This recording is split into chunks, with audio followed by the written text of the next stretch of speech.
Chapter 231. This scene not only surprised Lingxin, but also Chu Qing on the rooftop. No wonder he clearly saw Lingxin wielding a knife, about to stab someone, and Chu Qing even intended to help, only to be stopped by Wu Chan. So, it turns out Zen Master Huiji has such abilities. Meanwhile, Lingxin was still pondering what lie to tell to make his actions seem plausible. But Zen Master Huiji clearly wasn't going to give him that chance. With a flick of his sleeve, Lingxin was sent flying.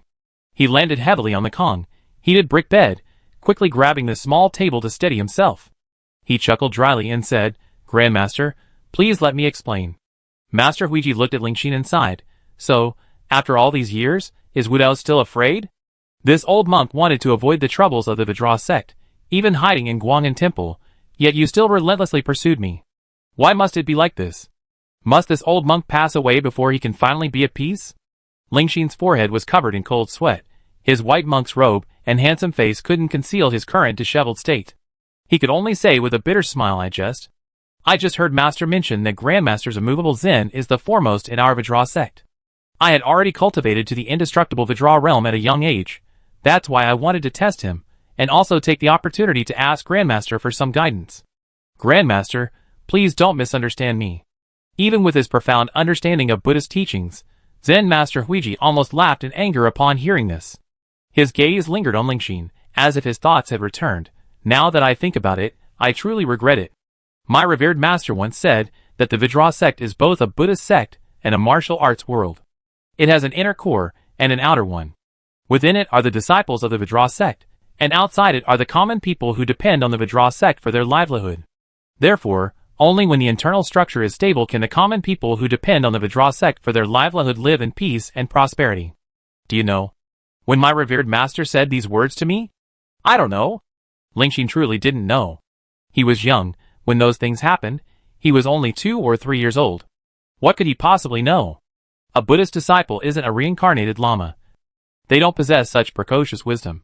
At 2 or 3 years old, Lingxin couldn't even pee or play in the mud. That was after my senior brother, Zen Master Huiming, was killed. Zen Master Huiji's eyes were filled with unyielding, profound emotions. And Chu Qing on the rooftop, upon hearing this, understood. Zen Master Huiming was Wu Chan's revered master. Back then, Zen Master Huiji must have discovered something, which is why his master summoned him and spoke to him with ambiguous words. The implication was simply that he should prioritize the stability of the Vajra sect to avoid internal and external troubles. Zen Master Huiji obeyed his master's orders, and has kept silent about this matter for many years. There's no need to ask further. This matter must be about the death of Zen Master Huiming, and it is precisely because of this that Wu Chan has borne the infamy for so many years. But what exactly happened back then that made Zen Master Huiming's death inevitable? This old monk regrets it. Zen Master Huiji slowly began to speak. What happened back then was wrong in itself. My master's insistence on favoring him was also wrong. The one who erred the most was me. I saw it all but remained silent. I knew the truth, but failed to distinguish right from wrong. All my years of Buddhist practice, I don't know where it went. Let's go, Lingxin. This old monk will take you back to the Vajra sect, and in front of all our fellow disciples, I recount everything that happened back then, to prevent making the same mistake again. As he spoke, he reached out to grab Lingxin. But as his fingers touched Lingxin's chest, his expression suddenly changed, and without warning, he collapsed onto the couch. Lingxin let out a long breath and pushed Master Huiji away. The old monk's face was pale, but his eyes were not cloudy. Instead, a look of realization appeared. 1000 mechanism powder? That's right, it's 1000 mechanism powder. Lingxin glanced at Master Huiji with lingering fear. Before my granduncle returned, I placed this in the lamp oil. As it burned, its poison spread throughout the entire meditation room. But my granduncle's martial arts were simply too high. While the 1000 mechanism powder was indeed potent, it took so long for it to take effect. You almost escaped death. Zen Master Huiji closed his eyes slightly. This is my karmic retribution. My senior brother Huiming died because of the 1000 mechanism powder. Now, this substance is being used on me. It's only natural. Naturally natural? Lingxin laughed heartily. My master is right. You people have too many things in your heads, too many burdens. You always use these illusory things to bind yourselves. You act timidly, afraid of retribution. You look like great Buddhist masters, but you're just a bunch of self-righteous fools. He casually flicked the dagger in his hand and approached Zen Master Huiji. Grandmaster, Please don't blame me. A master's command is hard to disobey. Just like my grandmaster back then, didn't he remain silent about the life and death of Grandmaster Huiming because of a single word from my great-grandmaster? I was acting on my master's orders, please forgive me. With that, he twirled the dagger, about to plunge it into Zen Master Huiji's heart. The Thousand Mechanism Powder is a deadly poison. Its main effect can be summarized in 4 words. Dissipate all mechanisms. Even with divine skills protecting the body, the skills dissipate. With internal energy, the internal energy dissipates. Even with immense strength, the power dissipates. Even with the supreme protective skill of immovable Zen sect, Zen Master Huiji's power was completely rendered useless by the Thousand Mechanism Powder. It seemed certain that Zen Master Huiji would die as soon as the dagger fell. A faint, almost imperceptible blue flame suddenly drifted down from the sky. This blue flame was ethereal, seemingly slow, but actually incredibly fast. By the time Lingxin reacted, it had already exploded with a deafening roar. It sent him flying, his body crashing into the wall opposite the meditation room like a tattered sack. When he managed to get up, the door to the meditation room was already wide open. The oil lamp, laced with the Thousand Mechanism Powder, was also extinguished. A hurricane swept through, and the poisonous gas from the Thousand Mechanism Powder inside the room was completely carried away by the wind. Lingxin looked up and saw 2 men in black standing on either side, and a man in green robes, his face covered, looking at her with an unpredictable gaze. Who are you? Lingxin suppressed her fear and asked in a deep voice. But no one paid him any attention. Wuchan turned to Zen Master Huiji, clasped her hands together in a respectful greeting. Uncle Master Huiji, it's been a long time. Zen Master Huiji stared at Wuchan for a long time, seemingly hesitant to speak. Wuchan reached out and removed the veil from her face. Then the old monk was even more confused. Who are you? Wuchan suddenly realized, right? He was still wearing a disguise. She couldn't help but look at Chu Qing. Chu Qing rolled her eyes. Just say it. Removing makeup at a time like this was too much trouble. Wuchan sighed. Uncle Master, this disciple is Wuchan. Master Huiji's pupils suddenly contracted, instinctively disbelieving, but then he remembered the azure flame that had forced Ling Xian back. It's the burning lamp divine skill, that's right, you are Wuchan. In this world, only you know this skill. You returned? How long did you listen just now? Quite a long time. Wuchan said, I understood almost everything I needed to hear. Back then, Wu Dao killed my mentor, Huiming. You saw it, but remained silent. This disciple has carried the name of a master killer for nearly 20 years. Uncle Master Huiji, is there anything wrong with what this disciple said? No. Master Huiji gently exhaled. If you come to seek revenge, you can simply kill me. No. Wuchan shook his head. This disciple dislikes killing. I came here to find you, not to kill you. But there's something this disciple wants to know. Ask away. Zen Master Huiji struggled to sit up. The poison from the Thousand Machine Powder was quite deep in his body, making movement extremely difficult. Wuchan asked softly, why did they kill my master back then? Zen Master Huiji remained silent. Chu Qing and the others were also quite curious, but seeing the old monk's constipated expression, they thought he didn't want to talk about it. Then, they heard Zen Master Huiji sigh softly, because your master believed that the Buddha's disciple should be you. In the Vajra sect, the Buddha's disciple was essentially a title. It is the mark of the next generation's leader. The leader candidate is selected based on a comprehensive consideration of the next generation's disciples' martial arts skills, character, personality, Buddhist cultivation, and other factors. Lingxin is the current generation's Buddhist disciple, while the previous generation's Buddhist disciple was the current Vajra sect leader, Wu Dao. His martial arts and Buddhist teachings were recognized by many disciples, and after being approved by the then leader, he was granted the title of Buddhist disciple. If there were no unforeseen circumstances, his succession to the position of Vajra sect leader would have been a matter of course. However, that year, Wuchan became an unexpected figure. Wuchan, an unknown person with mediocre talent, suddenly transformed, his talent and martial arts skills improving by leaps and bounds. In a short period of time, he had already surpassed his peers. Master Huiming was overjoyed. He was Wuchan's mentor and knew his disciple best. While Wuchan was still completely unaware, Zen Master Huiming already knew that he had obtained the Burning Lamp divine skill, which explained his rapid progress. Even before the various leaders of the Vajra sect, Zen Master Huiming bluntly stated that Wu Dao, seemingly of noble character, was actually ruthless and cruel. The title of Buddhist disciple was unworthy of him. Wuchan should be the rightful Buddhist disciple. Some of them discovered that Wuchan had practiced the burning lamp divine skill, and believed that he had stolen martial arts from another sect, and was unqualified to inherit the Vajra sect. But Zen Master Huiming stated directly that the Buddhist sect was vast. How could it not accommodate a single burning lamp divine skill? He further stated that Wuchan possessed profound Buddhist knowledge, noble character, and a compassionate heart. To dismiss him solely based on a burning lamp divine skill that had long since disappeared was too arbitrary. The discussion was heated, even bordering on conflict. As it turned out, Zen Master Huiming was not only eloquent, but also exceptionally skilled in martial arts, managing to subdue the several who were unconvinced. Even the sect leader hesitated, wanting to give Wuchan a chance. Zen Master Huiming was overjoyed, but alas, before he could tell Wuchan the good news, he was struck by the 1,000 mechanism powder. Senior brother Huiming died at the hands of his 3 senior uncles, Xingchen, Xingjie, and Xingji, along with the 4 others, including Wu Dao. Zen Master Huiji said solemnly. Although the 1,000 mechanism powder was powerful, Zen Master Huiming's martial arts were superior. Even under the influence of the 1,000 mechanism powder, he fought 4 against 1, managing to injure 2 of them. Xingchen and Xingjie remained silent until shortly after Wuchan was expelled from the Vajra sect, when their injuries flared up, and they both died. Naturally, the blame for this was placed on Wuchan. At that time, Wuchan was completely oblivious to all of this. He was peacefully sleeping in his room, when suddenly his fellow disciples started shouting and threatening him. Realizing they genuinely wanted to kill him, he fled in panic, assuming it was because his secret practice of the burning lamp divine skill had been discovered and the Vajra sect was trying to eliminate him. However, after escaping, he learned that his master was dead, and that he had killed him. Only then did he realize something was wrong. He returned to the Vajra sect more than once, wanting to investigate the cause of Master Huiming's death. But each time, he was discovered by the Vajra sect members. He didn't want to kill anyone, and he was even less willing to be ruthless towards the Vajra sect disciples.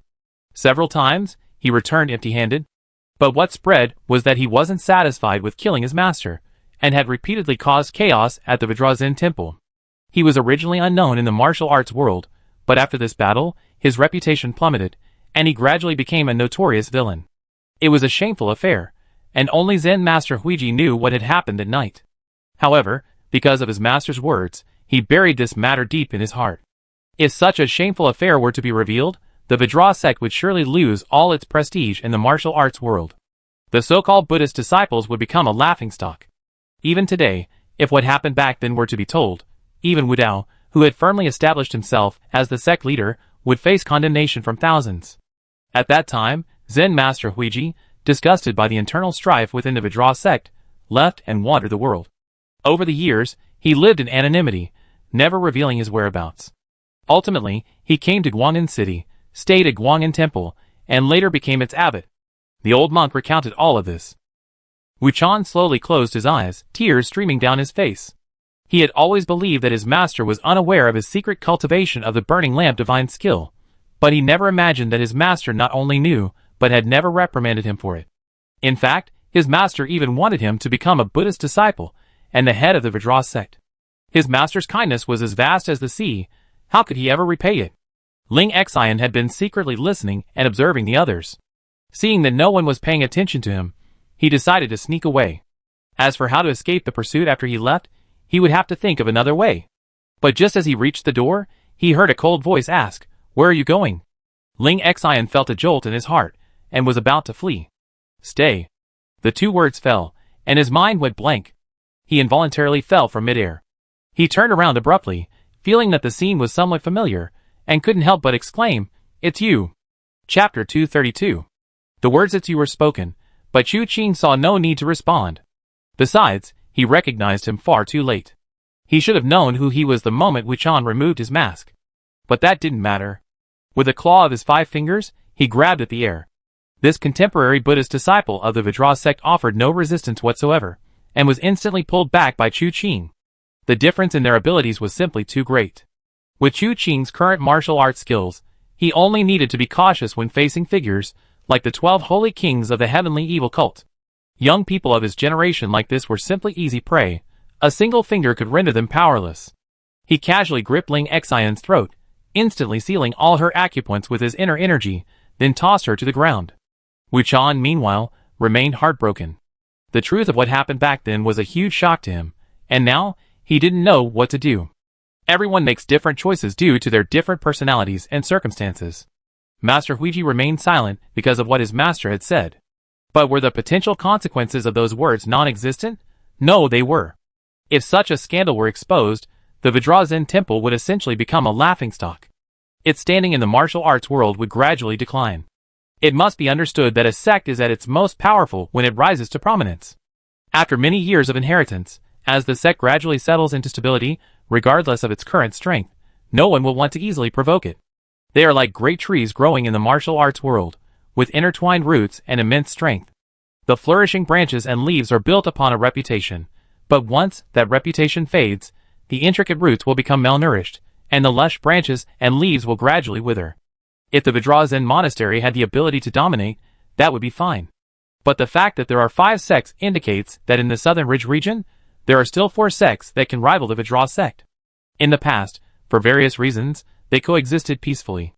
But once the Vajra sect scandals are exposed, everyone knows what kind of people the Vajra sect is, and those 4 sects will openly and secretly look down on them. Disciples roaming the martial world will be bullied by other sects. When they want to unite and fight back using the Vajra sect's reputation, they will be blocked by the 4 sects. Their future development will be like walking on thin ice. In time, no one will take them seriously anymore. Even the disciples within the sect might become disloyal and disrespected in the martial world. They uphold Buddhist precepts, yet their leader has committed such a disgraceful act. How can they face their fellow martial artists? Ultimately, it could even lead to the sect collapsing and its members scattering, or worse, being expelled from the martial world altogether. For Wu Chan, the Vajra sect is where he grew up. Master Huiming is his mentor, who raised him. This blood feud is one he cannot leave unavenged. But once this matter is revealed to the world, the cold reception the Vajra sect will face is unimaginable. He could harden his heart and disregard the future of the Vajra sect. But he cannot allow his own revenge to place the people who depend on the Vajra sect for survival in an awkward position. Should he disregard everything and act impulsively, seeking revenge? Or should he repay evil with kindness, let go of hatred, and embrace the future? Wu Chan was caught in an unprecedented dilemma. But his dilemma didn't last long. Just as Chu Qing knew, Wu Chan was actually a good monk. Kind, sincere, and compassionate. But even the Buddha had his wrathful side. How could he not avenge his master's blood feud? In a short time, Wu Chan had made his decision. He looked at Zen Master Huiji. Uncle Master, please write down all the details and your name. This disciple will go to the Vajra sect to demand an explanation. This so-called demand for an explanation is quite something. Chu Qing glanced at him. You plan to keep this matter within the Vajra sect? Only when the scandal erupts will the Vajra sect be put on the defensive. If it's just a private family matter, unknown to outsiders, then there's no need to worry about those issues. In that case, Zen Master Huiji wouldn't even need to intervene, and the matter wouldn't need to escalate so much. Wu Chan nodded slightly. Chu Qing, however, curled his lip. But in that case, your infamy will never be erased. Just a passing cloud. Wu Chan didn't care. He needed to avenge his mentor, but he didn't want to involve others. If he was the only one who suffered in the end, then he didn't care. Zen Master Huiji's expression was full of complex emotions upon hearing this. Back then, Senior Brother Huiming said, you had a compassionate heart and had the potential to become a great and virtuous monk. All the elders said that Senior Brother Huiming was blinded by greed. Now it seems that only Senior Brother understands you so deeply. He sighed softly. After so long, the effects of the 1,000 machine powder were gradually weakening. This stuff is indeed highly poisonous, but it's unlikely to be able to control a powerful expert for an extended period. Back then, Zen Master Huiming, despite being poisoned by the 1,000 mechanism powder, fought 4 opponents single-handedly, severely injuring 2 of them before ultimately succumbing to his wounds. This shows that while the poison is potent, it's not incurable. Zen Master Huiji sat up and asked Wu Chan to fetch him pen, ink, and paper. After Wu Chan brought them, the old monk began to write down the events of that year, detailing them in detail. Finally, he affixed his personal seal and set it aside. Then he wrote another document, detailing his experiences that night. Lingxin's sneak attack to kill him, using the 1,000 mechanism powder to silence Wu Dao. All these details were clearly written down. After Wu Chan read it, he asked Lingxin to sign and affix her seal. Lingxin naturally refused to cooperate, but after gritting her teeth, she agreed after glancing at Chu Qing. Today he was utterly defeated. After all, no one had expected that Wu Chan would arrive with powerful reinforcements at this crucial moment. Leaving aside the two unpredictable individuals beside Wuchan, Wuchan himself was far beyond the capabilities of a Buddhist disciple his age. Therefore, he had no choice but to accept his fate. After carefully putting away the two letters, Zen Master Huiji said, "The one who killed senior brother Huiming back then, Wu Dao, is now the abbot of the Vajra sect, while senior uncle Xingji has entered seclusion in the pagoda forest behind the mountain. If you have made up your mind, you can return to the Vajra sect and make this letter public. Then you can challenge Wu Dao to a duel, or you can go to the pagoda forest behind the mountain to find senior uncle Xingji and demand justice. If you need my help, you can summon me. I will go wherever you are, no matter how far. Thank you, Uncle Master Huiji." Wuchan bowed respectfully. Master Huiji shook his head. "It's just atonement." Wuchan remained silent. Master Huiji had indeed wronged Huiming, and he himself. But now, he didn't intend to dwell on it further. Chu Qing's eyes darted around, lost in thought. He didn't say anything more, but instead looked at Ling Xian. "What do you intend to do with this person?" Wuchan glanced back at Ling Xian. Ling Xian's eyes flickered, and just as she was about to speak, Wuchan flicked his finger. Flick of the finger to light the green lamp. A wisp of green flame entered Ling Xian's dantian. Ling Xian let out a scream, rolling on the ground in agony, her forehead covered in large beads of sweat. In the blink of an eye, 10 years of arduous martial arts training vanished.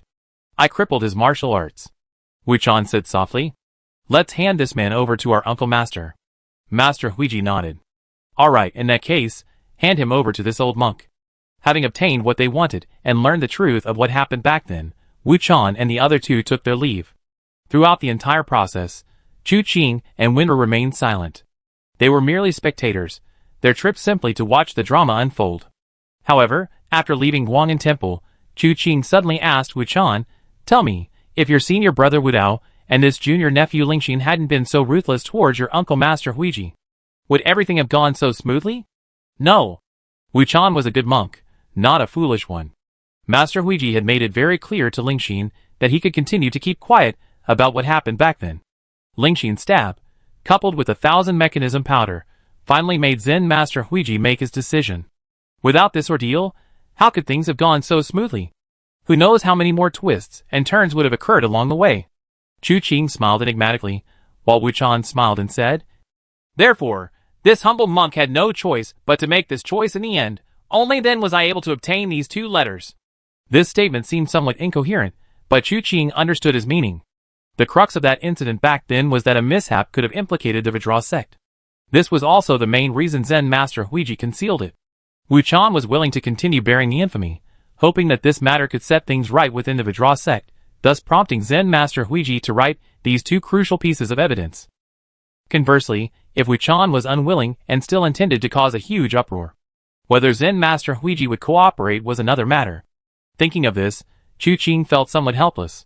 Those born into sects probably always felt that the sect was above all else. In reality, they somewhat exaggerated their own importance and underestimated the world. Chu Qing wasn't Wuchan. If he were Wuchan, he wouldn't have so many concerns. Anyone who dared to bully him would be killed outright. Wu Dao deserved to die, Ling Xian deserved to die, and Xingji naturally deserved to die even more. One punch, one palm strike, one sword, 3 moves in total, 3 lives taken. After that, whether he took over the Vajra sect or retreated gracefully, he could do as he pleased. Why care if there were towering waves behind him?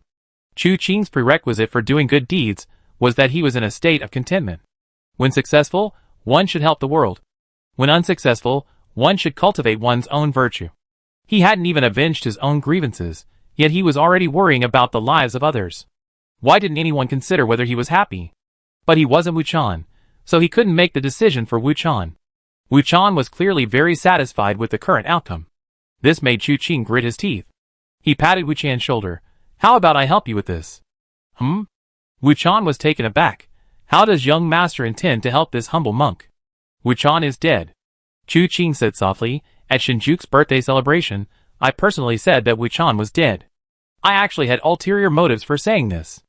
I don't intend to tell you the specific reasons, and I guess you don't really care. But this matter can be treated as a fact. From today onwards, you don't need to be Wuchan anymore, you only need to be Chen Wu." Wuchan looked at Chu Qing thoughtfully, and then I help you kill all your enemies. Chu Qing's true colors were revealed. Wu Chan paused, thought for a moment, then scratched his head. If young master is willing to take action, neither Wu Dao nor Xing Ji will be your match. But why does something feel off? Chu Qing patted his shoulder. It's like this, after I kill Wu Dao and Xing Ji, I leave these 2 letters on their persons. If you need testimony, these 2 letters are it. If you need witnesses, you can go to Zen Master Huiji. The people of the Vidra sect aren't fools. They won't make this matter public knowledge themselves. You're just a dead man in this process. This has nothing to do with you. It's just that someone couldn't stand the innocent death of Zen Master Huiming back then, investigated the truth, and helped their old friend avenge his death. From this day forward, all grudges are settled. I imagine you won't want to go to the Vidra sect anymore. Death will sever all ties, allowing you to begin a new life. Wu Chan said thoughtfully, Why do I always feel that you're so fixated on my death? That's not the point, Chu Qing said. Whether you can avenge yourself is uncertain. Leave it to me, I have complete confidence. You only need to make one choice. Agree or disagree. Wu Chan thought for a moment, feeling there was nothing to refuse. Wu Dao was able to become a Buddhist disciple because his talent and understanding were outstanding among his peers. Back then, Wu Chan wasn't his match, but now, he could most likely defeat him. But to say he was absolutely certain wouldn't be so boastful. If Chu Qing were to intervene, it would be simple. From then on, abandoning the identity of Wu Chan and becoming Chen Wu didn't seem like such a big deal. On the contrary, it could be like starting a new life, just as Chu Qing had said. He had been burdened by this incident from 20 years ago his entire life. Chu Qing's suggestion was a good relief. From now on, he would no longer need to face the Vidra sect. His master's great revenge would be achieved, and his obsession would dissipate completely. Thinking of this, Wu Chan nodded. All right, in that case, thank you very much, young master. I just don't know. What can this humble monk do for you, young master? There are so many things you can do. Chu Qing narrowed his eyes slightly. Wu Chan wasn't really suited to traveling the world with him. Too many people, too many eyes, it wouldn't be good for concealing his identity.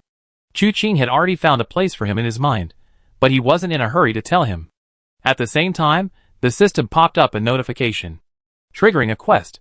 Assassinate Wu Dao, the leader of the Vidra sect. Accept. Triggering a quest. Assassinate Xing Ji of the Vidra sect. Accept. Chu Qing's mind raced, and he accepted both quests immediately. So far, traveling with Wu Chan along this route had yielded some results. Chapter 233. For the next few days, Chu Qing did not leave Guang'an City.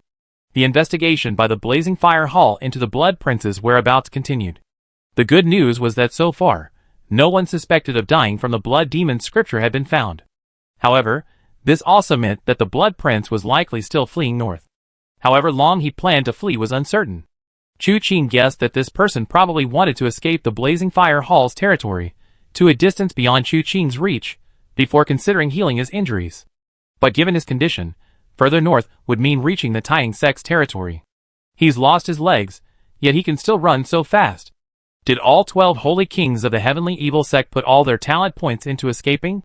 Thinking about how this person, having left behind his legs to fake his death, could still move so swiftly, Chu Qing was momentarily at a loss for words. The investigation into the Blood Prince made no progress, but Lu Chenghe had already disseminated Chu Qing's orders throughout the Blazing Fire Hall's territory. Chu Qing received news from all sources immediately. In addition, Chu Qing had been keeping an eye on Ling Xian's situation these past few days. Although Zen Master Huiji claimed to be compassionate, he was definitely not that lenient towards Ling Xian. Ling Xian was imprisoned in the dungeon of Guang'an Temple. To demonstrate his compassion, Zen Master Huiji neither beat nor scolded him, but went to the dungeon every day to chant scriptures for him. He would chant for half the night. In the past, this wouldn't have caused Ling Xian any real harm. After all, Ling Xian had been chanting Buddhist scriptures for many years. Whether he had truly learned the principles is another matter, but at least on the surface he understood them perfectly. But now, his assassination attempt on Zen Master Huiji failed, his plot exposed, his martial arts crippled, and his overall condition was worse than ever before. How could he possibly find peace and tranquility to grasp the true essence of Buddhism? His eyes gleamed with rage from listening to the monks chanting, but instead of achieving enlightenment, he was being driven to madness by Zen Master Huiji. This monk had lost all his former dashing air in his white robes. He was utterly disheveled. While Zen Master Huiji chanted, he cursed, his mouth foul and his insults flowing smoothly. Chu Qing was astonished.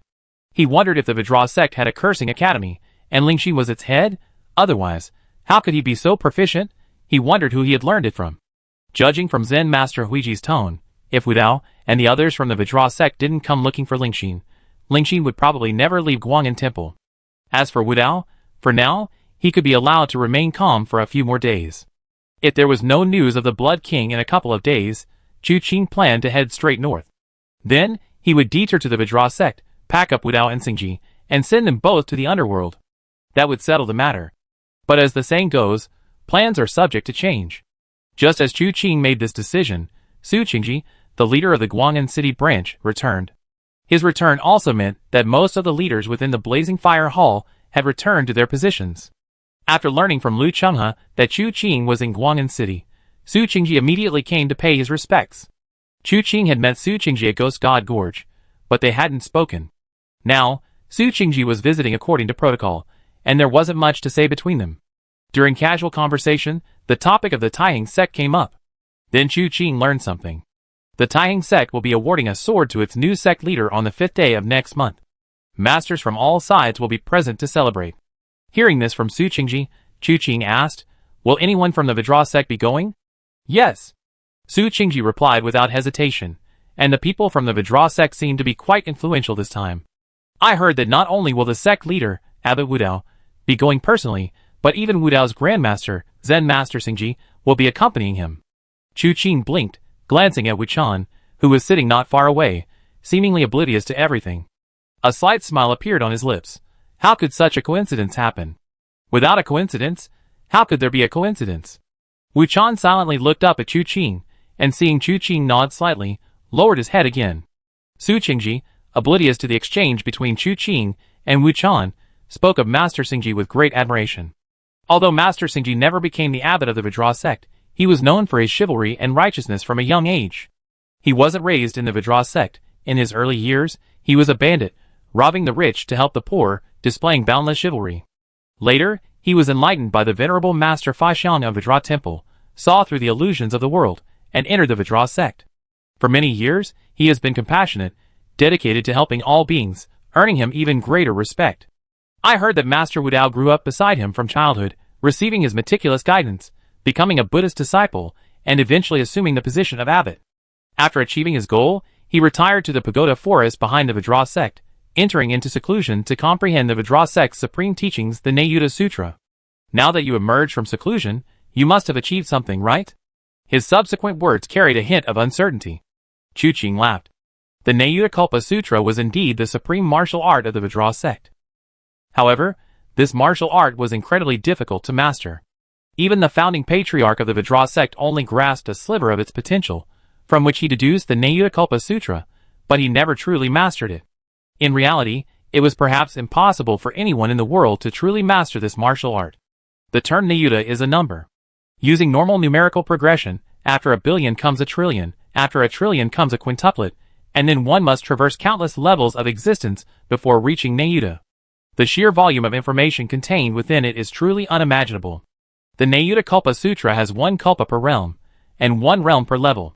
It is widely known that the one who mastered this martial art to its pinnacle was a high-ranking monk of the Vajra sect, a monk of the Chung generation, who devoted his entire life to cultivating it to the point of 36 kalpas. The difference between this and the legendary Nayuta Kalpa is truly immeasurable. So much so that even on his deathbed, that senior monk lamented that this martial art was beyond human reach. To unleash its true power, one must at least reach the 100 kalpas level before being able to compete with the heroes of the world. Upon reaching the 1,000 kalpas, one would be invincible. Unfortunately, mortals are limited by their lifespan and cannot possibly cultivate to that level. Therefore, since then, for many years, no one from the Vajra sect has practiced this martial art. It is indeed a supreme divine skill, but no one can master it. Wasting 100 years ultimately yields nothing. No one is willing to suffer such torment. What merit or ability does Xingji possess to have mastered this supreme skill? His claim of secluded cultivation of the Nayuta Tribulation scripture in the pagoda forest behind the mountain remains unknown. His sudden emergence from seclusion and journey to the Taiheng sect might also have a hidden purpose, but regardless of the hidden purpose, this is a good thing for Chu Qing. Two targets have converged on one place, both heading to the Taiheng sect. Dealing with them together will save him a great deal of trouble. Su Qingji mentioned the Taiheng sect's sword awarding ceremony, because Bai Tangzun knew Chu Qing was going to the Taihang sect. Now, he could represent the Blazing Fire Hall at this event. Chu Qing naturally had no objections, and readily agreed. Afterwards, Su Qingji mentioned that Bai Tangzun was also returning to the main headquarters, and should be back within 10 days. After their conversation, Su Qingji took his leave. Chu Qing asked Wenru to see him off, and upon returning, Chu Qing urged them to pack their luggage. With no news of the Blood Prince, staying in Guang'an City was pointless. The commotion at Taihang Gate was probably quite significant, and the Blood Prince was heading north. Perhaps they would eventually find traces of this demoness within Taihang Gate's territory. They decided to pack up and set off immediately. Wenru and Wuchan had no objections, so shortly after, the three of them left Guang'an City, heading straight for Taihang Gate. The martial world of Nanling consisted of 2 gangs, 3 halls, 5 sects, and 1 manor. Among them, the Iron Blood Hall had the largest sphere of influence. With a full 19 formidable cities, it occupied a significant portion of Nanling. The Blazing Fire Hall paled in comparison. Their 11 cities were scattered throughout the region. Heading north, they would have to traverse 3 more cities, a distance of several hundred miles, before reaching Taihang Gate's territory. It was still early on the 5th day of the following month, so the 3 of them continued north, searching and keeping a close watch on news from the Blazing Fire Hall. After several days of travel, they had covered approximately 300 li, about 150 kilometers. Suddenly, a heavy snowfall began. The snowflakes were wide and large, falling in abundance, and in no time, a thick layer had accumulated on the ground. As night approached and there was no suitable place to stay, Chu Qing leaped to a higher vantage point and discovered a dilapidated temple nestled halfway up a mountain. This provided the 3 with shelter. The temple was of unknown age, utterly ruined, its roof barely covering the ground, with rubble and rotten wood scattered everywhere. Taking advantage of the fact that the snow hadn't completely obscured their way out, the 3 gathered some firewood and built a fire under the only remaining roof tile. As usual, Wenru took out her small iron pot and placed snow on it to heat. Wuchan took out dry rations, skewered them with a stick, and warmed them beside the fire. Chu Qing spread out the roasted chicken and cooked meat from his bag to warm them up and prevent them from being too cold when eating. Considering Wuchan was a vegetarian, Chu Qing hadn't used this to make meat soup in a long time. After finishing the meal, he drank a sip of hot water to make up for the lack of food. While the 3 of them were busy starting a fire and cooking, footsteps unexpectedly approached. Chu Qing had already heard them, but hadn't paid them any mind. Turning around, he saw 2 men braving the heavy snow walking towards him. These 2 men were burly and rugged looking. One carried a large hammer, and the other carried a large iron block on his back. The iron block didn't look like a weapon, more like something used to bind prisoners with chains. One end used for handcuffs and shackles on the hands and feet, the other end being this iron block, simply embedded in the wall to prevent escape. Judging from the burly man's posture, it seemed he had pulled the iron hammer out of the wall while imprisoned. Since then, he had used it as his personal weapon. When Chu Qing looked at the 2 men, they also looked at Chu Qing and his companions. The 2 men were simultaneously startled, hesitating for a moment. Looking at the swirling snow, the man wielding the hammer scratched his unkempt beard and said, "Don't be afraid. We 2 brothers have an appointment to fight. We're not here for you." Chu Qing chuckled and waved his hand. "Brothers, come on over, we're not afraid." The 2 men looked at each other, still hesitant. Finally, as if confirming that Chu Qing was truly unafraid, they cautiously approached. The one holding the large iron hammer carefully placed it on the ground, so as not to cause too much of a commotion. The one holding the large iron hammer simply hugged it to his chest, sitting somewhat awkwardly to the side. His gaze fell on the cooked meat in Chu Qing's hand, and he subconsciously swallowed. But after only one glance, he quickly looked away. Chu Qing took in their postures, and casually asked with a smile, "Where are you 2 brothers from?" "Iron River Village," the man holding the hammer replied casually, scratching his head as he said, "My name is Tai, and this is my younger brother Tai." Chu Qing then asked, "You went out to fight without any provisions?" "No money, couldn't afford any." Tai, seeing that Chu Qing wasn't afraid of him, relaxed considerably. Tai sat there, secretly swallowing, but not wanting to be noticed. Chu Qing found it somewhat amusing and set aside some cooked meat and dry rations, handing them over. The 2 brothers quickly waved their hands. No need, we just wait here for a while. Once the fight is over, we leave." In the martial world, meeting is fate. "How can we eat while you watch?" Chu Qing smiled. "Don't be shy, just enjoy." Seeing they couldn't refuse, the 2 brothers hurriedly thanked him. Chu Qing smiled but didn't say anything more. The two brothers seemed afraid of disturbing Chu Qing and his companions, so they leaned as far out as possible, almost half inside the temple and half in the snow. They took pieces of meat, eating with great relish. When the water boiled, Chu Qing poured them 2 bowls, which the two brothers drank cleanly, unconcerned about the heat.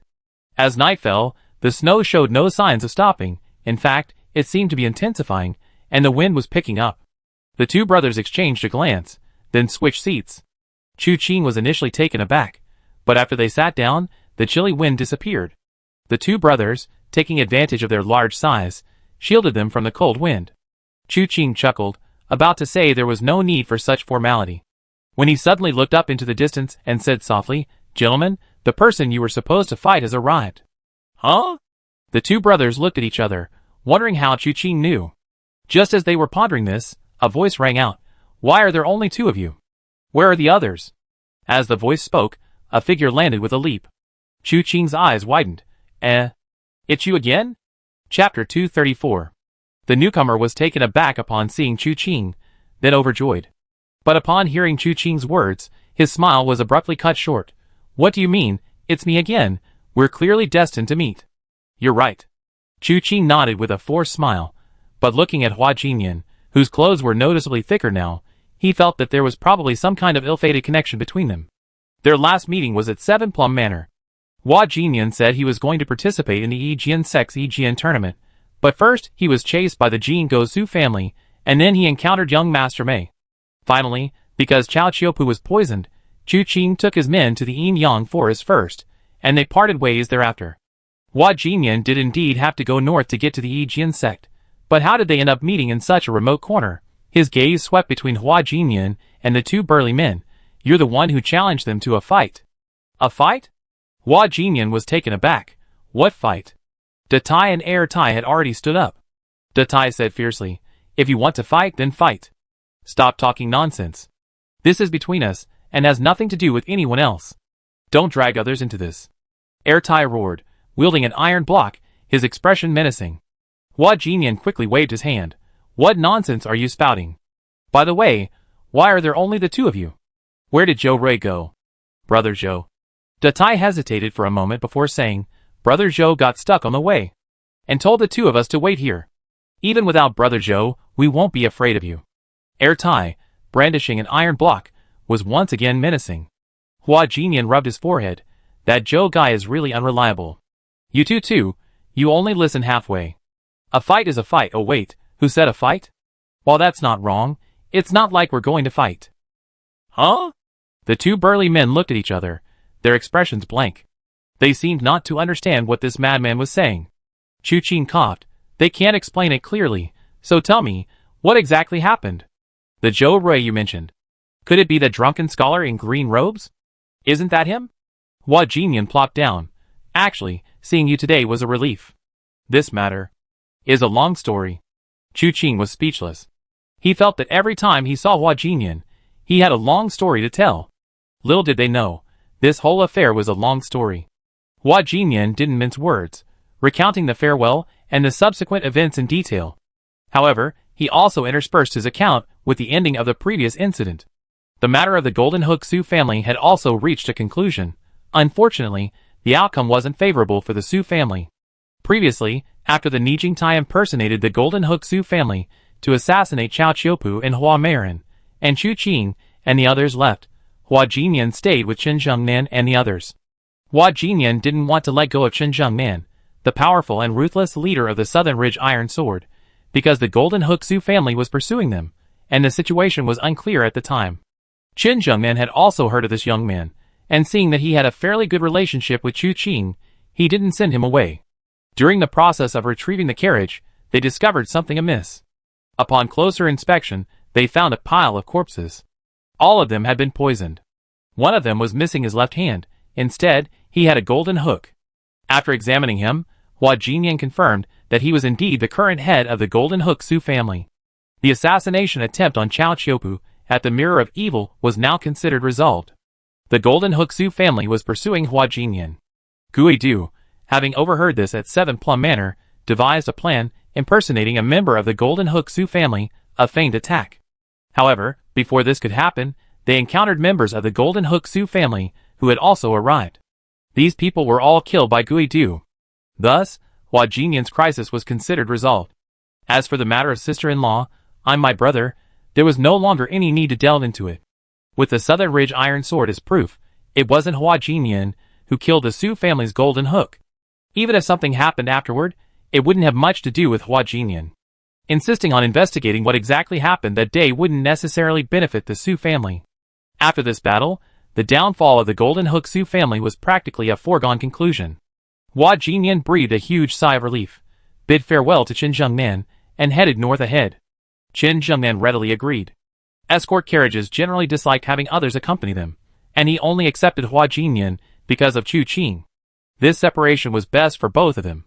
Hua Jinyan originally wanted to rush to Ghost God Gorge to see what was going on. However, when he arrived, Chu Qing had already left, and he hadn't gone with the Blazing Fire Hall. The Blazing Fire Hall didn't know Chu Qing's whereabouts, and Hua Jinyan didn't bother with them, heading straight north towards the Yijian sect. The journey had been peaceful, without any incidents. Until a few days ago, Hua Jinyan discovered a tower of human heads amidst the weeds of a wild field. A tower of human heads? Chu Qing frowned slightly upon hearing this. Indeed? Hua Jinyan nodded. A pile of human heads, faces filled with sorrow, each bleeding from all 7 orifices. Judging from the heads, they must belong to villagers from the surrounding area. And upon seeing this tower of human heads, the first person I thought of was Chu Huifeng, the cold corpse. Chu Qing fell silent. Chu Huifeng, the cold corpse, should be considered on par with Ghost Lantern Wuchan and Mad Beggar Ling Beichen. All were among the demons of the Southern Ridge. However, according to rumors, his martial arts skills were always superior to the latter two. Ling Beichen's relationship with the Taiying sect was common knowledge. His connections in the martial world were extremely complex. Some tried to kill him, others saved him, and although he had been pursued several times, he had always anticipated their moves and evaded them. Needless to say, Wuchan was even more. The reason Beichen was able to escape was because of the Tomb Prince. Wuchan himself was unwilling to kill, bearing a notorious reputation for 20 years, yet always remaining compassionate. When chased, he would run if he could, only retreating when he couldn't. But Hansher Chu Huifeng was different. This man was bloodthirsty by nature, having repeatedly escaped attacks from groups of experts in the Southern Ridge, causing rivers of blood and mountains of corpses. What martial arts he practiced, the world didn't know. All that was known was that he was impervious to blades and spears, like an iron corpse. Killing was one thing, but he also loved to drink blood. With his iron claws, he would tear off heads and then drink them down, his arrogant appearance making him seem like a demon to many older generations of martial artists. This man wreaked havoc on the martial world over a decade ago, causing immense suffering for 3 years. Countless people died at his hands. He also had a strange quirk. After killing someone, he would gather their heads into a tower, using his own chilling internal energy to bind them together, making them impossible to separate.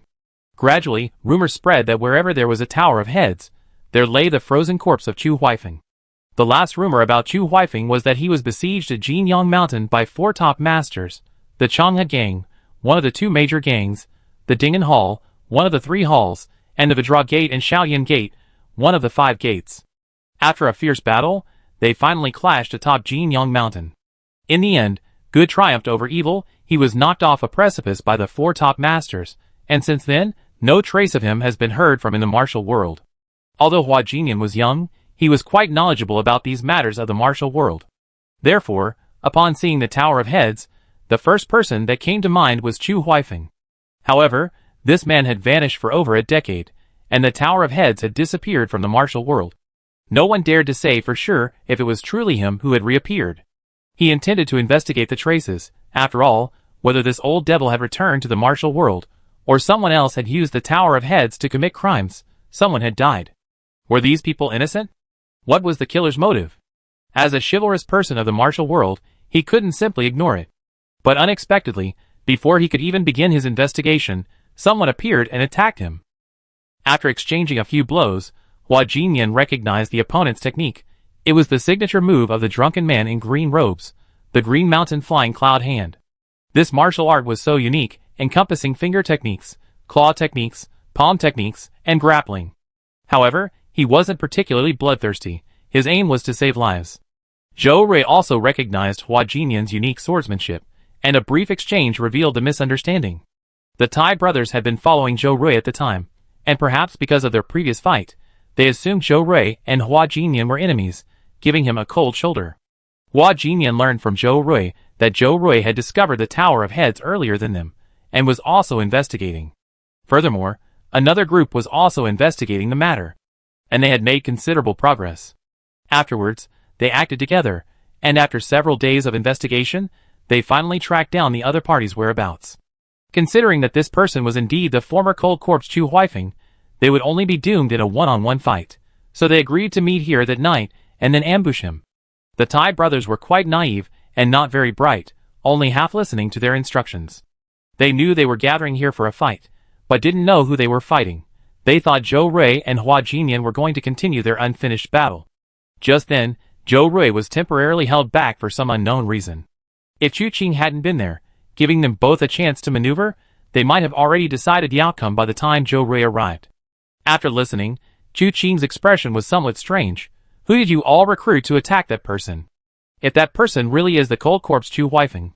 Hua Jinyan scratched his head. If it were just me, I would definitely die if I faced Chu Huifeng. But Zhou Rui does have some connections. Those two simpletons are examples. Although they don't know internal energy, they are incredibly strong and thick-skinned. Their fighting style is anything but ordinary. Besides that, there are several wandering martial artists, all quite skilled. But if we're being honest, the one with the highest martial arts skill among this group is a young woman. A young woman? Chu Qing was taken aback. Which young woman? Well, how could I casually inquire about her name? Hua Jinyan rolled his eyes. But that young woman has such exquisite swordsmanship, and her internal energy is exceptionally profound. Zhou Rui said that just this young woman alone is more powerful than all of us combined. Oh! Chu Qing was somewhat surprised. Is she really that amazing? Absolutely. Hua Jinyan nodded repeatedly. Not only that, this young woman is not only highly skilled in martial arts, but she's also beautiful. Dressed in red, riding a white horse, TSK. She probably doesn't want to attract trouble because of her appearance while traveling the martial world. So she wears a bamboo hat and a light veil to cover her face. I only saw her true face when a gust of wind lifted the veil covering her face, revealing her poetic and picturesque beauty. Your infatuated look is no different from that of a lecher. Chu Qing scoffed at Hua Jinyan's expression. Hua Jinyan rolled his eyes. She's like the moon in the sky, I'm just admiring her. But if it's you, third brother, you'd be quite a good match for her. I have a fiancé. Chu Qing waved his hand, about to say something more, when the sound of wind breaking through the snow approached. Several figures broke through the snow and arrived at the dilapidated temple. The one in the lead, holding an iron spear, frowned. Damn it, why did they have to choose such a snowy day? Young Master Hua and the Tai brothers arrived first. Where's Zhou Rui? And the girl in red? Hua Jinyan immediately stood up and greeted the group. He briefly introduced them to Chu Qing. They were all rising stars with some reputation in the martial arts world. The one wielding the iron spear was Liao Jun, the iron spear. The one in black with a knife was Zhang Qi, the Hunyuan blade. There were also two short, pretty girls, the Ling sisters, Ling Shui and Ling Yin, known as the Snow and Goose twins. The arrival of these people immediately made the dilapidated temple crowded. Hua Jinyan was about to introduce Chu Qing to them, letting them witness the recent rise of this martial arts legend.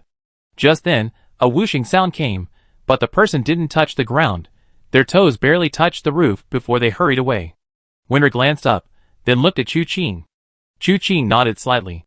He had already figured it out. The one who had just passed by was probably the fleeing scholar. This fellow's feet barely touched the ground, but he probably didn't come here by accident. Sure enough, just as the fleeing scholar left, a man in a blue robe landed with a leap, calling out, "Everyone's here! Let's go! Catch up with the fleeing scholar!" What? Was that the fleeing scholar who just passed by? Was he really fleeing? Who's chasing him? With this fleeing scholar, one of the three immortals of leisure, here, victory is assured tonight. As they spoke, everyone leaped into the air. They didn't see the girl Hua Jinyan had mentioned. Watching everyone leave, the Tai brothers greeted Chu Qing and hurriedly followed. Hua Jinyan looked at Chu Qing. Third brother, why don't we come along? Alright. Chu Qing nodded.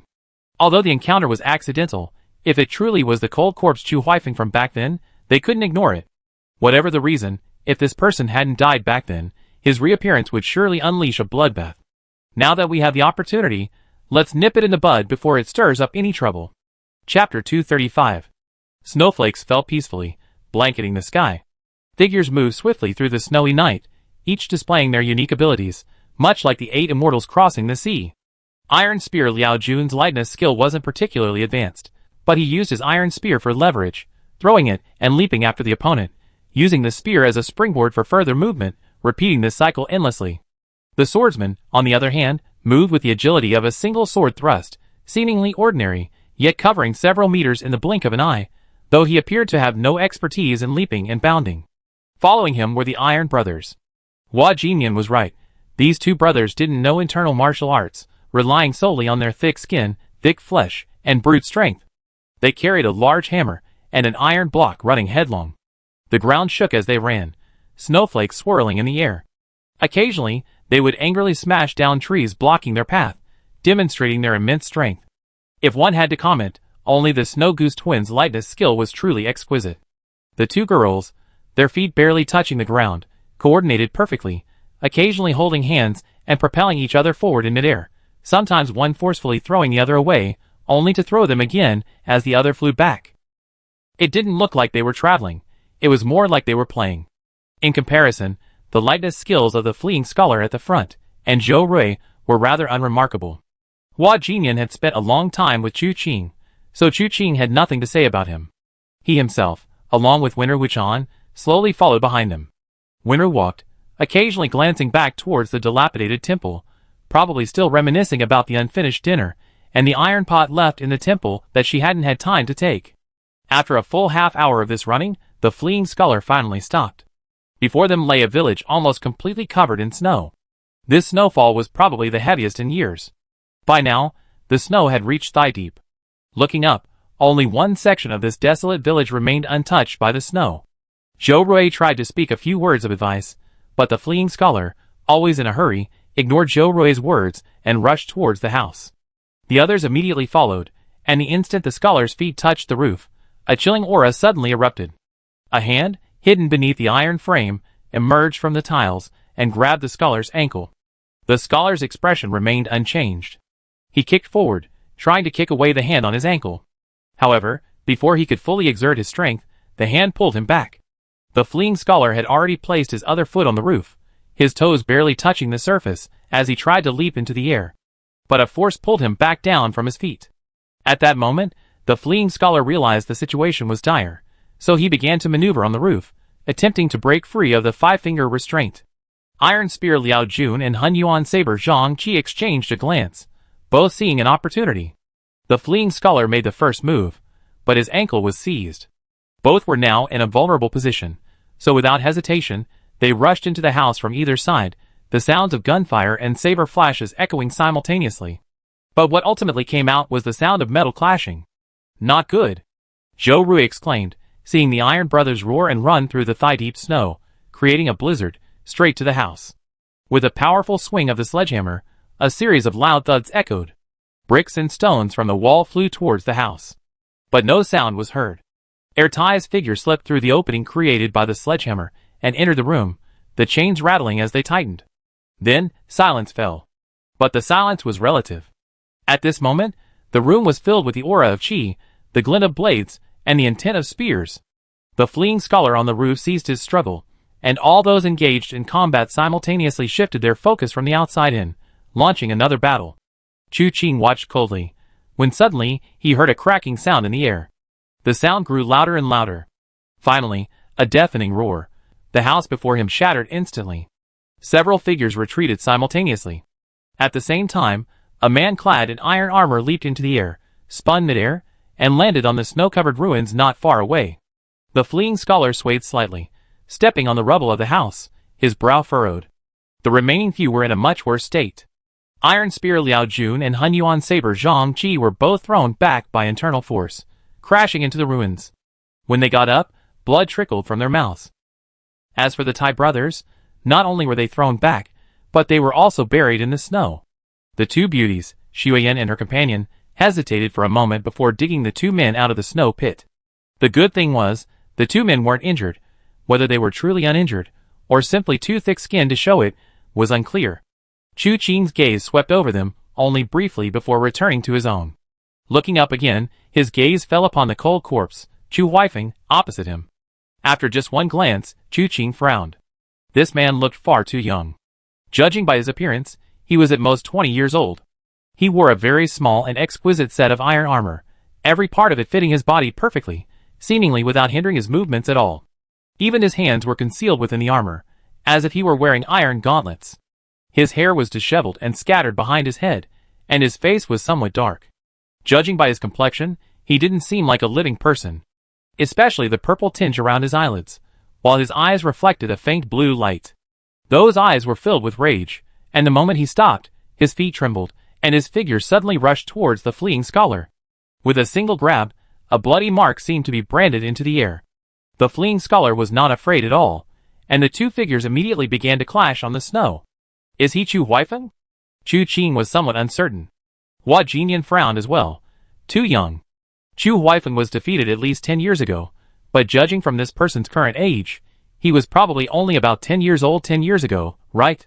Or perhaps, Winru said softly, he won't age. That's possible. Hua Jinyan nodded repeatedly. The martial arts practiced by the cold corpse Chu Huifeng have always been a mystery in the martial arts world. What if this martial art can keep one young forever, never aging?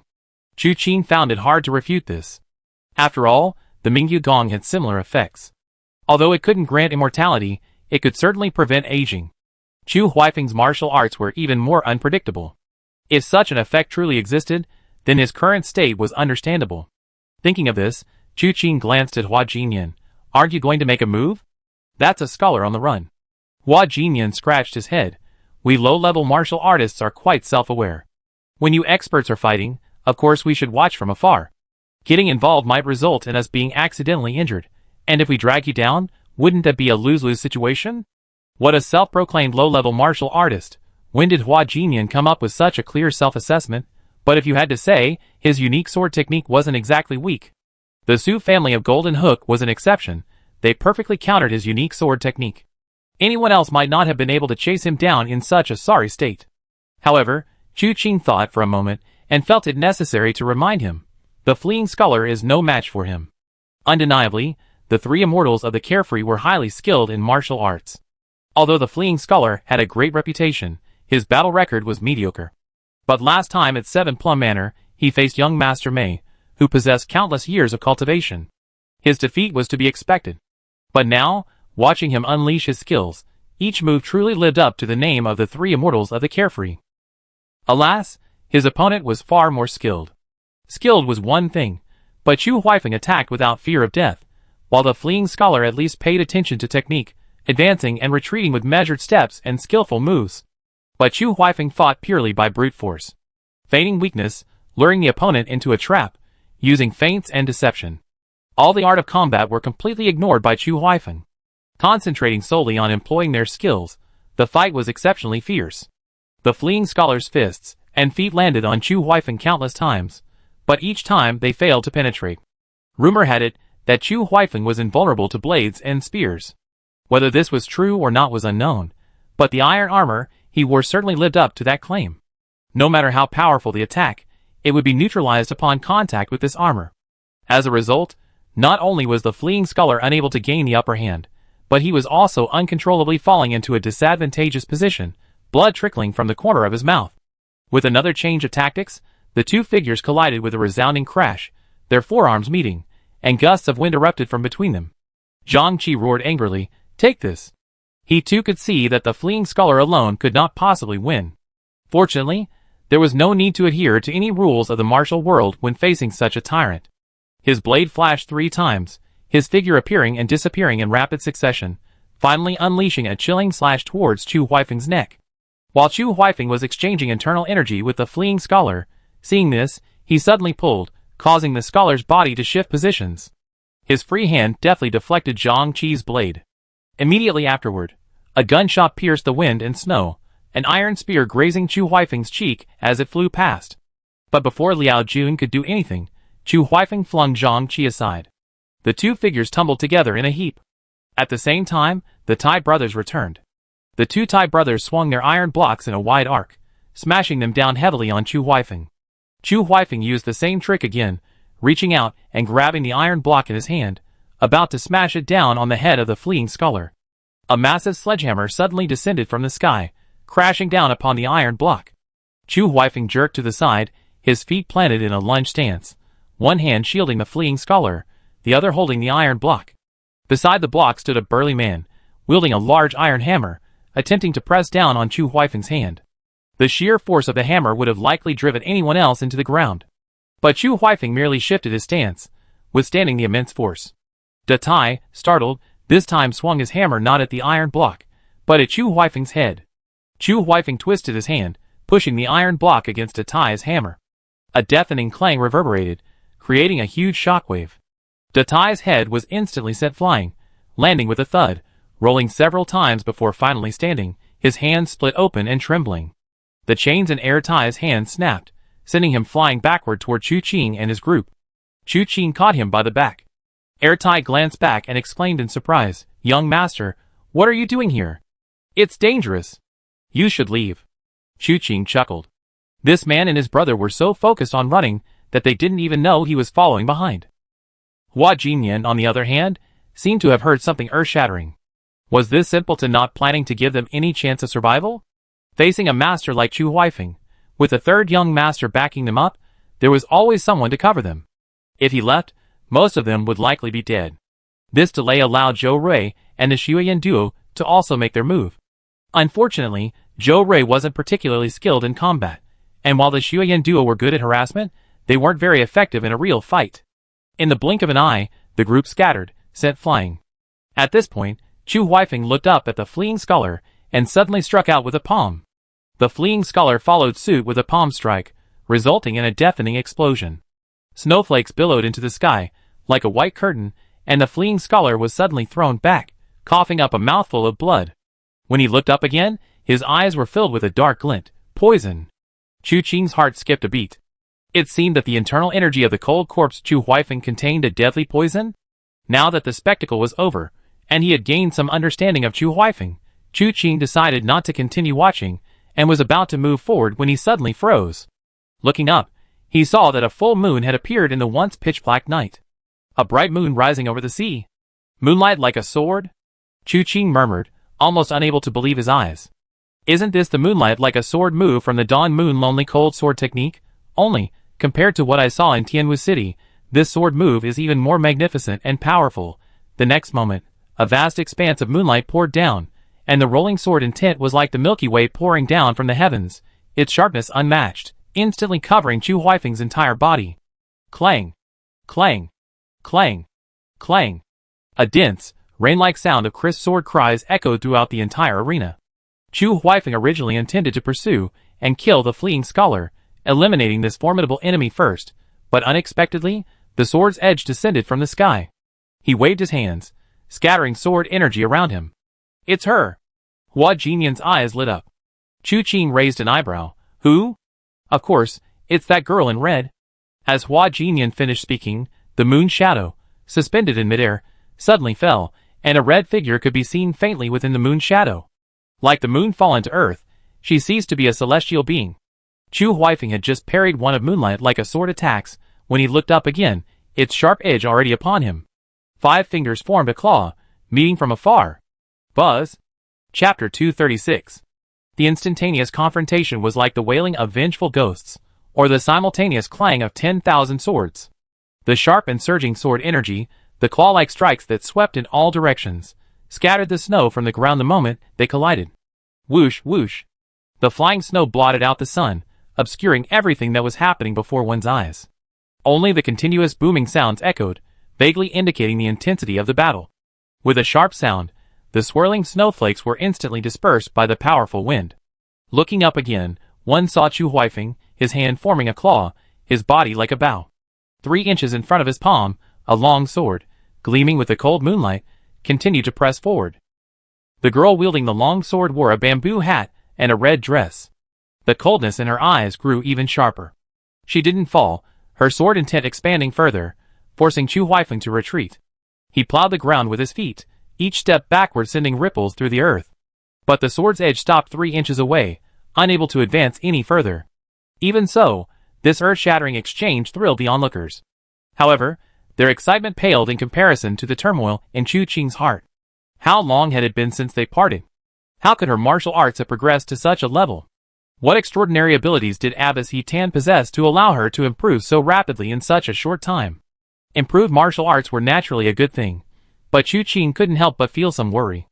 Everything in this world has value, and Chu Qing was only concerned that she might be paying a price she shouldn't have paid for this period of time in order to improve herself. At the same time, a figure suddenly rose into the air. It was the fleeing scholar. His face was ashen, not from anger, but from poisoning. No one knew that the internal energy of the cold corpse Chu Huifeng contained a deadly poison. He had fought him at close range, and now the poison was coursing through his meridians. The newly arrived reinforcements were powerful, and while their momentum was immense, it was uncertain whether they could break through the cold corpse's protective divine skill. Time was running out, so the fleeing scholar attacked without holding back. He was in midair, head down, feet up, one palm flipped down. A faint wind came from all directions, swirling around the fleeing scholar's body. His internal energy flowed and merged with the wind, instantly transforming the drizzle into a raging torrent. But just before he struck, everything around him turned into a single point. This point was called the finger of non-form. That which is above form is called the Tao. That which is below form is called the instrument. The instrument is form. Every form has its measure, and every measure has its fullness. Therefore, the thoughts, actions, and capacity of a virtuous person are not limited by form. This concept, though called not limited by form, is in reality boundless, formless, and without shape, uniting with heaven and earth, and manifesting myriad paths. It points without wind, yet its energy encompasses all directions. Not to mention that in that instant, Chu Huifeng was already under the influence of Wu Qianhuan's Dawn Moon Lonely Cold Sword technique, and even without it, this finger strike would have been impossible to dodge. But this wasn't the end. Having traversed the martial world to this point, how many are truly blind to the truth? Iron Spear Liao Jun, Hun Yuan Dao Zhang Qi, green-clad drunken guest Zhou Rui, the Snow Goose twins Ling Shui and Ling Yin sisters, moved almost simultaneously. Only the Tai brothers couldn't discern the mystery. They simply stared wide-eyed as these people rose from all directions, simultaneously attacking Chu Huifeng. Even Hua Jinyan, who was standing next to Chu Qing, couldn't sit still any longer. Holding a folding fan, she turned around and unleashed the unparalleled sword technique, intending to join forces with everyone to kill Chu Huifeng. Chu Qing narrowed his eyes slightly, letting Hua Jinyan attack without intervening. But just as everyone's various techniques were about to be unleashed, Chu Huifeng suddenly roared to the sky. His voice was shrill, like the lament of 10,000 ghosts. A mournful wind and torrential rain, endless sorrow, instantly pierced the heavens and earth. Hua Jinyan was fast, but returned even faster. With a sweep of his voice, he was sent flying backward. Chu Qing flicked his sleeve, sweeping him aside. The others scattered in all directions, like drifting catkins. Suddenly, Chu Huifeng raised his head, his fist rising from the ground, as powerful as a solitary peak, as fierce as a spear raised against the sky. With a deafening boom, it collided with the fleeing scholar's unfettered finger. Two incredibly powerful forces clashed in an instant. Wu Qianhuan's expression darkened, and a full moon suddenly appeared behind her. With this moonlight, her inner energy increased by 3 points. In the three-way struggle, Chu Huifeng was fighting 2 against 1. Normally, the outcome of this battle would be uncertain, but the fleeing scholar had previously been poisoned by a potent toxin contained within Chu Huifeng's inner energy. Blood was seeping from the corner of his mouth, and despite his best efforts, he was gradually losing ground.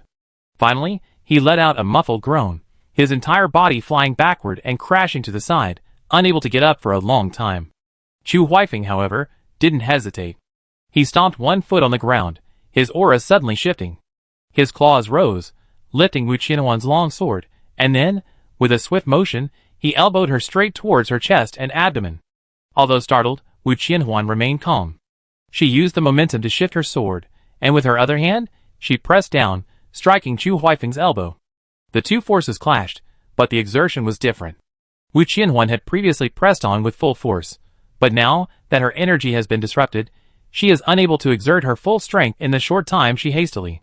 This palm strike was primarily designed to neutralize, employing the principle of using minimal force to deflect a greater force. However, Chu Huifeng rallied, his power surging like waves, each stronger than the last. As Wu Qianhuan's palm pressed down, she felt the force churning beneath her, impossible to control. She sighed inwardly, realizing she had overestimated herself. Her trip to deal with Chu Huifeng was entirely accidental. After meeting Zhuo Wenchuan in Beihu Town, she had relied on Shui Zhongqing's speed to pursue Wu Qian. However, she hadn't found the Yin-Yang forest, and therefore couldn't find Wu Qian's trail. On the contrary, she learned of Chu Qing's whereabouts from Ghost God Gorge, but like Hua Jinyan, she knew Chu Qing had gone north, but didn't know his exact location, so she continued northward to search. Her Shui Zhongqing's speed was swift. By the time she heard Chu Qing had appeared in Fanjing City, she had already passed him. Intending to return to Fanjing City to reunite with Chu Qing, she instead discovered the Tower of Heads and the drunken man in green, Zhou Rui. Although Wu Qianhuan is the young lady of Tianwu City, she prioritizes chivalry when venturing into the martial world. A group of people, having nothing better to do than risk their lives to deal with a former villain, not for any other reason than to prevent this villain from harming the innocent again. Therefore, Wu Qianhuan temporarily put aside her search for Chu Qing, intending to first probe the villain's strength. This ultimately led to tonight's battle. She thought that with her current martial arts skills, even if she couldn't win, she might still be able to escape unscathed. Later, she discovered that the fleeing scholar was also among them, anticipating a victory. But who would have thought that Chu Huifeng's martial arts were so unpredictable and mysterious? The scholar who fled for his life, one of the three immortals of freedom, was severely injured and coughed up blood. Although he had caught the scholar off guard with his pointing at the moon mystic art, he was ultimately outmaneuvered. Now, feeling the pressure of the opponent's inner energy, he was caught off guard and unable to resist. This is bad. Wu Qianhuan sighed inwardly, but then a voice suddenly sounded in her ear. Feeling down? This isn't like you. For a moment, Wu Qianhuan even thought she might be hallucinating because of her overwhelming longing. Otherwise, how could she hear Chu Qing's voice? But the next moment, a hand was already on her back. Her meridians, which had been empty and gradually being invaded by the opponent, were instantly filled with a warm, crystalline force. Icy cool, extremely refreshing. Not only did it fill her meridians, but it also instantly dispelled the opponent's invading internal energy. The next moment, a powerful force erupted from between her fingers and palm. Since the start of the fight, Chu Huifeng, who had stood before her like a mountain, suddenly shuddered, as if struck by a giant object, and was sent flying backward, crashing directly into the rubble of the building. Wu Qianhuan slowly turned around in disbelief. She saw Chu Qing, dressed in black with his hair flowing in the wind, looking up and smiling. Long time no see. How about I take over the second half? He was speaking to Wu Qianhuan, unaware of the ripples his palm strike had caused. Zhou Rui and the others were struggling on the ground when they suddenly saw Chu Huifeng being sent flying by Wu Qianhuan's palm strike. Surprised, they all looked at Wu Qianhuan. They saw a black-clad swordsman standing behind Wu Qianhuan. Who is he? He seems to have been in a dilapidated temple earlier. Wasn't he just watching the show? Your family's spectators have this kind of skill? I remember now. We used our lightness skills all the way, and they were following behind us. Who is this person? He seems to be an old friend of Hua Jinyan. Hua Jinyan this? Someone looked at Hua Jinyan.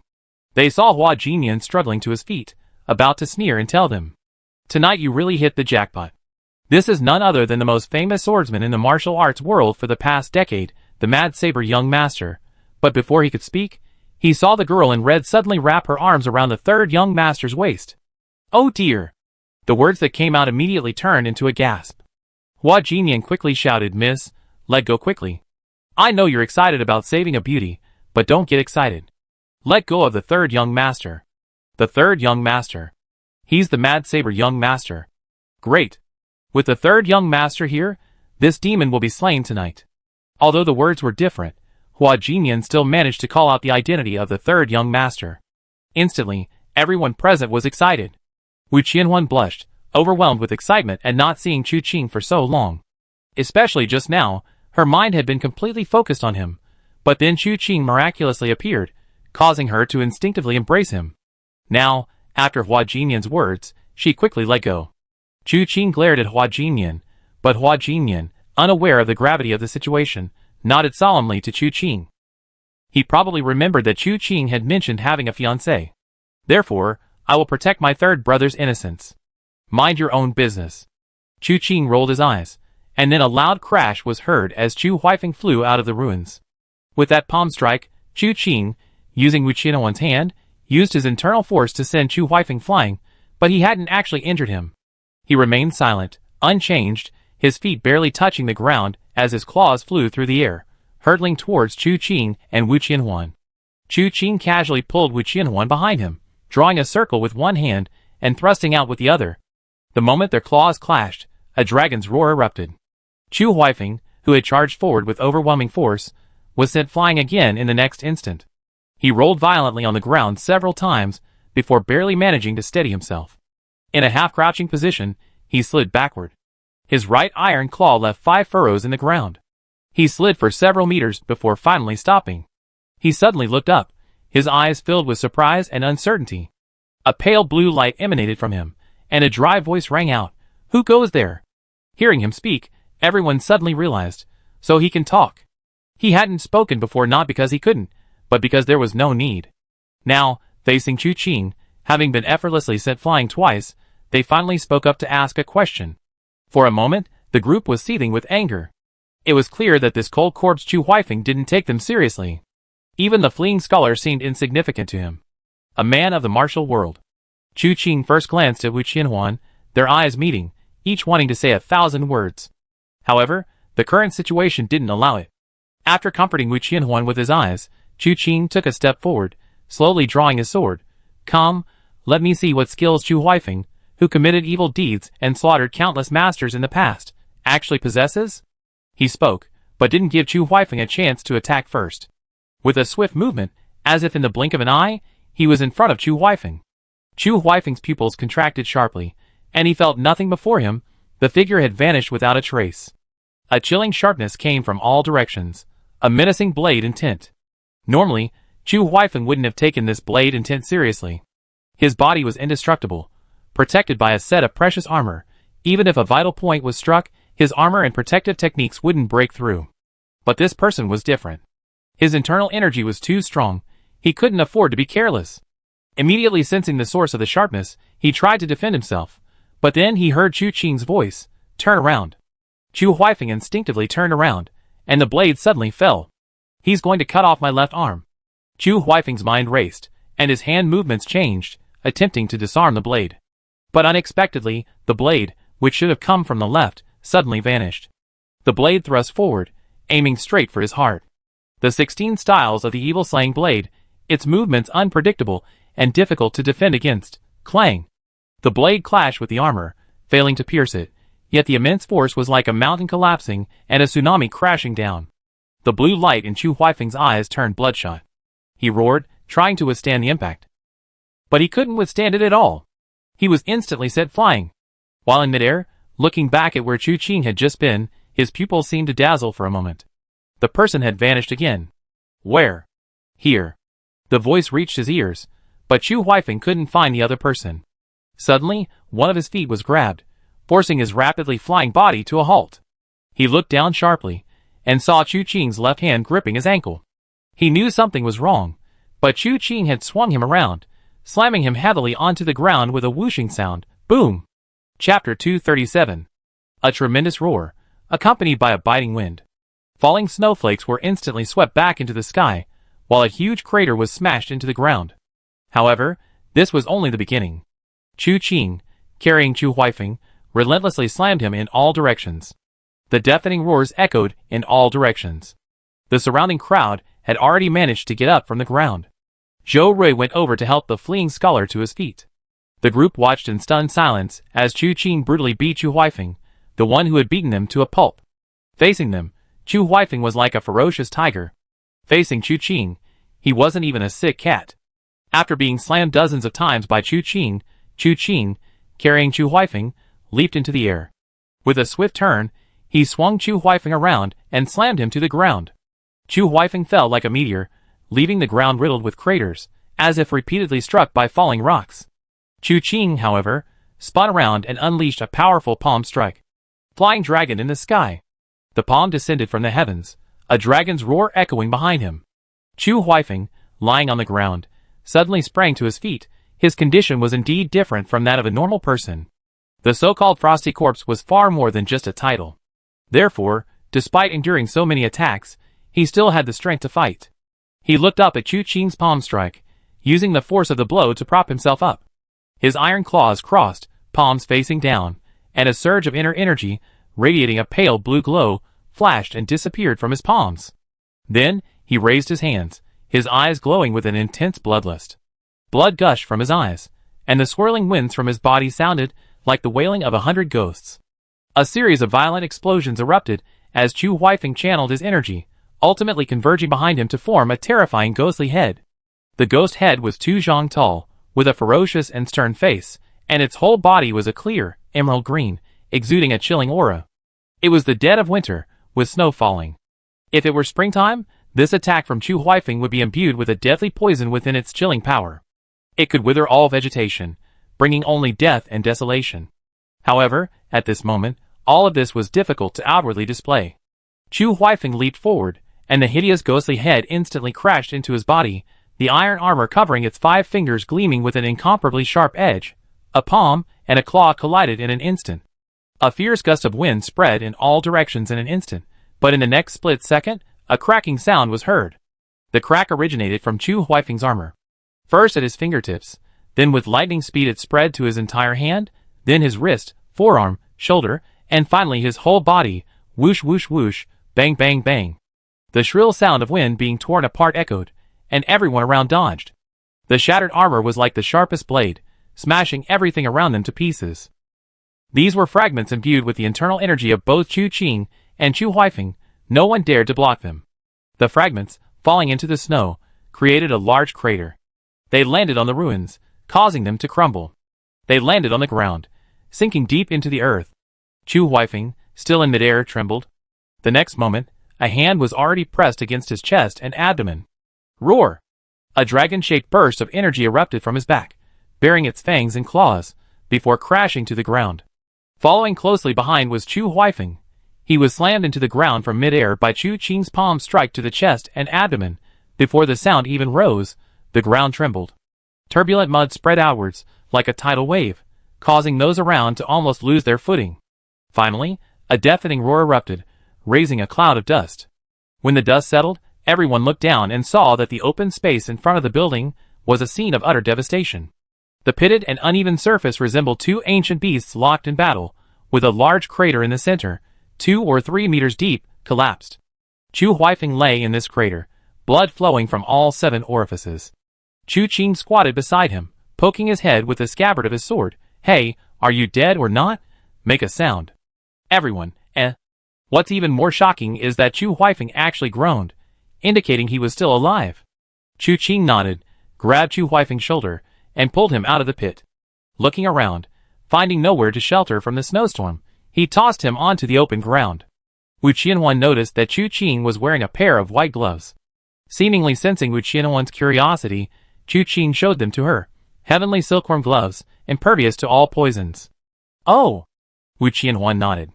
Hua Jingyan looked at Chu Qing, then at Wu Qianhuan, sensing something strange about the atmosphere between the two. Meanwhile, everyone else gathered around. They all gathered around, watching Chu Huifeng lying half dead on the ground. Don't worry, he's definitely alive, Chu Qing said as they approached. I was careful with my strength. The others exchanged glances, thinking, you didn't need to be so careful, you could have just killed him. Chu Qing then kicked Chu Huifeng and asked, are you really Chu Huifeng? This question stumped everyone present. But after a moment's thought, they understood. This person looked far too young. Chu Huifeng opened his blue-tinged eyes, and said in a nearly exhausted voice, I will not change my name. I will not change my surname. Just say whether it is or not. Chu Qing waved his hand. Your bones are all shattered and your meridians are all severed. You might die at any moment. So save your breath. After a moment of contemplation, Chu Huifeng said, yes. Won't you get old? Chu Qing asked a question that wasn't particularly important, but one she really wanted to know. Chu Huifeng took Chu Qing's words to heart and answered succinctly, no. Why? Martial arts. Martial arts can keep you young forever? I can. This kind of conversation was truly pointless. Chu Qing grinned. Then what kind of martial arts do you learn? The record of the cold corpse. Chu Huifeng glanced at Chu Qing, his expression complex. It didn't seem like resentment towards an enemy, rather, it carried a hint of relief and pity. Chu Qing was familiar with this look. Before, at Luochen Manor, Ling Beichen had looked at him with the same relieved gaze. You practiced this martial art, not voluntarily. Chu Qing asked, where did you learn this martial art? It was voluntarily. Chu Huifeng's voice was very soft. The source of my lineage is unspeakable. It's a matter of great importance. Furthermore, let me give you a piece of advice. At such a young age, your martial arts have reached such a high level, you are truly a prodigy. But the martial world is dangerous, unpredictable, and many things are not so simple. In the future, if you encounter someone practicing a martial art similar to mine, stay away, don't get close. Be careful, or you bring trouble upon yourself. Anyone else cultivating the cold corpse record? No cold corpse record. Perhaps, it could be. Chu Huifeng's breathing weakened, his voice growing increasingly feeble. Chu Qing's heart stirred, and he hurriedly asked, "Why didn't you die when you were thrown off the cliff? Who saved you?" It was Luo. Chu Huifeng ultimately couldn't utter the name before he breathed his last. And just as Chu Huifeng stopped breathing, a wisp of blue smoke rose from his body. Chu Qing's expression changed. Retreat. He spread his arms, one hand holding Wenru, the other holding Wu Qianhuan. His figure suddenly retreated more than 10 feet, and the remaining people also retreated to avoid being caught in the blue mist. The blue mist covered an area of 3 feet in radius around Chu Huifeng. They thought it would dissipate in a moment, but unexpectedly, it remained.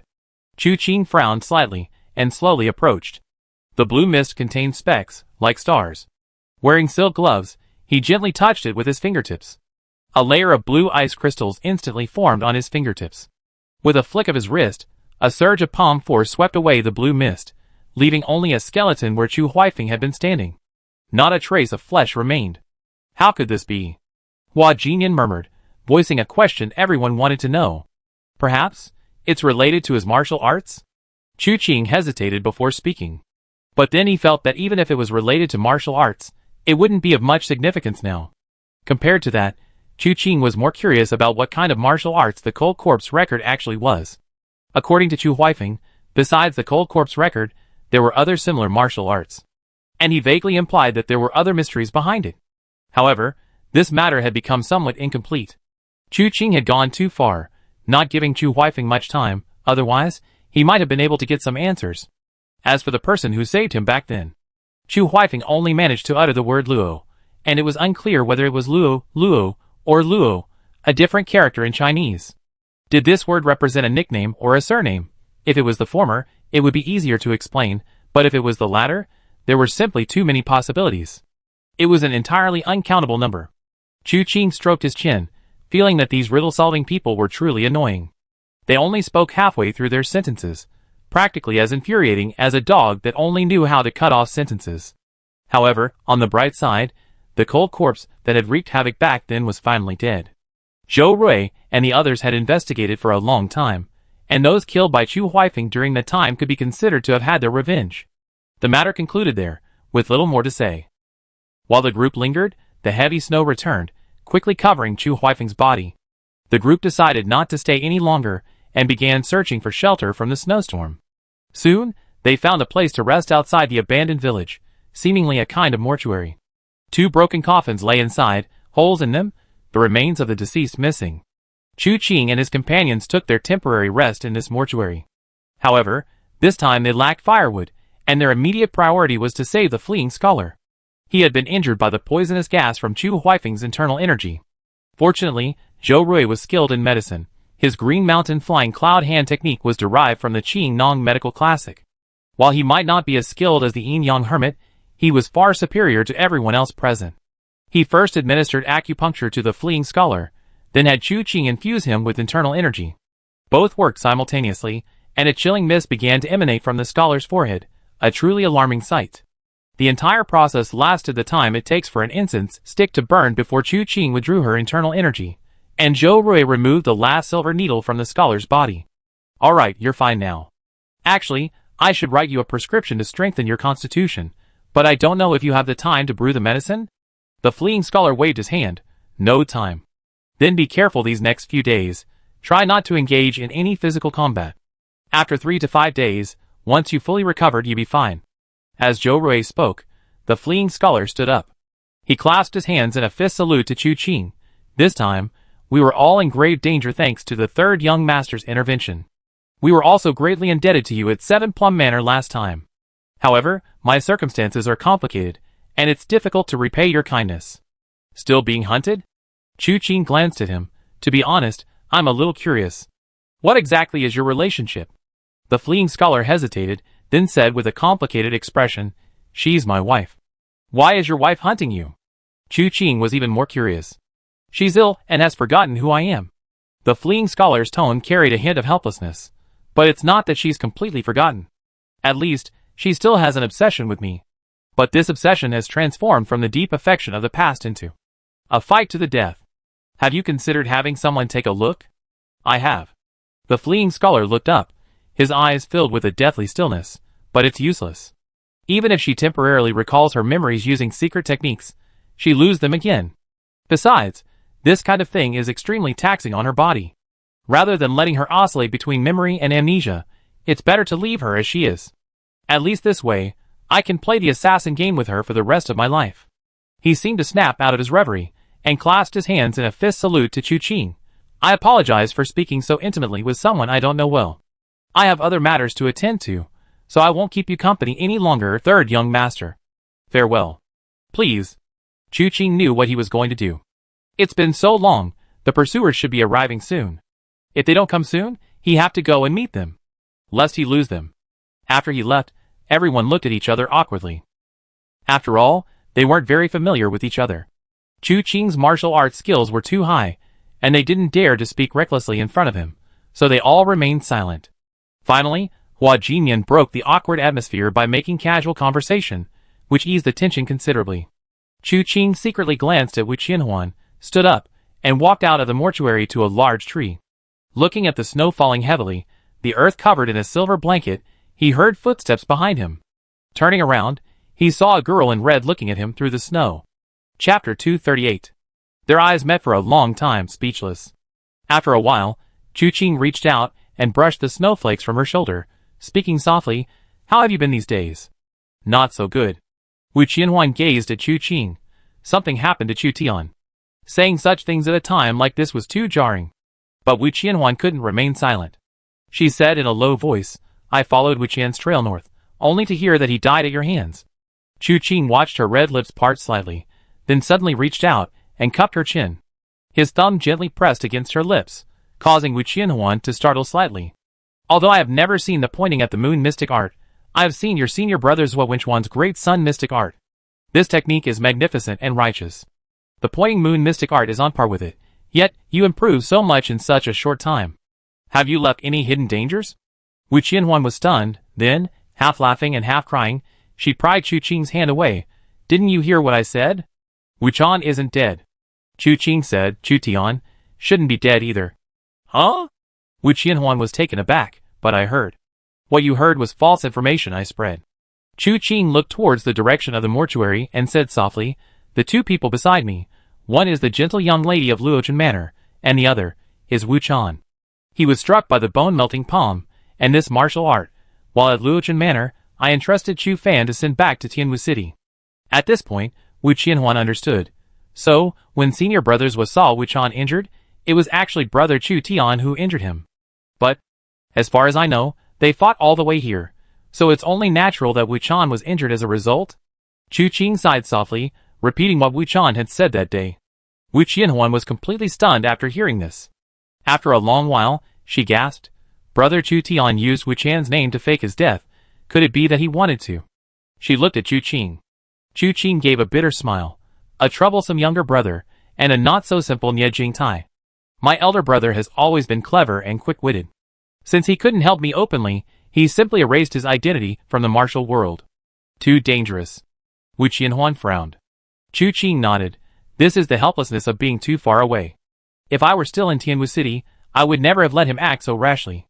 But alas, they acted first and reported later. No, they didn't report at all. If I hadn't happened to encounter Wu Qian, I wouldn't even have discovered the mystery.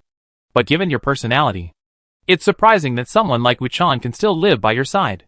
Wu Qianhuan looked at Chu Qing, her eyes filled with thought. Chu Qing wanted to explain, but Wu Qianhuan grasped his hand. I believe you. You have your reasons. That monk. He's quite pitiful. Chu Qing thought of Wu Qian, feeling a sense of helplessness, both angry at his lack of self-respect and saddened by his tragic fate. But in reality, good people always have their concerns. This is a long-standing problem. Some inherently kind gentlemen cannot tolerate the conflicts of the martial world, because they lack the carefree spirit of laughing at the world and settling scores, and they cannot bear the consequences of harming others because of their own actions. Ultimately, unable to afford to offend them, they could only hide, euphemistically calling it retiring from the martial world. Such people, if not involved in major events, can still live a carefree life for a while. But once entangled in certain matters, as the Blood King said, "You say you retire from the martial world? Have you even asked if the martial world is willing?" In the martial world, one is often not in control of one's own destiny. Wu Chan basically belongs to this category. His mentor died, and he wanted revenge, yet he had reservations. In the end, he decided to only punish the ringleaders. But in reality, was the Vidra sect truly innocent in this matter? If Master Huiji's master hadn't condoned this, would he have said those words to Master Huiji? If the then head of the Vidra sect hadn't tacitly approved, how could such a major event have passed so easily? It was a conspiracy by the entire Vidra sect against them. Wu Chan wasn't unaware of this. He simply pretended not to know. Could he really expect Chu Qing to erase the entire Vidra sect? He didn't care whether the Vidra sect existed or not, but what about the innocent people dependent on it? This was his concern. It wasn't very detached. But for Chu Qing, an outsider, to insist that a monk who had spent his life chanting Buddhist scriptures and enduring 20 years of infamy without complaint learned to be detached was truly asking too much. However, perhaps it was precisely because Wu Chan was this kind of person that he didn't seek to understand why Chu Tian used him to fake his death and escape the world. Even when everyone said he killed Chu Tian, he didn't argue, only occasionally remarking to Chu Qing, "This humble monk never kills." Wu Qianhuan didn't know the details, but she trusted Chu Qing. Although she was still worried about Chu Tian, since this was Chu Tian's own scheme, her current situation was the same as Chu Qing's, too far to intervene, and she couldn't do anything, daring not to act rashly. Fortunately, Wu Chan was now dead, and some things could no longer be verified. Even if the mirror of karma came to Chu Qing to verify, it would yield no results. Even Chen Wu's identity had been concealed by Bei Tangzun. An investigation could clearly uncover this person's life story. But details couldn't be investigated.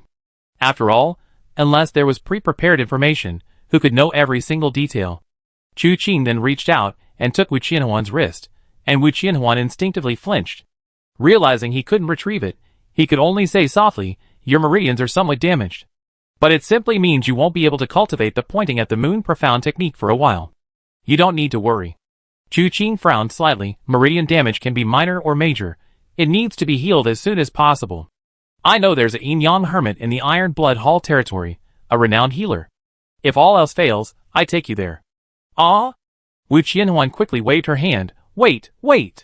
We're almost out of the Blazing Fire Hall now. Going back to the Iron Blood Hall would take so long.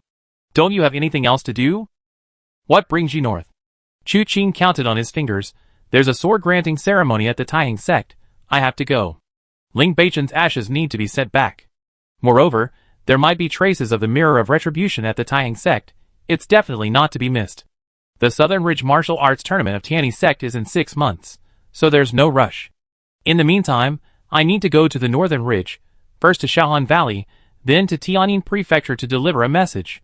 Besides, the most urgent matter is the Blood King. The Blood King? Wu Qianhuan blinked.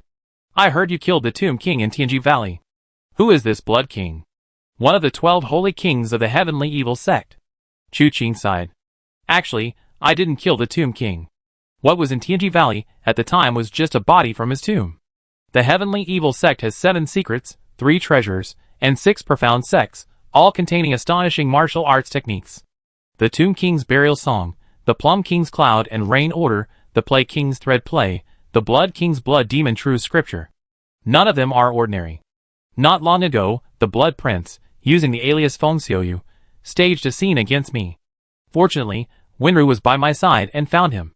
In the end, I saw through his disguise, and we fought. Although I severely injured him, I didn't manage to kill him. He's currently on the run, and has most likely already left the territory of the Blazing Fire Hall and entered the Taiying sect's territory. Blood Demon True Scripture. Wu Qianhuan's expression suddenly turned serious. She had personally witnessed the battle at Tianwu City, seeing Chu Yan fight Chu Qing with the Blood Demon True Scripture, a fierce battle. At the time, she could do nothing but watch. Now, she could help, but Chu Qing had a different opponent. Chu Yan was just a small fry in the Heavenly Evil sect, while Chu Qing was now facing the Blood Prince, who possessed the complete blood demon true scripture. Listening to Chu Qing describe the extraordinary abilities of the blood demon scripture, she felt that this blood king was practically invincible. Wherever there were people, the blood king could endlessly absorb blood. Her blood shadow avatar could easily teleport to any location, making her impossible to defend against. Even if she suffered a fatal wound, she could recover instantly. How could anyone kill someone like that? Just how high was Chu Qing's martial arts skill? To be able to severely injure someone who was almost immortal, she had always been competitive, but now her expression couldn't help but show some frustration. Chu Qing glanced down at her, knowing what she was thinking, and said softly, "That's enough. With your martial arts skills, you can protect yourself by my side. Besides, even if you don't go to the Yin-Yang forest to find the Yin-Yang hermit, I will find a way to help you recover from your injuries as soon as possible. Then I can help you with your cultivation. Perhaps you can progress by leaps and bounds in a day." Wu Qianhuan blinked and glanced at Chu Qing. Progress by leaps and bounds in a day. What, have you found a method of dual cultivation? Well, if you want, I can look for it too. Chu Qing, don't be a scoundrel. Wu Qianhuan's low voice made Chu Qing's heart flutter. It had been a long time since anyone had called him by that name. He let out a soft breath and took Wu Qianhuan's hand. However, your face still needs to be changed.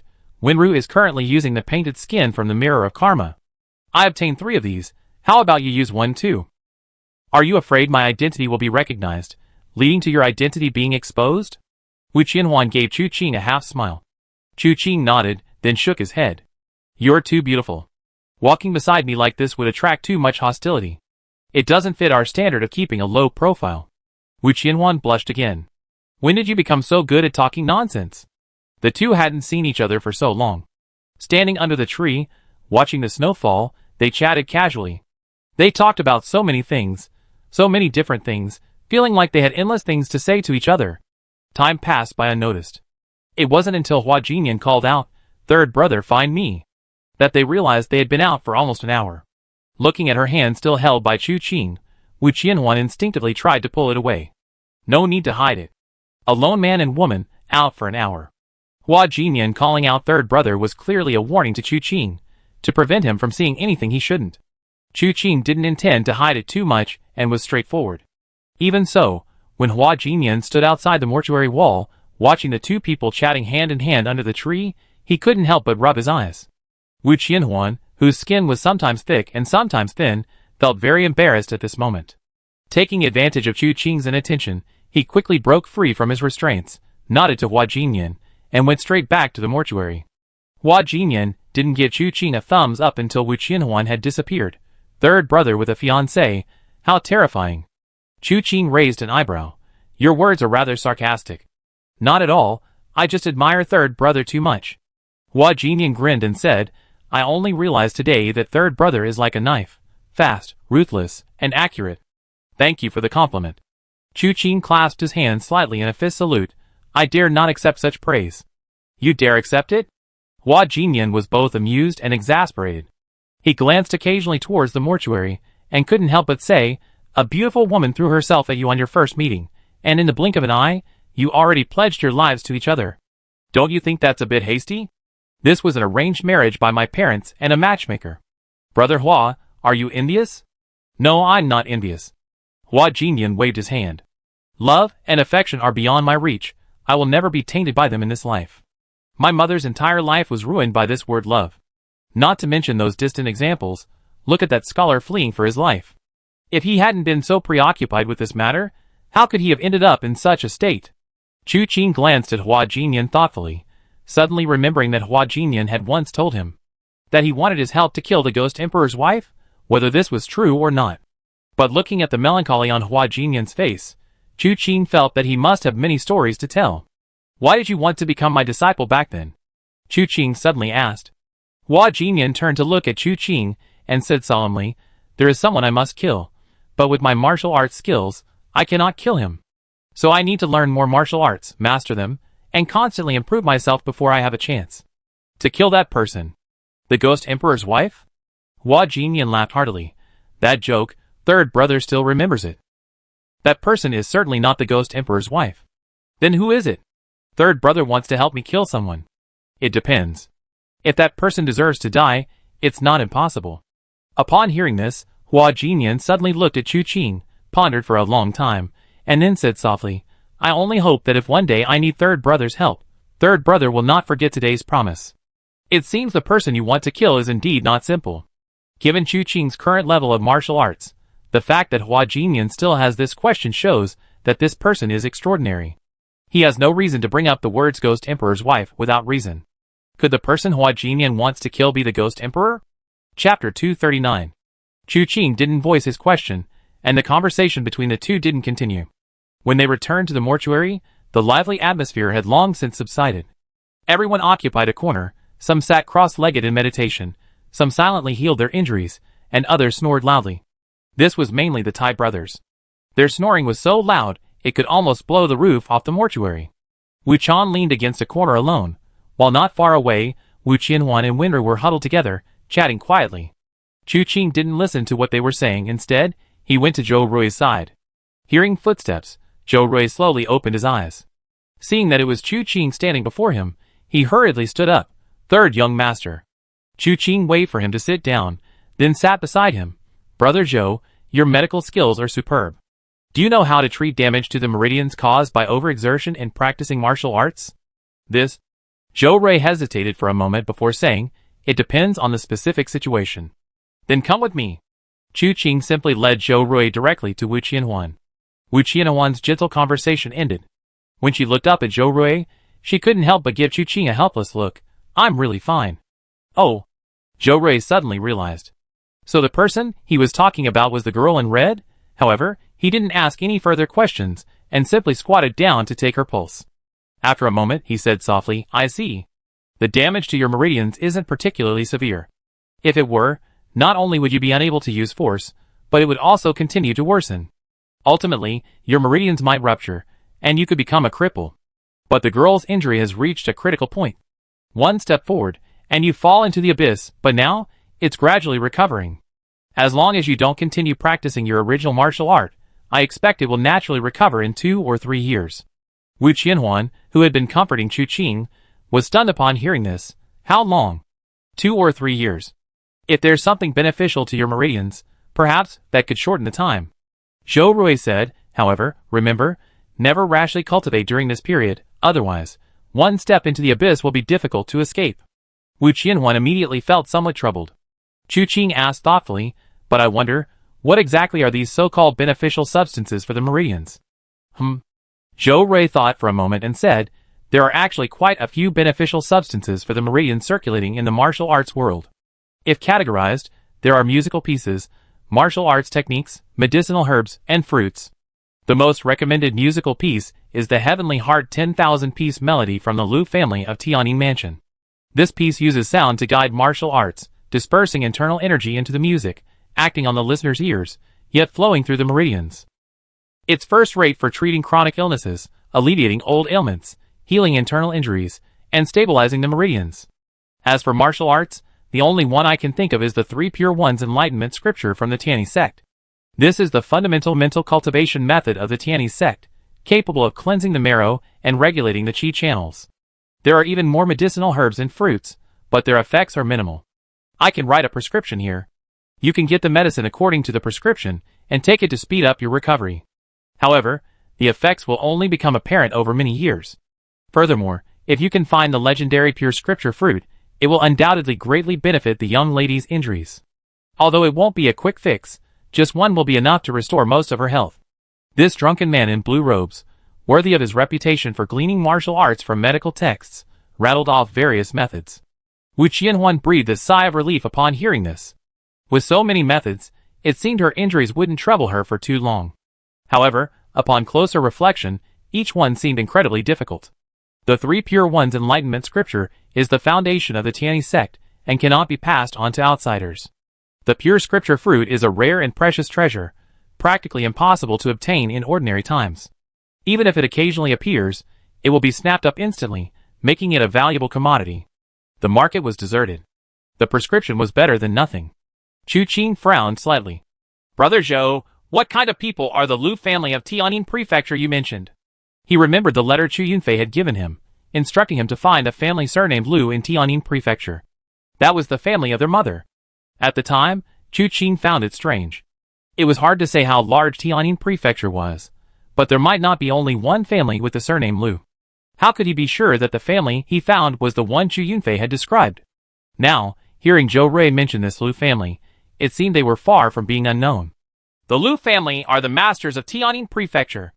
Looking across the entire Tianjin Prefecture, only this one family bears the surname Lu. It's a very large family. Zhou Rui smiled. Lingbei is different from our Nanling. I traveled there many years ago and know a bit about it. Regarding the overall area, Lingbei and Nanling are not that different. However, the forces in the southern ridge are incredibly diverse. Besides the 2 gangs, 3 halls, 5 sects, and 1 manor, countless smaller forces exist, intricately intertwined and dazzling. But in the northern ridge, there are only 9 families, 3 prefectures, 3 sects, and 3 clans. These 9 families divide the entire northern ridge territory, with no smaller forces intertwined among them. Therefore, the Lu family of Tianjin Prefecture is one of the 9 most powerful forces in the northern ridge. Chu Qing's lips twitched. This was absurd. Chu Yunfei was merely a disciple of the Chu family of Tianwu City. How did he become entangled with such a powerful force? Could it be that some melodramatic story was mixed in? In his previous life, Chu Qing had read many novels, and such stories always occurred. For example, a girl from a wealthy family would be attracted to a poor boy, and the two would secretly pledge their love. Eventually, the girl would go home with the poor boy, have a child, and then be discovered by the wealthy family. In a fit of rage, the wealthy family would send people to take the girl back. When she refused, she would threaten to wipe out the poor boy's entire family. Helpless, the girl had no choice but to go back, on the condition that no one in the poor boy's family be harmed. Ultimately, the family was torn apart. The child born to the poor boy and the girl was destined to be an unparalleled genius, a prodigy beyond compare. When he grew up, he discovered the truth, and in a fit of rage, he stormed the powerful family, rescued his mother, and restored harmony to his parents.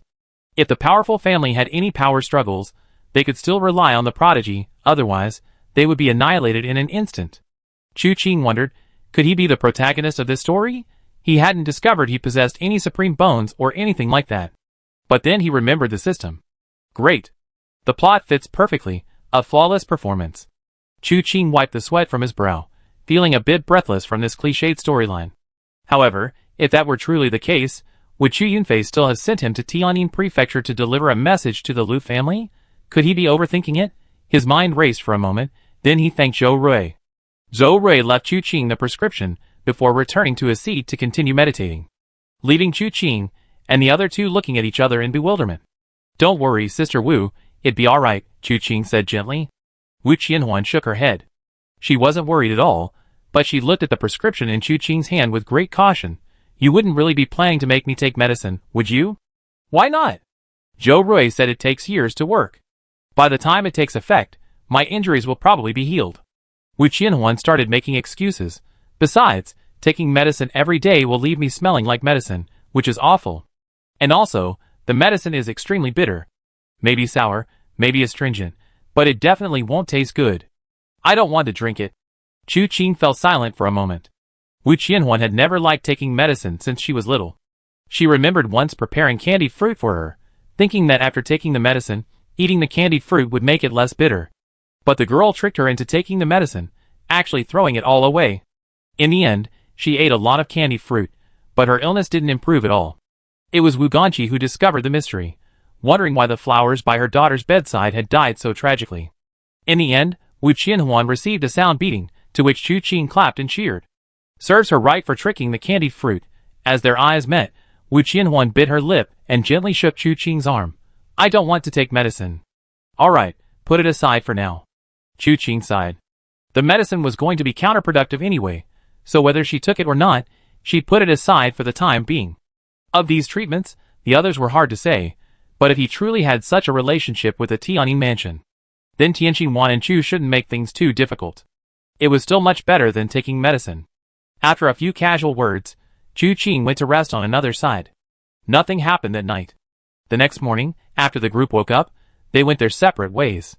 They had gathered because of Chu Huifeng, and now that Chu Huifeng was dead, they immediately went their separate ways. But before leaving, they naturally couldn't help but try to make their presence known to Chu Qing. Chu Qing, however, paid them no attention, only looking at the snow outside, which had stopped, his brow furrowed. The snowfall was truly immense. Such heavy snow was practically a snow disaster. The extent of the snow cover was still unclear, and how many people were still buried. How would these people survive? These were things Chu Qing could have ignored in the past, but now he couldn't ignore them. Therefore, after parting ways with them, Chu Qing took Wu Qianhuan, Wenru, Wu Chan, and Hua Jinyan, who had joined the group midway. He wanted to go to the Yijian sect to participate in the Yijian tournament, but also wanted to follow Chu Qing to join in the excitement of the sword-granting ceremony. Chu Qing was indifferent. If he wanted to follow, so be it. The group continued north, and after leaving the snow-covered area, they first went to the last northern city of the Liehua Hall.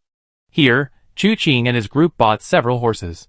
Wu Qianhuan had the snow-green horse, and it wouldn't be appropriate for the others to run around aimlessly. So they decided to travel on horseback. Next, Chu Qing found the city lord and asked him to deliver a message to Beitang Zun. He instructed him to pay attention to the snow disaster and take appropriate measures. Wu Qianhuan also had a letter to send to Tianwu City, so Chu Qing had someone from the Blazing Fire Hall deliver it as well. It was only then that Wu Qianhuan remembered to tell Chu Qing the good news. Qin Yuqi was pregnant. Chu Tian was going to be a father, and Chu Qing was going to be an uncle. The two of them had been chatting endlessly for the past 2 days, completely forgetting to mention this. Chu Qing pondered for a long time, then took a chapter of the 9 Yang Divine Skill Manual, slipped it into the envelope, and sent it back as a gift for his future nephew. They didn't stay in the city long, only about half a day. After disguising Wu Qianhuan with the painted skin technique, the group set off on horseback. They passed the Blazing Fire Hall and headed straight for the Taiyang Gate. The journey was remarkably smooth, although there were a few minor hiccups. Nothing too serious a problem arose. The group traveled by day and rested by night, riding at breakneck speed for 7 or 8 days straight, until Taiyang Mountain came into view. One night, there were no towns in sight, only a solitary inn standing in the desolate wilderness. Judging from its appearance, it didn't seem like a legitimate inn. However, Chu Qing and his companions were skilled and daring. If it were truly a shady establishment, they could simply destroy it without being overly cautious. They immediately headed towards the inn. Upon arriving, they saw a group of people standing in the courtyard, the atmosphere not particularly pleasant. However, by the time Chu Qing and his group arrived, the group had already entered the inn. A few onlookers stood at the entrance, glancing at Chu Qing and his companions before averting their gazes. Only a young man, with a short sword at his waist, suddenly brightened upon seeing Chu Qing and his group. He hurriedly approached. "Gentlemen, we meet again." Chu Qing was taken aback. "It's you." As mentioned before, their journey these past few days hadn't encountered any major setbacks, but there had been a few minor incidents. This young man was one of those minor incidents. His name was Luo Wushuang. He was encountered when Chu Qing and his group crossed the large market at the border between the Blazing Fire Hall and the Taiyang sect. The market was nameless, half of it belonging to the Blazing Fire Hall and half to the Taiyang sect. Because the rules of the two places differed, some local specialties also differed. Merchants frequently traveled between the two places, and locals would often come to buy things. Over time, this place became a distribution center. Caravans often stopped nearby, and the goods weren't limited to those from the Blazing Fire Hall or the Taiyang sect. Occasionally, some high-quality goods that shouldn't be available in either place would be smuggled in and sold secretly. Merchants made a fortune here. Buyers could also find what they wanted here. It was a melting pot of all sorts. Luo Wushuang had been tricked and nearly died, but Chu Qing and his group happened to be there and saved him. The boy was innocent and thanked Chu Qing and the others profusely. For Chu Qing, this was nothing more than a minor incident worth mentioning, and he laughed it off. After parting ways with Luo Wushuang, their next meeting was now. Before they could even exchange words of farewell, Wenru suddenly frowned, sniffed the air, and whispered in Chu Qing's ear, "It smells like the Blood Prince." Chapter 240. Chu Qing slightly raised his gaze, glancing at the inn in front of him, and Luo Wushuang standing not far away. He didn't immediately ask, but nodded gently to Wenru, indicating that he understood. Then, smiling, he asked Luo Wushuang, "What happened just now?" Luo Wushuang glanced into the inn twice, then said to Chu Qing, "That group of people were notorious bandits from Xishan. They seemed to be here for the Taiyang sect sword-granting ceremony. They apparently offended someone along the way, and 17 or 18 of them came together. 4 or 5 of them are dead. They came to the inn just now to take the dead bodies inside. Because of the Taiyang sect sword-granting ceremony, this inn was full of wandering martial artists. Such an unlucky thing naturally makes people unhappy. The innkeeper was caught in a dilemma, but finally agreed to put the bodies in the woodshed in the back. Both sides compromised, and the matter was finally settled. As Chu Qing nodded, a waiter emerged from the inn. Seeing Chu Qing and his group, he greeted them warmly. "We've been waiting for you, gentlemen. Are you here for a meal or to stay the night?" "At this hour, we're here for the night." Chu Qing smiled. "Are there any rooms available?" "You're in luck. There are 3 rooms left. Take them all." Chu Qing tossed a piece of silver to him. The waiter hurriedly caught it, examined it carefully, and immediately beamed. He then waved for several men to bring the horses. "Your mounts have been arranged in the back courtyard, and they're being fed the finest horses. Please rest assured. Gentlemen, please follow me." He had others lead the horses away, and then led Chu Qing and his group through the door. As soon as they stepped into the hall, they were met with a variety of gazes. Some were filled with malice, some were inscrutable, and others were frivolous and mocking. However, some gazes, when they landed on Chu Qing, quickly suppressed them. The malice vanished, the inscrutable became submissive, and the frivolous mockery became "you can't see me."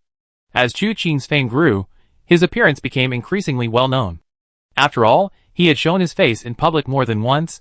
The more people saw him, the more people recognized him. Coincidentally, there were several people in the inn who had seen Chu Qing's face before. Facing this mad-saber young master, they naturally dared not be presumptuous. Of course, there were also some who didn't recognize him, and their gazes were naturally more open, but after scanning Chu Qing and his group, they gradually withdrew their eyes. Chu Qing saw through all of this perfectly well, and didn't take it to heart. However, judging from the current situation, even if this truly is a shady establishment, it won't be able to become one for the next few days. Too many people, too chaotic, too mixed. One wrong move, and you could get yourself into trouble. Shady establishments seek profit. Killing is a means, not an end. Now, with so many people like a pack of wolves crossing the land, they don't have the ability to slaughter these people like lambs to the slaughter. Even if they really wanted to, they have to find a lone, fat lamb. The waiter led Chu Qing and his group upstairs, and the whispered discussions reached Chu Qing's ears. "Why is this gentleman here too?" "Presumably for the Taihang sect's sword-granting ceremony. He's now in charge of the Blazing Fire Hall. Are all the people around him experts from the Blazing Fire Hall?" "I don't recognize any of them." "What are you saying? Is this kid someone important?" "Keep your voice down. Don't you want to die?" "That person is." Muttering amongst themselves, it was estimated that in the time it took Chu Qing to go up and down the stairs, everyone in the inn recognized him. There were 3 rooms, one for Chu Qing and Hua Jinyan, one for Wu Chan alone, and one for Wu Qianhuan and Wenru. The 2 girls got along much better this time than before. They had often shared a room on their journey. For convenience, Chu Qing changed Wenru's disguise again, no longer dressing her as a man, and she returned to women's clothing. After the waiter showed them the rooms and left, Chu Qing and his group gathered together. Wu Qianhuan casually poured tea for everyone, while Chu Qing glanced at Wenru. "When we came in earlier, did you notice anything in the lobby?" Wenru shook her head. The smell went to the backyard. "Could it be them?" Wu Qianhuan glanced at Chu Qing, thinking of the bandits from Shishan. Chu Qing pondered for a moment before speaking. "The Blood Prince doesn't know Wenru's true nature, which presents an opportunity for us. Wenru's heavenly fragrance body is a crucial trump card. Currently, the Blood Prince has the ability to completely conceal herself, making her undetectable by scent. If she knew about Wenru's heavenly fragrance body and insisted on hiding herself, Chu Qing would be at a disadvantage. But now that she has revealed a trace, Chu Qing naturally cannot let it go. However, she cannot be too reckless, otherwise, if she misses her target and the Blood Prince realizes that Chu Qing has an unusual way of finding her, she might guess the key, and then hide herself even more thoroughly, making her even harder to find. His struggle with the Blood Prince has now rapidly devolved into a cat-and-mouse game. Naturally, he must proceed with extreme caution. Therefore, the key now is not to alert them. Let's first see if the source of this smell is the Blood Prince, or somewhere else," Chu Qing said softly. "We split up later. Wenru and I will go check out the backyard. Xianhuan, you, Wuchan, and Brother Hua, go to the main hall and check on the situation of that group from West Mountain." "Okay." Everyone nodded. The Blood Prince might be hiding in the backyard, so Chu Qing naturally had to lead Wenru there. Otherwise, if they encountered him, wouldn't that be giving his opponent leverage? In comparison, the main hall wasn't necessarily dangerous. After all, there were more people. Even the Blood Prince might not be willing to act rashly under these circumstances. Having reached an agreement, everyone got up to act. When Chu Qing and his group came down, the main hall immediately became very quiet. Clearly, just as Chu Qing had thought, his identity had been widely known while he was going up and down the stairs. He didn't take it seriously and led Wenru to the backyard. Wu Qianhuan, Wu Chan, and Hua Jinian were sitting in the main hall. Luo Wuxuang happened to be there too. With a wave of his hand, the group gathered at a table, ordered wine and dishes from the waiter, and quietly waited for their food. However, a waiter stopped Chu Qing and his group, asking if they needed anything. Chu Qing only asked, "Where's the outhouse?" The waiter immediately pointed them to the outhouse in the backyard. After that, it was naturally inappropriate to continue following them, but the way he looked at Chu Qing and Wenru was a little strange. A man and a woman going to the outhouse together? People of the martial world certainly don't care about formalities. Once they arrived in the backyard, it wasn't Chu Qing leading Wenru anymore, but rather Wenru leading Chu Qing. After a few turns and twists, they arrived at a courtyard. Some workers were busy at work, looking reluctant, while a man stood at the courtyard gate, exuding an aura of menace. Judging by their attire, they were the notorious bandits from West Mountain. Chu Qing glanced at the man, then led Wenru around a few steps before leaping into the courtyard. Against the wall of the courtyard were several sheds. Inside were stored firewood and other such items, and the rooms contained various utensils. Presumably, this was the woodshed. Inside the sheds lay 5 corpses side by side. 4 of the corpses appeared normal, seemingly killed in a fight in the martial world. West Mountain was a complex place, teeming with bandits on its mountain paths. The bandits from West Mountain rarely had clean hands. It was only natural for them to strike down righteous individuals, or those known by their reputation. These 4 people likely died in a normal Jianghu feud. The key lies in the 5th person. This person was emaciated, all his life force drained, his skin like withered tree bark, clinging tightly to his skeleton. He looked so dry, he could crumble at any moment. Wenru pointed at the corpse and said, "The Blood King's scent emanated from him." Chu Qing stared intently at the corpse for a moment, then led Wenru in a leap out of the courtyard. Back in the inn's lobby, they saw the group of Western Mountain bandits, draped in white cloaks, huddled together, drinking from large bowls, and eating large chunks of meat, but their demeanor lacked the unrestrained boldness of their actions. Their expressions held a mixture of lingering fear and relief at surviving a close call. The wine they drank seemed to be used solely to calm their nerves. Throughout the meal, they remained completely silent. Finally, someone couldn't contain their curiosity. "What exactly happened to you?" Chu Qing and Wenru returned to the table and sat down. The waiter brought over a tray. "The food's here." As he spoke, he placed the dishes on the table. This waiter was quick-witted, articulate, and showered the waiter with compliments, clearly seeking a reward. Chu Qing casually gave him some loose silver, prompting the waiter to leave with profuse thanks. Just then, the bandits from West Mountain finally spoke. We probably encountered a ghost."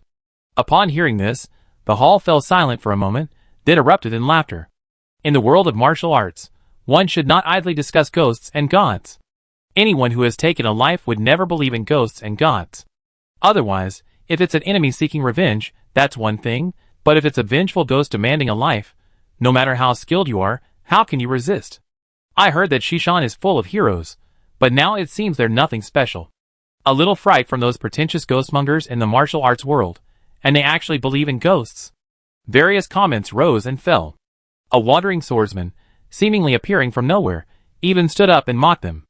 Then a white shadow flashed, followed by a crisp crack, and the man was sent spinning away. He opened his mouth, spitting out several teeth, and immediately flew into a rage. "You! How are you?" The notorious bandit from Shishan's face darkened, a murderous glint flashing in his eyes. Recalling the slap, so swift and unexpected, the man hesitated for a moment, then gave a dry laugh. "I'm fine. In the world of martial arts, one must be able to take things in stride. Reputation is important, but before achieving great fame, preserving one's life is paramount." The notorious bandit from Shishan had no intention of killing. He snorted and returned to his seat at the table. Then another person spoke up. "I know you might not believe this, but besides being haunted, I really don't know how else to describe it. About 10 miles west of here, there's a locust grove. Our brothers and I used that locust grove as our route. Upon entering, everything seemed normal, but as we walked, we sensed something was amiss. We passed through the same place several times, but we couldn't find our way out. We're not ignorant. We know someone might have set up a formation there. But We searched and searched, but found no trace of the formation. Just then, a faint singing voice suddenly echoed in our ears. It was late at night, the shadows of jagged, strange trees looming overhead, the faint singing voice drifting through the air, and we were trapped in a forest we couldn't seem to escape from. To be honest, we're people who live on the edge, and our courage is naturally much greater than that of ordinary people. But at that moment, we still couldn't help feeling uneasy. However, we also knew that the owner of the singing voice was very likely the one lurking in the forest, playing tricks. So we started searching. But we couldn't find it anywhere. Then the singing voice seemed to be getting closer and closer to us. We didn't know when it would suddenly appear beside us. His voice was low, with a slight tremor. So much so that for a moment, only his voice echoed in the inn's lobby. An eerie atmosphere gradually enveloped everyone. Finally, we found the source of the song. A sudden, intense fear flashed in the man's eyes. It was a woman in red. She was floating in midair. The crucial thing is, she had no feet. Where her feet should have been, they seemed to have been torn off by some force. Blood dripped from the wound. The moment we saw her, she grinned at us. The song stopped abruptly, and she spoke. You found me." He paused, and someone beside him poured him a drink with trembling hands. He gulped it down, and someone immediately asked, "And then?" Then she lunged at us, and we knew nothing more. The man slowly exhaled. When we woke up, she was outside the locust grove. I thought everyone was safe and sound, but I never expected that Liang, who was traveling with us, would. I don't know if he broke a taboo or was just unlucky. He woke up as a dried-up corpse, the kind that could be used as firewood. Chu Qing silently looked up, and Wu Qianhuan whispered, "I go with you." "All right." Chu Qing hesitated slightly before agreeing. "The rest of you wait here, we'll be right back." The eerie story from before wasn't the point was, 10 miles west of here, in the locust grove. The woman without feet must be the Blood King. Her feet were truly gone. But Chu Qing didn't understand why she wasn't trying to heal her wounds. What was she doing? The duck that was practically in her mouth had flown away, and she was instead focused on playing tricks? The 12 Holy Kings. Was she seriously ill? Chapter 241. The Locust Tree Grove. For Chu Qing and Wu Qianhuan, the 10-mile journey was but a blink of an eye. They arrived in the blink of an eye. Standing outside the Locust Tree Grove, looking at the shadows of the jagged, strange trees, they couldn't help but think of the story told by the bandits of West Mountain. A strange feeling inevitably arose in their hearts. Wu Qianhuan's gaze was deep as she softly said, "It seems there really is a maze hidden in this forest." "Oh!" Chu Qing's eyes lit up. He himself knew very little about formations, but Wu Qianhuan was a disciple of Abbess Yitan, whose lineage was vast and profound. Judging from her posture, she seemed to understand formations as well. He immediately asked, "Is it possible to break it?" "It's hard to say. We need to go deeper inside to find out what kind of formation it is." Chu Qing immediately took Wu Qianhuan's hand. "Then let's go in." The two stepped into the forest, and after taking only a few steps, Wu Qianhuan softly said, "Wait a moment." Chu Qing immediately stopped and looked back at Wu Qianhuan. He saw her eyes scanning the surroundings. After a moment, she picked up a stone from the ground and handed it to Chu Qing. "Aim carefully, and throw it 12 meters to your left. The force must penetrate." Chu Qing did as instructed, but found that the area was empty. However, without hesitation, he pinched the stone between his fingers and casually tossed it. With a loud crack, 2 locust trees suddenly appeared in the previously empty space, and right in the center of the 2 trees, one of the trunks had been broken by Chu Qing's flying stone. "That's the Sun position. The array's core belongs to wood, I see." Wu Qianhuan said with a smile, "Brother Qing, this array isn't difficult to break, it's just a maze based on the 8 trigrams. However, there are 8 key points in the formation. You already destroyed the key point in the Sun position. If you want to completely break this formation, you only need to destroy 3 more of the remaining 7. Qian, Kun, Zhen, Dui, Can, Li, and General. The remaining key points will then be meaningless. However, the 8 trigrams and the 5 elements are interconnected. These remaining key points should also have corresponding objects." Chu Qing couldn't help but ask curiously, "What is the relationship between the 8 trigrams and the 5 elements?" Sun and Jin belong to wood, Li to fire, Kun and Jin to earth, Can to water, and Qian and Dui to metal. The 5 elements are oriented according to the 5 elements. East is wood, south is fire, west is metal, north is water, and the center is earth. Wu Qianhuan casually explained the basics to Chu Qing, then smiled and said, "But in actual application, even just the 5 elements and the 8 trigrams require a lifetime of study. My sect originally had no knowledge of formations. It was my master, Abbess Hetan, who, during her early years traveling the world, received guidance from a master, which led her to dabble in formations. The 5 elements and 8 trigrams are one aspect, but the 64 hexagrams of the I Ching are even more profound and complex. What I learned is merely the tip of the iceberg. If you're interested, after we leave, I impart all that I know to you. However, this method is tedious, and there are many crucial points involved. I don't know if you'd be willing to learn? If you're capable enough to teach me, why wouldn't I want to learn? Chu Qing said this, but then she thought of Wenro. As the eldest daughter of Luochen Manor, she naturally had the opportunity to learn formations. However, these things made her drowsy, and ultimately she learned nothing. The two chatted casually for a few moments before venturing deeper into the forest. With Wu Qianhuan's guidance, the maze couldn't trap them, but they hadn't found any trace of the blood prince. Just as they were about to continue, Chu Qing's ears twitched slightly. Someone's there. Is it the blood prince you mentioned? Wu Qianhuan asked in a low voice. Chu Qing frowned slightly. Doesn't seem like it. There's more than one. Over there. He pointed in a direction, but couldn't see anyone. Clearly, there was still a maze blocking their way. Wu Qianhuan glanced around and pointed in a direction. Chu Qing immediately picked up a flying stone and hurled it. The sound cut through the air, and several voices came from afar. What's that? Someone's there. Be careful. Before they could finish speaking, a cracking sound was heard, the object acting as the maze's core had been shattered by Chu Qing's flying stone. Without warning, several figures appeared in the distance. Although it was already night, thanks to the brilliant starlight, when the array's core broke, not only could Chu Qing and Wu Qianhuan see each other, but the people opposite them could also see them.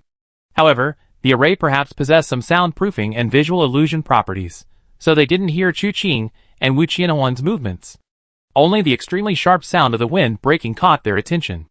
As soon as the array's core broke, the group was immediately terrified. The demon has appeared. Die! In a rush, a figure appeared from the air, his long sword swirling with 1,000 sharp energies, heading straight for Chu Qing and Wu Qianhuan. Chu Qing and Wu Qianhuan were both slightly taken aback. Immediately following, Wu Qianhuan's long sword was drawn from its sheath, and a full moon rose behind her. The moonlight was like a sword, and hundreds of sharp points suddenly flowed out from the full moon, like the clear water of the heavens, about to cleanse the world in the blink of an eye. Oh my god! The newcomer was clearly startled. He was indeed a bit excited, and his sword strike was a bit too fast, but did he really need to bombard him with so much sword energy right off the bat? He immediately flicked his sword, moving upwards with the blade. This wasn't difficult for Wu Qianhuan. She only needed to turn her sword, and the sword energy from the full moon would fly diagonally towards her. Chu Qing gently pressed down on Wu Qianhuan's wrist, preventing her from finishing him off. Even so, the man was caught off guard by the sword energy, struggling to avoid it.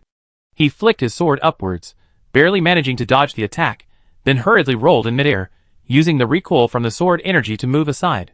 However, he underestimated the force of the recoil, slamming himself hard against a tree trunk, spitting out a mouthful of blood upon landing. His sword strike hadn't done anything to his opponent, but in trying to avoid the moonlight like swords, he had nearly killed himself. Amazing! Another voice rang out, and several figures, moving in a blur, pierced through the moonlight like swords, closing in. Chu Qing frowned slightly, and unleashed a powerful palm strike. Before the figures could even get close, they were crushed by the palm force, accompanied by a dragon's roar.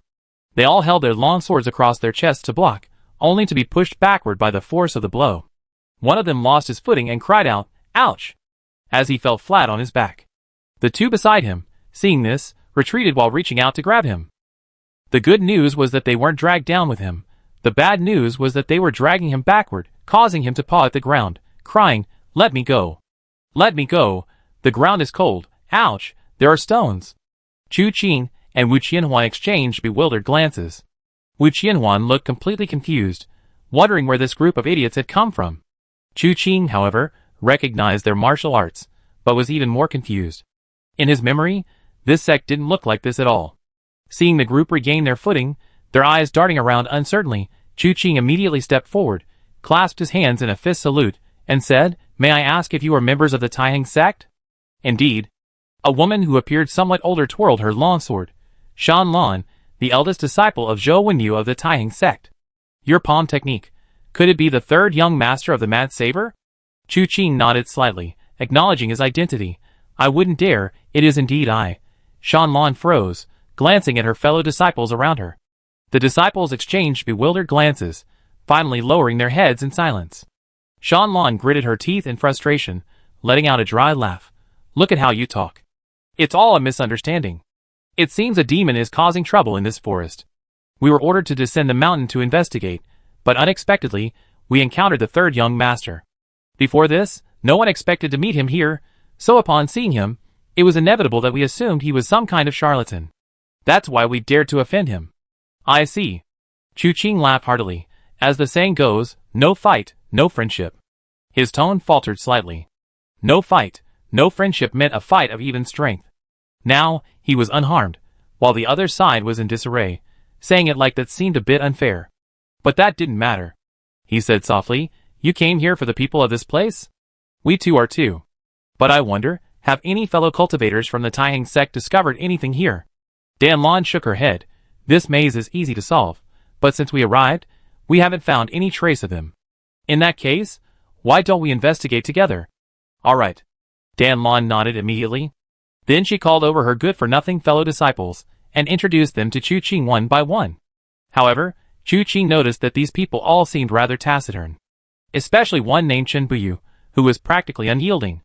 The others, whether out of curiosity or concern for Chu Qing, inevitably struck up a few words with him upon seeing him. But Chen Buyu remained completely silent throughout. Chu Qing glanced at Chen Buyu with some puzzlement.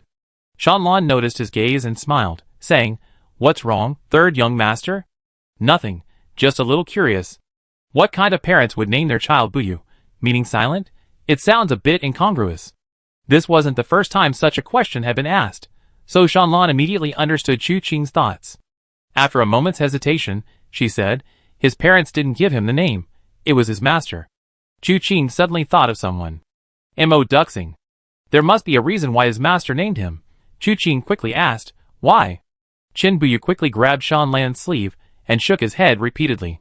Shanlan smiled, but before she could speak, the other disciples had already finished explaining. Sure enough, there was a reason behind it.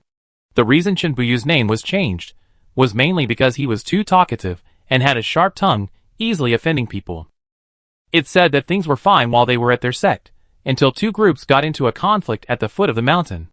The mediators couldn't resolve the situation themselves, so they went up Mount Taihang to ask the experts there for help. This mission wasn't dangerous, it was all about preserving the reputation of the Taihang sect. So it didn't matter who went, and finally, they set their sights on Chen Buyu, who rarely went down the mountain. Chen Buyu went happily and returned happily. His master thought the matter was settled, but when he questioned him, he was furious. What was originally just a simple minor friction, frankly, was about saving face. If the Taihang sect members went down the mountain to mediate, it would be a matter of prestige. But the result was, what started as a minor conflict, under Chen Buyu's persistent persuasion, escalated into a life-or-death feud. The two sides fought for 3 days and 3 nights, ultimately ending in a draw, but both swore an oath never to give up, a battle that continues to this day. Even when Chen Buyu's mentor personally descended the mountain, it was to no avail. There was a blood feud between the two sides, but no one knew until Chen Buyu discovered it, which led to this situation. It is said that Chen Buyu's master returned to the mountain and sat in a chair, unable to recover for a long time. And such things, if they happen once, it's a coincidence, twice, it's an accident, but 3 times, 4 times, 5 times, 6 times, it's definitely not an accident. This kid's mouth is like it's been blessed. His master simply changed his name to Chen Buyu, meaning Chen the Silent One, to be as taciturn as possible, especially in front of outsiders. Otherwise, a perfectly good person, who has neither goodwill nor malice towards the Taihang sect, could easily become a mortal enemy of the Taihang sect with just a few words from him. Wu Qianhuan was utterly amused. She had never heard of such a person in the world. Traveling the martial world had certainly broadened her horizons. Chu Qing, on the other hand, felt that Chen Buyu probably shared a lot in common with Mo Duxing. However, compared to Mo Duxing, who was merely pretending to be a master, Chen Buyu's mouth was truly formidable. Chen Buyu listened silently for a long time, then couldn't help but snort, "You're making a fuss over nothing." These words seemed to have a hidden meaning, and Wu Qianhuan immediately stopped laughing, beginning to examine whether she had gone too far. Chu Qing suddenly realized that voice, the one who called us demons, it was you, wasn't it? Upon hearing this, the fellow disciples around Shinbuyu suddenly realized what was going on. Yes, it's you, kid. If you hadn't called him a monster, would we have dared to attack the third young master so rashly? We were beaten up just now because of you. What are you saying? Beat him up. Several people immediately pinned Shinbuyu to the ground and gave him a sound beating, especially the one who was dragged backward, almost ripping his crotch raw. He was furious and emboldened by his own rage. Shanlan stood awkwardly to the side, wanting to break up the fight but not knowing how, and could only laugh awkwardly at Chu Qing saying this. My junior brothers and sisters are still young, please forgive them, third young master. Chu Qing waved his hand. I long heard of the Taiheng sect's reputation, but seeing it now, I feel that seeing is believing. The sect's atmosphere is so harmonious. No wonder the Taiheng sect ranks among the top 5 sects. Dan Lan pondered for a moment, concluding that Chu Qing wasn't trying to subtly insult them, and then she felt relieved. She then separated the fighting disciples, and the group searched the Locust Grove together. However, after searching thoroughly, they only found a letter. The letter bore a few delicate yet inexplicably wild handwriting, to the third young master. Chapter 242. The letter was found under an old locust tree soaked in blood, hidden very well. Had Chu Qing and his group not searched so thoroughly, it would likely have been difficult to find. Shanlan held the letter, looking at Chu Qing with some hesitation. Finally, she said softly, Third young master, your letter. Chu Qing silently took out his silk gloves, and under Shanlan's drastically changed expression, took the letter and opened it. Shanlan quickly searched her person, and after a moment, took out a pill, but hesitated whether to take it or not. She lamented her lack of experience in the martial world. She had actually accepted a letter from a demon empty-handed. Look at the third young master. He was even wary of whether it was poisoned. But what if it wasn't poisonous? Wouldn't it be a waste of a pill? While she was struggling with this dilemma, Chu Qing had already finished reading the letter, his brows slightly furrowed. Wu Qianhuan, standing beside Chu Qing, had also finished reading the letter. When she looked at Shanlan and the others, a wary glint appeared in her eyes. Shanlan ultimately swallowed the pill. Better safe than sorry. If it existed, she would be dead. If it didn't, it would simply mean losing a pill. Chu Qing had already handed her the letter. Shanlan reached out to take it, but quickly withdrew, moving closer to Chu Qing and peeking inside. Then she blinked and read it again. The letter read, The target of my scheme is in Taiheng. With the monarch outside and the concubine inside, working together, we can achieve our goal. She read it 3 times. The letter was short, but Shanlan was afraid of misreading a single word. Finally, she looked at Chu Qing and said decisively, A frame-up. This devil wants to frame someone. Chu Qing gave Shanlan a strange look. So sure? Her demeanor made it seem like she had a very close relationship with Chu Qing. To be so certain that the letter was a frame-up. Of course. Shanlan said in a deep voice, Given the relationship between the third young master and my Taiheng sect, if there's anything you want, you can simply say so. My Taiheng sect has no reason not to give it to you. Chu Qing's eyes widened, and even Wu Qianhuan was somewhat bewildered. Chu Qing and the Taiheng sect were clearly innocent, so how did Shanlan's words make it sound so complicated? Chu Qing couldn't help but ask, What is my relationship with the Taiheng sect? Shanlan said in a deep voice, May I ask, third young master, have you ever met my senior uncle, Ling Beiqin? Of course I have. Not only had he met him, but he had also killed him. Then may I ask, third young master, before my senior uncle died, did he impart to you the sword intent of the 7 absolutes, 7 turns, 7 wounds sword? He did. Chu Qing couldn't deny this. He had indeed been taught it. This made Chu Qing's 16 styles of the shocking evil blade even more unfathomable. That's it. Shanlan said with a smile. Third young master and my Taiheng sect share a bond of kinship. Moreover, you personally helped my senior uncle find liberation. This great kindness is something the entire Taiheng sect must forever remember. Logically speaking, since you obtained the sword intent of the 7 absolutes, 7 turns, 7 wounds sword, I should call you senior brother. However, your status is extraordinary, and there is no formal master-disciple relationship between you and your senior uncle. Therefore, the elders of the sect have discussed this for a long time, and have not yet decided how to rank you. But one theory has gained considerable acceptance. It means that before your master's death, he accepted a disciple on your behalf, making you a disciple of the same generation as your master, and thus belonging to our senior uncle's generation. Then you can nominally serve as an elder in my Taiheng sect. Of course, this matter is only discussed internally within our sect, behind closed doors. Ultimately, it depends on your decision. Chu Qing's head was buzzing. He had been wondering how the Taiying sect would react, and now this was their attitude? He was both amused and exasperated. These people in the Taiying sect were practically calculating. But is it really alright for one of the 5 great sects to handle things this way? Seemingly noticing the doubt on Chu Qing's face, Shanlan smiled and said, "Third young master, please don't find it strange. The martial world isn't just about fighting and killing, there are also human relationships involved.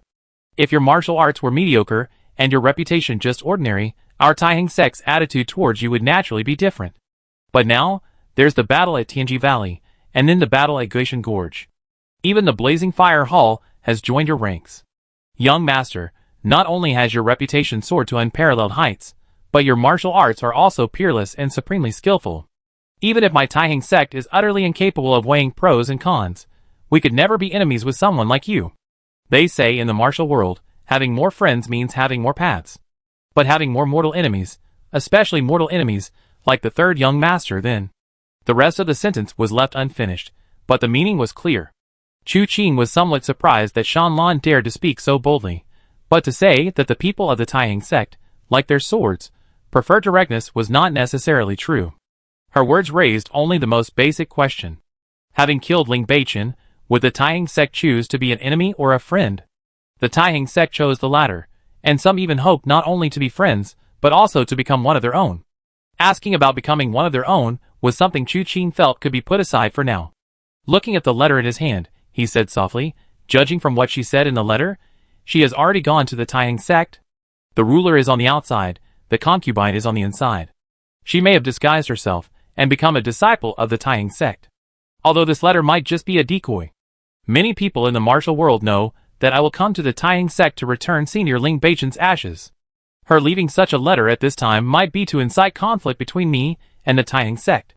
Upon hearing this, Shanlan suddenly realized, so third young master and this demon know each other? "This person is the Blood King," Chu Qing said softly, "one of the 12 holy kings of the heavenly evil sect." Shanlan and the other Taiying sect disciples gasped in shock. They had gone down the mountain to exorcise demons, but they knew nothing about this demon's background. So, this person was the Blood King who had recently been defeated by Chu Qing, but wasn't he supposed to be dead? Chu Qing then recounted the whole story. Dan Lan suddenly realized, so that's how it is. Third young master is indeed resourceful and admirable. Now that person is no longer in this locust grove, I wonder what third young master's plans are next. Time is of the essence. I plan to set off for Taiying Gate immediately. The Blood Prince may have been fainting, but we cannot let our guard down. If this person is indeed inside the Taiying Gate, waiting for the right moment to strike, gathering strength for their attack, then if something really happens, it will be a disaster. Alright. Shanlan and the others nodded, suggesting they could travel with Chu Qing. Chu Qing didn't refuse, but he needed to return to the inn to take the others. Then the group left the Locust Grove and headed straight for the inn. Upon arriving at the inn, they found it as if it had been ravaged by a tornado. Tables and chairs were overturned everywhere, and several corpses lay on the ground, mostly belonging to the bandits from Shishan. Some were kneeling on the ground, trembling, while others gritted their teeth, seemingly enduring immense humiliation. Across from them, Wu Chan sat in a chair, silently staring at his teacup. Hua Jinyan opened his folding fan, his gaze disdainful. Winru stood quietly by the window, and upon seeing Chu Qing return with a large group, immediately came to greet him. "Didn't find him?" Winru glanced at Chu Qing and asked softly. Chu Qing nodded, then looked around the inn's lobby. "What's going on here?" Before Winru could speak, Hua Jinyan sneered. "A few ignorant fools dared to plot against Miss Wen. They're courting death." Upon further explanation, Chu Qing learned that after he left with Wu Qianhuan, this group continued eating and drinking. Slowly, their fear of encountering ghosts in the Locust Grove subsided. After several rounds of drinks and dishes, their satiated desires grew. Finally, they set their sights on Winru, intending to forcibly abduct her. But Winru was not one to be trifled with. With the Tai Divine Fist and Tai Divine Leg techniques, these so-called master thieves were no match for the highly skilled disciple of the Tai sect's unyielding Divine Fist. Finally, wanting to win by numbers, Hua Jinyan intervened at the opportune moment. The two of them utterly defeated the Shishan bandits, leaving the other martial artists in the inn speechless. Originally, seeing Chu Qing leave with Wu Qianhuan, their friends who remained behind were in trouble and had considered helping out, hoping to gain some connection with Chu Qing and thus enhance their reputation in the martial world. However, they were completely unnecessary. Then, the leader of the Shishan bandits set his sights on the seemingly honest Chen Wu, intending to use him to control the others. Unexpectedly, this honest man struck first, beating the leader half to death, leaving him lying on the ground, spitting out a cup of blood. Now that the battle was over, Hua Jinyan was considering how to deal with him. After listening, Chu Qing didn't say much, casually flicking his sleeve, and faint gusts of wind from his palms landed on them. After the commotion subsided, the group of bandits looked at each other, bewildered as to what Chu Qing had done. He showed no signs of injury, as if only a gentle breeze had touched his face. Then Chu Qing said, "You can leave now." The bandits exchanged hesitant glances. One of them asked, "What are your schemes? Don't try to play games with us. You're not willing to leave. Fine, then I kill you all." "No, no, no. We're leaving." The group stood up, supporting each other, and headed for the door. Chu Qing called them back, reminding them to take the body back with them. They had no choice but to send some men in to retrieve the bodyguard. Chu Qing flicked his sleeve. Without any apparent movement, the wind merely ruffled the last bandit's robes. Only after the group left the inn did Hua Jinyan look at Chu Qing with a strange expression. "When did you become so soft-hearted?" Wu Chan sighed. "Why be so ruthless?" "Huh?" Hua Jinyan was taken aback. When did he become ruthless? Chu Qing ignored them, simply saying, "Let's go. Things have changed.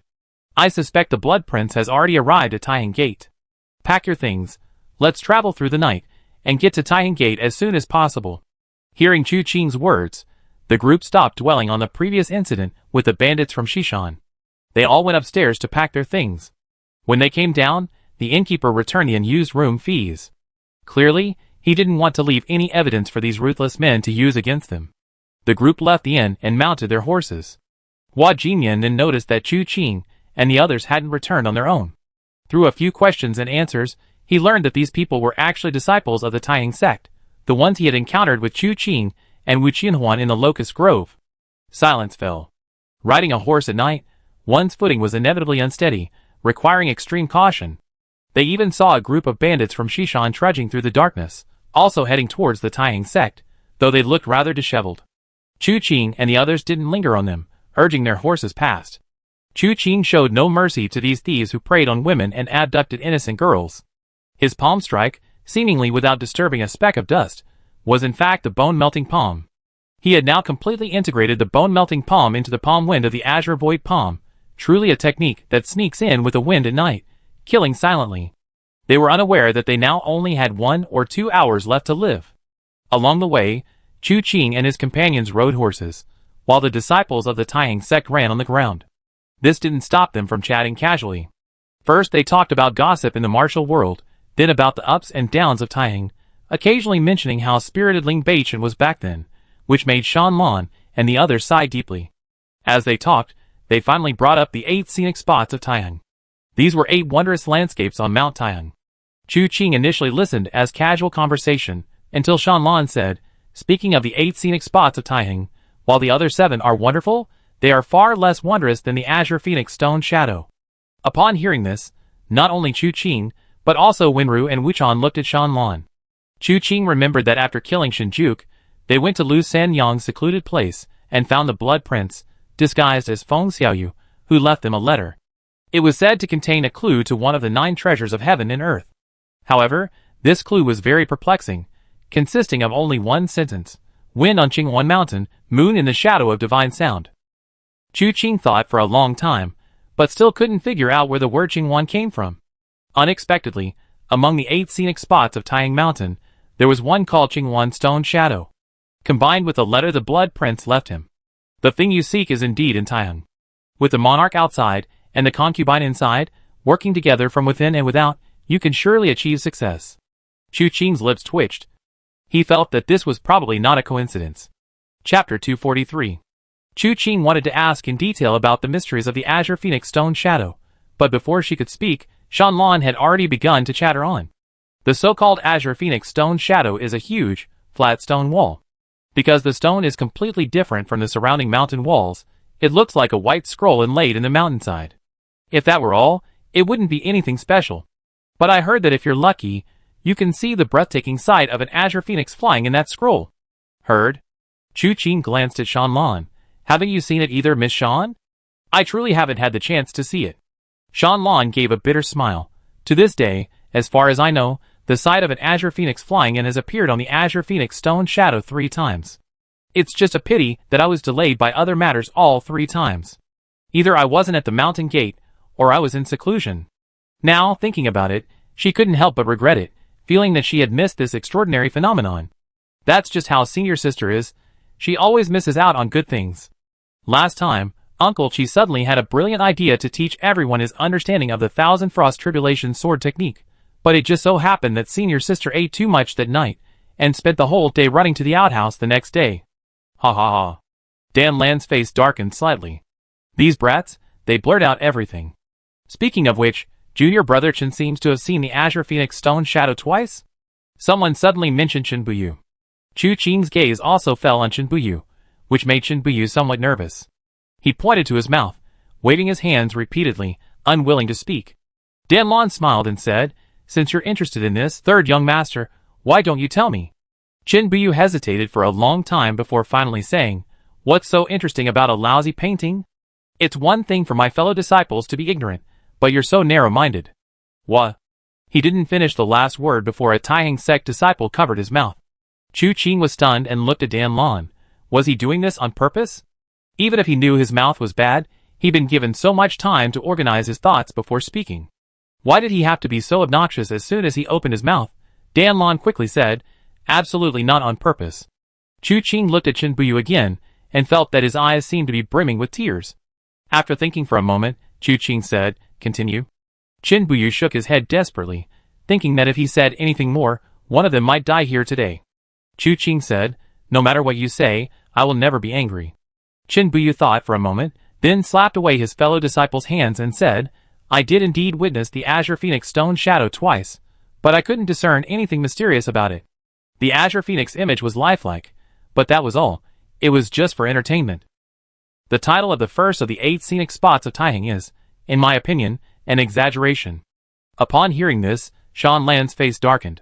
Chen Buyu avoided looking at Shan Lan, lest she kill him with her gaze, and continued, however, "Third young master, with your renowned reputation, it's surprising that you be interested in such a thing. Could it be that there's some secret hidden within this Azure Phoenix Stone Shadow?" Upon hearing this, everyone immediately looked at Chu Qing. Chu Qing chuckled. Chen Buyu's mouth was indeed quite interesting. He wasn't just bad-tongued and prone to offending people, the key was his intelligence. He spoke his mind directly. Furthermore, he could get to the heart of the matter, thus exacerbating the underlying conflicts. Chu Qing met the crowd's gazes and smiled. There is indeed a secret, which seems to relate to this Azure Phoenix Stone Shadow. But whether it is or not, it's too early to say. The crowd nodded, no longer pressing for details. Too early meant he wouldn't tell them even if they asked now. Facing this mad blade young master, they dared not press him, so although curious, they could only keep their questions to themselves. Chu Qing then inquired about the Azure Phoenix Stone Shadow, but the group didn't know much either. Finally, Chu Qing mentioned the wind, and Chen Buyu said that it seemed every time he saw the Azure Phoenix Stone Shadow, it was on a windy day. But that wind doesn't seem to come from the surrounding area, it seems to rise from the foot of the mountain, soaring into the sky, carrying the Azure Phoenix into the heavens. When Chen Buyu said this, he blinked. Could it be that something is hidden under this Azure Phoenix Stone Shadow? Impossible. Someone objected. That mountain peak is all alone, with a sheer cliff below. Who would hide something in such a place? Everyone nodded in agreement, indicating that the towering peak offered no foothold, and no one could possibly hide something there. Chu Qing didn't press further, planning to check it out himself once they arrived at Taihang sect. Afterwards, Shan Lan continued explaining Taihang sect to Chu Qing, the atmosphere quite harmonious. The group traveled through the night, and by dawn the next morning, they had already arrived at the foot of Mount Taihang. The foot of Mount Taihang was not deserted, a city stood there. The Taihang sect was primarily associated with swords, hence the city was called Sword City. Sword City was martial. In fact, as Chu Qing and his companions entered Taihang sect territory, they could sense a stark contrast in customs between the locals and those of the Blazing Fire Hall and Iron Blood Hall. The people within Taihang sect territory were fiercely martial. Even toddlers carried wooden swords, shouting with other children, "Behold the 7 swords of Taihang." The wooden sword clashes were intense, and judging from their stances, they weren't just wildly swinging. Although completely unrelated to the actual 7 swords of Taiheng, some sword techniques were indeed present. Upon entering Sword City, it became clear that almost everyone in the city carried a sword. Occasionally, one could see someone drawing a circle on the ground, conversing with another person within, then drawing a long sword and slowly practicing. At first, Chu Qing didn't pay much attention, but upon closer inspection, he realized the two were practicing swordsmanship. Although, to Chu Qing's discerning eye, their swordsmanship was quite clumsy. But occasionally, there were moments of brilliance. Chu Qing was quite surprised. When he came to his senses, he realized he had stopped for a while. He thought Shanlan and the others would probably be impatient, but when he turned around, he saw Shanlan painting. When Chu Qing looked over, she had just finished. The painting depicted the very sword strike from before. "What are you doing?" Chu Qing couldn't help but ask. "Just caught a glimpse of something amazing. Please forgive my rudeness, third young master," Shanlan said with a smile. "I thought his sword strike just now was quite exquisite, so I'm just learning a trick to study it later." This? Chu Qing was momentarily speechless. Openly stealing someone's skill, it didn't seem like a serious taboo in the martial world. After all, neither of those two possessed internal energy. What appeared to be a swordsmanship contest was actually more like a math problem. One person posed a difficult question, and the other searched for a solution. Ultimately, they drew their swords, demonstrated their skills, and handed in their answer. Shanlan's actions were essentially copying someone else's painstakingly crafted answer. But this was Sword City, not the martial world. She was stealing the answers from the people of Sword City, not from other sects. So, no matter how you looked at it, it didn't seem like a major taboo in the martial world. After watching the commotion for a while, the group continued on their way. Shanlan explained to Chu Qing, "The forces in Nanling are complex and ever-changing. There's always someone stronger. Take, for example, Feng Rui of Dragon Spear in Divine Blade City, and his Righteous Alliance have been growing stronger lately. Once they completely swallow Divine Blade City, and hold the former Divine Blade Hall's power firmly in their grasp, they might start expanding outwards. And this happens all the time in Nanling. 2 gangs, 3 halls, 5 gates, and 1 manor. It sounds impressive, but in reality, the 5 gates and 1 manor are relatively manageable, but the 2 gangs and 3 halls are constantly changing leaders. The Iron Blood Hall and the Blazing Fire Hall have both risen in recent decades, but they are by no means invincible. The 5 gates can't stay stable forever either. They're always bound to be battered by the storms of the martial world. In chaotic times, you always need some skills to survive. Therefore, 2 generations ago, Taiheng sect spread some simple sword techniques within its sphere of influence. Firstly, it strengthens the body. In a crucial moment, one can wield a weapon and kill. Secondly, it allows us to find exceptionally talented individuals and recruit them into our sect. Thirdly, don't underestimate ordinary people. They simply lack the opportunity to learn martial arts, not that they are stupid. Furthermore, even those who are truly foolish may have some insight. There will always be something worth preserving. Our Taiheng sect disciples will collect these things and transform them into our Taiheng sect's unique techniques. Chu Qing listened, speechless, truly believing that the Taiheng sect's method was extremely brilliant. From Shanlan's earlier words about the Taiheng sect's attitude towards him, to this current act of disseminating martial arts, everything demonstrates the Taiheng sect's extraordinary nature. Neither Luochen Manor, the Iron Blood Hall, nor the Blazing Fire Hall had ever considered teaching martial arts to ordinary people within their sphere of influence. Not only because they hadn't considered it, but also because it was extremely difficult to implement. Luochen Manor is a family clan, and its family's secret techniques are naturally not to be passed on to outsiders. Iron Blood Hall and Blazing Fire Hall are gangs. Their subjects simply need to obey orders. Taileng Yun values his 19 cities and their people, partly because most of the Iron Blood Hall's disciples come from among the common people. The Blazing Fire Hall is similar. Taiheng sect, perhaps because it is a sect and accustomed to passing down its traditions, can simplify its sword techniques and teach them to everyone within its sphere of influence. It can spread Taiheng Mountain to every corner of its territory, making them all Taiheng sect's reserves. This method is brilliant. However, it might also lead to the leakage of the secrets of Taiheng sect's martial arts. Therefore, using this method requires courage and determination. It's unimaginable that the Taiheng sect has been operating in this way for 2 generations. No wonder they produced Ling Baichen and then Qin Zhengnan. So many geniuses have gathered over the years, and what a profound foundation they possess. Chu Qing couldn't easily guess. "Third young master, please."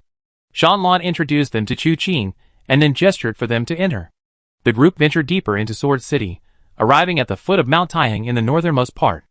At the foot of the mountain, still within the city, a series of steps led upwards. Halfway up, they saw the Taihang sect's gate. Disciples stood guard on both sides, bowing respectfully to Shanlan and the others, but looking at Chu Qing and his group, they seemed somewhat bewildered. Dan Lan said softly, "Send someone up the mountain quickly to inform the sect leader that young Master Guangdao has come as a guest." Third young master. Several disciples were startled. Others might not know Chu Qing, but they absolutely needed to know who this person was. This was the man who killed Bei Chun, the former #1 swordsman of Taihang. The disciples within the sect had varying opinions about Chu Qing, but none dared to disregard him. Immediately, several disciples skilled in light footwork bowed to Chu Qing and then rushed back up the mountain.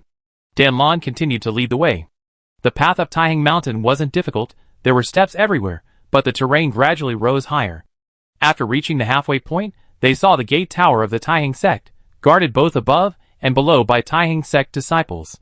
While the mountain gate was manned, the gate tower was the true stronghold. The gate tower's opening was over 3 zhang long. After crossing it, there were steps leading upwards, and beyond that, the plaza in front of the main hall appeared. Countless disciples were practicing martial arts here. Some stood in formation, practicing the 7 swords of Taihang alongside other disciples, while others gathered in small groups, discussing the mysteries of swordsmanship. Chu Qing watched with amazement, unable to resist asking Wenru, "Is it this harmonious within the Tai sect?" Wenru thought for a moment, and shook her head, "Not quite. The elders of the Tai sect each have their own mountain, teaching their own disciples. I grew up in the Tai sect, but apart from the upcoming disciple competition at the end of the year, I rarely see the disciples of my other senior uncles and aunts.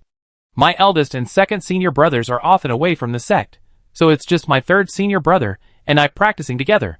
Chu Qing nodded. Indeed, the situation varied from sect to sect. But he had to admit, Chu Qing really liked the atmosphere of the Taihang sect. Just then, a sharp shout rang out, "Form ranks, welcome the guests." The voice was majestic and solemn, covering the entire Taihang sect, demonstrating the profound inner strength of the practitioners. Upon hearing this, all the disciples who were practicing or exchanging ideas sprang into action, separating and then reforming. In a short while, square formations were formed, subtly creating a protective array. Even Shanlan's fellow disciples departed, returning to their respective areas, leaving only Shanlan, leading Chu Qing and the others, to the main hall, the Imperial Sword Pavilion, flanked by numerous Taihang sect disciples. Several figures emerged from the Imperial Sword Pavilion at that moment. The leader was handsome, with a full head of black hair, appearing young, perhaps only in his 30s. But his eyes held a deep, weathered look. Having been introduced by Shanlan beforehand, Chu Qing knew that the man before him was none other than Li Junmo, the current sect leader of the Taihang sect, and the junior brother of Ling Beichen, the former #1 swordsman of Taihang. Their eyes met for a moment, and Chu Qing glanced around, about to speak. Suddenly, several figures simultaneously rose into the air, swords drawn, directly attacking Chu Qing. "To avenge our uncle Master Ling." Chapter 244. "To avenge our master uncle." The group shouted in unison, as if afraid others wouldn't know why they had suddenly acted this way. The sword energy they had gathered was endless. Shanlan could see clearly that there were 8 of them, and they were using a sword formation from the Taihang sect. This formation was called the 8 Directions 1000 Annihilation Formation. This formation was based on the 8 trigrams, and further developed using the 8 trigrams to create the Qimen Duanjia. It used Qian, Kuan, Jun, Dui, Kan, Li Sun, and Jin, setting up 8 gates: rest, death, injury, block, open, shock, life, and scenery. It was then framed by the 9 palaces, with the positions of the 8 directions clearly defined. Further subdivision revealed that injury was in Jin 3, block was in Sun 4. These were basic fixed numbers. However, the positions of the 8 directions, if one were to be moved, would affect the entire formation, drawing the target into the central palace, thus connecting with the numbers of the 9 palaces. This resulted in 1,000 killing methods and countless variations, truly infinitely mysterious. Dan Lan's expression changed drastically. Just as she was about to speak, Chu Qing flicked his sleeve.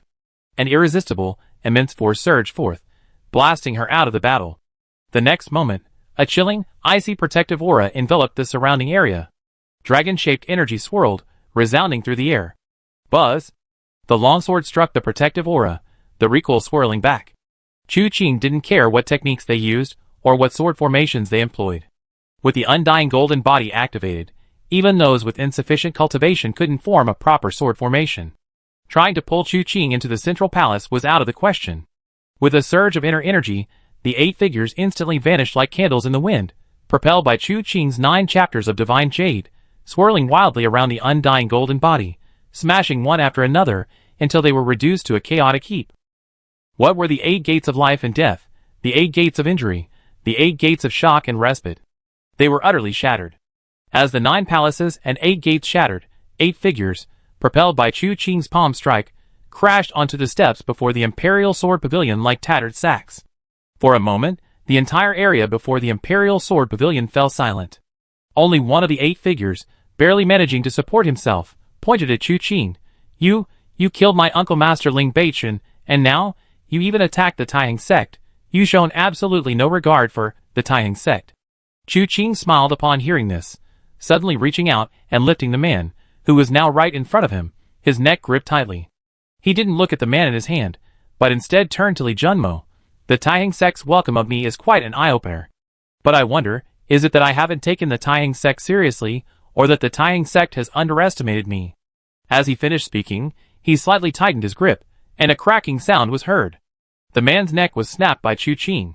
The sound of bones breaking wasn't loud, but in front of the Imperial Sword Pavilion, it was so quiet you could hear a pin drop. Hearing this, it sent a shiver down everyone's spine. Someone couldn't help but say, "Third young master. Killing someone in my Taiheng sect, isn't that a bit excessive?" "Shut up." Before Chu Qing could speak, Li Junmo finally spoke, looking at Chu Qing and saying, "Third young master, you only just arrived on the mountain, and your target is already so impatient. It seems a storm is brewing." Chu Qing smiled. "Does sect leaderly mean this matter has nothing to do with you?" "Of course not." Li Junmo didn't hesitate. "Third young master received the 7 absolutes, 7 turns, 7 wounds sword from senior brother Chuanling, making you one of my Taiheng lineage's own. How could I send someone to kill you without reason? Moreover, given the third young master's current martial arts prowess and status, having them take action would only make them a laughingstock. I imagine the third young master is fully aware of this matter. In that case, what does sect leaderly intend to do? Take him away, interrogate him severely, and investigate who is behind this. This is Taiheng sect territory. I cannot overstep my bounds. I will trouble sect leaderly," Chu Qing said, then slightly clasped his hands in a fist salute. Li Junmo waved his hand, and immediately Taiheng sect disciples stepped forward and dragged the remaining 7 people away. The conversation between the two was so fast that it took the others in the room a while to react. "What do you mean? Was there someone behind these people's assassination attempt on the third young master? That makes sense. How old are they? They weren't even born when your master left the mountain, let alone entered the sect.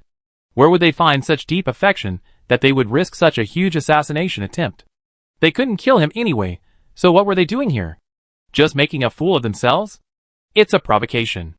If the third young master was angry just now, and thought that our Taiheng sect was deliberately targeting him, would we still be able to talk here peacefully? Therefore, the third young master saw at a glance that these people's actions were not the intention of our Taiheng sect. The sect leader made a decision in an instant. Oh dear, had someone already successfully sown discord? But the third young master ignored him? Why bother with such a foolish person? The sword conferment ceremony is in a few days. The sect leader said a storm is brewing. I'm afraid our Taiheng sect is facing a turbulent time. The disciples outside the sect were buzzing with discussion, while Chu Qing had already been invited into the Imperial Sword Pavilion. After everyone took their seats, Li Junmo introduced the Taiheng sect experts to Chu Qing. Chu Qing greeted everyone before picking up his baggage. Carefully, he took out Ling Beichen's ashes and said in a deep voice, "Before, at Luochen Manor, I promised Senior Ling that I would return his ashes to the Taiheng sect. Now, I come as promised." Sect leader Li Junmo, who had just sat down, quickly stood up again. Looking at the urn in Chu Qing's hand, his face was filled with sorrow. He slowly walked to Chu Qing, took the urn with both hands, and sighed softly, "Senior brother, I said back then that you should be the sect leader of the Taiheng sect. But you insisted on retiring from the martial world. You clearly promised to come see me, but you never did. Have you ever imagined that our next meeting would be like this?" At this point, grief overwhelmed him, and he burst into tears right there in the hall. Several Taiheng sect experts offered words of comfort, their voices filled with sorrow. Only after the ashes were taken away did Li Junmo manage to compose himself. Standing beside him was a young man in white. His face was full of concern as he looked at him. Li Junmo had previously introduced this man as his personal disciple, and the protagonist of the upcoming sword conferment ceremony. Guan Changjing. This Guan Changjing was no ordinary person, despite his young age. He was the number one among the younger generation of the Taiyang sect. He vaguely resembled the former Ling Baichen. And the so-called sword conferment ceremony was not a succession ceremony. Li Junmo was still in his prime, not yet at the point of abdicating the throne.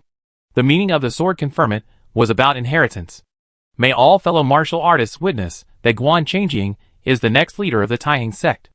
After the sword granting ceremony, disciples within the sect will be called young sect leaders. In the imperial court, this is equivalent to the investiture of a crown prince. Unfortunately, this foremost among the younger generation of the Taiyang sect stands here, yet he has little presence. Where Chu Qing is, he always steals the spotlight from his peers. Li Junmo, having composed himself, slowly exhaled and said to Chu Qing, "I apologize for making you laugh, third young master. You don't know, I grew up with my senior brother since childhood, practicing martial arts and learning to read together. My senior brother has always been very caring towards me, and we weathered many storms together. Without my senior brother, I wouldn't be where I am today. But my senior brother doesn't know, I would rather not be the leader of the Taiyang sect than have anything happen to him. Alas, there's no use saying all this now, third young master. May I ask, before my senior brother died, did he suffer?" Chu Qing thought for a moment and said, "I fought him, and in the end, his death wasn't painful." "That's good." Li Junmo nodded. "I understand his character. He would rather die at the hands of a master than die under a despicable conspiracy. For that alone, I thank you for your understanding, third young master.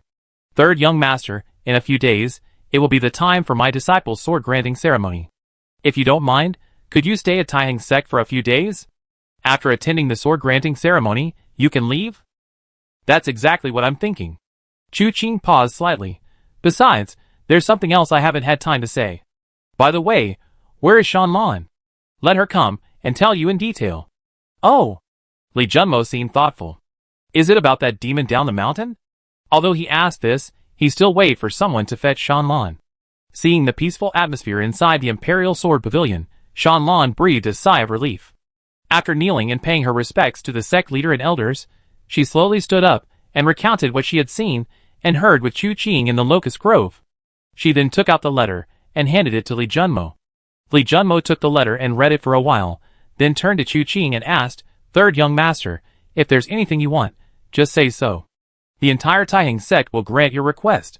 Chu Qing shook his head. "There's nothing I really want. If I had to say, I'd like to see the Azure Phoenix Stone Shadow." "Azure Phoenix Stone Shadow?" Li Junmo chuckled. "If third young master is interested, you can stay at Azure Phoenix Peak for a while. Perhaps you have a chance to see the Azure Phoenix Stone Shadow." "Sect leader Li, won't you ask why I'm interested in this?" Chu Qing asked with a smile. Li Junmo shook his head. "Third young master kept my senior brother's promise, and traveled 1,000 miles to return his ashes. He's clearly a benevolent and righteous man. The entire Taiyang sect is deeply grateful.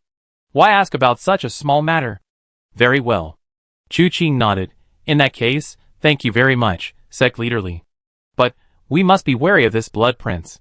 Li Junmo nodded. Although he didn't know why, no one from the heavenly evil cult had stirred up trouble in his Taiyang sect's territory so far.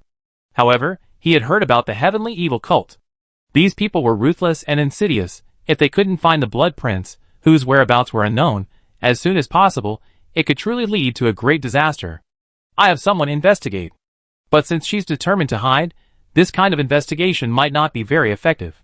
Chu Qing said thoughtfully, "I'm thinking, if this person is truly in the Taiyang sect, given her current state, she might have some ulterior motive. And what is she plotting? Perhaps we could start with those people from today?" Chu Qing said softly, "Those people's behavior isn't quite normal. I find it hard to believe they acted spontaneously." Li Junmo nodded. "In that case, we can give it a try." After chatting for a while, Li Junmo had Shan Lan take Chu Qing and the others to Qingwan Peak. Qingwan Peak has stunning scenery. Although it's covered in winter snow, it has a unique charm. Shan Lan escorted Chu Qing and the others to their destination before taking her leave. Since returning to the mountain, she hasn't yet shown her face to her master, which isn't good. Now that Chu Qing and the others are settled, Shan Lan is relieved and should go see her master. Chu Qing didn't detain her and let her leave. He intended to go directly to investigate the Azure Phoenix Stone Shadow, but before he could even get up, someone else arrived at the door. Upon opening the door, standing outside was Guan Changjing, dressed in white. Third young master, Guan Changjing greeted Chu Qing with a slight bow. "Brother Guan, please come in." Chu Qing gestured for him to enter. Guan Changjing was somewhat flattered and quickly said, "I dare not. Third young master is of equal standing with my master. I don't deserve such a title. We are of similar age. There's no need for such formality." Chu Qing led him into the room, poured him a cup of tea, and then asked, "Brother Guan, what brings you here?" Guan Chanqing then placed a cloth-wrapped object on the table. "My master instructed me to bring this to you." Although the third young master hadn't mentioned it, the news had already reached the Taiying sect. "We all know that before your master died, he said that after his ashes were returned, we should give your master's sword, Shanin, to the third young master. This is Shanin," he said, opening the package to reveal a black-sheathed sword. Hidden wound. Chu Qing paused, then remembered that Ling Beichen had indeed said those words before his death. However, he had experienced too much on his journey, and the Azure Knight sword was enough for him. He had no particular desire for this sword. Unexpectedly, Li Junmo remembered what he hadn't thought of, and had his disciple deliver the sword.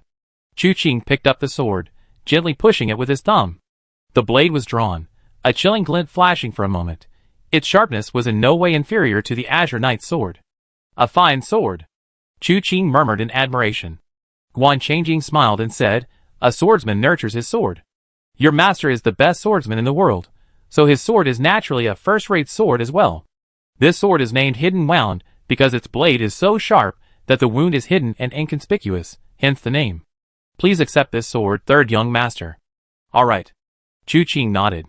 "In that case, I won't stand on ceremony." The long sword in Wu Qianhuan's hand was ordinary. He didn't need it himself, so he could give it to Wu Qianhuan. Just as he was about to say something more, someone else entered.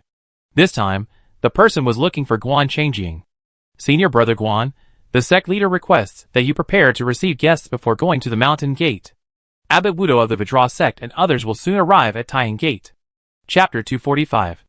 When Chu Qing heard the words enlightenment of the Vidra sect, his expression remained unchanged, only glancing briefly at Guan Changjing. Guan Changjing smiled. "I'm grateful for the trouble caused by my sword-granting ceremony, heroes from all walks of life. These past few days, masters from various sects have been arriving one after another. Third young master, I must go to the mountain gate to greet guests, so I have to keep you company a while longer." Chu Qing smiled upon hearing this. "Speaking of which, I long admired the eminent monks of the Vidra sect. Would it be convenient for me to accompany Brother Guan?" Guan Changjing was taken aback at first, then said, "If third young master is willing, of course." Chu Qing stood up. "Please. Please." Guan Changjing quickly stood up and led the way out of the room. The others in the courtyard also heard the commotion. Seeing Chu Qing and Guan Changjing about to leave, Wu Qianhuan asked a question. After receiving Chu Qing's reply, she expressed her desire to join them to see the excitement. Although Winter didn't speak, her silent following beside Wu Qianhuan made her intentions quite clear. Hua Jinyan naturally wouldn't miss such an opportunity. In the end, only Wu Chan remained. After all, this monk was straightforward and simple-minded. It wouldn't be appropriate for him to rush at Wu Dao the moment he saw him. Guan Changjing was somewhat confused. She had thought she was taking Chu Qing to watch the excitement alone. But unexpectedly, everyone around Chu Qing seemed to love watching the excitement. She had come alone, but would leave with a large group. But since they wanted to come along, Guan Changjing couldn't refuse. Then, the one explaining the Taiying sect to Chu Qing, and the others changed from Shan Lan to Guan Changjing. Of course, as the soon-to-be young sect leader of Taiying sect, welcoming distinguished guests couldn't be so simple. Many disciples naturally gathered along the way, and then Chu Qing saw Chen Buyu again. Chen Buyu had been chatting and laughing with his other senior brothers, but upon seeing Chu Qing, he immediately fell silent. Chu Qing greeted him. "Brother Chen, we meet again." Chen Buyu silently nodded to Chu Qing. Guan Changjing smiled and said, "Third young master, do you know my junior brother Chen? He went down the mountain with Shan Lan to the Locust Grove earlier." Chu Qing smiled and said, "And naturally, such an interesting person leaves a deep impression." "Indeed?" Guan Changjing nodded. Junior brother Chen's mouth is always unforgettable. But speaking of which, junior brother Chen's uncle is also a senior of our Taiying sect, though he's no longer on the mountain. Oh, Chu Qing asked, may I ask which senior he is? Uncle Chen went down the mountain and founded an escort agency, namely Nanling Iron Sword, Qin Zhengnan. Guan Changjing said solemnly. So it was him. Chu Qing nodded in realization. I had a guess when I heard his surname, but I didn't want to force it. I never expected he was Chief Escort Qin's nephew. Speaking of which, I met Chief Escort Qin once before, at the Seven Plum Manor in the Iron Blood Hall's territory. We even fought together against an enemy. Qin Buyu suddenly looked up at Chu Qing. Did he cause you trouble? Chu Qing didn't know how to answer for a moment. Guan Changjing, who had wanted to ask about the details, also felt a lapse in judgment upon hearing this, forgetting what she had originally intended to ask. After a long pause, Chu Qing finally spoke. Why wasn't it me who caused him trouble? He's a very rule-abiding, rigid person. A gentleman can be deceived by his principles, precisely because his actions are predictable. That's just the kind of person he is.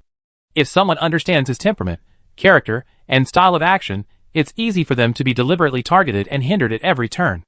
But you, third young master, act lawlessly and recklessly, making you unpredictable. Qin Buyu, once he spoke, rarely left anyone a way out. Chu Qing was speechless for a moment. How am I lawless, reckless, and unpredictable? In front of the Imperial Sword Pavilion, you killed my Taiheng sect disciples, and you dare say that's not lawless and reckless? Things escalated to that point, yet you acted with such magnanimity, and then let it go so easily. Isn't that unpredictable? Qin Buyu glanced at Chu Qing. You suddenly followed my senior brother Guan to greet guests at the mountain gate. I'm afraid you didn't have good intentions. What are you up to now? Shut up. Guan Changjing quickly interrupted. Third young master is a distinguished guest. My coming with me to greet him at the mountain gate is merely out of curiosity. Besides, as the saying goes, heroes cherish heroes. The Vidra sect has a renowned reputation. What's so strange about third young master wanting to interact with its masters? Qin Buyu immediately fell silent, though inwardly he was unconvinced. The Vidra sect's reputation was indeed widespread, but its understanding of Tao was truly difficult to assess.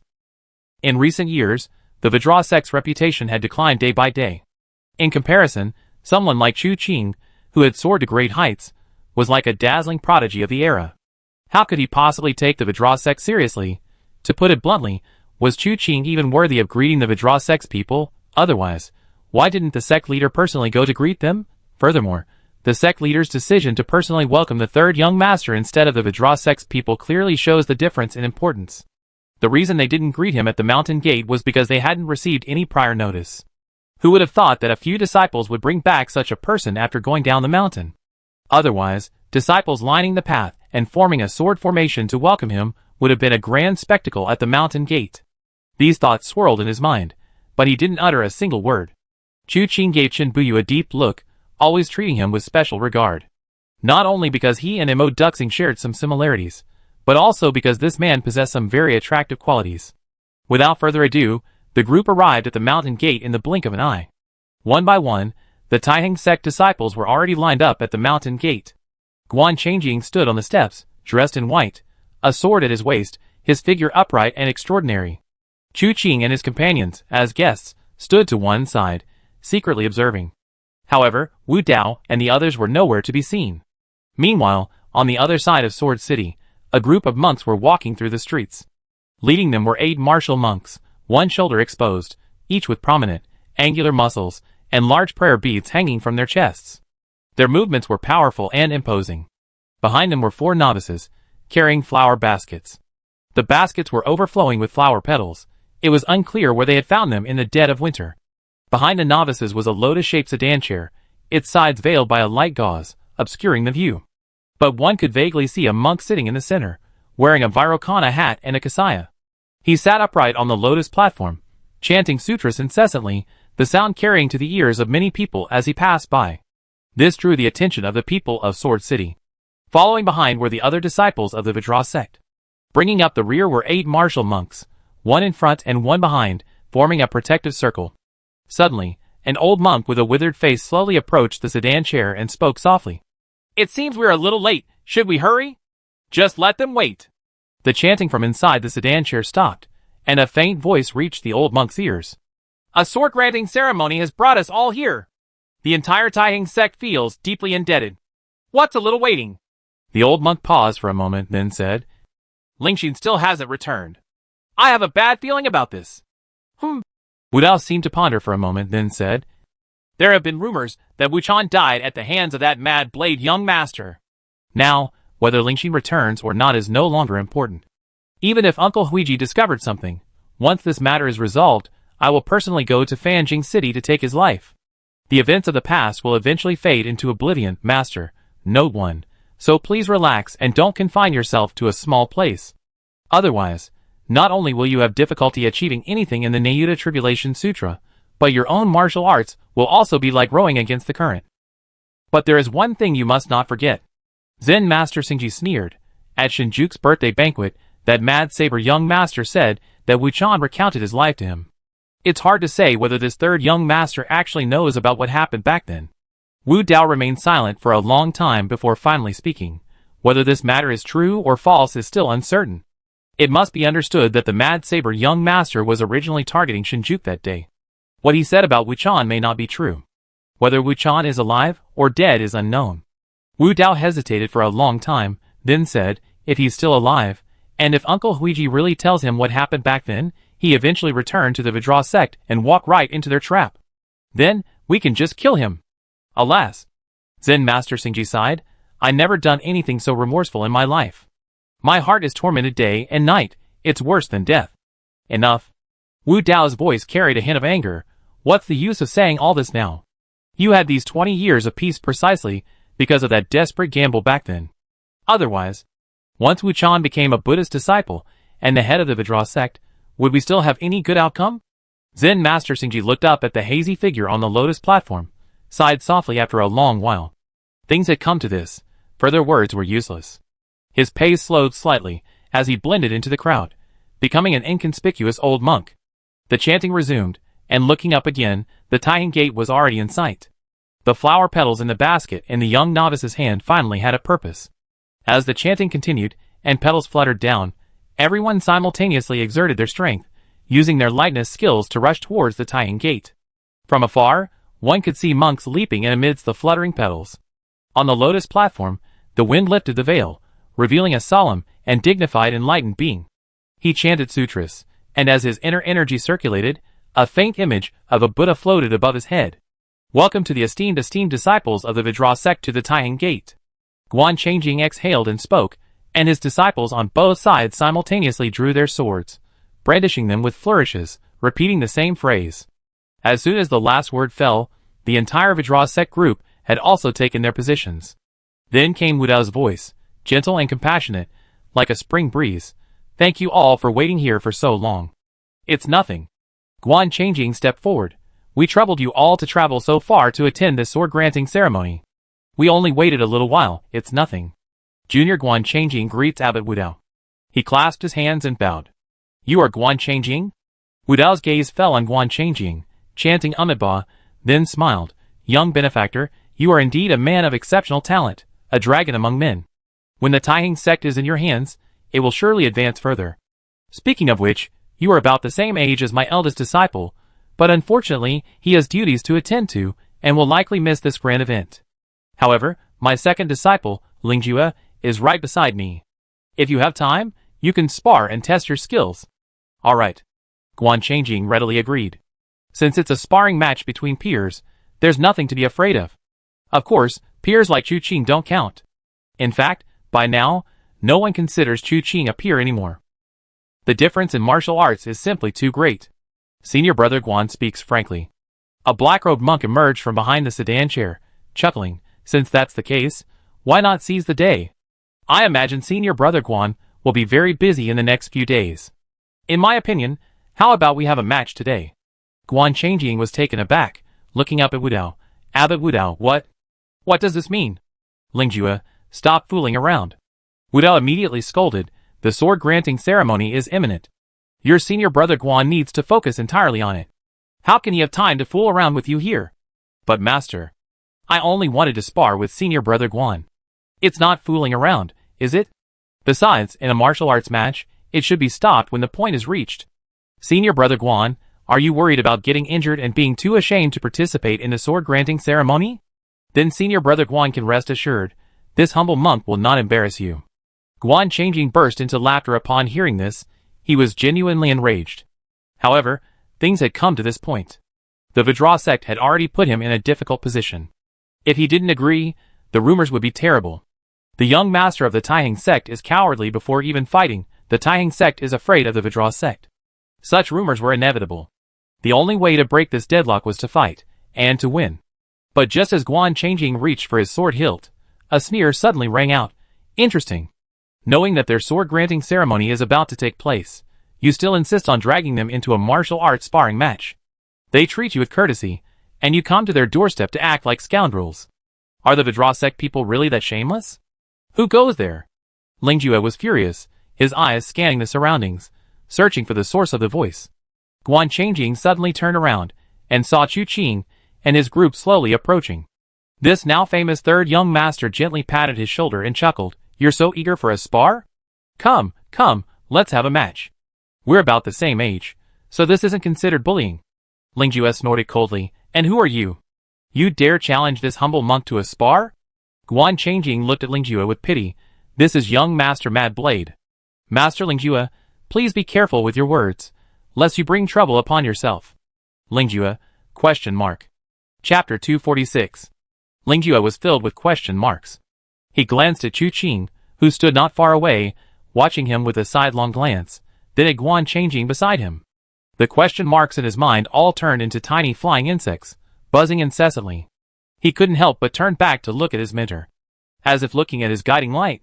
But little did he know, his mentor's mind was also buzzing incessantly. But at least he had eaten vegetarian food for a few more years, and recited scriptures for a few more years. Daoist skill far surpassed that of a mere monk like Ling Jue, so he immediately spoke in a deep voice. Third young master, you jest. How could my little disciple possibly be a match for you? Moreover, today my disciple seeks to spar with a master of the Taiheng sect. A spar, nothing more. Master Ling Jue, are you perhaps worried about getting hurt? Ling Jue felt these words were all too familiar. The boomerang had finally returned to him.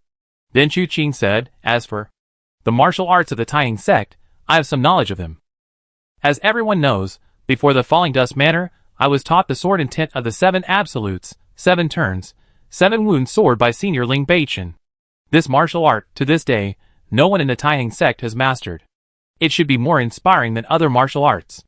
Today, I will use this sword technique to spar with Master Ling Jue, and I humbly request Master Ling Jue's guidance. I also like to witness the Vidra sect's ultimate techniques. Guan Changjing had brought the injury concealment sword earlier, but it wasn't convenient to leave it in the room, so he was carrying it with him now. Chu Qing casually drew his sword. Its sharp edge flashed, chilling to the bone, causing everyone present to gasp in surprise. What a fine sword! Someone couldn't help but whisper. The sword is named Hidden Wound, originally the personal sword of Senior Ling Beichen. Now it's a gift to me. I implore Master Ling Jue to intervene, lest this precious sword return empty-handed. Chu Qing bowed, clasping the sword, his gaze profound. Ling Jue desperately wanted to turn and run. Only a fool would fight Chu Qing.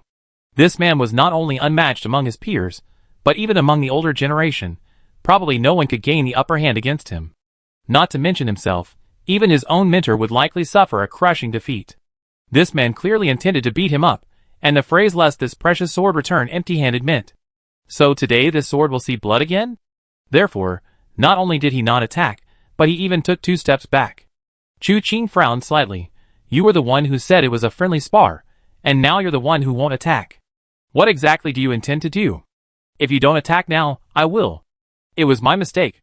Seeing that Chu Qing was really about to attack, Ling Jue immediately said, this humble monk shouldn't have provoked senior brother Guan at this time. Please, third young master, don't take offense. Upon hearing this, everyone present had strange expressions. The Vidra sect came with great momentum, challenging Guan Changjing in front of the Taiheng sect, clearly wanting to humiliate him. But now they chickened out. Actually, if it were simply facing Chu Qing, his cowardice wouldn't be surprising. 2 gangs, 3 halls, 5 sects, and 1 manor, it's understandable and reasonable for the younger generation of disciples to be cowardly in front of Chu Qing. The problem is, he was aggressive towards Guan Changjing earlier, but now he's all smiles and obsequiousness, making him a laughingstock. After saying this, the first to speak wasn't Chu Qing, but Wu Dao. Since Ling Jue has already realized his mistake, please, third young master, don't hold it against a junior. Chu Qing chuckled softly, a junior? So, I'm now considered an equal to Abbot Wudao? With third young master's martial arts prowess, to be considered an equal is an honor for this humble monk. Wudao's words were cold and resigned.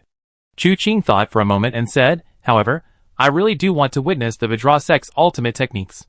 Right, how about this? I have a friend with me who also possesses superb swordsmanship. Since my seniority is too high, and Abbot Wudao says I'm bullying the weak when fighting Master Lingjue, then let my friend handle it, right? Hua Jinyan was eager to try. Wudao was taken aback. Who is this friend of yours? Chu Qing handed the injury concealment to Wu Qianhuan. Hua Jinyan rolled her eyes, quietly retreated, and glanced around, afraid of being discovered as she had just been eager to try. Wu Qianhuan was stunned and couldn't help but look at Chu Qing. Chu Qing smiled. No need to hold back, beat him up. Seeing Chu Qing hand the injury concealment to an unknown woman, Lingjue's courage increased. In that case, please, female benefactor, make your move. Wu Qianhuan thought for a moment.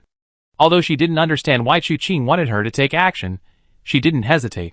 She casually took the injured sword and smiled. Be careful. Go ahead and attack.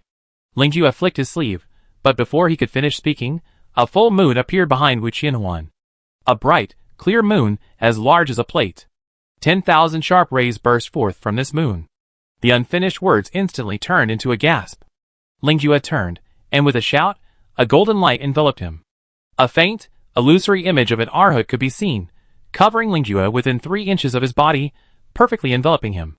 Immovable Vidra. This was a protective divine skill of the Vidra sect. For Lingjue to have cultivated immovable Vidra to this level at his age was already remarkable.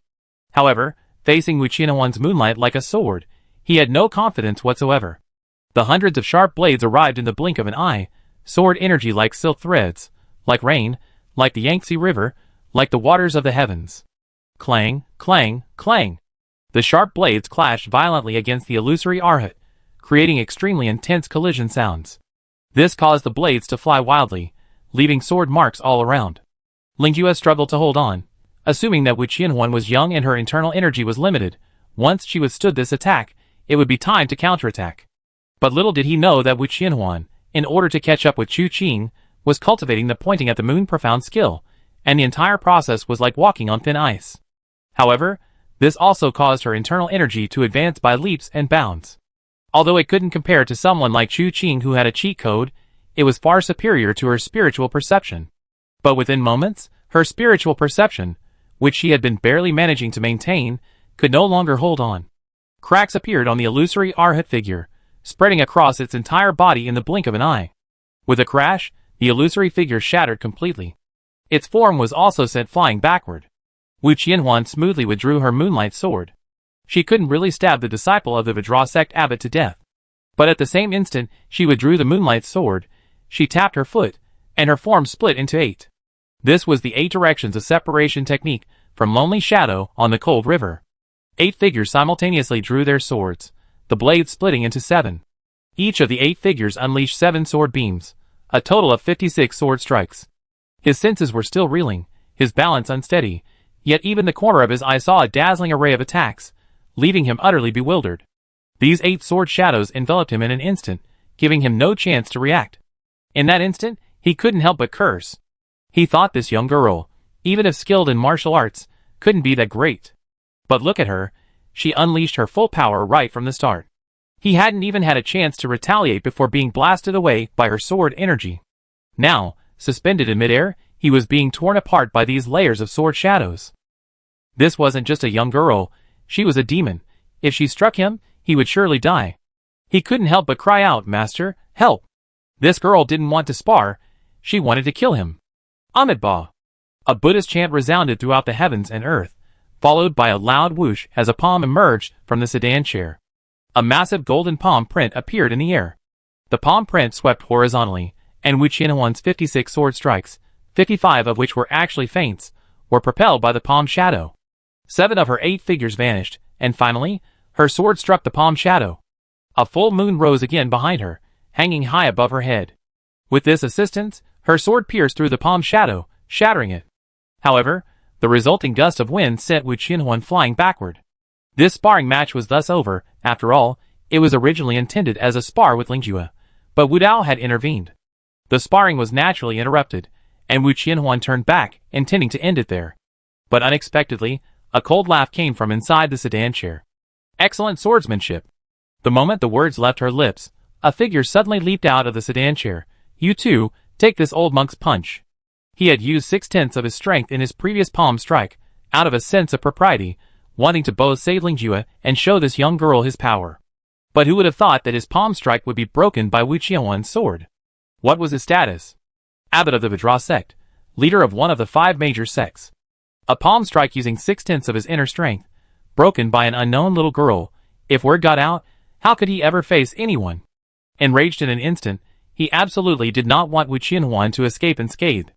Therefore, this attack was at 90% of its power, employing the Vajra sect's ultimate technique, the Kasayapa Divine Fist.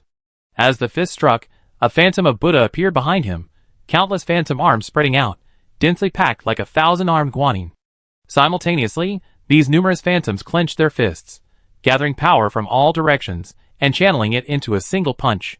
Before Wu Qianhuan could regain her footing, she felt a gust of wind sweep over her body drifting like a willow catkin. She immediately knew something was wrong. She had beaten the younger one, and the older one would seek revenge. With her cultivation level, this punch would be difficult to withstand head-on, but she was naturally competitive, and the stronger the opponent, the more it fueled her fighting spirit. She waited for her body to settle, to regroup, and to gather her strength using the pointing at the moon profound technique to see if she could break this enlightenment fist. But before she could even land, an arm had already encircled her waist. Wu Qianhuan was taken aback, and couldn't help but look at Chu Qing beside her, only then realizing that she didn't necessarily have to fight alone. Then she heard Chu Qing sneer. The Vajra sect has quite the airs, daring to attack my people right in front of me. When being polite, Chu Qing liked to refer to himself as a junior. But who would dare to treat him like a junior? They'd be sorely mistaken.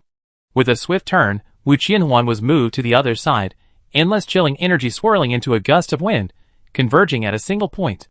The wind howled, spreading from Chu Qing's figure as its core, but in the next instant, a thunderous boom resounded beneath his feet as he stepped into the void, moving through the air. A phantasmal fist, shrouded in frost, shot out, directly striking Wu Dao's fist shadow. The two forces collided instantly, producing a deafening explosion. Wu Dao's Kasayapa Divine Fist, so powerful, shattered instantly upon colliding with Chu Qing. Even the phantasmal Buddha image behind him crumbled in an instant. Wu Dao's expression changed, and the next moment, Chu Qing suddenly changed his attack, a massive fist shadow descending from the sky. Without time to think, Wu Dao instinctively raised both hands to the sky, trying to block the attack. But the instant his palms collided with the illusory figure, he felt waves of incredibly cold force coursing through his veins. The cold almost froze his veins, making it impossible to stop the immense force in the slightest. It pressed down on him completely. In an instant, Wu Dao was crushed, his mouth twisted and his eyes slanted, as he involuntarily plummeted towards the ground. Boom! A muffled thud resounded, shaking the surrounding area. A cloud of dust billowed up from the ground. Several nearby monks were instantly thrown back, while a few young novices huddled together, barely managing to withstand the force of the wind. They weren't blown away, but the flower petals in their baskets were all blown off. Even the roof of the palanquin was ripped off by the force of the wind. The monks were all utterly astonished. The disciples of the Taiying sect, swords in hand, stood on higher ground watching the spectacle. When the dust settled, a fist-shaped crater appeared at the foot of Mount Taiying. The crater wasn't large, but lying within it lay Wu Dao. He was no longer the mysterious, veiled figure of a highly enlightened monk. His nose was bruised, his face swollen, and his limbs were spread out like a toad's, lying prone in the crater, one leg still twitching involuntarily. Chu Qing, with Wu Qianhuan in his arms, landed from midair. Once their feet were firmly on the ground, he asked Wu Qianhuan, "Were you injured by that monk?" Wu Qianhuan shook her head. "With you here, he couldn't hurt me. I thought it was just a sparring match with his disciple, but who knew the dignified abbot of the Vajra sect would be so shameless?" Chu Qing coldly looked into the pit. "Get up. You bullied the week before, are you planning to play dead and hide from the world now? If I wanted to kill you, you wouldn't have the chance to play dead here." After he finished speaking, several whooshing sounds were heard, and several monks surrounded the fist-shaped pit. The lead old monk said to Chu Qing, "Amitabha," and said, "Please calm down, benefactor. Our Vajra sect was in the wrong today. But now our abbot is seriously injured. I beg you, benefactor, to show mercy and not kill us all." "And who is this old monk?" "This humble monk is Xingji." The old monk clasped his hands together. Chu Qing narrowed his eyes and glanced at him, then sneered.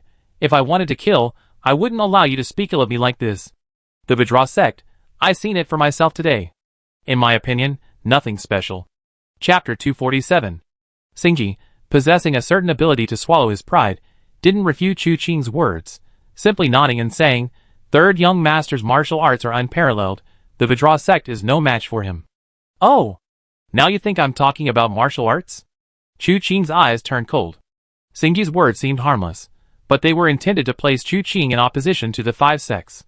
He said Chu Qing's martial arts were unparalleled, and the Vidra sect was no match for him, but the Vidra sect was one of the five sects. If Chu Qing admitted this, what would the other four sects think? While Chu Qing didn't particularly care about such troubles, he didn't want to make enemies unnecessarily, so he immediately said coldly, the Vidra sect's Vidra Zen temple is also considered a sacred Buddha site in the southern ridge. He continued, everyone says Buddha is compassionate, but I haven't seen the word compassion in any of you. Knowing Guan Changjing's identity, yet deliberately challenging him to a duel before the sword-granting ceremony begins. How malicious. Do you high monks think everyone in the world is a fool? The young lady beside me was sparring with Lingjue. It was merely a contest between juniors. Wu Dao, the dignified abbot of the Vidra sect, became enraged after Lingjue's defeat. What is he planning? To kill? Your Buddhist Vidra wrath, are you using it in the wrong place? Am I wrong to say you are nothing special? This dares to call yourself one of the five sects. If I were from one of the other four sects, I would be ashamed to be ranked alongside you. These words delighted the Taiyang sect disciples, who felt they were absolutely right. Lingjue challenging Guan Changjing would have been harmless in any other situation. But this time, the challenge meant Guan Changjing's victory was expected, and his defeat would be a complete loss of face. If things go wrong, even the sword-conferring ceremony could become a laughingstock. The disciples of the Taiyang sect had long harbored resentment towards the Vidra sect's actions. However, due to face saving and status, they couldn't speak out directly. Chu Qing's unreserved remarks had truly hit a nerve. Qin Buyu sighed inwardly. Everyone said he had a bad tongue, never leaving room for others, but it seemed this mad-blade young master was no less so. His words had thoroughly offended the Vidra sect, leaving them utterly humiliated. Zen Master Xingji wanted to say something, but after thinking for a long time, he couldn't find the right words. He could only remain silent, chanting scriptures and Buddhist mantras. Chu Qing didn't say anything more either, glancing back at Guan Changjing. The show's over, time to go back. His mission was to kill Wu Dao and Xingji. After this humiliation, he figured the Vidra sect wouldn't have the face to remain at the Taiyang sect and participate in the sword-conferring ceremony. Once they were heading back, Chu Qing could pursue them under cover of night and ambush them halfway. He could then return quietly, leaving no one to suspect him. Even if someone suspected him because of the daytime conflict, he could righteously declare that if he wanted to kill, Wu Dao would have already passed away before the Taiyang sect. No one could refute this. After all, Wu Dao had been beaten like a dead dog by him. This was the most convenient solution. If they were allowed into the Taiyang sect, it would only create obstacles at every turn. After all, if someone died at the Taiyang sect would naturally have to give an explanation to the Vidra sect. That would inevitably add complications, and while Chu Qing wasn't afraid, he didn't want to create any unnecessary trouble. To Chu Qing's surprise, when they returned to Qingwan courtyard, they learned that the Vidra sect members, shamelessly, had remained at Taiyang sect. This surprised Chu Qing. Could the Vidra sect's ultimate technique be Vidra skin? Having been humiliated like this, they still had the nerve to participate in the sword award ceremony? How could they have the audacity? It was only then that Wu Chan learned of the Vidra sect's arrival, and that Chu Qing and his group had fought with them in front of the sect. However, he didn't react much. Chu Qing had already agreed to let him handle this matter, so he would simply wait for the outcome. But when he learned that Chu Qing had beaten up Wu Dao in front of the sect, the monk even showed a rare smile. Chu Qing, however, pursed his lips. His plan had failed. It seemed he would have to kill these two inside Taiyang sect. This matter isn't urgent. We can summon Guan Changjing later to inquire about their situation before making further plans. Anyway, the sword conferment ceremony isn't until a few days later, and the Vidra sect people won't leave before then. The deaths of Wu Dao and Xingji are imminent. With nothing else to do, Chu Qing led everyone to Qingwan Peak. Just as Shanlan said, the Qingwan stone shadow was indeed very interesting. Embedded in the opposite mountain wall was a huge white stone, which from a distance looked like a giant screen. It reminded Chu Qing of a large screen in a movie theater. So, The Qingwan stone shadow is a short film shown here under certain special circumstances. Chu Qing stroked his chin, stretched out his hand, and felt a breeze. After all, how could there be no wind at this altitude? This slight breeze seemed insufficient to trigger the Azure Phoenix stone shadow. Wu Qianhuan wondered why Chu Qing was so curious about this, and Chu Qing then realized she didn't know the key to it. So she explained it to her in this way. The 9 treasures of heaven and earth? Wu Qianhuan was somewhat surprised. They're actually related to this kind of thing? She had heard of the 9 treasures of heaven and earth. After all, she had a lineage, and was the young lady of Tianwu City, unlike Chu Qing who had run away from home and was uneducated. It was only natural that she knew more.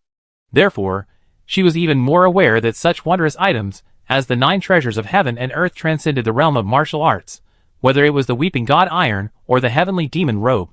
They couldn't be simply summarized by martial arts. Especially the legendary Wutong divine tree. It was said to be a treasure passed down from the mythical era. There were many mysterious and profound stories surrounding this item. Some say that before heaven and earth existed, in the primordial chaos, when purity and impurity were indistinguishable, a divine parasol tree stood between heaven and earth. Others say that Pangu, who created heaven and earth, was born from the fruit of this divine parasol tree. Similar claims abound, and many people know of the divine parasol tree, and those who do can even recount a couple of mythological tales about it. But no one has ever actually seen it. Therefore, some believe that the divine parasol tree is merely a rumor, a folktale, a myth, and that it never existed. Even the existence of the 9 treasures of heaven and earth is met with skepticism. However, Chu Qing has already witnessed the chaotic god blade forged from the weeping god iron. Although he hasn't personally seen the heavenly demon robe, Sun Xiaoxiang said that it had been taken away by Yuzong, so it's unlikely to be a mere fabrication. Now that another clue to one of the 9 treasures of heaven and earth has emerged, it's only natural that Chu Qing would investigate. The wind on Mount Qinghuan, the moon in the shadow of divine sound. Wu Qianhuan stroked her chin and said, if the former refers to the shadow of the Qinghuan stone, then what does the latter refer to?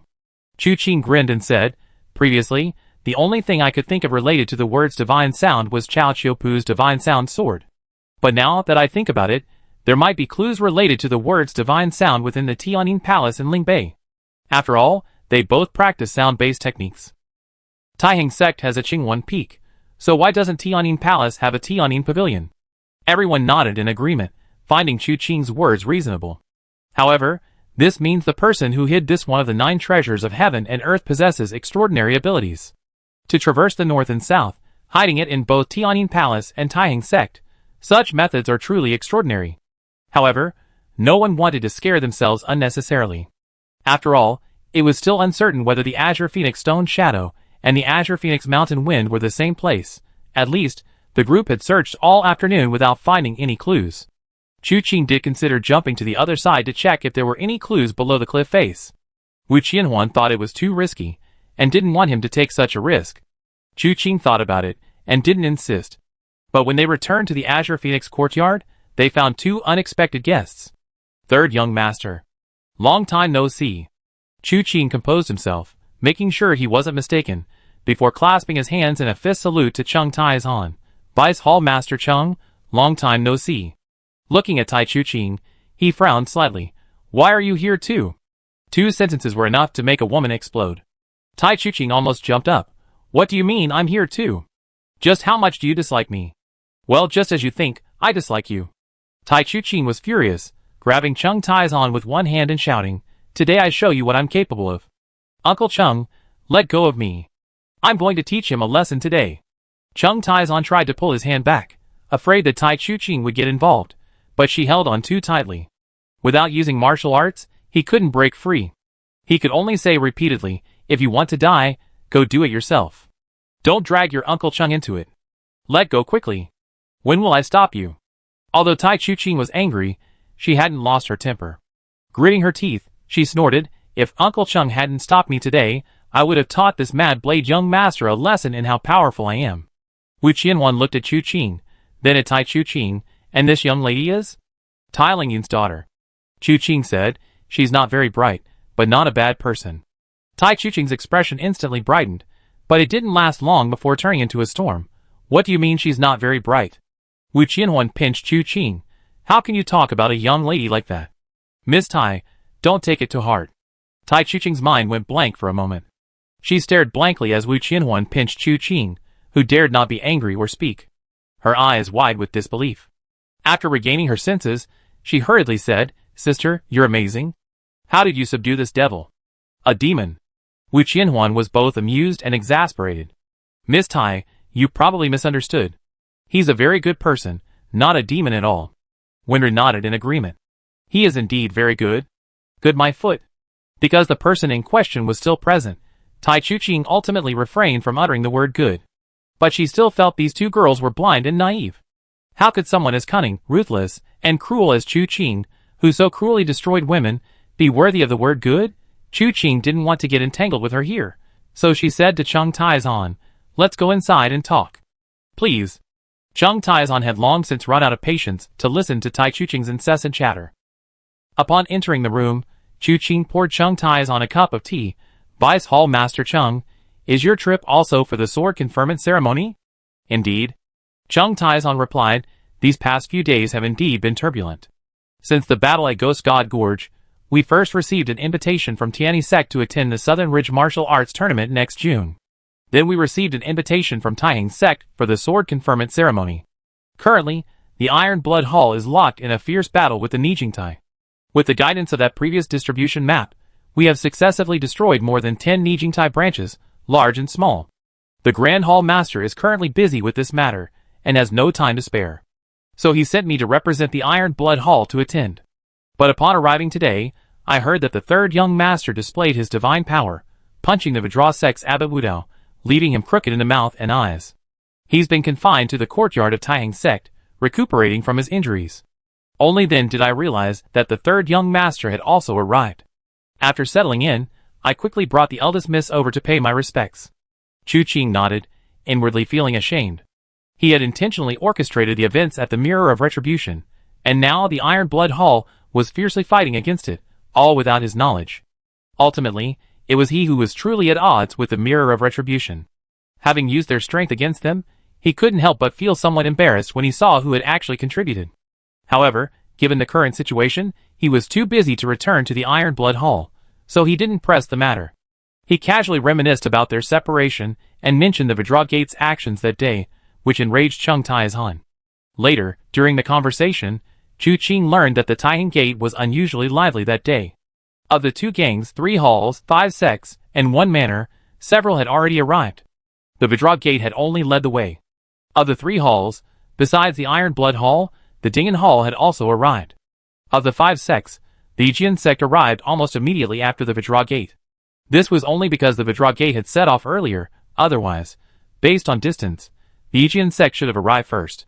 Chu Qing considered himself a member of the Blazing Fire Hall, meaning 3 halls, and 2 of the 5 sects had arrived. Only 2 gangs, 2 sects, and 1 manor remained, none of whom had yet come. Strictly speaking, Wenru was the eldest daughter of Luochen Manor, and could represent the manor at the gathering. However, he anticipated that others would gradually arrive over the next few days. He just didn't know if anyone from the Heavenly One sect would be free to attend this event. After chatting with Chung Taizan for a while, and having him and Tai Chuqing dine at the Azure Phoenix courtyard, he saw them off. Before he knew it, night had fallen. Chu Qing sat at the table, pondering when to make his move, to kill Wudao and Xingji, so he could obtain 2 more rewards. Hearing the sound of footsteps, he was taken aback.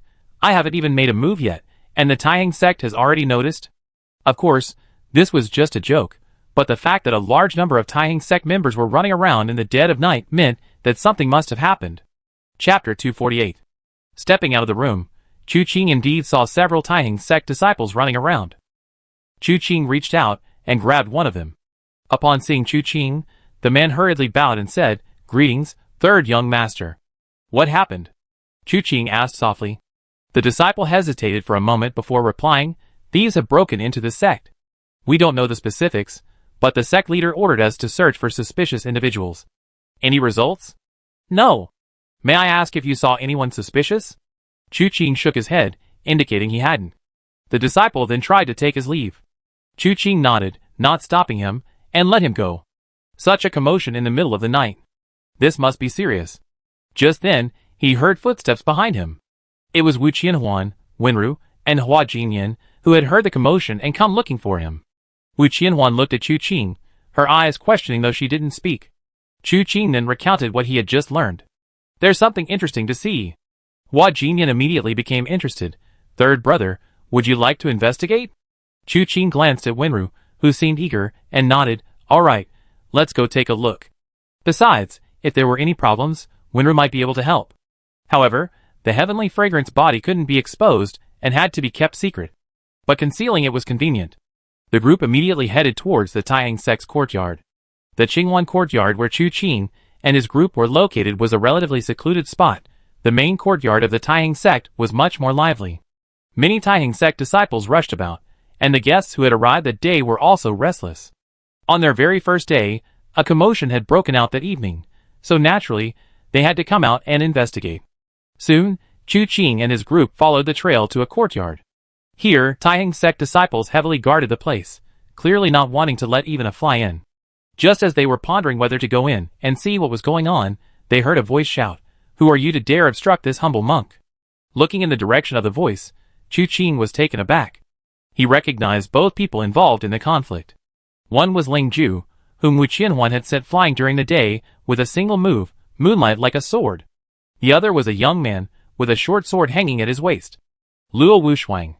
Since their meeting at the inn, and after Chu Qing and Shan Lan returned to Taihang sect, they had met again here. It seemed that after Chu Qing left with Shan Lan last night, Luo Wuxuang had also set off early this morning, so he should have arrived in the evening. At this moment, Ling Jue appeared arrogant and aggressive. Luo Wuxuang took a step back, seemingly somewhat timid, but still said, "I don't mean to stop you, but that courtyard looks heavily guarded. Taihang sect clearly doesn't allow us to set foot inside. Master, please be patient." "Humph, don't allow us? That means they don't allow insignificant people like you. This humble monk comes from the Vajra sect, and is the junior brother of the current Buddhist disciple. How could Taihang sect stop me?" Ling Jue sneered, casually shoving Luo Wuxuang aside. Luo Wuxuang was stunned, seemingly not expecting Ling Jue to have such a powerful background. For a moment, he forgot to dodge, staggering 2 steps as he was pushed aside. Chu Qing frowned slightly, about to speak, when another voice rang out, "Born of the Vajra sect? So what? Since when did the Taihang sect become weaker than the Vajra sect? Does that mean the Vajra sect can act with impunity here? Who goes there?" Ling Ju roared in anger, turning sharply to see a group of men dressed in black, wearing bamboo hats, and carrying sabers on their backs, escorting a young man in blue as they slowly approached. This young man in blue had a handsome face and extraordinary features, though he appeared somewhat aloof. When his gaze fell on Ling Jue, he suddenly sneered. "The monks are supposed to be vegetarians, chanting Buddhist scriptures, kind to others, and compassionate. The monks of the Vajra sect truly live up to their name, always striving to be first, afraid of offending anyone. I heard when I arrived that you acted like petty people before the sect gate, only to be beaten so badly by the mad saber young master that your master couldn't even crawl. I thought you had no face to stay in the Taihang sect, but I didn't expect that, regardless of the Vajra sect's martial arts, their shamelessness is unparalleled. Since you have the face to stay, then you should act discreetly. But you're still so arrogant. You monks, now you stopped chanting Buddhist scriptures and started eating gunpowder? Quite the temper." Ling Jue's gaze swept over the group of black-clad men behind the blue-robed young master, a hint of fear flashing in his eyes. Before he sneered, this humble monk thought they were someone special. Turns out they're from the Dingyan Hall. To be able to call Pajun. Those accompanying me are probably not ordinary people. Leave your names. Chu Qing's gaze swept over the group of men in black. Each of them had a restrained killing intent, and they were no ordinary characters. According to Ling Jue, this group should be the infamous Pajun branch of Dingyan Hall. Everyone knows that Dingyan Hall has 4 branches: Pajun, Tanlang, Beidou, and Shisha. Beidou is the hall master's personal guard. Tanlang has the largest number of members. Shisha operates in the shadows, and Pajun is the strongest. It is said that these people have all emerged from piles of corpses. Each is highly skilled in martial arts and ruthless, the strongest blade in Dingyan Hall's arsenal. In countless bloody battles, they have always won with fewer troops. While one Pajun might be no match for them, they can often rout enemies 10 or 100 times their size. Following the blue-robed young master are only 10 people. But their intimidating presence is considerable. Ling Jue is arrogant, but not stupid, therefore, although his face still displays that overbearing expression, his words already betray a hint of retreat. "Lan Shui," the blue-robed young master said calmly, uttering 3 words. Ling Jue's expression changed drastically, and he blurted out, "Executioner." Chu Qing and Wu Qianhuan couldn't help but exchange a glance. Lan Shui was known in the martial arts world as the thousand-thread soul-fixing hand, but some preferred to call him Executioner. This was because he was extremely bloodthirsty. He rarely fought alone, often engaging in gang wars, and anyone who opposed him was usually annihilated by him, refusing to surrender. This practice naturally aroused dissatisfaction among many, but gang wars were inherently a matter of life and death. Ghost God Gorge was able to stop the fighting thanks to Chu Qing's intervention, because Tai Lingyun himself had no intention of fighting. It was the Blazing Fire Hall that unilaterally provoked the conflict. And the Blazing Fire Hall's actions were not entirely of their own volition. Therefore, after the mastermind behind the scenes was dealt with, they shook hands and made peace out of consideration for Chu Qing. However, in true gang wars, the victor reigns supreme. The name Dingen Hall sounds peaceful, but in reality, its rise to power was built on the bones of countless others, climbing over the corpses of many to reach its position among the top 3 halls. Therefore, although they were dissatisfied with Lan Shui's actions, if he was afraid of death, why participate in gang wars? Since heads were on the table, he naturally had to be prepared to lose. So they couldn't criticize him directly, so they resorted to insults, calling him an executioner, ruthless and merciless, a man who had killed countless people. But the moment Ling Ju uttered those words, he realized something was wrong. After all, this wasn't a good reputation, and given the other party's temperament, he feared he was in for trouble today. He immediately pushed off with his feet, his figure swiftly retreating. He retreated 5 or 6 zhang in one breath before regaining his footing. Looking up, he saw that Lan Shui hadn't moved an inch. A slight smile played on his lips, but it didn't reach his eyes. The Vidra sect is truly declining with each generation. Wu Dao is a blockhead, and the disciples he produces are all useless. They flaunt the Vidra sect's name, but in reality, they're utterly worthless. Don't worry, I don't intend to kill you. Someone like you doesn't deserve to die by my hand. Ling Ju's face turned pale, and then red. He had just been insulted by Chu Qing during the day, and then by Lan Shui that evening. Was the Vidra sect born to be humiliated? He gritted his teeth, unsure whether to retaliate, when a hand landed on his shoulder. How dare you? Ling Ju roared in anger, channeling his inner energy to shake off the audacious hand that dared to press on his shoulder. Unexpectedly, the moment he released his internal energy, the hand merely pressed down slightly, and the energy returned in the same way, pressing back into his meridians. He was forced to his knees with a thud. He was completely stunned. Who was this person? Enraged, he couldn't help but turn around to look, and one glance made him want to gouge his own eyes out. How is it you? Chu Qing looked down at him. Who else did you think it was? Why are you kneeling? Come, get up quickly, you're kneeling in the wrong direction. He pulled him up, making him kneel facing him again. Ling Jue quickly broke free from Chu Qing's grasp and leaped onto the wall. You gone too far. Who is it? Captured. He hadn't expected that climbing the wall would be even more dangerous. The Taiheng sect was already on edge, seeing everyone as a spy. Turning his head, he saw someone standing on the wall, and immediately several sword energies shot towards him. Startled, Ling Jue covered his bald head and scrambled down from the wall. It's me, Ling Jue of the Vidra sect. I'm not suspicious.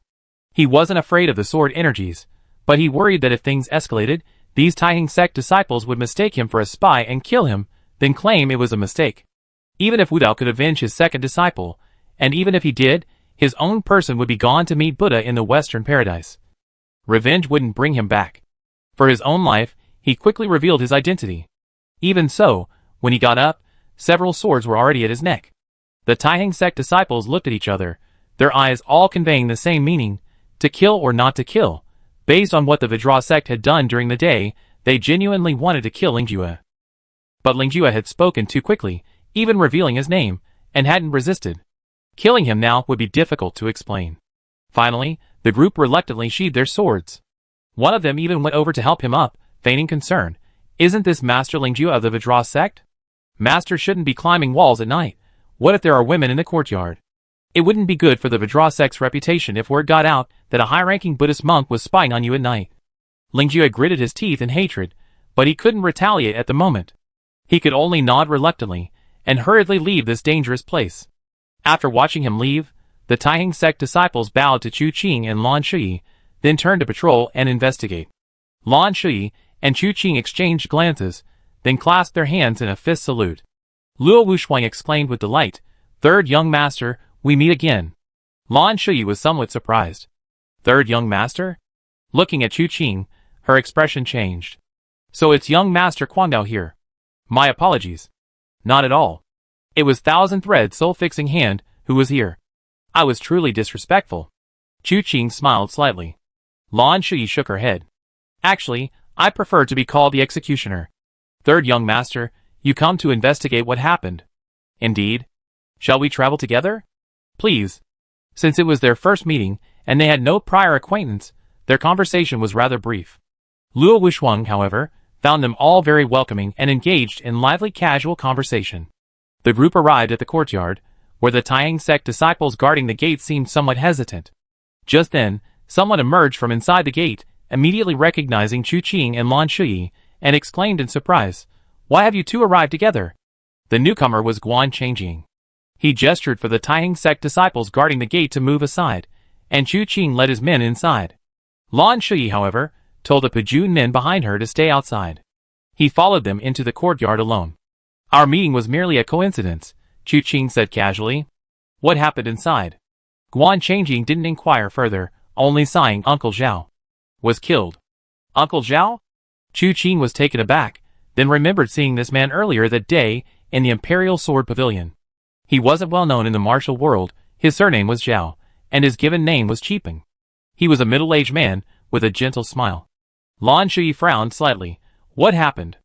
I remember Senior Zhao was a kind person, and he rarely even went down the mountain in his life. How could he suddenly be murdered? I don't know the specifics either.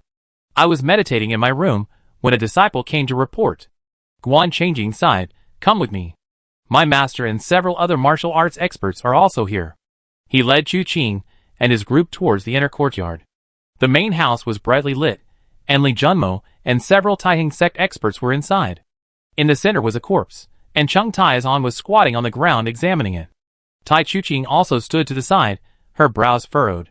When she saw Chu Qing and the others approaching, a glimmer of light appeared in her eyes, but considering the inappropriate occasion, she quickly lowered her gaze, her face becoming solemn. Killed instantly with a single sword strike. Without a trace of struggle. Cheng Taizan stood up at that moment. The wound was to the chest, an attack from the front. This person is probably not from another sect. Cheng Taizan left out his words, but the meaning was clear. This might be an inside job. The one who killed Zhao Qipeng was very likely someone he knew well. Chapter 249. The room fell silent for a moment. Chu Qing found it somewhat amusing. Cheng Taizan, a burly man, was actually acting as a coroner, examining a corpse.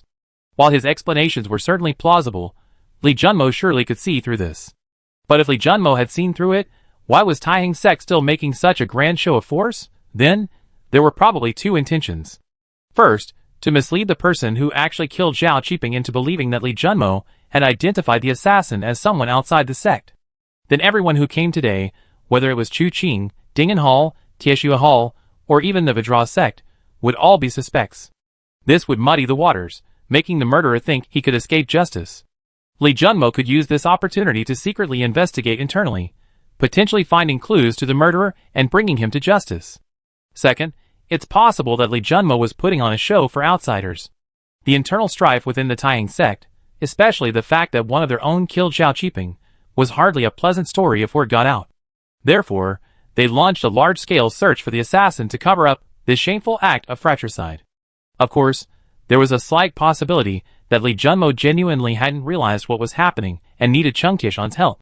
However, this possibility could be largely ignored. Chu Qing's gaze also fell on Zhao Qipeng, his eyes flickering slightly. The body was intact, just as Cheng Taizan had said, killed with a single sword strike. The blood flowed normally, clearly not from the blood prince.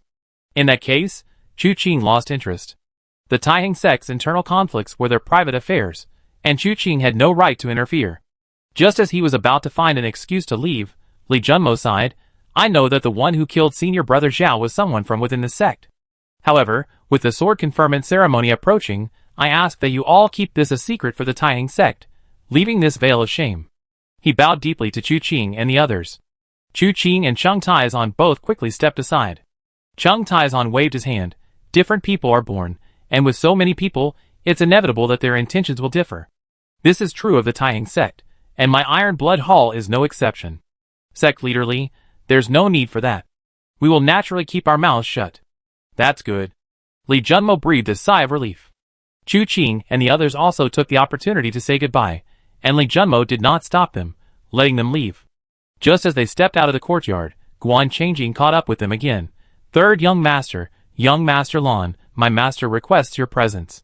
Chu Qing and Lan Shui exchanged a glance. Calling them over at this juncture might not be good. Chu Qing pondered for a moment, then nodded, all right. Wu Qianhuan glanced at him, her eyes holding a deeper meaning. Chu Qing smiled, giving her a reassuring look, and said softly, you two should go back and rest first. We discuss it when I return. Everyone nodded slightly and left. Chu Qing then cupped his hands to Lan Shui. Please. Please. Lan Shui echoed. Then the two of them followed Guan Changjing back into the courtyard. However, Li Junmo was no longer in the main hall, but had gone to a side room. After Chu Qing and Lan Shui entered, the door closed from the outside. Please, both of you, have a seat. Li Junmo held a candlestick in his hand, the flickering light casting shadows on his face, making him appear somewhat eerie and unsettling. Of course, this wouldn't frighten the notorious executioner of Nanling, nor would it frighten the ruthless Chu Qing. The two sat down casually.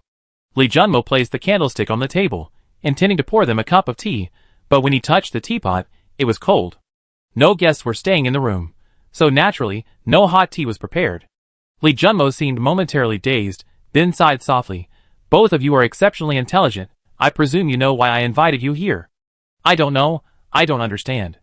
Please, sect leader Li, don't spell it out, Lan Shui said calmly, clearly not wanting to get involved in the mess of the Taiyang sect. Her words were blunt, directly telling Li Junmo to keep quiet.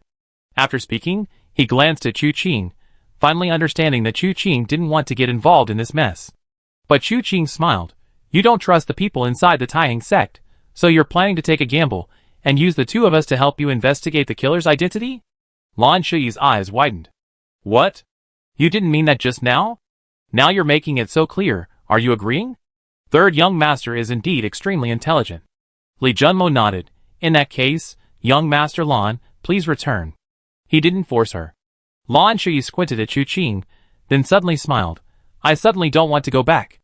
I'm actually quite interested in the person who killed Zhao Qiping now, and I really want to find them, and chop them into fine mincemeat.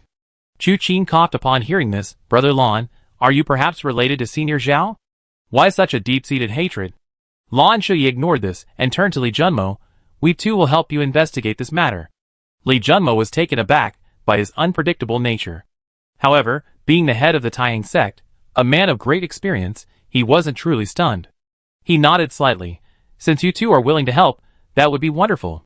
You two know that the sword conferment ceremony is imminent, and the Taiyang sect cannot afford to be in disarray.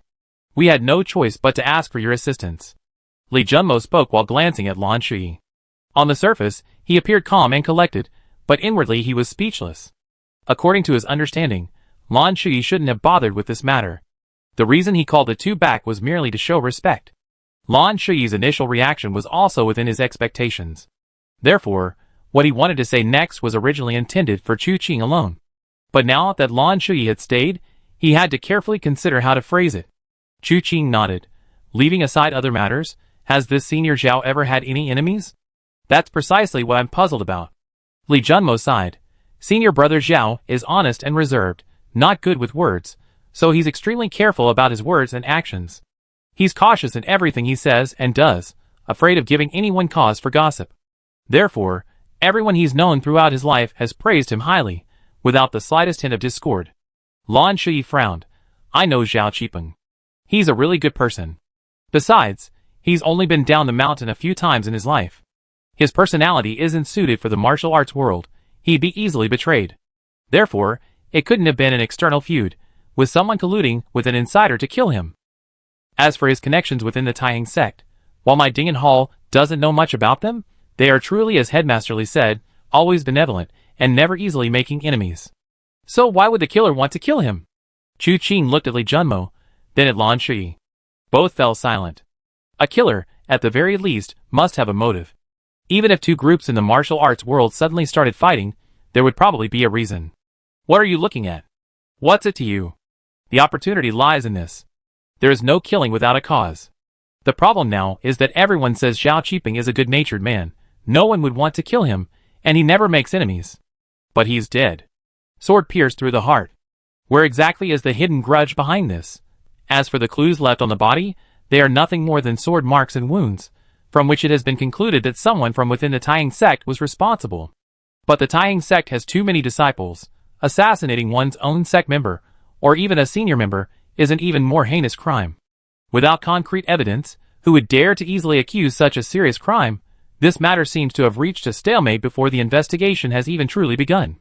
Tapping her fingers lightly on the table, Lan Shuyi suddenly looked at Li Junmo. If I remember correctly, within the Taiying sect, there is a 10,000 swords forest. What's hidden within the forest of 10,000 swords isn't a sword. The forest of 10,000 swords doesn't hide swords? Chu Qing was somewhat surprised. What then is hidden there? It's a life story. Li Junmo noticed Chu Qing's question and answered softly. Lan Shuyi added, the Taiying sect is renowned throughout the world for its swords.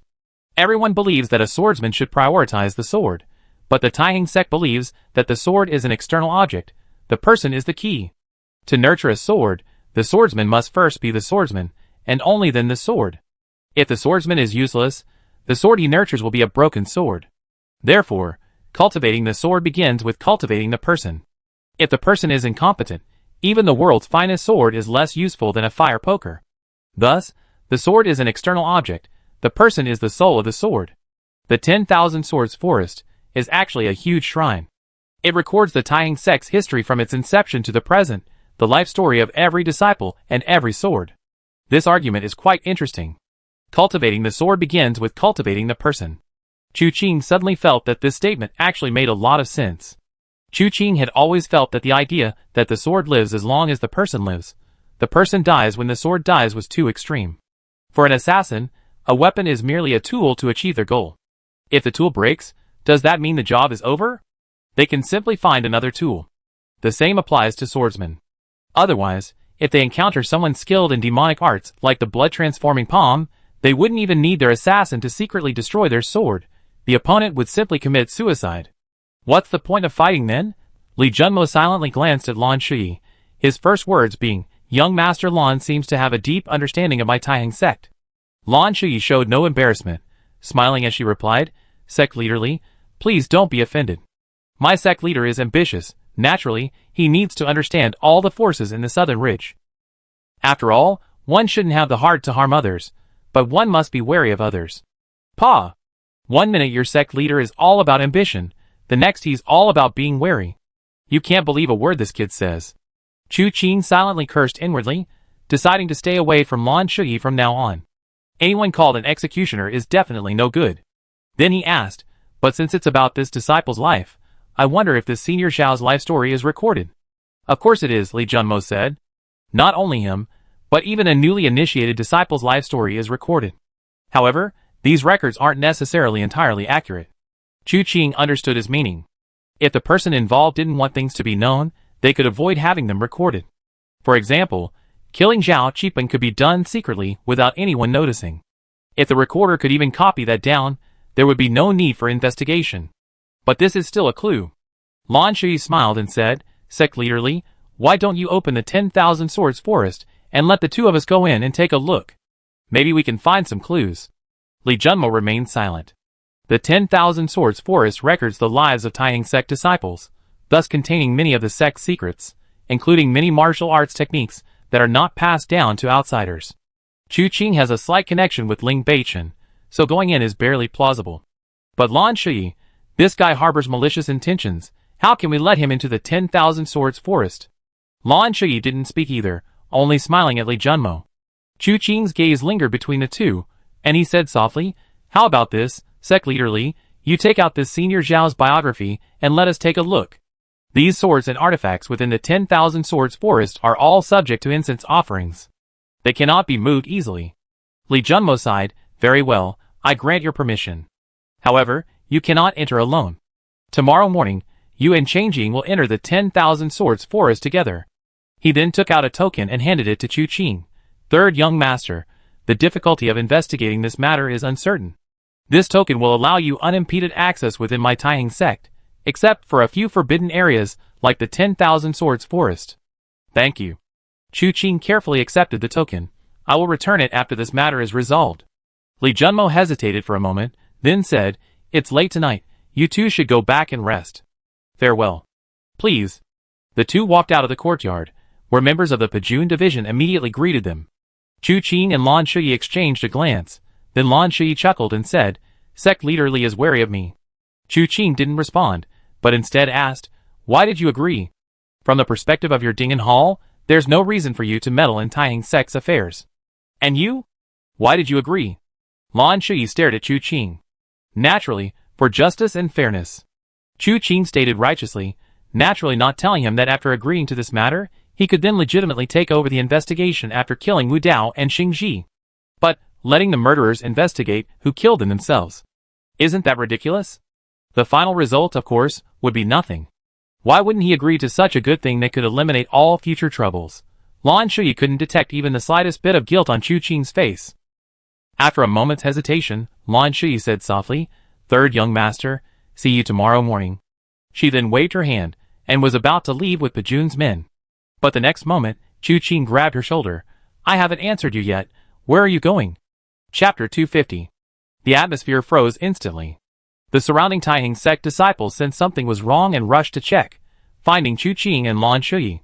For a moment, none dared to make a move. The 10 Pajun swordsmen stopped, their swords trembling slightly in their sheaths. Their aura instantly enveloped Chu Qing, ready to strike at the slightest sign of trouble. Lan Shui, however, felt as if a mountain was pressing down on his shoulders. Majestic and imposing, now hanging high, it seemed certain to crush him if it fell. His face was filled with a bitter smile.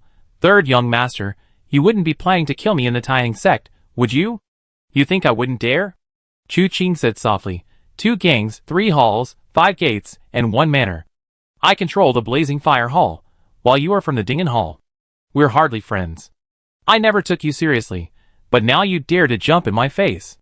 Ignoring my question and turning away like this, you're the first executioner like me. Have you considered the consequences of killing me? Lan Shui's expression was solemn. Chu Qing gave him a half-smile. Consequences? With these 10 men beside you? Or the Dingen Hall behind you? Hearing Chu Qing's words, the 10 Pajun swordsmen beside him could no longer restrain themselves, a faint aura of sword intent emanating from them. Chu Qing coldly snorted, the sound not loud, but instantly reaching the ears of these 10 men.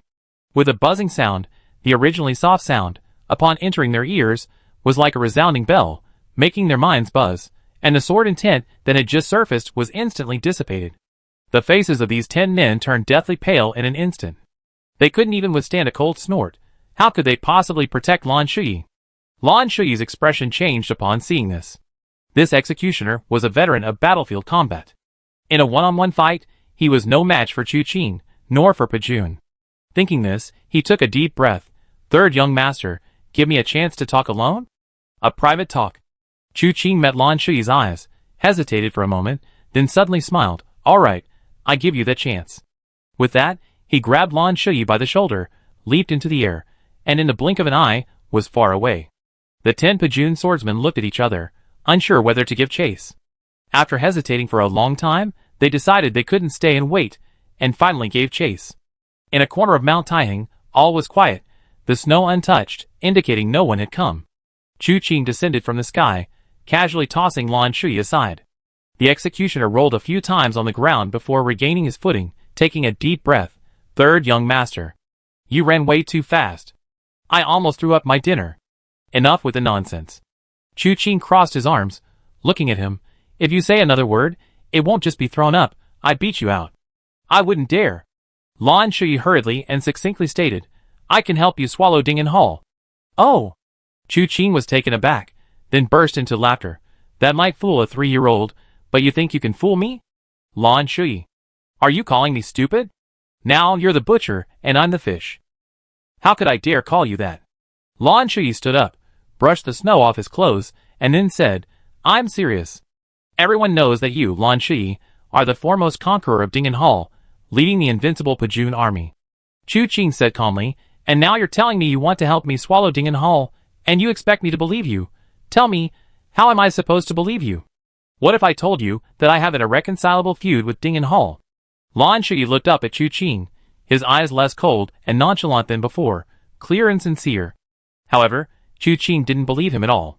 They were both seasoned foxes. The saying the eyes are the windows to the soul was easily faked by people like Chu Qing and Lan Shui. Therefore, Chu Qing simply asked calmly, "Tell me, what deep-seated hatred exists between you?" Wang Fang, the leader of Dingen Hall, was originally a notorious bandit, nicknamed Flying Tiger. He wielded a 9-ring broadsword, and he and his 2 brothers specialized in robbing and plundering in the Hukou Mountain area, committing all sorts of evil deeds. I was originally the son of a farmer.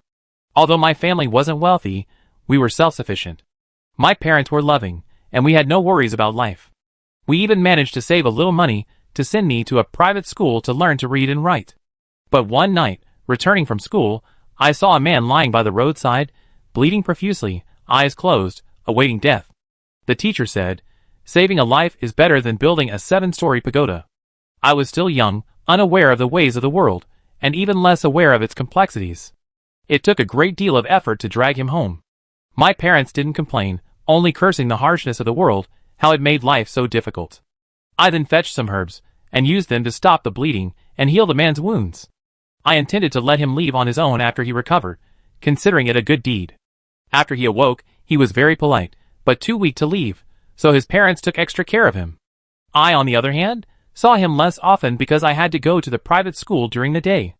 That year, the fruit in the village ripened, and when I went to the private school early in the morning, I picked 2. I longed to give them to him, hoping his injuries would heal soon. Finally, I secretly ran home from the private school, only to find the courtyard gate open and 2 strangers inside. The man who should have been lying in bed, barely alive, was sitting there, coiled up like a dragon, his face showing no trace of despair. I overheard their conversation and learned. The man I had saved was Wang Fang, though back then, he was called Flying Tiger. This journey of 1,000 miles was for a big deal, but while the deal was successful, it attracted the attention of Luochen Manor. When Fuxing, who had recently assumed the position of Manor Lord, wanted to personally eliminate evil. However, due to his lack of experience in the martial world, he was lured away by Flying Tiger. Although he managed to injure him, he couldn't kill him. He traveled a long way to reach our village, where I finally rescued him. Lan Shui's face remained calm, but a faint pallor lingered. He took a deep breath and said, if things had ended there, they could have left on their own, and our family could have pretended we never met them. But then, my parents, who were already in the fields, returned home at this time to cook for me while I was still at school. They happened to run into them. Their actions were already clandestine, and they were being hunted by Wen Fuxing. If word got out, Wen Fuxing, having been fooled once before, would certainly not give them a second chance. So, my parents were beheaded by Wang Fang with that 9-ringed sword that his 2 brothers had retrieved. I was young and naive. Seeing my parents' gruesome deaths, I couldn't help but cry out, thus giving myself away. How did you survive? Since he was exposed, Wang Fang was clearly not a merciful person. The fact that Lan Shui had been able to grow up meant there must have been some twists and turns. It was the master who saved me. As Lan Shui said this, she subconsciously looked up at the sky. The light was dim, making it difficult to see the tear tracks in her eyes. He said softly, the master was originally a wanderer of the martial world, but weary of the fighting and killing, he secluded himself in the village, opening a private school to teach the village children to read and write, providing them with an early education in literature. That day, he discovered I had secretly returned home and came looking for me, but he was too late, unable to save my parents. The master's martial arts skills were probably comparable to Wang Fang's at the time, but Wang Fang had 2 helpers. Therefore, after saving my life, the master didn't linger with them and fled with me. The 3 pursued him relentlessly, and the master was injured, his blood staining the ground. Carrying me as a burden, he was eventually caught by the 3. Just as the master was about to be overwhelmed and die, Wen Fuxing, who had been chasing the 3, arrived. It was the first time I had ever seen someone like that. With a single movement of his inner energy, everything around him seemed to freeze, and he killed someone with a single finger.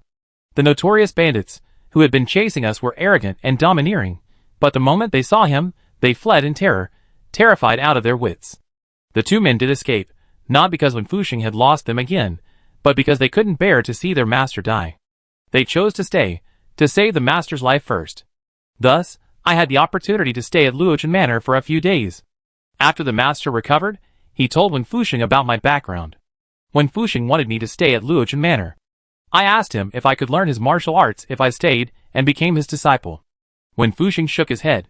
He said his martial arts were family heirlooms, and the 9 Heaven Star Finger and evolving Heaven Star control technique could never be passed on to outsiders. So I refused. The master and I left Luochen Manor. I was completely lost, not knowing where to go. The master, though he survived the battle, was left with a lingering illness. He said that hatred for one's parents is irreconcilable, and if I wanted revenge, I couldn't become his disciple. Even if his martial arts were at their peak, he could only manage a draw against Wang Fang at best. To get revenge, he wanted to take me to find a better master. From then on, I followed him on my travels. Later, he led me to my master's tutelage. He and my master were close friends, and out of respect for my master accepted me. Then, my master died, and the lingering effects of that battle wouldn't go away. Over time, my body deteriorated. I trained diligently under my master for 10 years, convinced that my martial arts had long surpassed those of Wang Fang and my master, so I bid farewell to my master, intending to go to Huka Mountain to seek revenge on Wang Fang. Unfortunately, I didn't find him. The circumstances of life are different for everyone. Lan Shui, having encountered a renowned master, studied literature and martial arts, and eventually achieved success. Wang Fang, due to his different circumstances, transformed himself into the rising and powerful leader of Ding'an Hall. The difference between the two was too great. Lan Shui never dreamed that his sworn enemy would become like this. He searched and investigated relentlessly, even returning to Luochen Manor to visit Wen Fuxing and inquire about the details of what happened back then. Wen Fuxing didn't hide anything, only saying that since that year, Flying Tiger and his brothers had vanished from the martial world. He needed to remain at Luochen Manor and couldn't easily leave, so he didn't know the man's current situation. Lan Shui bid farewell to Wen Fuxing and continued his search in the martial world. Finally, through a series of fortuitous events, he found his sworn enemy. However, his martial arts skills were no longer what they used to be, and his status was completely different. Lan Shui knew he was no match for him. Killing him head-on was impossible. He then joined the Ding'an Hall, becoming Wang Fang's most trusted subordinate, gradually earning the reputation of the 1,000-thread soul-stabilizing hand and the infamous title of executioner. Unfortunately, I still haven't had the chance to kill him. Lan Shui's eyes were completely calm. Perhaps it's because of the many bad deeds he committed in his youth. Wang Fang scrutinizes everything he eats, wears, and uses, and even the food he puts in his mouth is tested for poison. At night, even his most favored concubine can't sleep in the same bed with him. If I want revenge, I can only seek outside help. But now, the 4 divisions of the Ding'an Hall are renowned throughout Nanling, ranking among the top 3. Who would dare to provoke them? To be honest, ever since the 3rd young master rose to prominence in the martial world, I kept him in my thoughts. My intuition tells me that the 3rd young master is ambitious and far from being content with mediocrity. Later, the 3rd young master abruptly ended the war between the 2 halls at Ghost God Gorge with a single word, and even brought the Blazing Fire Hall under his command. I knew then that my prediction was correct. Actually, I sought this opportunity at the Sword Award ceremony myself, hoping to get to know the 3rd young master and see if there was a chance for cooperation. Regarding that previous question, I can tell you frankly. The reason I chose to help Li Junmo investigate Zhao Qiping's death was because you agreed. This is a very good opportunity to get close to you. I just didn't expect that the 3rd young master, who could clearly be a good chess player, would insist on overturning the chessboard and relentlessly demanding answers, rendering all my preparations futile. Now that I revealed all my secrets, 3rd young master can decide my life or death. Although you say I can decide your life or death, you're actually quite certain, Chu Qing said with a smile. Certain that I won't kill you, certain that I use you to take over Ding'an Hall. This is the best choice for both me and for you, young master. Lan Shui said solemnly, everything I said is true. I know you have a close relationship with Luochen Manor. You could send someone to deliver a letter to Manor Lord Wen to see if there's a single falsehood in what I said. That doesn't mean anything. Chu Qing said calmly, stories can be true, but people may not. Lan Shui was stunned, then gave a bitter smile. You're right, so? You're going to kill me. Chu Qing thought for a moment, then took out a porcelain bottle from his robes and said softly, this contains the 3/9 soul-severing pill. It won't kill you immediately after taking it, but if you don't take the antidote on time, you die suddenly. If you eat it, I believe you. Chapter 251. Lan Shui looked at the porcelain bottle before her, a hint of struggle flashing across her face. But she quickly regained her composure. All right, I eat it. Chu Qing took a pill from the bottle and placed it in Lan Shui's hand. Lan Shui didn't even look at it before swallowing it directly. Now, can third young master be at ease? Barely. Chu Qing's words were genuine. After all, the so-called 3-9 soul-severing pill was fake, so naturally, he couldn't truly be at ease. However, the words that came to his lips were, "The world of martial arts is treacherous. If someone truly intends to set a trap, it's not uncommon for them to gamble with their own life. This is merely the first step in showing your sincerity. Saying I completely trust you. Even if I truly said that, would you really believe me? Third young master's wariness surprises me." Lan Shui gave a bitter smile. "But you can rest assured, everything I said is absolutely true." Chu Qing waved his hand. "That's enough for tonight. See you tomorrow morning?" "Okay." Lan Shui nodded, clasped his hands in a fist salute, and Chu Qing flicked his sleeve, his figure suddenly soaring into the air. Only after Chu Qing left did Lan Shui finally breathe a sigh of relief. He felt as if he had been pulled back from the brink of death. However, looking around, his face turned pale. "Where am I?" After trying to discern directions for a long time, he finally found the direction of Taihang Gate. Halfway there, he encountered the Pajun swordsman, who had come looking for him. Seeing that Lan Shui was unharmed, the swordsman breathed a sigh of relief. By the time the group finally made it back to the vicinity of Taihang Gate, it was already late at night. Many at Taihang Gate were having trouble sleeping tonight, including guests. Lan Shui had already reached the gate's walls when she encountered someone who couldn't sleep and was wandering around aimlessly. Lingju. If it were just Lingju alone, it wouldn't be so bad, but he was following another person. That person was pale, with a solemn face, wearing a 5 Buddha crown and a kasaya. His eyes lacked compassion. Instead, the corners of his eyes were icy, making him appear extremely uneasy. Lan Shui inwardly thought, "This is bad. They bullied the young, and now the old one has come." Judging from the Vajra Gate's actions at Taihang Gate today, she had frightened Lingjue, and Wu Dao was probably deliberately blocking her way. This place was deserted. If something really happened, the situation would likely be dire. "Amitabha." Wu Dao slowly spoke. "Benefactor Lan, it's been a long time." As members of one of the top forces in Nanling, Wu Dao and Lan Shui often had opportunities to meet on various occasions. However, they had never interacted before, and Lan Shui didn't want to be polite with him. Abbot Wu Dao is currently seriously injured.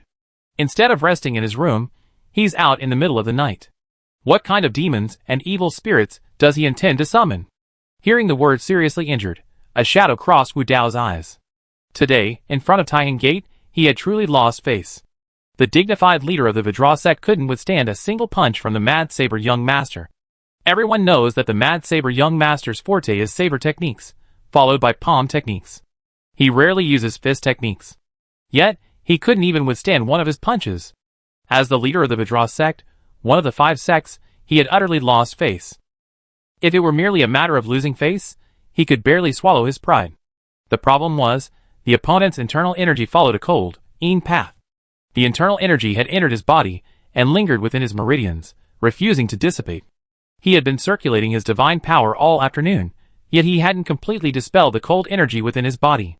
Now, even the slightest trace of moisture in his eyes froze into frost under the influence of this chill. The cold energy within his meridians was causing him unbearable pain. Lan Shui's words had truly struck a nerve.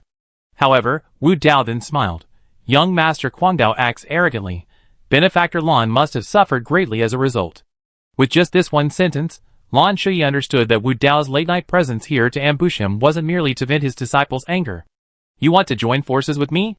Lan Shui narrowed his eyes at Wu Dao. Wu Dao clasped his hands together, uttered Amitabha, and then said in a deep voice, "There are always treacherous villains in the martial world, who presume to use their superior martial arts to subdue the good and virtuous. Both of us have suffered because of this. Does Benefactor Lan intend to let this matter pass? Benefactor Lan can endure such humiliation, but I wonder if Dingen Hall can also bear such disgrace? If this matter cannot be resolved, what face will Dingen Hall have to face its fellow martial artists?" Lan Shui glanced at Wu Dao with some surprise. He had never had a good impression of this monk. Since he succeeded as the leader of the Vajra sect, many things had changed within the Vajra sect's sphere of influence. Although he dared not act openly, he subtly harbored a desire to transform everything within his sphere of influence towards a Buddhist realm. Even Wang Fong had said that if Wu Dao weren't limited by his own abilities, his ambition would surely have caused a great upheaval. Now it seems this monk's ambition is more than just great. His thirst for revenge is even stronger. He couldn't even wait a moment longer. Upon hearing that she had been kidnapped by the third young master, he rushed here to confront him. He certainly thinks highly of himself, certain he can survive the third young master's clutches. Thinking of this, Lan Shui asked with a half smile, Abbot Wu Dao's words resonate deeply with me. That young madman is arrogant and boundless. He humiliated me greatly today. It would be a disgrace not to avenge this, but his martial arts are formidable, and even if the two of us join forces, I'm afraid we might not be his match. Or perhaps, has Master Xingji truly mastered the Nayuta Kalpa Sutra enough to defeat him? These words were flattering, but also implied an attempt to gather information. The Nayuta Sutra is said to be an absolutely impossible martial art to cultivate, as many aspects of it exist only in imagination. There are many uncertainties involved, even if these imagined techniques could actually be mastered step by step. However, human lifespan is finite. To cultivate the Nayuta Sutra, one would likely need to live as long as heaven and earth to have even a slight chance. But the fact that Xingji was cultivating the Nayuta Sutra in the pagoda forest behind the Vajra sect was already known to these forces. Now that he had emerged from seclusion, they were naturally somewhat shocked. They wondered how far the old monk had progressed. Since they had the opportunity, it would be good to gather some information. Wu Dao wasn't an idiot, and avoiding the topic, he said calmly, in this martial world, destroying someone is much easier than killing them. Benefactor Lan is currently investigating who killed Zhao Qiping at the request of sect leader Li. With Benefactor Lan's intelligence, framing him shouldn't be too difficult. Lan Shui suddenly raised her eyes, gazing intently at Wu Dao. Wu Dao softly chanted Amitabha. Then, he lowered his eyes, and said no more. Lan Shui suddenly burst into laughter. Has Abbot Wu Dao considered this? If I were to actually comply with the abbot's wishes and successfully frame him, what would happen to the person who truly killed Zhao Qiping? The matter would be settled, and that person would naturally be exonerated. Zhao Qiping would have died in vain. I don't know, is Abbot Wu Dao trying to take revenge on the third young master? Or, does Abbot Wu Dao know who killed Zhao Qiping, and what he's doing now is merely using revenge as an excuse to help him escape punishment? Wu Dao suddenly looked up. You can't say things like that. You can't say things like that. Don't talk nonsense, and don't do things recklessly. I will go to the third young master and relay everything that happened today. Lan Shui sneered, but I wonder, when the third young master sees the abbot again, how will the abbot escape death? Wu Dao's eyes flashed with astonishment upon hearing this. After a long while, he slowly sighed, Benefactor Lan, this old monk gave you a chance. So? This old monk intends to perform a ritual to help you pass on, and this matter can be attributed to that third young master. Lan Shui was speechless. In reality, even if this matter were attributed to Chu Qing, would he be afraid? If he were afraid, he wouldn't have been taken away by Chu Qing today. However, saying this at this moment was obviously useless. Wu Dao's robe sleeves rose without wind, and his Dharma image suddenly appeared above his head. He unleashed a Kasayapa divine fist. A sharp, hissing sound rang out, and the swordsmen beside Lan Shui simultaneously drew their blades, their figures swirling and leaping into the air, forming a formation in the void. A series of sword cuts, accompanied by the sharp sound of tearing wind, suddenly collided with the fist. After a muffled boom, Wu Dao's body trembled slightly, and the 10 figures scattered in 10 directions around him. But the moment their toes touched the ground, these 10 figures simultaneously leaped forward, their powerful, heavy-handed sabers tearing through the air, leaving no place untouched by their blades. Wu Dao simply clasped his hands together, and the Dharma image of an Arhat appeared. This wasn't the immovable Vajra, but the immovable Zen sect. Its form was vast and imposing, capable of shrinking at will, small enough to encompass the entire body, large enough to spread over a radius of 10 feet, enveloping everyone within its reach. Clang, clang, clang. The saber struck the immovable Zen sect, instantly generating a shockwave. The form trembled slightly but didn't shatter. Instead, the 10 members of the breaking army were forced back. It wasn't that their martial arts were weak, but rather that Wu Dao's cultivation far surpassed theirs. Wu Dao then raised his eyes, and suddenly pointed a finger. The shimmering golden fingertip, its fingerprints almost clearly visible, touched a breaking army swordsman. The man shuddered, and a mouthful of blood immediately spurted from his back. He was dead on the spot. Lan Shui's expression remained unchanged, only lightly shouting, "Change formation." There are 2 strong members of the Pajun sect. One is their own cultivation, and the other is Lan Shui. Only with Lan Shui's command can the Pajun unleash their full combat power. Whether they can contend with this Vajra sect leader is still uncertain, but even if they are defeated, they will certainly knock his teeth out. Upon hearing this, The remaining 9 Pajun swordsmen turned without hesitation, their sabers shifting from a forward-handed to a reverse-handed style, their blades moving downwards in a series of ground-based attacks. Wu Dao's gaze swept across the surroundings, then he clasped his hands together, repeating his previous technique. It was still a immovable Zen sect style, but this time the remaining 9 Pajun swordsmen lowered their stance, their center of gravity heavier. As the opponent raised the immovable Zen sect Dharma image, their sabers pressed against the Dharma image, and the 9 figures began to circle around it. From a high vantage point, one could see 9 figures constantly rotating around the Dharma image, their sharp auras swirling around it, yet the recoil from the attack had negligible effect on them. What a fine breaking army formation change, Wu Dao said calmly, his eyes unwavering. Unfortunately, in a situation of absolute power and balance, even if you have some tricks up your sleeve, what can you do? They're nothing but chickens and dogs. Not worth mentioning. Wu Dao then brought his hands together and pressed down with both palms. A muffled boom resounded, and a powerful force swept in all directions. The 9 breaking army swordsmen, in the instant the Dharma image shattered, were about to rush forward to kill it. But at that moment, they felt as if they were caught in a raging torrent. Their bodies were completely out of their control, swept away by the immense force. Wu Dao suddenly looked up, his foot barely touching the ground, and in an instant, he was before Lan Shui. He raised one hand, a golden palm print coalescing in the air. Great compassion Vajra palm. Just as this palm was raised, Wu Dao suddenly felt a gust of evil wind blowing from nowhere. This wind enveloped him, but vanished in an instant. Not sensing any change in his internal energy, Wu Dao didn't pay any attention to the wind, but just as Lan Shui's pupils contracted, a sword-sharp edge pierced through the air. Who dares to cause such a disturbance here? The palm strike that was about to fall hesitated upon seeing the sword. Suddenly, he withdrew his palm, his body swirling back, grabbing Ling Jue's shoulder. You're lucky today. We settle our score another day. Lan Shui's face darkened, as the sound of wind breaking suddenly arrived. A young woman in green robes appeared before them. The sword that had just flown towards them was her doing. Now, with a swift movement, the sword stuck in the tree landed in her hand. Turning to look at Lan Shui, her face suddenly darkened. Who is this? It's you, you executioner. If I had known, I would have had that monk kill you. Lan Shui was speechless for a moment, but still clasped her hands in thanks, saying, Thank you for saving my life, Miss Yi. The newcomer was Yi Wanqiu, daughter of the Yi Jian sect's leader, wielding the purple sword and silver ring. Wu Dao had stopped his attack precisely because he recognized Yi Wanqiu's sword and knew who the newcomer was, thus retreating. He wasn't concerned with Yi Wanqiu, but rather with Yi Nantian, the Yi Jian sect's leader behind her. Yi Wanqiu clearly had no liking for this infamous executioner. After a snort, she turned and left. Lan Shui slowly exhaled a breath of stale air, ordered someone to take Bajun's corpse, and then returned to Taiyan Gate. The night fell silent again, and a figure quietly landed. Chu Qing looked at his palm, then at the direction Wu Dao had left in. The first one. Chapter 252. Lan Shui is a smart person. This was evident from their brief encounter tonight. And the smarter a person is, the less likely they are to tell the truth. So when Chu Qing said he was leaving, he didn't really leave. He wanted to see if Lan Shui would say anything unexpected after she thought he had left and made contact with Bajun's people. As it turned out, he didn't hear anything unexpected, but he did see someone unexpected. Wu Dao's appearance was an accident, but a very good one. Chu Qing didn't need to find other opportunities to secretly kill him. While Lan Shui was attacking him, Chu Qing directly struck her with a bone-melting palm. His bone-melting palm had already been integrated into his azure void palm.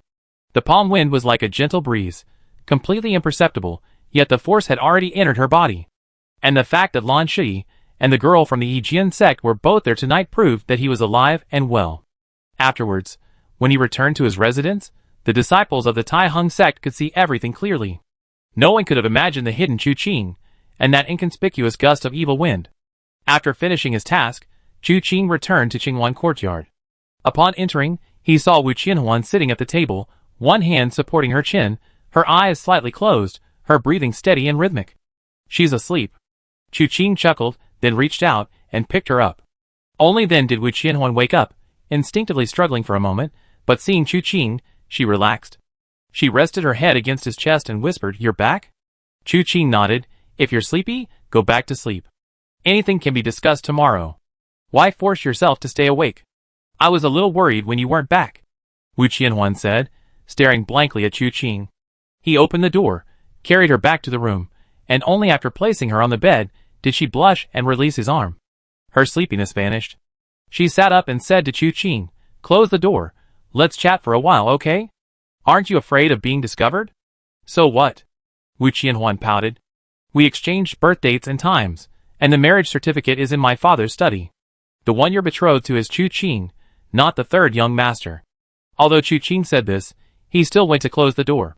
Sitting back down by the bed, Chu Qing heard Wu Qianhuan laugh. "Then tell me, how did you go from being the third young master of the Chu family to the powerful third young master of the martial world?" "A child without a mother. It's a long story," Chu Qing said softly. "Perhaps, after experiencing life and death many times, people will always change, undergo some transformation. In the years away from home, I had many extraordinary encounters. As for how I became like this, wasn't it forced by the times? Brother Qing has a secret, but he doesn't want to tell me," Wu Qianhuan drawled, then laughed. "But it doesn't matter, I don't really care. Anyway, it's good to see you here now. It's strange, when you left, we were both young, unaware of love, but in these years since you left, every time I think of you, I grit my teeth in hatred.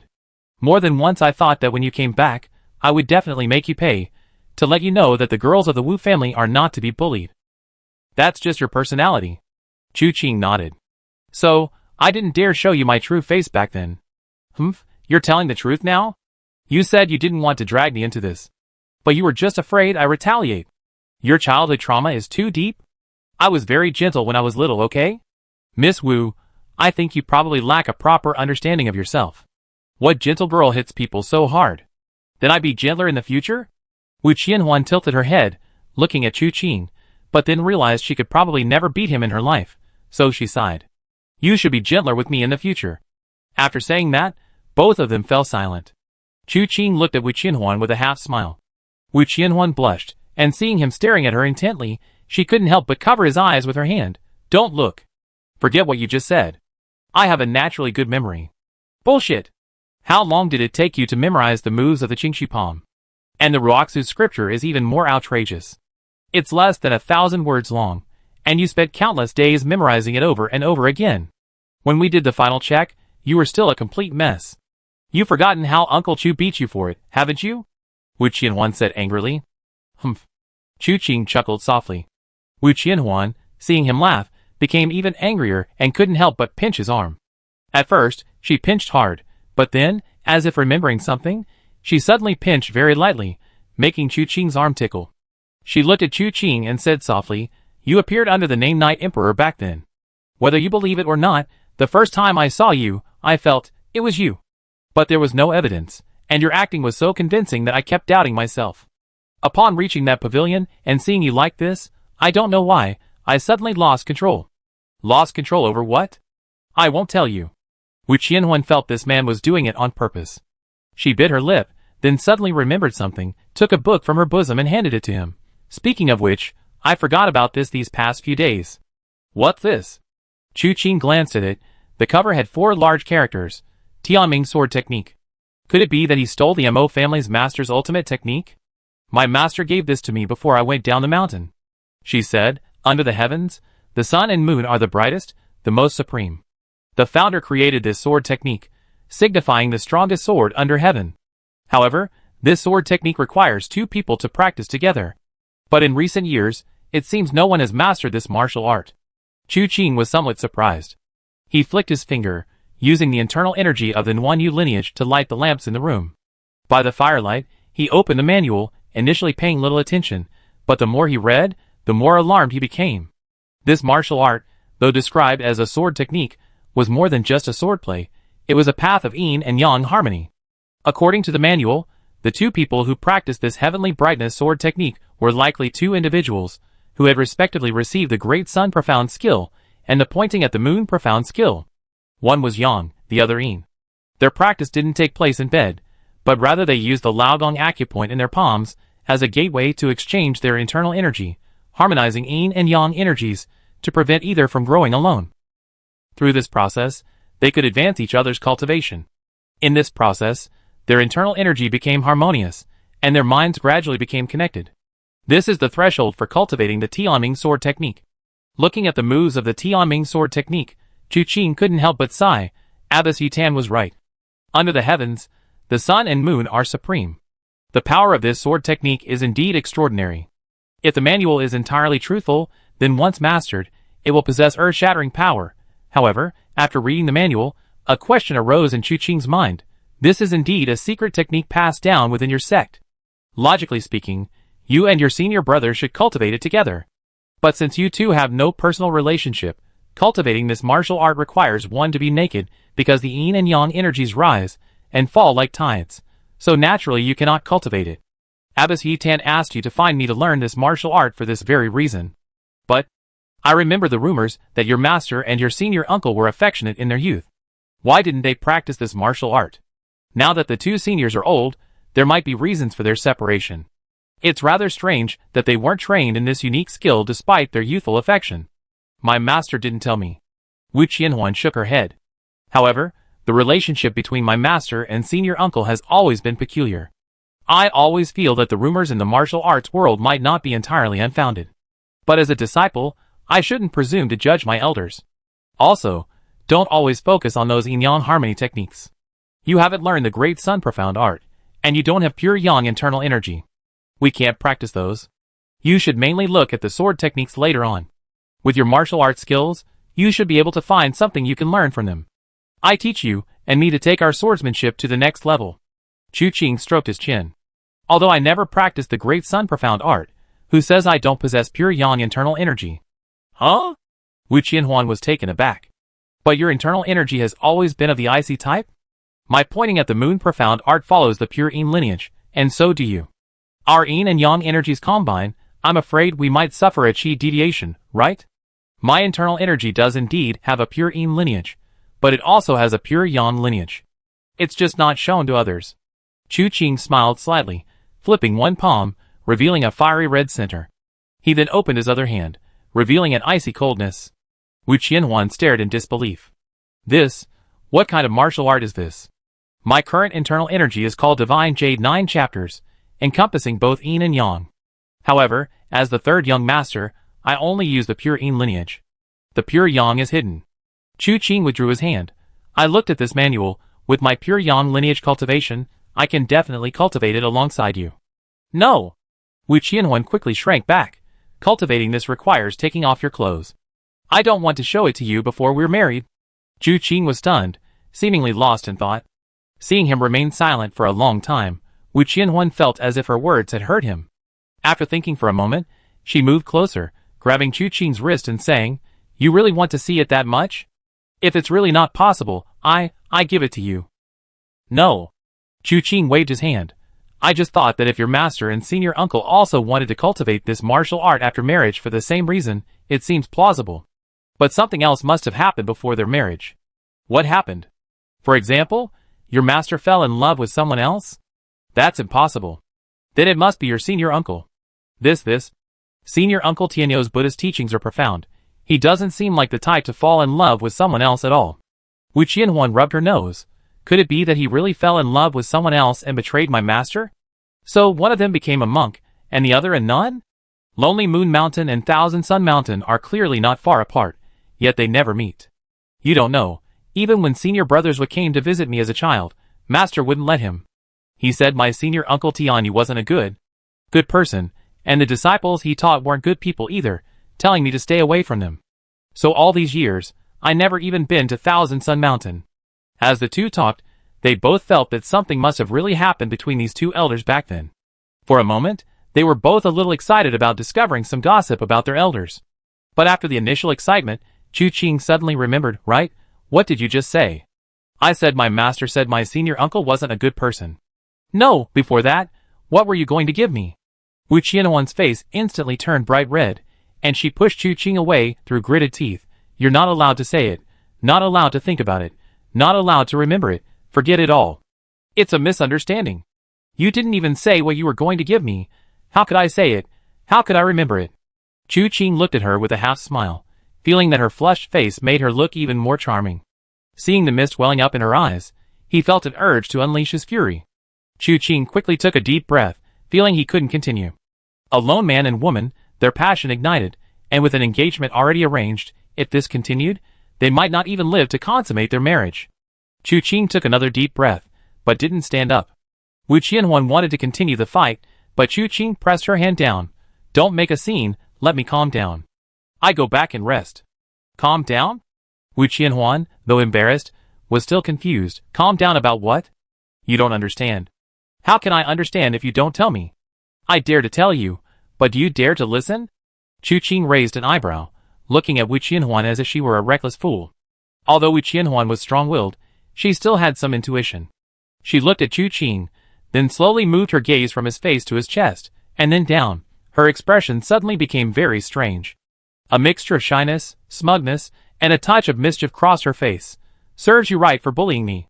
If I really bullied you, I wouldn't be sitting here. Chu Qing reached out and pinched her nose. A surge of his inner energy from the cold jade lineage coursed through his body, instantly clearing his mind. He calmed down completely and slowly exhaled.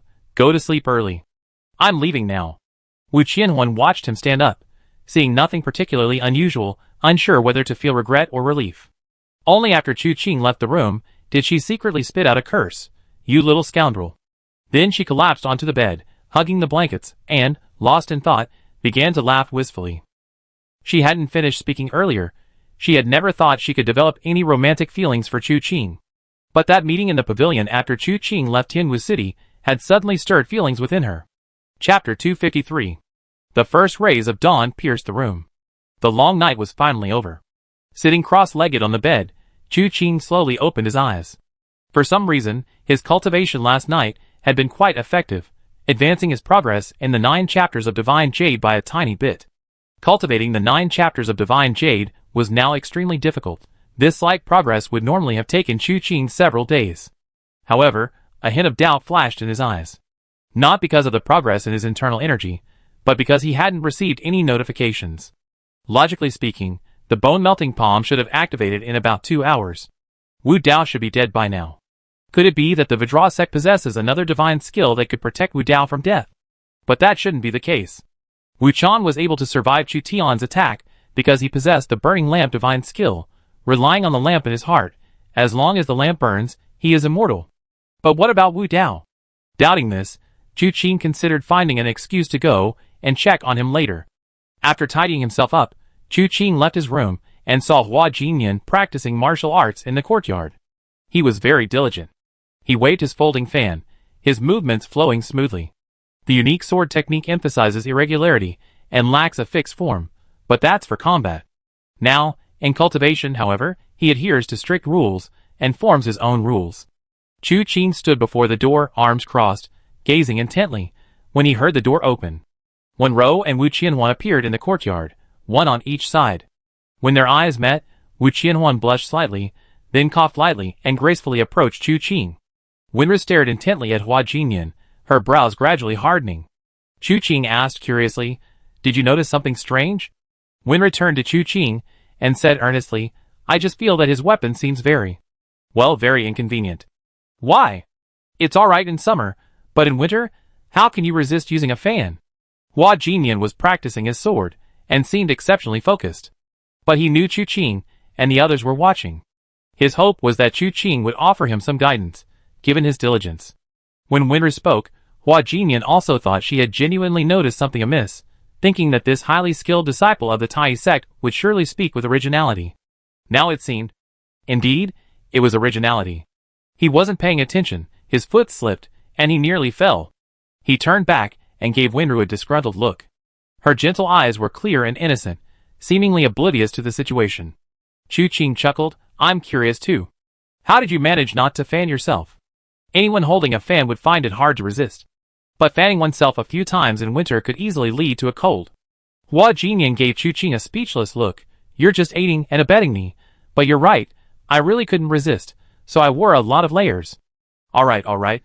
Chu Qing nodded, feeling that this explanation wasn't too bad. Disciples from the Taiheng sect brought breakfast, and everyone ate in Chu Qing's room. During the meal, Chu Qing did offer some suggestions to Hua Jinyan, which Hua Jinyan carefully considered, finding them quite beneficial. Before the meal was even finished, Lan Shui arrived with the people from Dingyan Hall. "Sect leader Li has already opened Wanjin Forest. We head over there in a bit," Lan Shui said, sitting down without ceremony and picking up her chopsticks to eat. The group wasn't particularly welcoming of this uninvited guest. Chu Qing glanced at the Pajun swordsman in the courtyard. One person is missing. Dead. How did he die? Killed by Wu Dao. Lan Shuyi recounted her encounter with Wu Dao on her way back the previous night. This wasn't something that needed to be hidden. Chu Qing's expression darkened slightly, and he sneered, "Before going to Wanjin Forest, it seems we should pay a visit to Abbot Wu Dao." Lan Shuyi hesitated, then said, "No, let's go to Wanjin Forest first. The matter with Zhao Qiping shouldn't be delayed any longer. After all, it was a personal grudge between him and Wu Dao. Anyway, he won't be leaving Taihang sect anytime soon." "Okay." Chu Qing nodded. "Eat quickly, I wait for you outside." He stood up and led Wenru and Wu Qianhuan out the door. Hua Jinyan ate a few bites of rice and followed them out, leaving Lan Shuyi and Wu Chan staring at each other. Lan Shuyi looked at Wu Chan, unsure what to say. Wu Chan smiled slightly. "Please, enjoy your meal, no rush." Lan Shuyi suddenly felt quite anxious. After quickly finishing his meal, he hurried out to find Chu Qing. Seeing Chu Qing with 2 girls and a young man, he clicked his tongue. "You, investigating something like this, need so many people? You don't seem to have a strong voice on this." Chu Qing glanced at the Pajun swordsman behind Lan Shuyi. "That's different. My martial arts are weak, I need their protection. Your martial arts are unparalleled, shouldn't you be traveling alone? I'm not a lone wolf. Humans are social animals, how can I be completely alone? Enough nonsense, let's go." Lan Shuyi finally shut up, and went with Chu Qing to find Guan Changjing. Guan Changjing needed to lead the group to the 10,000 Swords Forest. The process went smoothly, and they soon arrived at the 10,000 Swords Forest. This place was located behind the Taihang Sect's mountains. The path wasn't hard to find, but it was difficult to traverse. It was a winding, narrow path, with steep, isolated peaks, rising high before suddenly descending into a mountain hollow. Upon arrival, they saw a stone tablet with the 3 large characters 10,000 Swords Forest inscribed on it. A Taihang Sect disciple stepped forward to stop them. "Distinguished guests, please understand, the 10,000 Swords Forest is a sacred area of our Taihang Sect. If you wish to enter, you must remove your swords. We will return them after you all come out." Chu Qing nodded, took the single-edged sword from his waist, and tossed it to the disciple. Wu Qianhuan's sword and Hua Jinyan's fan were also handed over. Seeing this, Guan Changjing extended his arm in a gesture of invitation. "Please, everyone." Chu Qing nodded, but his gaze swept towards another direction. There was another expert hiding over there. This 10,000 Swords Forest had numerous sentry posts, both visible and hidden, and was heavily guarded. As soon as the group stepped inside, they heard a series of sword cries. It was as if the swords within the forest were welcoming guests, or perhaps silently driving them away. Guan Changjing explained, "This is the wind that's creating, stirring the swords. The terrain here is special. Even a slight breeze can cause 10,000 swords to sing in unison." Chu Qing found this quite intriguing. But upon truly entering the 10,000 Swords Forest, he discovered that this place was indeed extraordinary. Everywhere he looked, there were swords. Long swords were stuck everywhere, some on boulders, some in the ground, and some even in walls. The blades trembled slightly in the wind, emitting a constant hum. Chu Qing glanced at one sword and noticed tiny characters engraved on it. Liao Chanfeng began learning swordsmanship at 3, mastered it in 10 years, descended the mountain at 18 to slay bandits, narrowly escaped capture and became the bandit chief's husband.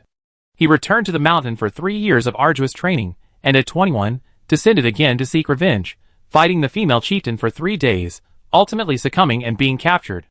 Chu Qing wanted to see more of what lay ahead, but Guan Changjing had already moved on. Chu Qing felt a little reluctant to leave, finding this place quite interesting. I wonder if Liao Chanfeng and that female chieftain ever ended up together, and these swords, having fought side by side with the swordsman, gathered together, somehow formed an indescribable sword intent. It seemed as if they were ready to kill with their sharp blades at the slightest provocation. In the very center of the entire area stood a huge censer. 3 long incense sticks, as thick as an adult's arm, stood within it, drawing forth swirling incense smoke. Guan Changjing led the group along the bluestone path between the sword blades, finally arriving at a stone platform behind the censer. Here were several boxes, each inscribed with a name. Chu Qing saw Li Junmo, and also Guan Changjing. Finally, Guan Changjing picked up the box bearing Zhao Qiping's name. "My senior uncle is not yet buried, his sword has not yet entered the forest, his entire life is contained in this box. You may take your time looking around. This is the final resting place of my Taihang Sect's predecessors. Please refrain from loud noise. Using swords as memorial tablets, their life stories are preserved on the blades. This place truly deserves to be considered the final resting place for generations of disciples of the Taiyang sect. Chu Qing accepted the box, nodded, and opened it to find several notebooks inside. After distributing them to everyone, they all buried themselves in reading. These notebooks meticulously recorded everything that had happened to Zhao Qiping since he joined the Taiyang sect. Judging from the life stories engraved on the surrounding swords, before Zhao Qiping's sword entered the sword forest, someone must have extracted the key points from these notebooks and engraved them on long swords for future generations to admire. Everyone read quickly, mainly because the records in the notebooks were very straightforward and lacked substance. On a certain day of a certain month of a certain year, he got up to practice swordsmanship, ate 2 hours later, took a nap afterward, and continued practicing swordsmanship. Most of Zhao Qiping's life was spent practicing swordsmanship. As Lan Shi looked at the book, he suddenly exclaimed, "Is something missing here?" He showed it to Chu Qing. Chu Qing glanced at it, and felt that 2 pages were indeed missing. There was a noticeable gap between the pages and the rest of the book. Chu Qing flipped through the previous page, then through the rest of the book, and frowned slightly. This should record the internal strife of the Taiyang sect more than 20 years ago. The previous content described Zhao Qiping and many fellow disciples preparing for the succession ceremony of the sect leader. And the soon-to-be sect leader was named Qi Luo. This man's reputation was actually quite remarkable. Before Ling Baichen rose to prominence, Qi Luo had always been the #1 genius of the Taiyang sect. Qi Luo was highly regarded by the Taiyang sect. Many even hoped that Qi Luo could become the new sect leader. However, these hopes gradually shifted to Ling Baichen after his rise to power. Ultimately, Qi Luo faded into obscurity. Unexpectedly, Ling Baichen suddenly encountered trouble, and the old sect leader also died. Qi Luo was thus appointed to succeed him as sect leader in a time of crisis. Afterwards, Ling Baichen returned to the mountains to restore order. Before everyone's eyes, he listed Qi Luo's 8 major crimes and had him executed at the Imperial Sword Pavilion. This matter was thus settled. What was missing from Zhao Qiping's life was precisely this series of events before the Imperial Sword Pavilion, including Ling Baichen's arrival. At the subsequent succession ceremony, Li Junmo succeeded him. Because Ling Baichen left the sect, wanting to live a life of leisure and seclusion, Qi Luo was killed by him, and Li Junmo ultimately stole the position of sect leader. What happened? The group exchanged glances, then looked at Guan Changjing. Guan Changjing blinked. "Gentlemen, I was only 5 or 6 years old then. How would I know what happened?" It was surprising that several pages of Zhao Qiping's life story had been torn out. Who would do such a thing? Chu Qing remained silent, simply ordering the remaining pages of Zhao Qiping's life story to be released. After reading through all the pages, no extra content was revealed. Zhao Qiping's life was entirely disciplined, without the slightest transgression. Just as Li Junmo had said, he made no enemies, and though he lived among people, he remained aloof and independent. The pages were all put away, except for the one missing 2 pages. Chu Qing stood up. Brother Guan may not know what happened back then, but I imagine sect leader Li should know. This senior Zhao's life was far too clean, and these 2 pages seem particularly unusual. Perhaps they are the main reason the killer wanted to kill Zhao Qiping. In other words, the person who tore out these 2 pages should be the one who killed Zhao Qiping. Lan Shui smiled. I knew there should be clues in the 10,000 Swords Forest. Please lead the way, Brother Guan. Let's go find sect leader Li. Chu Qing looked at Guan Changjing. However, Guan Changjing's face showed difficulty. This is probably not possible. My master suddenly announced his seclusion last night, and he will probably not be able to emerge until my sword-granting ceremony. In an alleyway of the Taiyang sect, Chu Qing and his group remained silent. The timing of Li Junmo's seclusion was somewhat strange. Zhao Qiping was dead, so what kind of seclusion was he going through? Moreover, the sword-granting ceremony was imminent. However, Guan Changjing had made his point clear, so Chu Qing and the others didn't want to disturb him rashly. But given how big the incident was back then, there must be more than just sect leader Li who knows about it. Lan Shi chuckled lightly. We can just ask others. Chu Qing glanced at him and gently shook his head. That's not the point. 2 pages of Zhao Qiping's life story have been torn out, and Li Junmo suddenly went into seclusion. Everything is too coincidental. Now I'm a little worried. Li Junmo might not be in seclusion. Not in seclusion, could it be? Wu Qianhuan's expression changed slightly. Lan Shui looked at Chu Qing. What do you plan to do? Whether he's in seclusion or not, we find out tonight. Chu Qing said calmly. During the day, we ask other Taihang sect members about what happened back then. Tonight, we go to the seclusion area in the back mountain to investigate. Okay. Lan Shi nodded. So what do we do now? Now of course we go find. Chu Qing had barely finished speaking when a system notification popped up. Commission complete. Successfully assassinated Wu Dao of the Vidra sect. Obtained a random martial arts treasure chest. Chapter 254. Did he finally succumb, or did he die? Chu Qing was somewhat surprised. He had thought Wu Dao could hold out until the very end, but it seemed he couldn't quite manage. Who should we go find? Lan Shi's voice reached his ears. Chu Qing composed himself and chuckled lightly. Of course, we need to go find Wu Dao. Even if he's dead, he can still be found. His death at this time is even more fitting. Lan Shi was taken aback upon hearing this. Looking around, she realized they weren't far from where Wu Dao resided at the Taihang sect. Clearly, after leaving the 10,000 Swords forest, Chu Qing had intentionally led everyone this way. She couldn't help but remind herself that this third young master's vengeful nature was no less than that of the abbot of the Vidra sect. Since he was right in front of them, a visit was necessary. The group immediately headed towards the Vidra sect's courtyard, which was quite peaceful. The martial monks guarding the gate paled instantly upon seeing Chu Qing and Lan Shi. One quickly ran into the courtyard, while the other, seemingly prepared to die, stepped forward, hands clasped in prayer. Greetings, esteemed benefactors. May I ask what brings you here? I happen to be in the vicinity on business. I heard from the disciples of the Taihang sect that Abbot Wudo resides here. Thinking that my actions yesterday might have been somewhat reckless, I decided to pay him a visit. Chu Qing chuckled and said, Did that master go in to inform them? Perhaps we could wait here for a moment. Seeing Chu Qing's polite demeanor, the martial monk was momentarily bewildered. Yesterday, Chu Qing had been aggressive, his words sharp, and his attacks merciless. So you suddenly become a good person? A sense of caution rose within him, yet he dared not refuse. He wanted to change the subject, but found himself at a loss for words. In the end, he could only repeatedly chant Amitabha. Just then, someone emerged from inside. It was Zen Master Xingji. The old monk, with a kind face, uttered Amitabha from afar, then said, Third young master, you are very kind. Zen Master Xingji. Chu Qing slightly clasped his hands in greeting. May I ask how Abbot Wudao is? The abbot is well. Zen Master Xingji nodded. Please come in, everyone. I have already sent someone to invite the abbot. Please. Chu Qing smiled and walked with Xingji into the courtyard. The two sides smiled broadly, chatting happily, as if there was no discord between them whatsoever. Their harmony was almost unbelievable. Lan Shi, ever the actor, cracked jokes from the sidelines.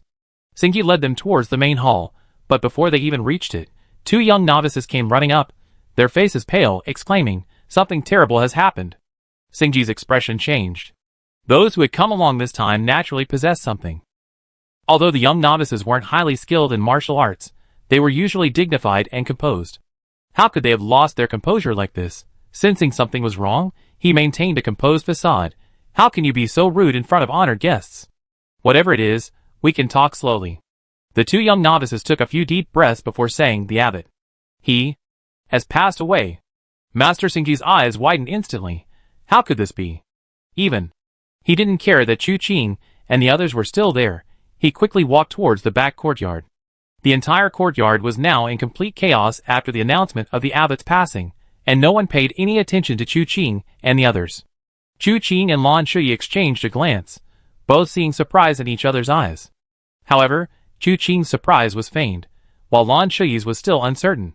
Even so, they moved quickly, following behind Zen Master Xingji towards the back courtyard. The door to the central room in the back courtyard was wide open. The cries of several young monks were coming from the room. Xingji was the first to enter, waving for the young monks to leave. Looking at Wudao, his face turned ashen. Wudao lay sprawled on the ground, like a pile of rotting flesh without bone support.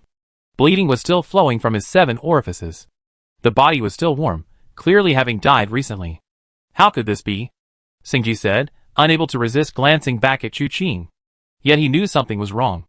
The injuries Chu Qing had left in Wu Dao's body, though troublesome, weren't insurmountable.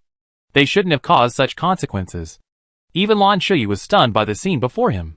This time, the shock in his eyes was utterly genuine.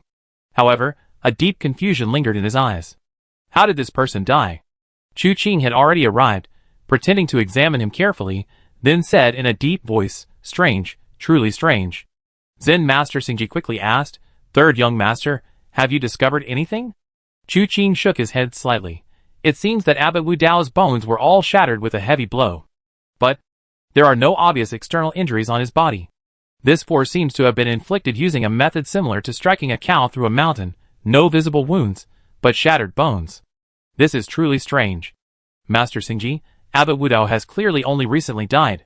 Ask the young monks outside if they heard any strange noises from inside the room. All right.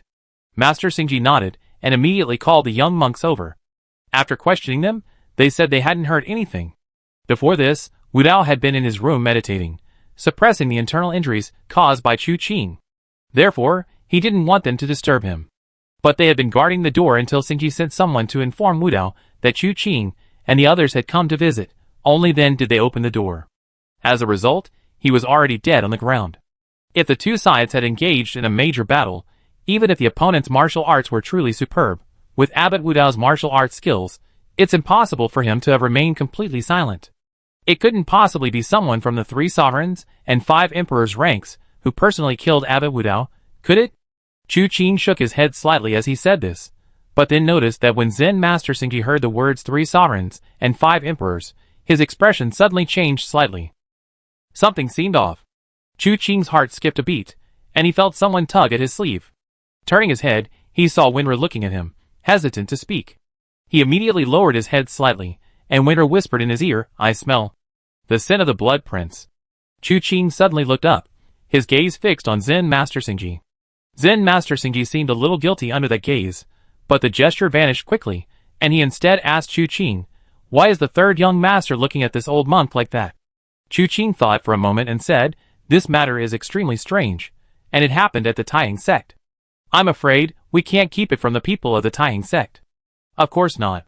Zen Master Xingji took a deep breath. Whoever it is, this person must still be within the Taiying sect. This old monk will immediately send someone to invite sect leader Li to dispatch men to apprehend the culprit. He immediately arranged for a novice monk to inform the other masters, asking them to contact the people of the Taiying sect. However, the people from the Vidra sect had previously stayed here, but not wanting the people of the Taiying sect to keep an eye on them, they had driven away the Taiying sect members, leaving the Vidra sect disciples to guard the gate. Now, going to the Taiying sect would take some time. At this moment, everyone circled the room. Taking advantage of the fact that no one noticed him and Winru, Chu Qing asked, "Where is the Blood King's scent coming from?" Winru pointed to Wu Dao's corpse, from his body. Chu Qing frowned slightly. Wu Dao had the Blood King's scent on him, but he hadn't died at the Blood King's hands. He had truly died under his bone-melting palm. However, he died a little too late. Under normal circumstances, he should have died before dawn. Just now, when the 3 sovereigns and 5 emperors killed Wu Dao, Xingji's face showed a slightly unnatural expression. Furthermore, Chu Qing suddenly remembered that when the young novice monk reported Wu Dao's death, Xingji had said half a sentence. He said, "How could this be? Could it be that even? What is the meaning of this unfinished sentence?" Considering the context, could it be that the Blood King helped Wu Dao suppress the power of the bone-melting palm within his body? Therefore, even though Xingji knew that Wu Dao still had injuries, he assumed that the Blood King had completely suppressed the injuries, which is why he blurted out that half sentence. How could this be? Even the Blood King couldn't save him? Are Wu Dao and Xingji related to the Blood King? Chu Qing's gaze shifted, looking at Xingji who was laying Wu Dao's body flat, and she asked softly, "Can we find the Blood King's tail?" Winra shook her head gently. She must have disguised herself. Even her internal cultivation techniques have a layer of disguise. But I don't know why. She suddenly left marks on Wu Dao's body. Is it because she used the blood demon scripture to heal Wu Dao's injuries? A smile crept onto Chu Qing's lips. This was interesting. She hadn't been in the Taiying sect for very long, and the sect hadn't made any progress on the Blood King's matter. But unexpectedly, just when she thought she reached a dead end, a new path opened up. Her attempt to kill Wu Dao had instead drawn out traces of the Blood King. She was indeed still in the Taiying sect. She must have other purposes for this trip. But what exactly were her intentions? Suddenly, Chu Qing looked towards Qingwan Peak. The wind on Qingwan Mountain, the moon in the shadow of divine sound. The 10 words were left by the Blood King. Since the Divine Blade Hall, the heavenly evil cult has been operating around the 9 treasures of heaven and earth.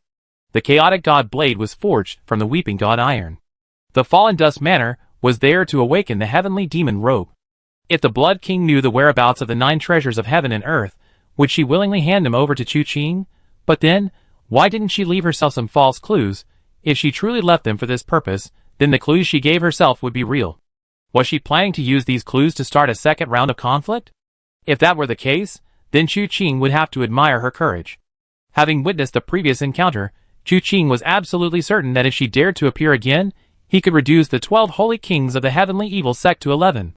The Taihang sect members finally arrived, and they were shocked to see Wu Dao's miserable state. With this preconceived notion, Chu Qing noticed that his actions and interactions with the Taihang sect members seemed somewhat distracted. This was understandable. He clearly knew that Wu Dao had been injured the previous night. Judging the time of death based on the current state of Wu Dao's body, the chances of finding the killer were extremely slim. However, this wasn't the first time Chu Qing had used the bone-melting palm technique. He had used this martial art twice during his time at the Divine Blade Hall, especially against Jiang Shendao. Chu Qing, as the Night Emperor, had dissolved all the bones in Jiang's body in front of everyone. Only then did he behead him with a single sword strike. The Tomb King was certain that the Night Emperor and the third young master were the same person. Did the Blood King not know this, or did she know, but simply didn't say anything, or didn't tell Xingji? Otherwise, Xingji should know he was the one who did it. Even if he wanted to feign ignorance, he would inevitably leave a flaw, but now, there was none. Chu Qing and the others lingered here for a while, thinking that Li Junmo might also end his seclusion because of this matter. But they were overthinking it. Li Junmo didn't appear. It was Guan Changjing who came. This protagonist of the upcoming sword conferment ceremony seemed to have a terrible headache. First, Zhao Qiping died last night, and now Wu Dao of the Vidra sect has died. The sword conferment ceremony hasn't even started yet, and 2 people have already died. While Zhao Qiping's matter could still be handled internally, Wu Dao's identity destined it to cause a huge uproar. Therefore, Guan Changjing's face bore an undisguised weariness. Chu Qing stared at his face for a long time, until Guan Changjing felt uncomfortable, before finally looking away. Guan Changjing gave a bitter smile. These are truly turbulent times, third young master. I know what you're going to say. I help you with this matter. Chu Qing's words revealed a warm heart. After all, as the murderer, personally investigating this matter was part of his plan. Now that the Vidra sect might be connected to the Blood Prince, his frequent visits to the Vidra sect's courtyard became a matter of course. Perhaps, he could find clues about the Blood Prince from there. Besides this, Qingwan Peak was also crucial. Chu Qing pondered the possibility, while Guan Changjing was overjoyed and bowed deeply, saying, "Thank you, third young master. Your righteousness is boundless. I, Guan Changjing, am deeply grateful. We are both chivalrous in the martial world. Naturally, we cannot stand idly by and watch such a tragedy unfold," Chu Qing said solemnly. Lan Shuyi, who had been completely unmoved, even wanting to laugh, thought for a moment after hearing this, and then revealed an indignant expression. "That's right, third young master is correct." She then pondered, wasn't Chu Qing's earlier aggressive arrival with his group meant to cause trouble for Wu Dao? But that makes sense, now that he's dead, there's no need to cause trouble anymore. The group lingered in the courtyard for a while longer. Guan Changjing mainly assured the Vidra sect that they would find the culprit as soon as possible. Chu Qing, ostensibly searching for traces of himself as the murderer, was actually looking for clues that the Blood King might have left behind. When he finally left the courtyard, he had a small plaque in his hand. The plaque bore the character Wu, the identity badge of a disciple of the Wujian Academy of the Taihang sect. Chapter 255. Disciples of the Taihang sect were dispatched to search for the murderer of Wu Dao. Chu Qing and Lan Shuyi weren't idle either, wandering around the Taihang sect. They searched here and there, inquiring about the story of Ling Beichen's slaying of the traitor. Many people knew about the incident, but no one knew the details. Some knew the traitor's name was Qi Luo, who plotted to kill the old sect leader, Ling Beichen's mentor, and then framed him, nearly ruining Ling Beichen's reputation, forcing him out of the Taihang sect, and even making him a target of many in the martial arts world. Some gossipy people even said that it was during that process that Ling Beichen met his future wife. It was this experience that made him disillusioned with the affairs of the martial arts world. Furthermore, Qi Luo's advantage from back then was almost irreversible. Not to mention the deep-seated prejudice the Taihang sect held against Ling Beichen, making it impossible for him to even approach the Taihang sect's perimeter of 100 miles, let alone kill anyone at the Imperial Sword Pavilion. Yet, he suddenly appeared at the Imperial Sword Pavilion, confronted Qi Luo, possessed decisive evidence, identified Qi Luo, and successfully killed him, avenging his mentor. People relished the fact that the good guy ultimately won. But few knew the details. Even those who experienced that event back then had little understanding of the changes. Finally, Chu Qing and Lan Shui met and summarized the information they had gathered. Lan Shui scratched her head and said, in short, 4 words, a divine intervention. Someone who would be driven away and besieged within 100 miles of the Taihang sect suddenly appeared at the Imperial Sword Pavilion. Do you think the 2 pages Zhao Qiping lost in his life might be related to this? Yes. Chu Qing's expression was somewhat strange, but what kind of relationship? Zhao Qiping helped Ling Beichen infiltrate the Taihang sect? Lan Shui asked hesitantly. That's possible, but if so, why would this person want to kill Zhao Qiping? Is it to avenge Qi Luo from back then? Chu Qing's eyes narrowed. If that's the case, it makes sense. The two considered it for a while, and felt they might have found a motive for the murder. However, Lan Shui still had no clue who the murderer was. If this person wanted revenge for Qi Luo, then their identity was highly questionable. On one hand, they could be Qi Luo's offspring. On the other hand, they could be someone who helped Qi Luo seize the position of sect leader back then. Both possibilities have some inconsistencies. The strangest thing is, why did they act at this critical juncture? Any time, whether forward or backward, would be better than retaliating just before the Taihang sect sword granting ceremony. Or perhaps it was to take advantage of the chaos, but for Zhao Qiping, killing him in the chaos was meaningless. This man's life was too clean. Even if the entire Taihang sect was a mixed bag, he wouldn't offend anyone, and judging from the method of killing, the other party couldn't possibly be someone outside the Taihang sect. Unless... Chu Qing stroked his chin, uttered 2 words, and then fell silent. Lan Shui anxiously looked at him, but after a long while, Chu Qing still didn't speak, leaving Lan Shui scratching her head in frustration. Yet, she dared not urge him. Finally, Chu Qing mercifully spoke up.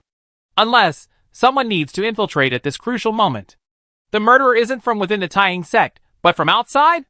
Lan Shui suddenly looked at Chu Qing. But that wound? What if it's deliberately misleading? Chu Qing countered, though his expression betrayed a hint of insincerity. Lan Shui, oblivious to his expression, nodded. That's possible. However, this person must have some intricate connection with those within the Taihang sect, at least with Zhao Qiping. Otherwise, Zhao Qiping wouldn't act so recklessly. This was true. Then the two fell silent again. After a while, Lan Shui secretly complained. Third young master, you single-handedly expanded the search area for the murderer. I thought it was an internal conflict within the Taihang sect, but now we can't just focus on those within the Taihang sect. Chu Qing glared at him. Expanding the search is better than missing it. Yes, you're right. Lan Shui nodded repeatedly, then asked. What about Wu Dao? I feel like the waters around the Taihang sect are incredibly murky. Even in the martial world, killing is not something to be taken lightly. Especially since the victims are all highly influential. It may seem like only one person died, but beneath the calm surface, no one knows if there are other undercurrents lurking. He probably committed too many atrocities, and people couldn't stand it anymore. Chu Qing said calmly. Just consider it revenge for your Pajun Dao Ke. Lan Shui slowly exhaled. It's not impossible. Chu Qing stood up at this moment, and patted Lan Shui's shoulder. Tonight, let's go and investigate Li Junmo. He must know something. My martial arts are weak. I'm here. What if Li Junmo wants to hit me? Then you get beaten up. What if he wants to kill me? Surrender? Third young master, has anyone said anything bad about you? No. I don't believe it. At least not to your face. They probably wouldn't dare. If they had, what would you do? Beat him up, or kill him and bury him somewhere? Why are you asking this? Never mind. Lan Shui stood up helplessly. Then see you tonight. Chu Qing's lips curled slightly, as he watched Lan Shui leave. Instead of returning to Qingwan Villa, he went to Wujian Academy. The disciple's nameplate appearing in Wu Dao's room could have many possibilities. Perhaps Wu Dao stole it, perhaps the Blood King deliberately left it to mislead, or perhaps it was accidentally lost. But whatever the possibility, Chu Qing had to go. However, as expected, this trip yielded nothing. The nameplates of Wujian Academy disciples had no names. With just a nameplate, it was impossible to find anyone. Chu Qing inquired with them whether anyone had recently been placed in Wujian Academy. The answer was also no. This dashed Chu Qing's suspicions, so he had no choice but to return to Qingwan Villa. On one hand, he waited for nightfall. On the other hand, he could use the time to open the box. Before even reaching the Qingwan Villa, he saw a person leisurely walking up the mountain. Chu Qing called out, and the person turned around. It was Luo Wusheng. Upon seeing Chu Qing, the young man's eyes lit up. "Third young master. What brings you here?" Chu Qing approached and asked with a smile. "I heard there's a Qingwan stone shadow on Qingwan Mountain, one of the 8 scenic spots of Taihang, and the most famous one at that. I already visited several scenic spots today, and I'm quite curious about this Qingwan stone shadow. I just happened to be nearby, and thought I'd go up the mountain to investigate." Luo Wusheng smiled shyly. "Third young master, are you also here for the Qingwan stone shadow?" "No, I'm just resting at the Qingwan villa on this mountain." Chu Qing smiled. Let's go up the mountain together." Luo Wusheng nodded repeatedly. The two walked and talked, but he didn't know much about the situation within the Taihang sect. He explained that he had been disturbed when he appeared in front of Zhao Qiping's courtyard last night, and had inexplicably offended Lingjue of the Vidra sect. If it weren't for Lan Shi and Chu Qing's help, he would most likely have been beaten up last night. He had come to the Taihang sect primarily to watch the spectacle. The Taihang sect had extended a wide invitation to fellow martial artists to witness the sword-granting ceremony, and they were extremely welcoming to such wandering martial artists. Having learned his lesson last night, he had focused solely on sightseeing today, refusing to meddle in other people's business. Therefore, when Chu Qing told him that Wu Dao was dead, his eyes nearly popped out of his head. "What? Master Wu Dao is dead? How is that possible? He was the leader of the Vidra sect. Who could kill him?" "That's hard to say." Chu Qing smiled. "He is indeed a master, but he likes to offend people. There are plenty of people in the martial world who hide their identities, completely undetectable from their appearance, yet their attacks are astonishing. What if he offends someone who looks completely unremarkable, but turns out to be incredibly powerful, and ends up getting killed?" "That's true." Luo Wusheng nodded, then sighed. "Third young master, what's wrong with the Vidra sect? They're supposed to be a sacred Buddhist site in the southern ridge, yet their disciples are so arrogant. I wonder where their vegetarianism and chanting have gone. Their temper is much stronger than mine." This young man had only been in the martial world for a short time, and even simple tricks could fool him. It was truly incomprehensible that a disciple from a prestigious sect like Lingjue would have such a character. Chu Qing thought for a moment and said, "These things are often subtle and gradual. Some say human nature is inherently good, others say it's inherently evil. However, whether one chooses good or evil, one must also consider the environment in which they grow up. If one is born into a family steeped in tradition and etiquette, even if they disobey their family's rules and want to rebel, they can't rebel too drastically. Conversely, if one is kind-hearted from a young age, but is born into a family of great evil, then even if one is kind as an adult, their kindness will be limited. Environment can change a person." "Does the third young master mean that the Vidra gate is not a good place?" Luo Wusheng seemed to understand. Chu Qing smiled and shook his head. "It's hard to say. Anyway, Master Wu Dao himself doesn't seem to be a good person. Lingjue grew up by his side, so his personality must have been subtly influenced." "That makes sense." Luo Wusheng nodded repeatedly. The two arrived in the blink of an eye. Chu Qing didn't approach to see the Azure Phoenix stone shadow. After greeting Luo Wusheng, he went straight back to the Azure Phoenix courtyard. The others had already returned. Some were resting in their rooms, while others were practicing in the courtyard. Wu Qianhuan was practicing. She couldn't practice her pointing at the moon profound skill anymore, but she could still practice her Dawn Moon Lonely Cold Sword technique. Wenru was watching Wu Qianhuan practice. She rested her chin on her hand, her eyes devoid of emotion, clear enough to see right through. She just stared at Wu Qianhuan without blinking. Wu Qianhuan seemed used to it. She was unfazed by this gaze. Chu Qing's arrival broke the harmonious atmosphere in the courtyard. Seeing Chu Qing return, Wenru stood up, and Wu Qianhuan sheathed her sword and stepped forward. "How's it going? How is it?" The first sentence was spoken by Wu Qianhuan, the second by Wenru. Chu Qing thought for a moment. Some gains, but not much. He glanced at Wenru, considering turning back to take her to Zhao Qiping's room again, to see if they could gain anything different. But there was no rush now. He said softly, "I need to go into seclusion for a while. You all protect me." "Oh!" Wenru was already very familiar with this. Wu Qianhuan was surprised, going into seclusion at this time. "Are you going to follow Li Junmo's example?" "Not exactly." Chu Qing scratched his head. "I just gained some insights, and it might be over soon. He's always quick." Wenru added from the side, "Although sometimes it's all night, most of the time it's just a short while." Wu Qianhuan pondered for a moment, feeling that Wenru's words sounded inappropriate. But looking at Wenru's face, she really couldn't correct her. She felt that the other girl was pure of heart, while she herself was the kind of person whose heart saw everything as dirty. Chu Qing also felt very awkward listening to Winra's words. And what did she mean by most of the time, just for a short while? His reputation was being unfairly damaged. He shook his head. Anyway, protect me for a while. Okay. The two girls nodded, and Chu Qing went into the house, closing the door. Wu Qianhuan and Winra sat in front of the door. Wu Qianhuan was full of vigilance. After all, protecting one's martial arts during seclusion was extremely important. If someone disturbed them at this time, at best they would suffer a chi deviation, at worst they would die on the spot. However, turning her head, she saw that Winra was very relaxed.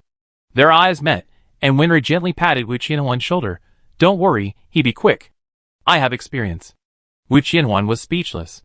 Meanwhile, Chu Qing in the room automatically ignored Winra's words outside. With a thought, he opened the system interface. One unopened treasure chest. Open now? Chu Qing had already washed his hands before sitting down, but today he suddenly felt that washing his hands was unnecessary, because opening something like this didn't require using his hands at all. He only needed to shout it in his mind. Could it wash his brain? He sighed inwardly and chose to open. Opening successful. Obtained a rare skill. Absolute Wisdom Technique. Chu Qing was stunned. A rare skill. Absolute Wisdom Technique? What is that? But the next moment, the method of casting this Absolute Wisdom Technique and its potential consequences appeared in Chu Qing's mind. Suddenly, his expression changed drastically. This is actually the Black Heavenly Book. Chapter 256. The Black Heavenly Book. As the saying goes, the king of the western city, the lord of the eastern island, the Vidra's wrathful gaze, the black heaven is ominous. This thing is no good. Its principle is based on the 31 hidden meridians within the body, through which others inject internal energy to cultivate. These 36 hidden meridians are named after the 3 constellations and 28 mansions. Once cultivated, one becomes subject to the control of another. The one who practices is the calamity slave, and the one who injects internal energy is the calamity master. What the calamity slave cultivates is called calamity power. If used excessively, it causes an unbearable itching, worse than death, requiring the calamity master to inject internal energy to alleviate it. Therefore, master and slave must be inseparable. This gives rise to the first law of the 4 laws of existence and non-existence. When the calamity master dies, the calamity slave dies. However, once the Black Heavenly Book is mastered, a calamity sea will arise within the body, appearing in various parts of the body, generating corresponding 4 body powers and 5 divine powers. The 4 body strengths lie in physical power. Once mastered, one can traverse the heavens and the earth with boundless strength. The 5 supernatural powers, however, lie in divine will, and are not merely 5 in number. They correspond to various parts of the body, such as the eyes and hands, generating a variety of supernatural abilities. These abilities far surpass the norms of martial arts, hence the name supernatural powers. The ultimate wisdom technique that Chu Qing has now acquired is one of them. But when Chu Qing realized what this thing, which the system called a miraculous technique, was, his first reaction was to refuse it. A dark day brings misfortune, calamity lasting 100 years. This is not just a casual remark. It must be understood that this thing extends through 3 generations. The supernatural power can even be inherited by offspring. In other words, the children born to a calamity slave are also calamity slaves, born under the control of others. However, the offspring are already burdened by calamity power, which is already reduced by more than half. By the time it reaches the grandchildren's generation, it is negligible. But the entire process spanned a genuine century. Chu Qing, for no reason, would have to learn this stuff. However, the system was unreasonable. Chu Qing didn't even have a chance to refuse before feeling a slight stinging and burning sensation in his eyes. By the time he came to his senses, it was all over. Chu Qing opened his eyes, looking around blankly. That's it? No 31 hidden meridians appeared in his body, nor did he sense any tribulation power. If he had become a tribulation slave because of the absolute wisdom technique, then he had no tribulation master. What was this? He closed his eyes and sensed it. It felt as if a spring had appeared within them. The pool was filled with water, which could be used to cast the art of absolute wisdom. This doesn't seem to be tribulation power. Chu Qing was somewhat confused. He wanted to try it, but worried that if the Black Heaven tribulation triggered, how would he, without a tribulation master, escape the unbearable itching? But then he thought, he hadn't even opened his hidden meridians. How could he have a Black Heaven tribulation? With his mind made up, He looked into the empty space and quietly activated the art of absolute wisdom. In an instant, a faint blue light shone in his eyes. It dissipated after a moment. This was the art of absolute wisdom, cast with the eyes. If someone was attracted by this gaze, they would be affected. Chu Qing was only casting it in the air, wanting to test the changes within his body during the casting. This technique was extremely strange and powerful, capable of severing a person's wisdom, making them forget what they had learned, and it was irreversible.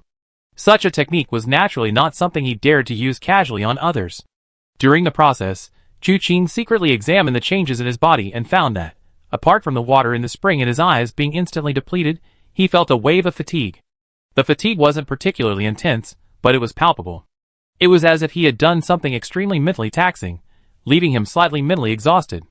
But this wasn't unbearable, and in Chu Qing's current state, it could be said that his movements, sitting, lying down, and even fighting were unaffected. He just needed a short rest afterward, and his energy would be restored. So, it wasn't tribulation power he used, but rather his spirit? Chu Qing breathed a sigh of relief. Thankfully, it was his spirit, otherwise, the consequences would have been unimaginable. Then he discovered that the pool of water in his eyes hadn't been filled by his still relatively strong spirit. Accumulating water required time. In other words, there's a limit to the number of times it can be used. Once a day, or once every few days. Chu Qing pondered. This was probably because he wasn't a true calamity slave, hadn't cultivated the Black Heaven book, and therefore couldn't use calamity power to activate this method, creating a limitation. Otherwise, as long as his calamity power wasn't depleted, he could naturally activate this method continuously. But similarly, that would generate the Black Heaven calamity, turning him into a true calamity slave. The system uses extraordinary techniques. The name is quite fitting. It's essentially a modified version of the technique given to him, achieving the same effect, only the method of activation differs. Following this deeper thought, Chu Qing couldn't help but ponder what exactly this so-called calamity power was. 31 hidden meridians, bypassing the normal 8 extraordinary meridians, directly reached the profound mysteries of supernatural powers from the outside in, with the assistance of others. The 5 supernatural powers seemed to be products of spiritual martial arts. Yet they were executed using calamity power. If internal energy and spirit were combined, could the resulting power easily fill the spring in his eyes? Chu Qing pondered that if the system couldn't unlock any mental martial arts techniques later, he could try to find one himself. Similar martial arts techniques were not uncommon in the martial world, although most were demonic. He figured he could use them as a reference. Just then, he heard someone shout outside the courtyard, "Azure Phoenix Stone Shadow! Azure Phoenix Stone Shadow has appeared!" Chu Qing recognized Luo Wushuang's voice. Immediately, Wu Qianhuan and Wenru moved to fulfill their duty as protectors.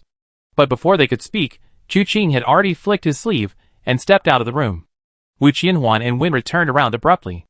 Wenru looked as if she hadn't expected it, while Wu Qianhuan was full of surprise. Really that fast?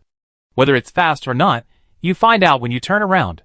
Chu Qing gave her a small slap, then looked at Luo Wushuang, who was running into the courtyard. "The Azure Phoenix Stone Shadow has appeared." "Yes, there was some unusual movement just now, so I rushed over. It should still be there now." Luo Wushuang was excited. After speaking, without waiting for Chu Qing's reply, she turned and ran wildly towards the Azure Phoenix Stone Shadow. Chu Qing immediately stepped forward, grabbing Wu Qianhuan and Wenru on either side. With a light step, he moved like a gust of wind, instantly overtaking Luo Wushuang and heading straight for the Azure Phoenix Stone Shadow. The place wasn't far from Chu Qing's residence, the Azure Phoenix Villa, and Chu Qing didn't take Luo Wushuang with him. After all, no matter how fast he was, he and Luo Wushuang would only arrive one after the other. Upon arriving at the cliff, sure enough, a blue phoenix appeared on the opposite mountain wall. I had expected it to be like a movie, with the blue phoenix image so lifelike and detailed. Upon closer inspection, however, they discovered that the stone wall was merely a gigantic bird-shaped shadow. It was impossible to discern whether it was a blue phoenix, a dragon, or simply an ordinary bird. At that moment, the wind howled fiercely around the cliff. "Isn't it? The blue phoenix stone shadow. It really is the blue phoenix stone shadow." Having only glanced at it twice, Luo Wushuang rushed over. Wu Qianhuan murmured, "Truly a magnificent sight, like a gigantic shadow puppet show?" "Shadow puppet show?" Chu Qing thought for a moment, then shook his head. Shadow puppet shows use light projection, with people hidden behind a screen manipulating paper puppets to create movement. That's much clearer than this. If one had to say, It was only because the stone wall was large enough, and the shadow large enough, that it seemed so awe-inspiring. The entire process of the Blue Phoenix stone shadow didn't last long. By the time Hua Jinyan and the others arrived after hearing the commotion, the Blue Phoenix stone shadow had already ended. Luo Wuxuang vividly described to him how wondrous the Azure Phoenix stone shadow was, and how majestic the Azure Phoenix was. Chu Qing's lips twitched. He thought to himself, these are just the kinds of rumors spread in the martial arts world. Seeing Hua Jinyan's dismay and not seeing the Azure Phoenix stone shadow, Luo Wuxuang's words became even more embellished. They said the Azure Phoenix was going to emerge from the stone wall and take him to ascend to immortality. Later, because he hadn't brought his chickens and ducks home, and couldn't bear to abandon them, he stayed in the mortal realm. Hua Jinyan listened, stunned, and couldn't help but ask Chu Qing, really? He hadn't fallen for the mind-controlling spell after all. He still knew to ask him for confirmation. But seeing Luo Wuxuang turn back to look at him with such pitiful eyes, Chu Qing could only vaguely reply, more or less. But isn't it said that when one attains enlightenment, even their chickens and dogs ascend to heaven? Hua Jinyan and Luo Wuxuang argued, you said you forgot your chickens and ducks, so have them take you to get them. Maybe they don't follow that kind of rule? After all, it's an opportunity to become an immortal, it's not that easy. And they wouldn't let you make so many demands. I make a bold guess, you're lying to me. I, Luo Wuxuang, never lie. Luo Wuxuang thumped his chest loudly. Chu Qing anonymously testified that this kid was indeed lying, just getting carried away with bragging. As for Hua Jinyan, he thought, this guess was reasonable, not bold at all. After mentally giving them a good scolding, Chu Qing arrived at the edge of the cliff and looked down at the foot of the mountain. A raging wind, a shadow, and light. Wu Qianhuan's voice reached his ears. That stone wall just now seemed brighter than usual. It was as if light was shining on it. Projection? Chu Qing pondered. So that's how it is. What? Wu Qianhuan asked. Chu Qing shook his head. Seeing his expression, Wu Qianhuan didn't ask further. The whole spectacle of the Azure Phoenix stone shadow ended with Hua Jinyan remaining skeptical, while Luo Wuxuang was completely satisfied. He took his leave, but Hua Jinyan still surrounded Chu Qing, asking if it was true or false. Chu Qing firmly said it was all fake. Hua Jinyan wanted to seek revenge on Luo Wuxuang. In the end, he was persuaded against it by Wu Chan. Chu Qing thought to himself, Wu Chan actually had some potential to be a Tang monk.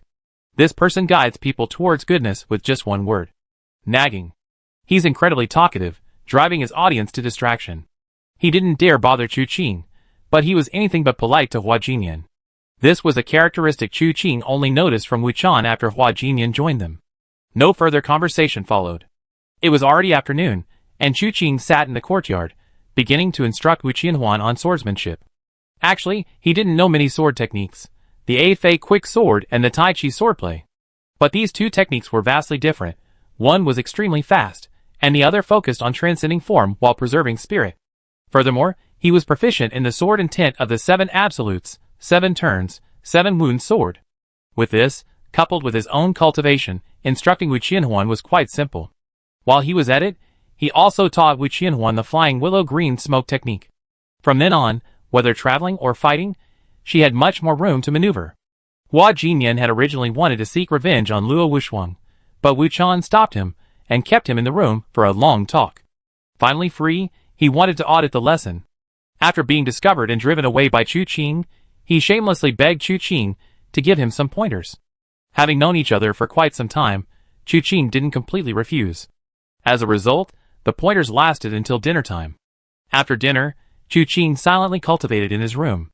The pool of water in his ice spring had just filled a small puddle, and he felt it would take a whole day, or even more than a day, to fully fill it. Chu Qing didn't mind. This extraordinary skill rarely came in handy. Especially tonight, he figured he wouldn't need it, so he let it take its time. Around midnight, Chu Qing changed into night clothes and quietly left his room, heading straight for Lan Shi's residence. But before he arrived, he saw a man in black rushing towards him. The moment they met, the man turned to leave. Chu Qing, however, leaped forward and grabbed him by the back, casually lifting the veil to verify his identity. It was indeed Lan Shi. Give it back. Lan Shi hurriedly reached out. You're covering your face, why can't I? Recognize me? I didn't recognize you at first, but you took me down in one move, so naturally I recognized you. Although my martial arts aren't that great, to capture me in one move, You need to be at least a master of your level. Lan Shuyi's words carried a hint of smugness. Chu Qing didn't know what was so smug about. He immediately grabbed Lan Shuyi's shoulder, leaped, and headed in another direction from the Taiying sect. Li Junmo's secluded cultivation place was in a cave in the back mountains, called the Tranquil Mind Cave. Although the Taiying sect was heavily guarded, it couldn't stop Chu Qing. He quickly passed the guards and arrived near the Tranquil Mind Cave, but then, Chu Qing suddenly stopped. "What's wrong?" Lan Shuyi asked hurriedly. "There's movement." "No movement means something's wrong. It's a master." The Taiying sect. Lan Shuyi was about to say that the Taiying sect was full of masters. But upon closer thought, something felt off. The idea that the Taiying sect was full of masters was useful to him, but useless to Chu Qing. Anyone Chu Qing called a master must be someone he couldn't contend with. Just as he was about to say something more, Chu Qing suddenly leaped behind a tree. Using the tree trunk to conceal themselves, Lan Shuyi felt a surge of internal energy within him, suppressing his pulse. Knowing it was Chu Qing's doing, he wasn't panicked. He simply glanced to the side, and saw a Taiying sect disciple slowly approaching. In a daze, Lan Shuyi realized that half of his face was peeled off, and he walked while using his hand to press the skin back together. Chapter 257. In an instant, Lan Shuyi felt a chill run down her spine. What kind of expert was this? Wasn't this a monster? The third young master was indeed an incredibly powerful expert, but even a martial arts master would struggle against a monster, right? Meanwhile, the Taiying sect disciple walked forward unhurriedly. With each step he took, Lan Shuyi's heart pounded with fear. If Chu Qing hadn't suppressed his pulse and heartbeat, they probably would have been discovered long ago. Only after the Taiying sect disciple had passed by and disappeared from sight did Chu Qing release his hand from Lan Shuyi's shoulder. She glanced back at him. "What's wrong with you? Your heart's pounding. You got your eye on him?" Lan Shuyi was speechless. Was that even human language? "You're the one who's got your eye on him." "Damn it, what the hell? How did we end up running into a monster? I've been wandering the martial world for so long, killing countless people, known as the Executioner, and I never seen a vengeful spirit haunting me. I only been hanging out with you for a couple of days, and I already encountered a monster." Lan Shuyi was still shaken. Chu Qing was speechless for a moment. "How is he a monster? Didn't you see his face? He must have just eaten someone, skinned them, and is wearing the skin." Lan Shuyi was absolutely certain, not feigning it. This made Chu Qing think that his usual intelligence and talent were mostly fake. He said irritably, "What's wrong with your eyes? Can't you see that's a human skin mask? A human skin mask?" Lan Shuyi was stunned. "Really? Of course." Chu Qing shook his head speechlessly. "An executioner, the one with 1,000-thread soul-fixing hand technique that can stop children from crying at night. Your courage is even less than that of the two girls beside me." Lan Shuyi coughed. "I call it being cautious. You call it being a coward. The slightest disturbance makes you suspicious and paranoid." Chu Qing sneered, but his brows furrowed. This person's origins are suspicious, and he's heading towards the Tranquil Heart Cave. Let's go, let's follow him and see. Lan Shuyi instantly understood Chu Qing's meaning. This person's identity and origins were unknown, and he was after Li Junmo. They could act as a vanguard to see if Li Junmo was actually in seclusion in the Tranquil Heart Cave. If he wasn't, it meant that Li Junmo, after Zhao Qiping, had also encountered problems. If he was, they could ask him what happened more than 20 years ago. Originally, their arrival in the middle of the night would have been somewhat abrupt. Now, with this person present, it couldn't be better. Immediately, Chu Qing grabbed Lan Shuyi and leaped into the air. Lan Shuyi couldn't help but remind him, "Slow down. Isn't that a master? Be careful he doesn't spot you. Just be careful of yourself. A master is someone you might be, but to me, he's nothing special." Lan Shuyi suddenly felt that Chu Qing's nonchalant and dismissive attitude was actually quite irritating. In the short time it took to exchange those few words, Chu Qing had already brought him to the entrance of the Tranquil Mind Cave. The Taiying sect disciple from before was also there. 2 more Taiying sect disciples were guarding the cave entrance, but now they were motionless, only their eyes darting around, clearly having been acupunctured. The culprit stood before the Tranquil Mind Cave, leisurely straightening his clothes and touching the sword hanging at his waist. Then, he clasped his hands in a respectful bow and slowly said, "Disciple Zhou Shu, on the orders of Senior Brother Guan, has come to invite our master to emerge from seclusion and take charge of the overall situation." Chu Qing and Lan Shuyi exchanged a glance upon hearing this. Guan Changjing invited Li Junmo to emerge from seclusion? What's with that? When asked earlier, Guan Changjing had said that Li Junmo was in seclusion, and as a disciple, he wouldn't dare to disturb him even if he were beaten to death. This Taiheng sect disciple was probably using Guan Changjing as an excuse to trick Li Junmo into opening the door. Li Junmo didn't open the door, but a voice came from behind the stone door. "What is it?" Although it was only 2 words, Chu Qing could still recognize that it was indeed Li Junmo's voice. This relieved him. At least Li Junmo was alright. At this moment, the Taiheng sect disciple slowly spoke. "Master, you are unaware that today, Abbot Wudo of the Vajra sect died within our Taiheng sect. Last evening, Yuanqiu, the young master of the Yijian sect, also died violently in a room. Things have gradually escalated out of control. My senior brother is struggling alone, and the 3rd young master also wants to give up and leave. Now, chaos reigns at the foot of Taiheng sect. We implore master to come out of seclusion and take charge." Lan Shui was dumbfounded. What did he mean by talking nonsense? This person was talking nonsense. He wasn't entirely without truth, but the truth was scarce. Yuanqiu was clearly alive and well. Who would dare offend Yi Nantian and deal with this unruly little devil? Weren't they afraid Yi Nantian would go mad? After these words, there was no movement from within the sect for a long time. The Taiheng sect disciple stood at the gate, unhurried, calmly waiting. Rumble. The sound of the stone door opening rang out, and Li Junmo emerged from the cave, his face grave. "What on earth?" he murmured. Before he could finish, a finger was already at his heart. His solemn expression turned to astonishment. Li Junmo asked in surprise, "Who are you?" The finger didn't strike Li Junmo's heart, it was blocked by a layer of sword energy. The sword energy was like a net, soft yet resilient, leaving the finger half an inch away from his heart. That half inch was the difference between life and death. This was the protective sword energy that could only be generated when the Taiheng sect's ultimate technique, Taiheng sword intent, had been cultivated to an extremely high level. The next moment, streams of sword energy suddenly emerged from behind Li Junmo, striking the Taiheng sect disciple. His finger strike failed, and he could only retreat.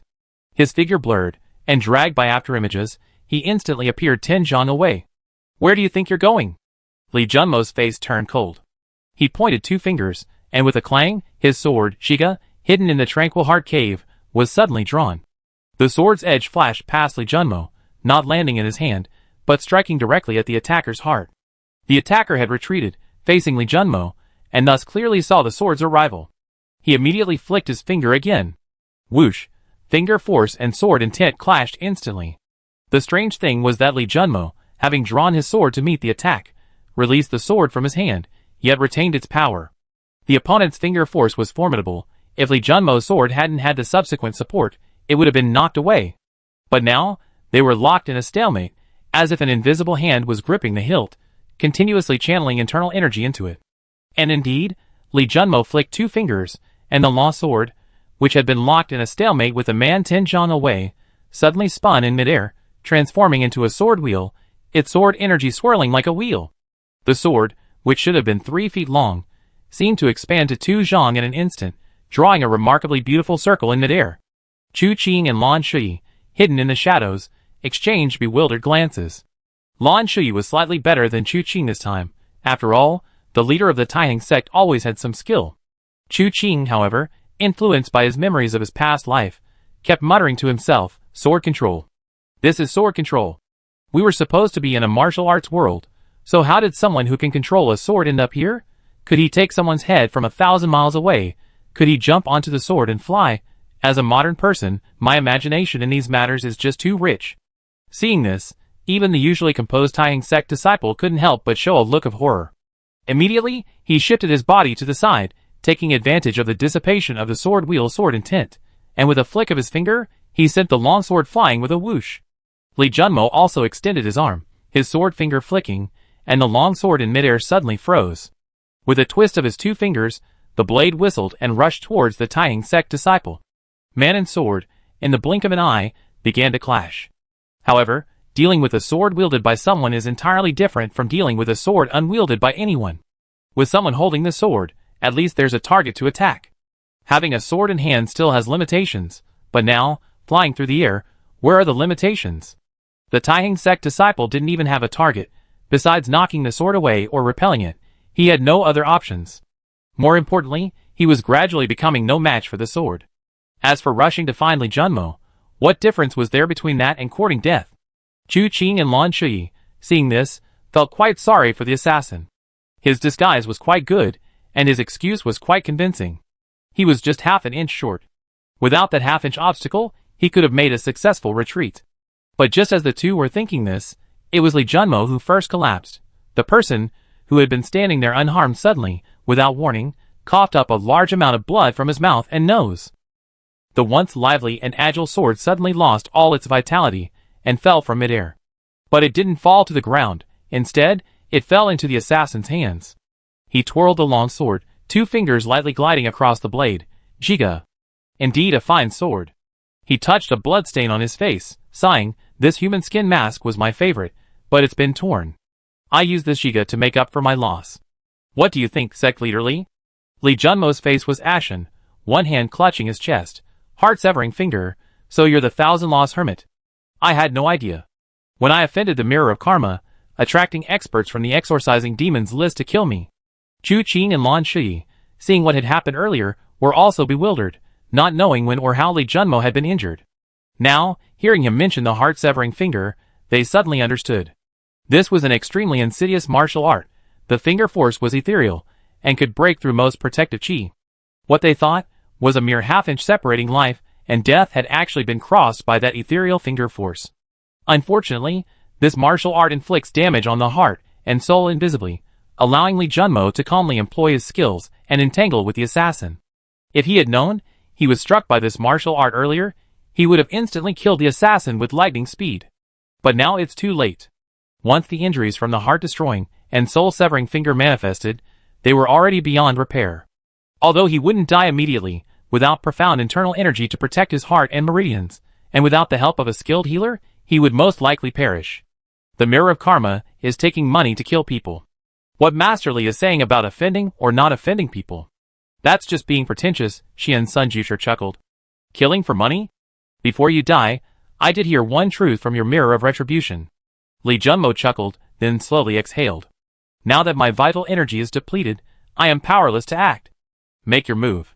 Alright, thank you, Sect Leader Li, for bestowing upon me such immense wealth. As Qian Sunjusher spoke, he held the Jiga sword and slowly approached Li Junmo. With a flick of his wrist, he was about to decapitate him. But the next moment, his intuition, honed by years of navigating life and death, suddenly surged. He abruptly turned around and saw a hand already upon him.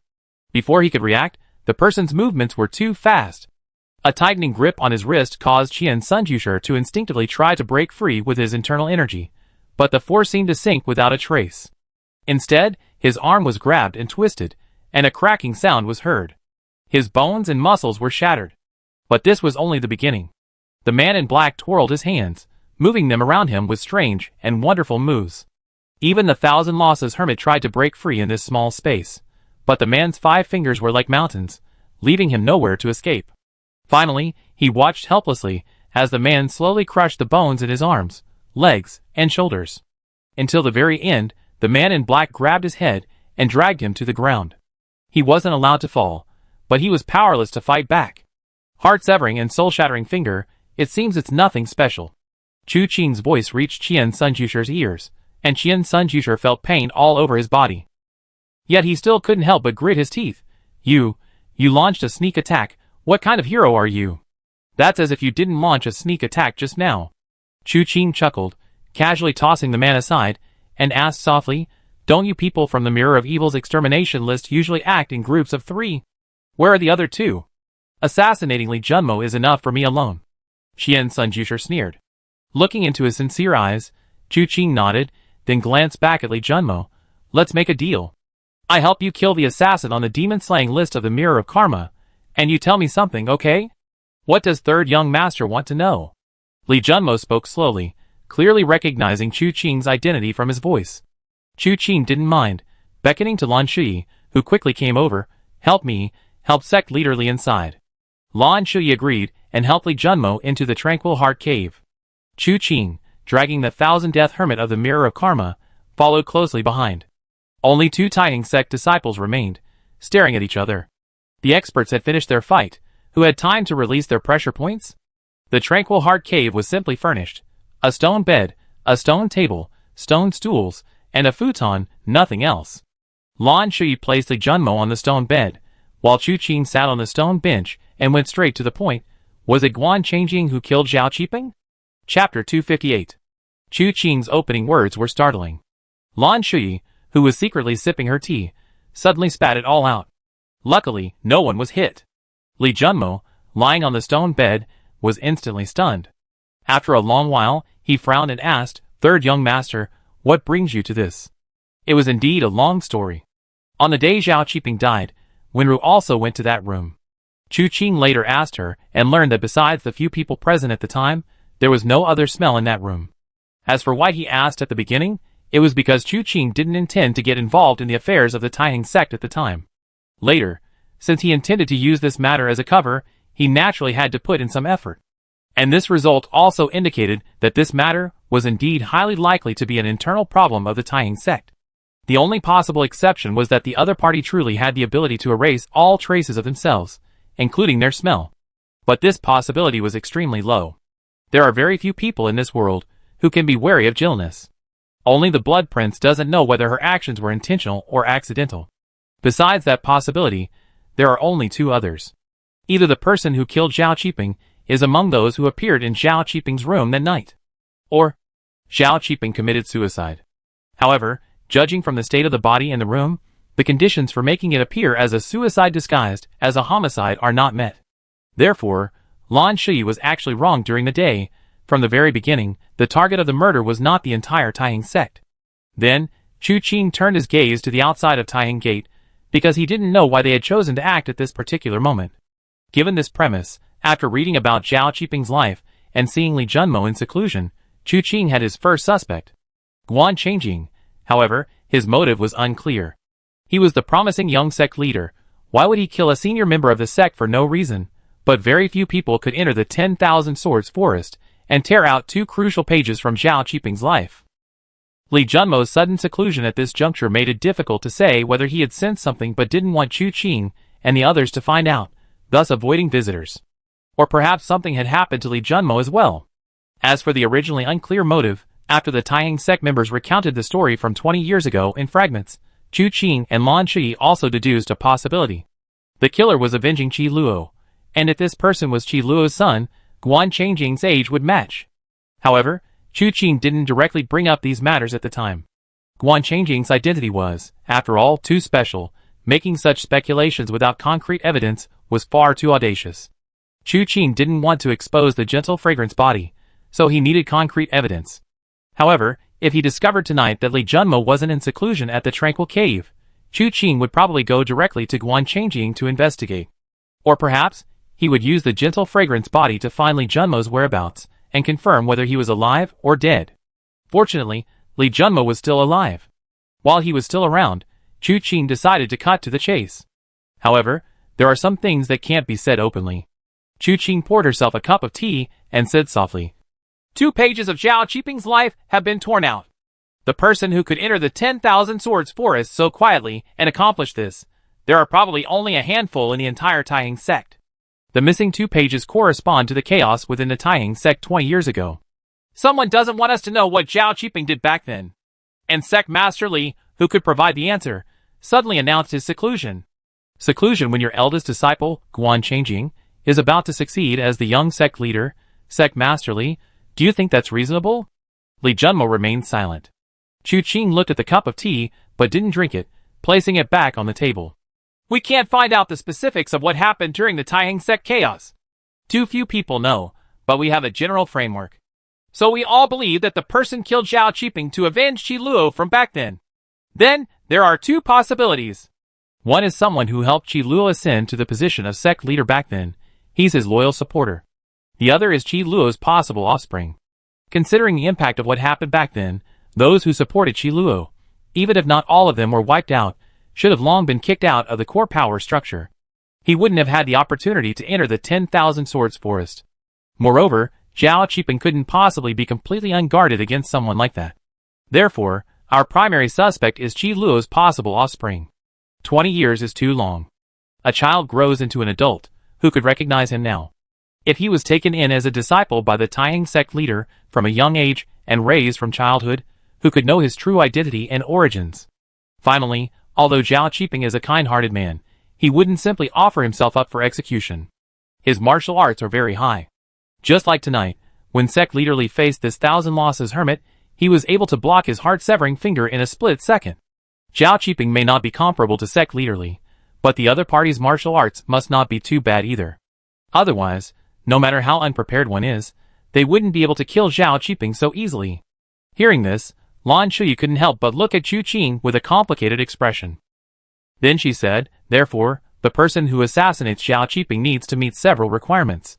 Zhao Qiping knows and trusts them. They are not too old, but their martial arts are very high. Their status is also very high. They can enter and leave the 10,000 Swords Forest, or influence the Taiying sect masters within the 10,000 Swords Forest. Furthermore, sect leader Li takes great care of him. Even if he knew he was the murderer, he wouldn't expose him. Instead, he would help cover it up. These conditions, one or two at a time, might not prove anything. But listing them all, it seems they all point to only one person. Sect leader Li, what do you think? Li Junmo was silent for a moment, then suddenly smiled. Third young master is joking. Changjing was raised by me. I know his character. He wouldn't do such a thing. As for your familiarity and trust, just like this 1,000 defect hermit tonight, there's a skill in the martial world called the art of disguise. Impersonating someone else to commit murder isn't difficult. Although the 10,000 Swords Forest is heavily guarded, it cannot stop true masters. If it were the third young master, entering the 10,000 Swords Forest would be a piece of cake. Of course, I'm not saying the third young master killed Zhao Qiping. Without any enmity, that's impossible. As for my sudden seclusion was actually due to some special insights I gained regarding swordsmanship. What does the trick I used tonight, third young master, think? At first glance, it's astonishing. But upon closer inspection, it's nothing special. Chu Qing gave Li Junmo a deep look before speaking slowly. I wonder if the third young master is interested in this. I'm willing to bestow this sword capturing technique upon him. Li Junmo raised his eyes to look at Chu Qing, his gaze containing something indescribable. Chu Qing glanced at him silently for a moment, then suddenly smiled. What do you mean by gift? Consider this my reward for helping sect leader Li kill the other two assassins from the Mirror of Evil? Li Junmo was taken aback. There really are two more. Alright, then so be it, third young master. Triggering commission, nameless on the list, slay all visitors on the evil extermination list. Accept? Chu Qing didn't hesitate and immediately accepted. The next moment, the quest list appeared. Commission, nameless on the list. Slay all visitors on the evil extermination list. Current stage, 3. Current progress, 0. Quest reward. Choose one from the available martial arts treasure chests. Stage reward, 1 random clue treasure chest. Full stage reward, 1 self-selected category martial arts treasure chest. Current available treasure chests, none. Seeing the word slay all visitors on the evil extermination list, Chu Qing knew that it wasn't just one person who had come. The reason I thought this way before was partly because of Li Junmo's different status. Even Tiling Yun of the Iron Blood Hall required 3 experts from the demon slaying list to work together. Li Junmo's martial arts were superior to Tiling Yun's, so how could they send just one person to kill him? Of course, this was just speculation. But if I didn't think this way, how would the quest be triggered? And if the words exterminate all guests on the demon slaying list weren't displayed after the quest was triggered, it meant that the Mirror of Karma had indeed sent one person. After killing this person, the matter would be over, and getting a treasure chest would be a win-win situation. However, it seems that the real rewards are yet to come. Chu Qing arrived in front of the 1,000-death hermit. All of his bones had been broken by Chu Qing's dragon claw hand, and he lay limp on the ground, unable to do anything except twitch a couple of times. Reaching out, he grabbed the man's head and lifted him up. There's no reason to hide it, is there? You were captured by mistake, your fate is sealed. Do you want to just watch others complete this mission and reap that immense wealth? Why? Right? Why should you be a dead man while they can roam the world with their silver? Lan Shui grinned. She sensed that this third young master wasn't as benevolent and righteous as he appeared. This fellow deeply understood the wickedness of human nature. He spoke only of others' vulnerabilities. Sure enough, Qian Sunjusher, who had initially wanted to remain defiant, lost his stubbornness immediately after hearing this. You're right, why? Can you kill them all? No problem. Chu Qing smiled. As long as you explain their situation to me clearly, I can kill them all. Alright, I tell you. Qian Sunjusher said, but you're wrong about one thing. Besides me, There were 3 other people who came to Taihang's sect this time. One of them, I don't know who, has a strange temper, is dressed all in black, and is always aloof. He doesn't seem like a good person, so you better be careful. The other 2 are an adulterous couple. Tell me about the adulterous couple, Lan Shui quickly said. Qian Sunjusher actually did explain in detail. These 2 were originally quite prominent. One was the wife of Qian Jin Dao Baiyi. The other was the husband of Du Muqing, the poisonous lady. Baiyi was once traveling in the martial world when he was poisoned and saved by the poisonous lady. Having received such a great favor, Baiyi naturally wanted to express his gratitude after he recovered, so he took his wife with him. But unexpectedly, he thanked her so much that he lost his wife. Baiyi's wife and Du Muqing's husband fell for each other. After several secret trysts, they grew increasingly fond of each other, while their real husbands became increasingly unpleasant to look at. In a fit of madness, she even plotted to kill her husband to make room for the other. However, their plot was exposed, and Baiyi and Du Muqing joined forces to hunt them down. But these 2 were incredibly lucky. They survived and even discovered a wicked martial art. Practicing it together, their skills improved by leaps and bounds. Ultimately, the 2 killed Baiyi, the 1,000 gold blade, seeking revenge, but they never expected that the 1,000 gold blade was so valuable not because of its price, but because Baiyi was a man of his word and had many friends in the martial arts world. They killed Baiyi, and Du Muqing didn't mind exposing their family's shame. Ultimately, the 2 were hunted down by Baiyi's friends, with nowhere to run, so they joined the Nijingtai. Slowly, they rose to the demon-slaying list. Their martial arts, when combined, form a yin-yang formation, containing the subtleties of illusion. They are not easy to deal with. You need to be even more cautious. Chu Qing listened, not entirely believing. Then asked, where are they staying now? In the second-class courtyard of the Chun Lion in Sword City. If you go there, and hear someone still making a ruckus late at night, that's where they are. That adulterous couple, day and night, is truly an insult to civilization. Lan Shui almost laughed. You, a 1,000-defect hermit, are utterly despicable yourself, yet you say others are an insult to civilization? Is that true? After listening, Chu Qing nodded and casually struck the 1,000-defect hermit on the head. Lan Shui's eye twitched at the sight. Although she knew this man was doomed, she hadn't expected Chu Qing to be so decisive, no less so than herself, the executioner. Sect leader Li, let me heal your wounds. Chu Qing looked up at Li Junmo. Li Junmo waved his hand. Since he couldn't kill me on the spot, this heart-severing finger won't take my life. Third young master, please go ahead. All right, then farewell. Chu Qing waved to Li Junmo. Li Junmo called him back, handing him a booklet from the table. This is the sword capturing technique. Please accept it, third young master. Chu Qing hesitated for a moment, then put it in his robes before leaving the tranquil cave with Lan Shui. They released the pressure points of the 2 people at the door, and left the back mountain area. Once she had landed, Lan Shui looked at Chu Qing's chest, where the sword capturing technique was located. Tell me, aren't you going to ask Li Junmo what those 2 pages Zhao Qiping lost in his life contained? It's pointless. There's no need to investigate this matter anymore. He's already made his decision. Chu Qing glanced back in the direction of the Tranquil Heart Cave, and said meaningfully, we're all outsiders. Chapter 259. The Tranquil Cave. Since Chu Qing and Lan Shui left, this place has become rather deserted. Li Junmo struggled to get up from the stone bed, and sat cross-legged. He hadn't lied about this matter. Although the heart-severing finger was powerful, capable of severely injuring him in a short time, if it hadn't killed him, given him enough time, he was confident he could dispel the remaining finger force within his body. He glanced at the corpse of the 1,000-death hermit and frowned. What kind of good person doesn't even bother to dispose of the body after killing someone? He sighed, feeling he couldn't ask for more. He slowly closed his eyes, and wisps of internal energy, sharp as sword blades, began to swirl around his body, continuously dissolving the injuries from the heart-severing finger. About the time it takes for an incense stick to burn past. Suddenly, he heard a noise beside him. Looking up, he saw Guan Changjing entering. Master. Guan Changjing's face immediately filled with worry when he saw the blood trickling from Li Junmo's mouth. Are you all right? Li Junmo looked at him steadily for a moment, then smiled slightly. That's good. Guan Changjing breathed a sigh of relief, then remembered to ask, what happened? What's going on?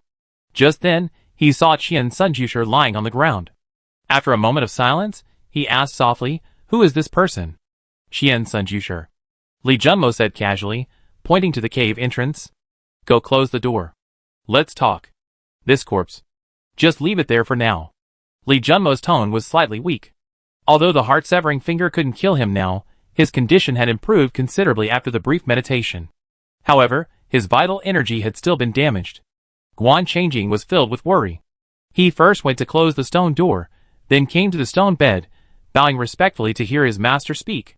Li Junmo suddenly said softly, "Kneel down." Guan Changjing knelt down with a thud, without hesitation, but his face showed some confusion. "Master, you." In times of great importance, one must remain calm, Changjing. You are the future head of the Taiyang sect. No matter what happens, you must not be impatient or reckless. You were too reckless today. Li Junmo spoke slowly, his tone slightly disappointed. The events in the Tranquil Heart Cave haven't been spread. Those two couldn't possibly have gone to inform you specifically. Your two junior disciples at the gate also received my permission not to leave. How did you know that your master is unwell? What were the first words you spoke to me today? Do you remember? I remember. Guan Changjing's expression remained unchanged. He lowered his head slightly, his eyes filled with shock, but he still controlled his tone and slowly said, "This disciple said, 'Master, are you all right?' If you knew nothing about what happened here, whether before or after the sentence, you should have asked, 'What happened?' But you didn't ask. That's a flaw. It shows that you know what happened inside the Tranquil Heart Cave. There's no need to ask. Sometimes, you need to ask what you already know in order to remain uninvolved. Do you understand?" Li Junmo's voice wasn't loud, but every word pierced the air, causing Guan Changjing to break out in a cold sweat. He suppressed the strange feeling rising within him, and slowly nodded. "Yes, disciple remembers. Good that you remember. But this is only one point." Li Junmo said softly, "I know that it was you who sent people to kill me. I know your background, and I know even more that you killed Zhao Qiping." "Master." Guan Changjing could no longer hold back, and looked up at Li Junmo. He saw Li Junmo quietly looking at him, his eyes showing neither anger nor blame. He simply looked at him quietly, as always, with a touch of aloofness, yet also a hint of warmth. "Disciple." Guan Changjing wanted to say something, but before he could finish, Li Junmo waved his hand. "Avenging my father is a matter of course. So whether you want to kill Zhao Qiping or your master, I can understand. Back then, your father, Qi Luo, was just one step away from becoming the head of the Taiyang sect. It was Zhao Qiping and I who joined forces to cover for him, and with the help of senior brother Chun, that we managed to secretly bring your senior brother into the Taiyang sect. To put it simply, if it weren't for the three of us, your father would never have died. It's only natural that you hate us." As Li Junmo said this, seeing Guan Changjing's face finally breaking down, he suddenly smiled. "You're mature beyond your years, because you have an unresolved knot in your heart. Hidden sorrow, pretending to be an adult. You practiced martial arts diligently, studied literature earnestly. I watched you step by step become the best among your peers. Master, when did you find out?" Guan Changjing's voice was strained. "I always known." Li Junmo sighed. "So, although I didn't suspect it was you when Zhao Qiping died, after thinking about it, who else could it be besides you? I sent the third young master and Lan Shui, two outsiders, to investigate, intending to buy time. But I didn't expect that we would still choose the wrong people. Even if we only investigated the third young master or Lan Shui, it probably wouldn't have been so quick. The third young master doesn't know about Wang Jianlin, but that could have delayed him for a while. Although Lan Shui is clever, she's far less perceptive than the third young master. Sigh. It's useless to say anything more now. Do they already know it was me who did it?" Guan Changjing's expression changed. "So, Changjing, remember this. Don't be like your master, underestimating the heroes of the world." Li Junmo said solemnly, "Especially this third young master. He might just be a peerless talent, his future achievements limitless." Hearing Li Junmo still earnestly instructing him at this point, Guan Changjing didn't know how to control his expression, and couldn't help but feel confused. Why? Why what? Why did Master know I killed Uncle Zhao, yet still help me cover it up, knowing I am Qi Luo's son, yet still being so kind to me? A misty layer of tears welled up in Guan Changjing's eyes. This was something he couldn't understand, yet it was what pained him most. Even if Li Junmo, who had already seen through everything, were to curse him or beat him, it would be better than this, as if nothing had happened, speaking gently to him, every word a testament to his future. Li Junmo hesitated for a moment, as if carefully considering his actions, before saying, "Senior brother Qi Luo, what you did back then was indeed wrong. My hatred for him is genuine. If your father were alive today, and appeared before me, my first reaction would be to kill him. I would risk my life to kill him. But you are not him, you are his son. Your father has already paid for his debt with his life. Now that the debt is cleared, what does it have to do with you? But I killed Uncle Zhao. If your Uncle Zhao knew in the afterlife, he would surely blame you. Guan Changjing's words were genuinely for Li Junmo's sake. Xiao Qipeng. Li Junmo sighed, Changjing, you must know that there are some things in life that cannot be done. Once you do it, there's little turning back. However, you don't need to worry too much about your Uncle Zhao's matter. If your revenge ends here, I protect your Uncle Zhao's life. As for your senior uncle, you don't understand him. As long as I give a reasonable explanation for this matter, your senior uncle won't blame me.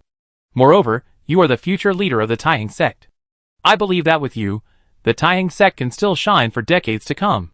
Your talent and martial arts skills make you the best choice for the future of the Taiheng sect.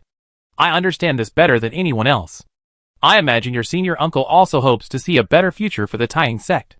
But master, what kind of explanation do you intend to give? Guan Changjing looked at Li Junmo. Li Junmo smiled. People say the son pays for the father's debts, but there's also the saying, the father is to blame if the son is not taught. You done wrong, and I can't use your life and the future of the Taiheng sect to atone for it. Since that's the case, how about I give my life to Xiao Qipeng? He spoke casually, but Guan Changjing suddenly looked up. He found no pretense in Li Junmo's eyes, only his usual purity. How could that be? Guan Changjing couldn't believe it. Li Junmo sighed. You're not as perceptive as the third young master, but you're just right. Too clever a person, being a sect leader, will be exhausting. I said it before, I don't care what your identity is. But you are the most suitable person among the next generation of the Taiheng sect to be the sect leader. I ask you, will you betray the Taiheng sect in the future? No. Guan Changjing's answer was without hesitation. No matter the reason, he had never thought of betraying the Taiheng sect. Back then, Qi Luo fought for the position of sect leader of Taiheng sect. Now, if he were to ascend to that position, what reason would he have to betray it? Li Junmo nodded. Isn't that settled? After I die, Taiheng sect will have you. For the next few decades, without worry. Therefore, in Master's eyes, personal grudges are minor. The affairs of Taiheng sect are paramount. Guan Changjing seemed to understand Li Junmo's thoughts. Li Junmo slowly exhaled, a strange sense of relief creeping in. Back then, Senior Brother Ling and Senior Brother Chen were both too willful and reckless. Clearly, both Senior Brother Ling and Senior Brother Chen were far superior to me. I would have supported either of them becoming the sect leader of Taiheng sect. But one left without a word, only to be betrayed and meet a tragic end. The other, because your senior brother left, also ran away. The vast Taiheng sect has no master to lead it, and no one with the talent and ability to succeed it. I, your master, was appointed in a time of crisis, and for the past 20 years, I have walked on thin ice, cautious in my words and actions. Now, the Taiheng sect has accumulated considerable strength. As sect leader, you don't need to be the most skilled in martial arts. If you encounter anything you can't defeat, you can seek help from your uncles and senior masters. I imagine no one would dare to easily offend the Taiheng sect. Once you have fully achieved your goals, there will truly be nothing to worry about. Let bygones be bygones. Let everything vanish like smoke. But Changjing, would you be willing to give your master a little more time? To protect you? After the sword-granting ceremony, will your master then give this life to your Uncle Zhao? Guan Changjing looked at Li Junmo, who sat there, his face pale, and for a moment didn't know what to say. He felt no joy, only a nameless sadness. He shook his head vigorously, wanting to speak, but no words came out. It seems you can't wait. Li Junmo sighed. Changjing, before you kill me, can you listen to your master's advice? What? All grudges will dissipate after my death. Senior Brother Chen did very little back then. It was mainly me and Xiao Qipeng. Li Junmo said, besides, his Southern Ridge iron sword is no ordinary weapon. Although he has been away from his master's school for many years, he is still very famous. You should not go looking for trouble with him and risk offending him. Are you willing to agree to my request? Guan Changjing remained silent for a moment, then nodded heavily. That's good. Li Junmo closed his eyes. Come, now that I am seriously injured, I must trouble you to personally take my life. Spring, come in. Two uninvited guests were standing on the rooftop. It was the middle of the night, and they couldn't find anyone to ask for directions. Sword City was a large city at the foot of Taiheng Gate Mountain, and the largest city within the entire Taiheng Gate territory. There were at least a dozen, if not dozens. The locations of the branches varied. Since arriving in Sword City, Chu Qing and his companion had gone straight to Taihang Gate, and knew nothing about the distribution of inns in Sword City. It was Lan Shui who knew a few, helping Chu Qing avoid some pitfalls, and saving him a lot of unnecessary travel. However, it wasn't until they found the spring come-in that the two realized that the inn's location was precisely the place they had avoided as a detour. Therefore, Lan Shui shrank back, not daring to utter a single word. Chu Qing suddenly looked towards the direction of Taihang Gate, his brows furrowing slightly. Seeing his unusual expression, Lan Shui couldn't help but ask, "What's wrong?" "Nothing, just a feeling. Something's off." Chu Qing shook his head. Let's go find those uninvited guests." Qian Sunjushar said the remaining people were staying in the second-class courtyard of Chunlai Inn, but as outsiders, who would know which courtyard was the second class? Therefore, they could only search. Fortunately, Chu Qing's senses were sharp, and with a focused ear, he quickly heard some sounds that couldn't be shared with outsiders. Following the sound, he was about to take a step forward when suddenly a thought struck him. He stopped, grabbing Lan Shui, who was still trying to move forward. After a moment's hesitation, he squatted down, broke off a small piece of tile from a roof tile, and then flicked it towards the window of the room from which the sound was coming. A loud slap was heard, followed by Chu Qing's angry voice. "In the middle of the night, are you ever going to stop? If you don't sleep, others do." The babbling stopped abruptly. Chapter 260. Chu Qing's voice boomed like thunder, instantly resounding throughout the entire inn. And these words seemed to resonate with everyone. The previously quiet and instantly erupted into a cacophony of voices. "That's right, not sleeping in the middle of the night, yelling and yelling all day long. Where do you get such energy and a powerful voice? It's an insult to culture day and night. Yelling during the day, yelling at night. If you yell again, I beat your mouth to a pulp. Shut up and go to sleep. Scum, shameless, despicable." Lan Shui was speechless, feeling that Chu Qing had stirred up a storm. Of course, it was also because the two people in the courtyard had gone too far. Various grievances had been building up for a long time, and Chu Qing was the final straw. Seeing Lan Shui still listening intently to the guest's conversation, Chu Qing grabbed his shoulder. "Stop listening, let's go." Lan Shui was startled, and involuntarily, Chu Qing pulled him away, running into the distance. But at the same time, he sensed two powerful auras locked onto them. Chu Qing's lightness skill was exceptional, a fact Lan Shui had been able to attest to in the past 2 days. Even carrying a burly, handsome man like himself, he could run at lightning speed, but this time he had clearly slowed down. He was obviously deliberately luring those two out. After traversing rooftops and crossing city walls, they ran for another 7 or 8 miles before Chu Qing finally released Lan Shui, panting heavily. Upon seeing this, Lan Shui suddenly realized what was going on and immediately followed suit, starting to pant heavily. Unfortunately, not a single drop of sweat appeared on his forehead, so he simply used his internal energy to force it. But then he thought that he and Chu Qing were both dressed in black and masked, and since things had come to this point, it was enough to just put on a show and dispel the other party's wariness. It seemed unnecessary to feign such meticulousness. Then Chu Qing said, "I disliked these two for a long time. Cursing them and running away, so exciting." Lan Shui, being clever, understood immediately and laughed heartily. "Exactly. Those two bastards, always yelling, never stopping. I don't know where they came from. They're just filthy trash. They deserve to be taught a lesson. It's only because I'm soft-hearted and kind-hearted, sweeping the floor without harming ants, and protecting moths from lamps. Otherwise, I would have beaten those two bastards to death." Hearing Chu Qing say this with such confidence, and without a trace of pretense, Lan Shui almost forgot to reply. Thinking to herself, "You're so ruthless, you almost killed them at Taihang Gate. Kill me. Is this how you sweep the floor without harming an ant? So I'm not even as good as an ant?" Just as they paused, thinking of something to say, a voice sneered, "Fine, I'd like to know how you plan to kill us." The voice seemed to come from all directions, but looking up, they saw a man and a woman, embracing, appearing before Chu Qing and Lan Shui. The four looked at each other. The two, who had expected to see shock and panic on Chu Qing and Lan Shui's faces, found that the two opposite them showed no fear whatsoever. One of them stroked his chin and said, "This man is indeed quite handsome." Another nodded, "No wonder married women are being seduced. By the way, what does Du Muqing look like? Have you heard of her? The poisonous lady. She should be alright looking, right? But she's famous in the martial world for her poisons. Her looks are secondary. This woman's looks are rather ordinary. If Du Muqing were any prettier, I don't know what this man was thinking. The two women argued back and forth, their faces turning ashen and extremely unpleasant. The woman was even angrier, hands on her hips. She cursed, "That bitch Du Mooching dares to compare herself to me? She's not even worth a hair on my head." Perhaps because she had just gotten off the bed, a few traces of flush remained on her face, and her voice was somewhat soft and hesitant as she cursed. Chu Qing had the least liking for this man. Colluding with her lover, murdering her husband, a face like a peach blossom, a heart like a serpent, this was the epitome of such a person. Why waste words with him? After killing them, we go back and continue. You forgot? There are still two ultimate techniques we haven't used yet.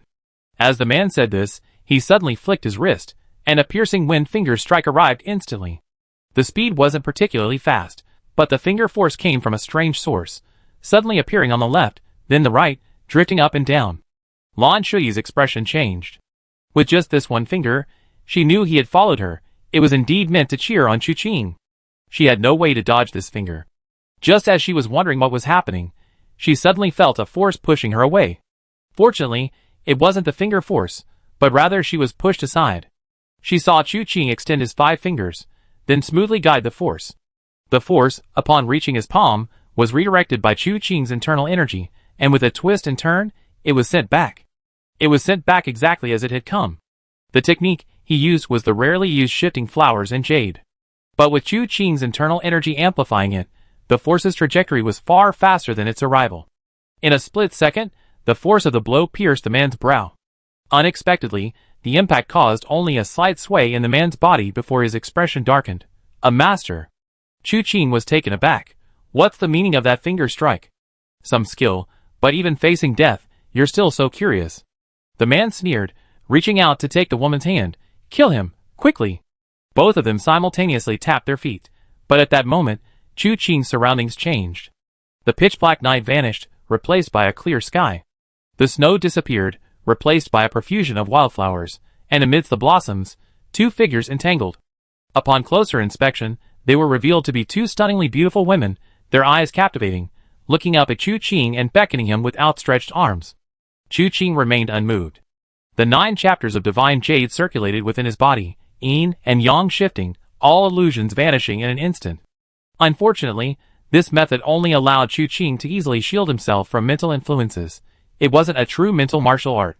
Looking up, he saw a finger and a fist already upon him, aimed at his forehead and throat respectively. Chu Qing remained expressionless, his hands moving in a swift, controlled motion, accompanied by a sudden, thunderous roar. Before the palms were even unleashed, the accumulated power swept across all directions, the force causing snow to scatter, and even forcing Lan Shuyi, not far away, to retreat. Her face was filled with shock, not to mention the man and woman directly in the blast. The two were extremely confident, believing their martial arts were of exceptionally high quality.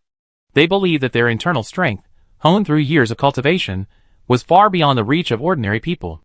Especially when the two joined forces, their internal energies could amplify each other, far exceeding a simple addition. They even considered that Chu Qing was hiding his true strength, and the illusions concealed within his martial arts might not be very effective against them. But they never dreamed that Chu Qing's attack would be so powerful. More importantly, this palm technique. Third young master. The two were of one mind, instantly recognizing the 18 subduing dragon palms that Chu Qing was using. The shock in their hearts reached its peak. Unfortunately, they were now in a bind. The power they had unleashed was too overwhelming. If they forcibly withdrew, they would both die instantly without Chu Qing even needing to attack them. Therefore, they had no choice but to gamble everything. A massive phantom dragon head shot out along with Chu Qing's palms. The moment a fist and a finger collided with the dragon's head, the resulting deafening roar was like a thunderclap in the night sky. Even from a distance of 7 or 8 miles, it was detected by the Taiying sect disciples guarding the walls of Sword City. Who's fighting? Someone just came out of the south gate. Could it be them? The city's inhabitants also heard it, but unaware that it was a battle between experts, the crying children were startled by the sound and forgot to cry. Adults patted their backs and gently coaxed them. Heaven is angry that you don't sleep. If you don't sleep, it will knock the sky down. The children, terrified, closed their eyes tightly and tried their best to fall asleep. Meanwhile, Lan Shuyi, who was closest to the dragon, was instantly thrown back by the sudden gust of wind. Along with a large, swaying tree beside them, they were battered and bruised in the wind and snow. Fortunately, the stalemate lasted only a moment. The man and woman simultaneously coughed up blood, their bodies crushed by the dragon-shaped phantom, and were sent flying backward. From Lan Shuyi's perspective, it looked as if a real, living dragon truly existed. Summoned by Chu Qing's palm strike, the ferocious dragon head, carrying the oblivious man and woman, roared forward. Where it passed, the ground shook violently, creating large craters, and snapping several trees. The two figures were thrown dozens of feet before being thrown off by the force of the palm strike, landing on the ground in a sorry state. The distance was too great for Lan Shuyi to see their fate clearly. Looking at Chu Qing again, she discovered that he, who had been standing in the same spot, had vanished without a trace. He quickly looked up and, sure enough, in that brief instant, Chu Qing had traversed dozens of feet, appearing before the man and woman. How could he be so fast? Although Lan Shuyi didn't know the limits of Chu Qing's lightness skill, he sensed that the lightness skill he used this time wasn't the one he usually employed. Without time to speculate on the mystery, he rushed to their side. He saw that the man and woman were in a terrible state, their clothes torn in many places, their hair disheveled, and blood seeping from their 7 orifices. They looked on the verge of death. And indeed they were. Chu Qing's palm strike wasn't a full-force attack, but he didn't intend to waste time with these two experts from the mirror platform. Therefore, he used considerable force. The fact that these two were still alive was a testament to their profound internal strength. In reality, their internal meridians were completely severed, and their bones shattered. Especially the arm that collided with Chu Qing's. It was completely shattered by the force of the palm strike, turning into a rain of blood that vanished without a trace. Even so, the two of them were still crawling towards each other like maggots.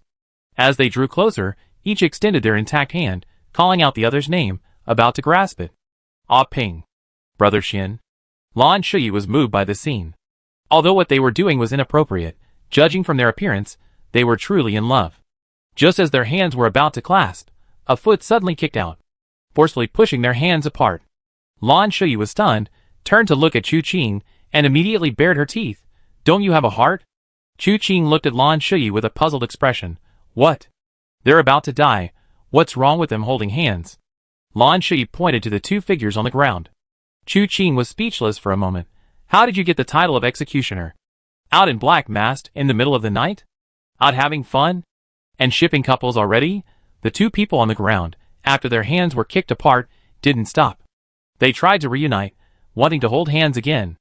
Then Chu Qing kicked them away again, saying, You forgot? They practice dual cultivation martial arts. What if they reunite and their yin and yang reverse, bringing them back to life? Lan Shuyi was stunned for a moment, then suddenly understood. I see. When the two people on the ground tried to hold hands again, before Chu Qing could kick them away, Lan Shuyi simply grabbed the man's leg, separating the two who had finally managed to stick together. Chu Qing gave him a "You're teachable" look, then stepped on the woman's head and said to the man, There's only one person left on the mirror of karma. What are they capable of? Tell me, and I might spare her life. Let go of my foot. The man's eyes burned with rage. I don't know. I know nothing of what you're saying. I don't care about anything except her. Chu Qing was taken aback, then looked at the woman. Do you know? I don't know. Let me go. I want my Xianji. Why did you separate us? We died together. Chu Qing's lips twitched. Good grief, had he become Fahai? He sighed, not bothering to argue with them. With a flick of his inner energy, he killed the woman with a single kick, then went to the man, and amidst his overwhelming grief, kicked him as well. The two died without ever holding hands again. Lan Shuyi, watching, was filled with emotion. I understand your concerns, but... Third young master, has anyone ever said you're practically inhuman? I reckon none of them have your courage. Chu Qing glanced at Lan Shuyi expressionlessly. No, I didn't either, I didn't say. I was just making a hypothetical scenario for you. Lan Shuyi hurriedly explained. Chu Qing thought for a moment, then let me make a hypothetical scenario too. Has anyone ever broken your leg? No. Lan Shuyi took 2 steps back. Chu Qing smiled. If you make one last hypothetical scenario, I guarantee you won't be able to save your leg. Then I can promise I won't make any more hypothetical scenarios. What are we going to do now? Kill the last one. Chu Qing frowned slightly. He had thought these 3 people could be lured out, but now it seemed that the Mirror of Karma's extermination list was actually a disorganized mess. Chapter 261. After exchanging a few casual words with Lan Shuyi, the two headed towards Sword City, intending to eliminate the last remaining fugitive. On the way, Chu Qing casually glanced at the mission interface. Commission, no name on the list. Slay all visitors on the evil list. Current stage, 3. Current progress, 3. Mission reward. Choose one from the available martial arts treasure chests. Stage reward. 1 random clue treasure chest. Full stage reward. 1 self-selected category martial arts treasure chest. Current available treasure chests. Finger technique treasure chest. Extraordinary skill treasure chest. Fist technique treasure chest. Chu Qing raised an eyebrow. The absolute wisdom technique he had previously encountered had given him a deeper understanding of extraordinary skills. The skills revealed were all very unique. They were often extracted from a whole, revealing an exceptionally powerful technique. The world loses its color can control opponents over a large area, forming a domain-like presence. While useless against experts, it's terrifying for ordinary martial artists. The art of absolute wisdom is different. This thing is special. Its special feature is that even experts can be tricked by it. Once it hits, the consequences are extremely terrible. Calling it an evil martial art wouldn't be an exaggeration. Chu Qing looked at the strange skill that had reappeared on the list, unsure whether to choose it again. Of course, this was mainly because he didn't know what kind of treasure chest the last assassin on the exorcising evil list would give him. When Chu Qing and Lan Shui arrived at the courtyard they had visited before, they found that the person who should have been resting there was gone. The inn had long since fallen silent, and the entire courtyard was quiet. With Chu Qing's keen senses, he could easily tell that no one was in the courtyard. To prevent the other party from using martial arts similar to the turtle breathing technique, Chu Qing and Lan Shui searched the courtyard several times, ultimately confirming that no one was there. If there hadn't been no one here from the beginning, then this person must have been very cautious. He had even erased all possible traces. Chu Qing himself was skilled in tracking. After all, as an assassin, having multiple skills was never a bad thing. But he couldn't find any other traces besides the man and woman from before. He couldn't help but glance at Lan Shui. Is there any way to find this person? Lan Shui thought for a moment. Deploy all the personnel from the Pajun unit for a thorough search. Useless. Chu Qing sighed, thinking that if Winra were here, they wouldn't have had to go through so much trouble. Thinking this, he said, let's go. Where to? Back to Taiheng Gate. Although dragging Winru out of bed in the middle of the night was a bit underhanded, the Nijingtai was a thorn in his side, a thorn in his side. Even if it was underhanded, he had to do it at least once. Lan Shui nodded repeatedly. He had wanted to go back for a long time. He had no grudge against the Nijingtai, and didn't know why he insisted on following Chu Qing to kill their people. Fortunately, no one knew he was involved, otherwise, he would have gotten himself into a lot of trouble. The two said no more, and headed straight for Taiheng Gate. But as soon as they arrived, they noticed something was wrong. It was the dead of night, yet Taiheng Gate was bustling with activity. Torches were being carried by people, some shouting, some cursing. They're here. Don't let them escape. Why aren't you surrendering? Chu Qing and Lan Shui exchanged a glance. Lan Shui asked curiously, who are they capturing? Do you think I can predict the future? Chu Qing said emotionlessly. Let's go see what's going on. Lan Shui wasn't in a hurry to go back. It would be a fool not to see a show. Chu Qing was also quite curious. What was the Taiheng sect doing, making such a fuss in the middle of the night? He immediately rushed towards the commotion and saw people fighting, their weapons clanging. Chu Qing and Lan Shui used the darkness to jump to a higher place. They glanced into the crowd, and their pupils suddenly contracted. Lan Shui was also dumbfounded, muttering, They seem to be attacking your people? Lan Shui was right. The group of Taiheng sect disciples were besieging Wu Qianhuan, Winru, and the others. Chu Qing's gaze was low as he didn't answer Lan Shui's question, but Lan Shui could clearly feel a chilling killing intent brewing.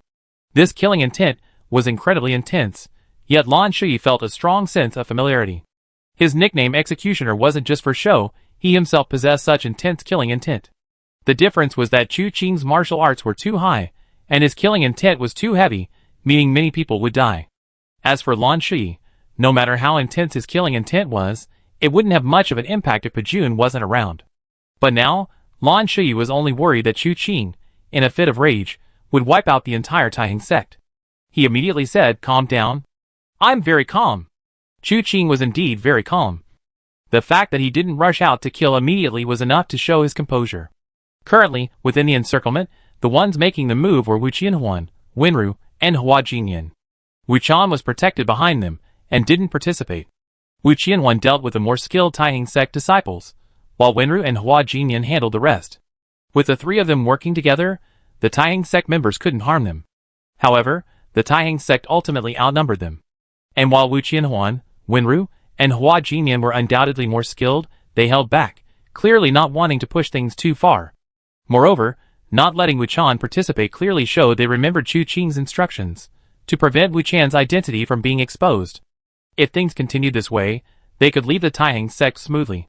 But the next moment, countless sword energies suddenly surged forth, like clusters of brocade clouds.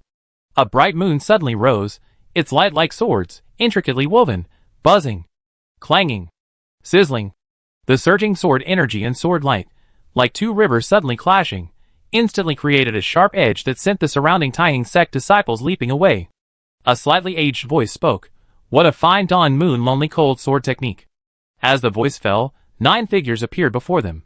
Among them, some were people Chu Qing had seen before in the Imperial Sword Pavilion, and some he had never seen before. But each one was a master from the Taihang sect. The group surrounded Wu Qianhuan and the others, their faces cold and stern. The old man who had spoken earlier said, "Discard your sword, and you will not be killed, otherwise, even if you have some background, you will surely die today." Wu Qianhuan, sword in hand, had fought her way through the night, yet her eyes showed no fatigue, instead gleaming with an unusual light. However, when she spoke, she concealed her sharpness. "Esteemed seniors, we were invited to the Taihang sect as guests, but we don't know what has happened to provoke you all to draw your swords against each other. Please enlighten us, seniors. Perhaps there is some misunderstanding." Another person opened their mouth, about to speak. But a cold laugh rang out from another corner. "Explain? You think you're worthy. Surrender obediently, and you might still have a chance to live, otherwise, this time next year will be your death day." Outrageous. When did the Taihang sect become so arrogant and domineering? Hua Jinyan roared, "We came with the third young master, and now he's away on business. Aren't you afraid of his wrath for this kind of hospitality?" Ha ha ha. The person who had sneered earlier spoke again. "The third young master? Why don't you let him come?" Perfect timing. I was just thinking of avenging senior brother Ling. Avenge? Wu Qianhuan's face turned cold. Ling Beichen was controlled for many years. It was the third young master who helped him break free. Ling Beichen himself expressed his gratitude with the 7 absolutes, 7 turns, 7 wound sword and the injury concealment sword. Your Taihang sect's attitude towards him before wasn't like this now. Before, it was because the sect leader suppressed it, and we had nowhere to vent our anger. Now, if he doesn't come, fine, but if he dares to come, today we will make sure he doesn't return alive. You despicable. Wu Qianhuan could no longer suppress her anger. She drew her sword and charged forward, wanting to teach this man a lesson. However, the moment she moved, the other 9 people opposite her, besides the old man who had spoken first, also moved simultaneously. In a single step, Wu Qianhuan landed among the 8. The 8 Directions 1000 Annihilation Formation. Chu Qing had asked about the 8 Directions 1000 Annihilation Formation after the 8 disciples assassinated Chu Qing in front of the Imperial Sword Pavilion, and Shan Lan had told him about it. He just hadn't expected that several old men, all over 50, would not only join forces against a little girl, but also use this formation. Chu Qing had already removed his black clothes and mask, tossing them to Lan Shui. "You go first." "What are you going to do?" Lan Shui hurriedly asked. "Don't act rashly before you understand the situation." "Understand what?" Chu Qing pointed, revealing Wu Qianhuan struggling against the combined attack of 8 people, in grave danger. "Isn't it clear? Do you want me to act rashly after she's dead?" Lan Shui was speechless for a moment. Then, a loud buzzing sound was heard. Chu Qing, who had been standing right in front of her, suddenly vanished. This wasn't Chu Qing's usual lightness skill. Lan Shui was certain, when he attacked the man and woman earlier, Chu Qing had indeed used a different lightness skill. If his original lightness skill was like wisps of smoke, like drifting catkins, then this current lightness skill was explosively swift, like thunder and lightning. The 8 Taihang sect experts, who were besieging Wu Qianhuan, also sensed something amiss at this moment. It was as if a gust of wind was sweeping across, as violent as a raging storm. Once the 8 Directions 1000 Absolute Formation is formed, it is difficult for outsiders to intervene, but this gust of wind disregarded all that. It didn't even give them a moment to react. The moment they sensed it, a surging wind crashed down. The 8 people were instantly blown away by the wind, their bodies involuntarily scattering in all directions. Only Wu Qianhuan remained standing in the middle. Everyone looked up, but saw no one. Their faces were filled with horror. This was definitely not the natural wind of heaven and earth. It was an internal force, a surge of energy amplified by their movement. But who could possess such surging internal energy? Looking around, they saw no enemy. Then a voice came from the side. "What are you looking for?" The voice came from behind a Taihang sect expert, the very same expert who had previously boasted that he would make sure Chu Qing never returned. At the sound of the voice from behind, his heart tightened, and so did his neck. 5 fingers, like 5 iron hoops, gripped him the instant the force was overwhelming, utterly ruthless, leaving him no chance to resist. The next moment, he was lifted up by the neck. "Looking for me?" Everyone saw Chu Qing's grim face. "It's you? Third young master. Put down Elder Juechen, and I spare your life." Chu Qing smiled wryly. "I always greet people with a smile. Did you all think I wouldn't kill?"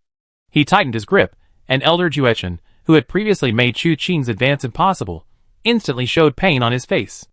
The faint sound of bones breaking reached everyone's ears, sending chills down their spines. Chu Qing continued walking forward, still gripping the man's neck. "Only today do I realize that the Taihang sect doesn't welcome me. Since that's the case, just say it plainly. Why all this pretense? Or is this whole drama tonight specifically aimed at me? Why bother? If the Taihang sect wants to kill me, just come at me. One by one, I take them all. They attacked the people around me while I was away. You lot, you're practically on your deathbeds. Aren't you ashamed to bully a few juniors?" He approached Wu Qianhuan, his tone softening. "Are you alright?" Wu Qianhuan shook her head. "Luckily you arrived in time." After speaking, she looked at Elder Juechen in Chu Qing's hands, her expression complex. "If we kill him, there's probably no room for reconciliation with the Taihang sect." "It's alright," Chu Qing said softly. "From the moment they attacked you, there was no room for reconciliation between us. For Ling Beichen's sake, we spare them." Chu Qing could hardly imagine what would have happened if he had returned any later, or if these Taihang sect experts had acted any earlier. What kind of scene would he have witnessed upon his return? Room for maneuver was for others. This group before him needed neither, nor was there any need to. As he finished speaking, a series of cracking sounds emanated from Chu Qing's hand. Elder Juechen's head lolled to the side, and he died without uttering another word. He couldn't even fulfill his boast that Chu Qing would never return. No! The remaining people, watching Chu Qing crush Elder Juechen to death, were instantly filled with bloodlust. Chu Qing tossed the man away. "His name is good, one rider across the dust he left before you. Are you all prepared to follow in his footsteps?" Chapter 262. This is outrageous. This is too much. Chu Qing had never seen the old man at the head of the group before, but he assumed he was an elder of Li Junmo and Ling Beichen. If so, he should be one of the last remaining members of the Taihang sect. The old man's face was ashen, and he glared at Chu Qing through gritted teeth. "Before Luochen Manor, you killed Ling Beichen first. After the Taihang sect's Imperial Sword Pavilion, you killed my Taihang sect disciples. Now even my Taihang sect's leader, Li Junmo, has died at your hands, and now you even killed Elder Juechen. You insulted my Taihang sect like this. Do you really think my Taihang sect has no one left? Tonight, we will definitely fight to the death with you." "Li Junmo is dead?" Chu Qing frowned slightly, then thought about it, and felt that this was to be expected. From the conversation inside the tranquil cave, Chu Qing understood that Li Junmo wanted to erase all hatred and let Guan Changjing succeed as the leader of the Taihang sect. But Zhao Qipeng was ultimately dead. A life must be repaid with a life. This was Li Junmo's own choice, and Chu Qing didn't care. Just as he and Lan Shuyi had said, they were outsiders. As the leader of the Taihang sect, Li Junmo was the one who could decide the sect's future, instead of letting an outsider like Chu Qing interfere. But now it seemed that killing Li Junmo was a way of pinning the blame on him. This tactic was exactly the same as Qi Luo's back then. But looking at the Taihang sect members now, Chu Qing suddenly found it somewhat laughable. Back then, Ling Beichen was driven away using the same crude and simple method. They didn't have the ability to discern right from wrong then. The murderer now accused of being theirs has changed from a prodigy of the Taihang sect to a martial arts master, yet these Taihang sect members still lack the ability to discern the truth. No wonder you can't master the 7 absolutes, 7 turns, 7 wound sword, Chu Qing suddenly said, seemingly unrelated. The leading elder was immediately stunned. "What do you mean? You're all brainless. The 7 absolutes, 7 turns, 7 wound sword is incredibly complex. How could you possibly master it if you don't even have a brain?" But Chu Qing didn't explain. He didn't even offer a word of explanation regarding Li Junmo's situation. Explaining such things is for those who can distinguish right from wrong. Not for those who have already labeled you the murderer. Because even if you explain to such people, they won't listen. If any members of the Taiheng sect were willing to understand the truth, worried about potential misunderstandings, they wouldn't have attacked Wu Qianhuan and the others. Instead, they would have waited for Chu Qing to return and clarify the truth. However, things had come to a point where it wasn't just Taiheng sect and Chu Qing who were in a difficult position. It was that Chu Qing didn't want to let them go. Whether there were misunderstandings, disagreements, or even someone plotting against them, Chu Qing didn't care. Those who attacked Wu Qianhuan and Winra tonight. Chu Qing had no intention of letting any of them go. He looked up at the remaining 8 people before him. Enough with the nonsense. I only ask you one question. Who will die first? Arrogant! A burly man stepped forward, wielding a very heavy sword. I'd like to see just what this renowned third young master of the martial world is capable of. Give me your life. He shifted his stance, his sword rising like a mountain, clearly employing the heavy sword style. The sword's momentum was magnificent. With a single strike, it was as if a mountain had tilted, crashing down with overwhelming force. A Taiheng sect disciple nearby immediately exclaimed excitedly, Master's was 1,000 mountains. Sword intent like a mountain, heavy as a mountain, continuous as a mountain, moving like a mountain, still as a mountain, falling like a mountain. I know this move. It's the heavenly mountain collapse strike. With the force of a collapsing mountain, the sword's edge instantly closed in, aiming straight for Chu Qing's head. Chu Qing stood still, merely reaching out with his left hand to grab the sword. A gust of wind swept outwards in all directions, a gale, born of sheer force. Like a mountain collapsing, as if a towering giant had reached out to stop it, though the mountain didn't fall, the wind it stirred up never ceased. This scene was exactly like that. Chu Qing, when still, moved like a gazelle leaping from its horns, leaving no trace. The moment he gripped the long sword with his backhand, before the horrified eyes of his senior uncle's Zhua, he struck him squarely in the chest and abdomen with a backhand palm strike. The force surged through his back, a ferocious dragon-shaped aura accompanied by a deafening dragon roar, rushing into the distance. Far away, other Taiheng sect disciples were also struck by this force, some dead, some injured. The first to be hit, Senior Uncle's was chest collapsed more than 3 inches. He staggered back 3 or 5 steps, coughing up a mouthful of blood. Looking up at Chu Qing, he couldn't utter a word, his body swayed, and he collapsed dead. One grab, one palm strike, and a life was taken. Chu Qing's eyes remained unmoved. Who's next? No one answered. Even the leading elder seemed stunned for a moment. He belatedly realized that Chu Qing's martial arts skills seemed to be on a completely different level from theirs. This young man's martial arts were too high, to the point that ordinary people could only look on in awe. How could they act rashly against such a person? But now, with 2 of their own men dead, it was too late to say anything to salvage the situation. The arrow was on the bowstring, ready to be released. Suddenly someone shouted, "Everyone, attack together." He killed the sect leader, your senior uncle, Elder Juechen, and senior uncle Zhua. What's the point of being polite to such a wicked demon? Charge. I don't believe he can kill us all. Not good. The leading old man's heart skipped a beat, sensing something was wrong. But then Chu Qing suddenly smiled. All right, then I send you all on your way. As soon as he finished speaking, Chu Qing's hand swirled, and a dragon-shaped phantom swirled around him, finally condensing between his palms, which he then unleashed. A high-pitched dragon roar resounded throughout the night, and a gigantic dragon, bearing its fangs and claws, charged out. Asterisk swoosh. Swoosh. Swoosh. Asterisk sword shadows blocked the dragon-shaped energy, but they only felt that this was the true heaven-shattering mountain-overturning style. The force was so immense that it was impossible to resist. The force of the palm strike propelled the person away from Chu Qing in an instant. Where the palm strike passed, the ground shattered with a deafening roar. One by one, Taiheng sect disciples were sent flying, some spitting blood and dying upon landing, others having their limbs broken, groaning in agony. Chu Qing, however, did not stop. With a clang, his single sword was drawn. He plunged into the crowd, and with a single strike, a head was severed. Kill! The Taiheng sect disciples roared, swarming forward. Chu Qing wielded his single-edged sword, each strike claiming several lives. Every grudge in this world has a reason. The connection between Chu Qing and the Taiheng sect stemmed from Ling Beichen. Before Luochen Manor, he killed Ling Beichen, but also awakened him. Ling Beichen's dying wish was for Chu Qing to deliver his ashes to the Taiheng sect. In this affair, Chu Qing awakened Ling Beichen, and Ling Beichen taught Chu Qing the 7 absolutes, 7 turns, 7 wounds sword as gratitude. There was no debt between them.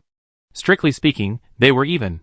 Chu Qing agreed to this request out of consideration for their shared martial arts lineage, for his former title as the #1 swordsman of Taihang, and for the brilliance he displayed before his death. As for the gift of Shan Yin, Chu Qing wouldn't have even remembered it if Guan Changjing hadn't sent it. Chu Qing delivered the ashes to Taihang sect, completing a chapter of his martial arts journey. He stayed here to witness Guan Changjing's sword-granting ceremony. At this point, it should be the people of Taihang sect who, in gratitude, owe Chu Qing a debt of gratitude. Li Junmo having Guan Changjing deliver Shan Yin was precisely an exchange of favors. So, in a sense, neither side owed the other anything. Chu Qing never felt indebted to Taihang sect. On the contrary, he felt a certain goodwill towards them because of Ling Beichen.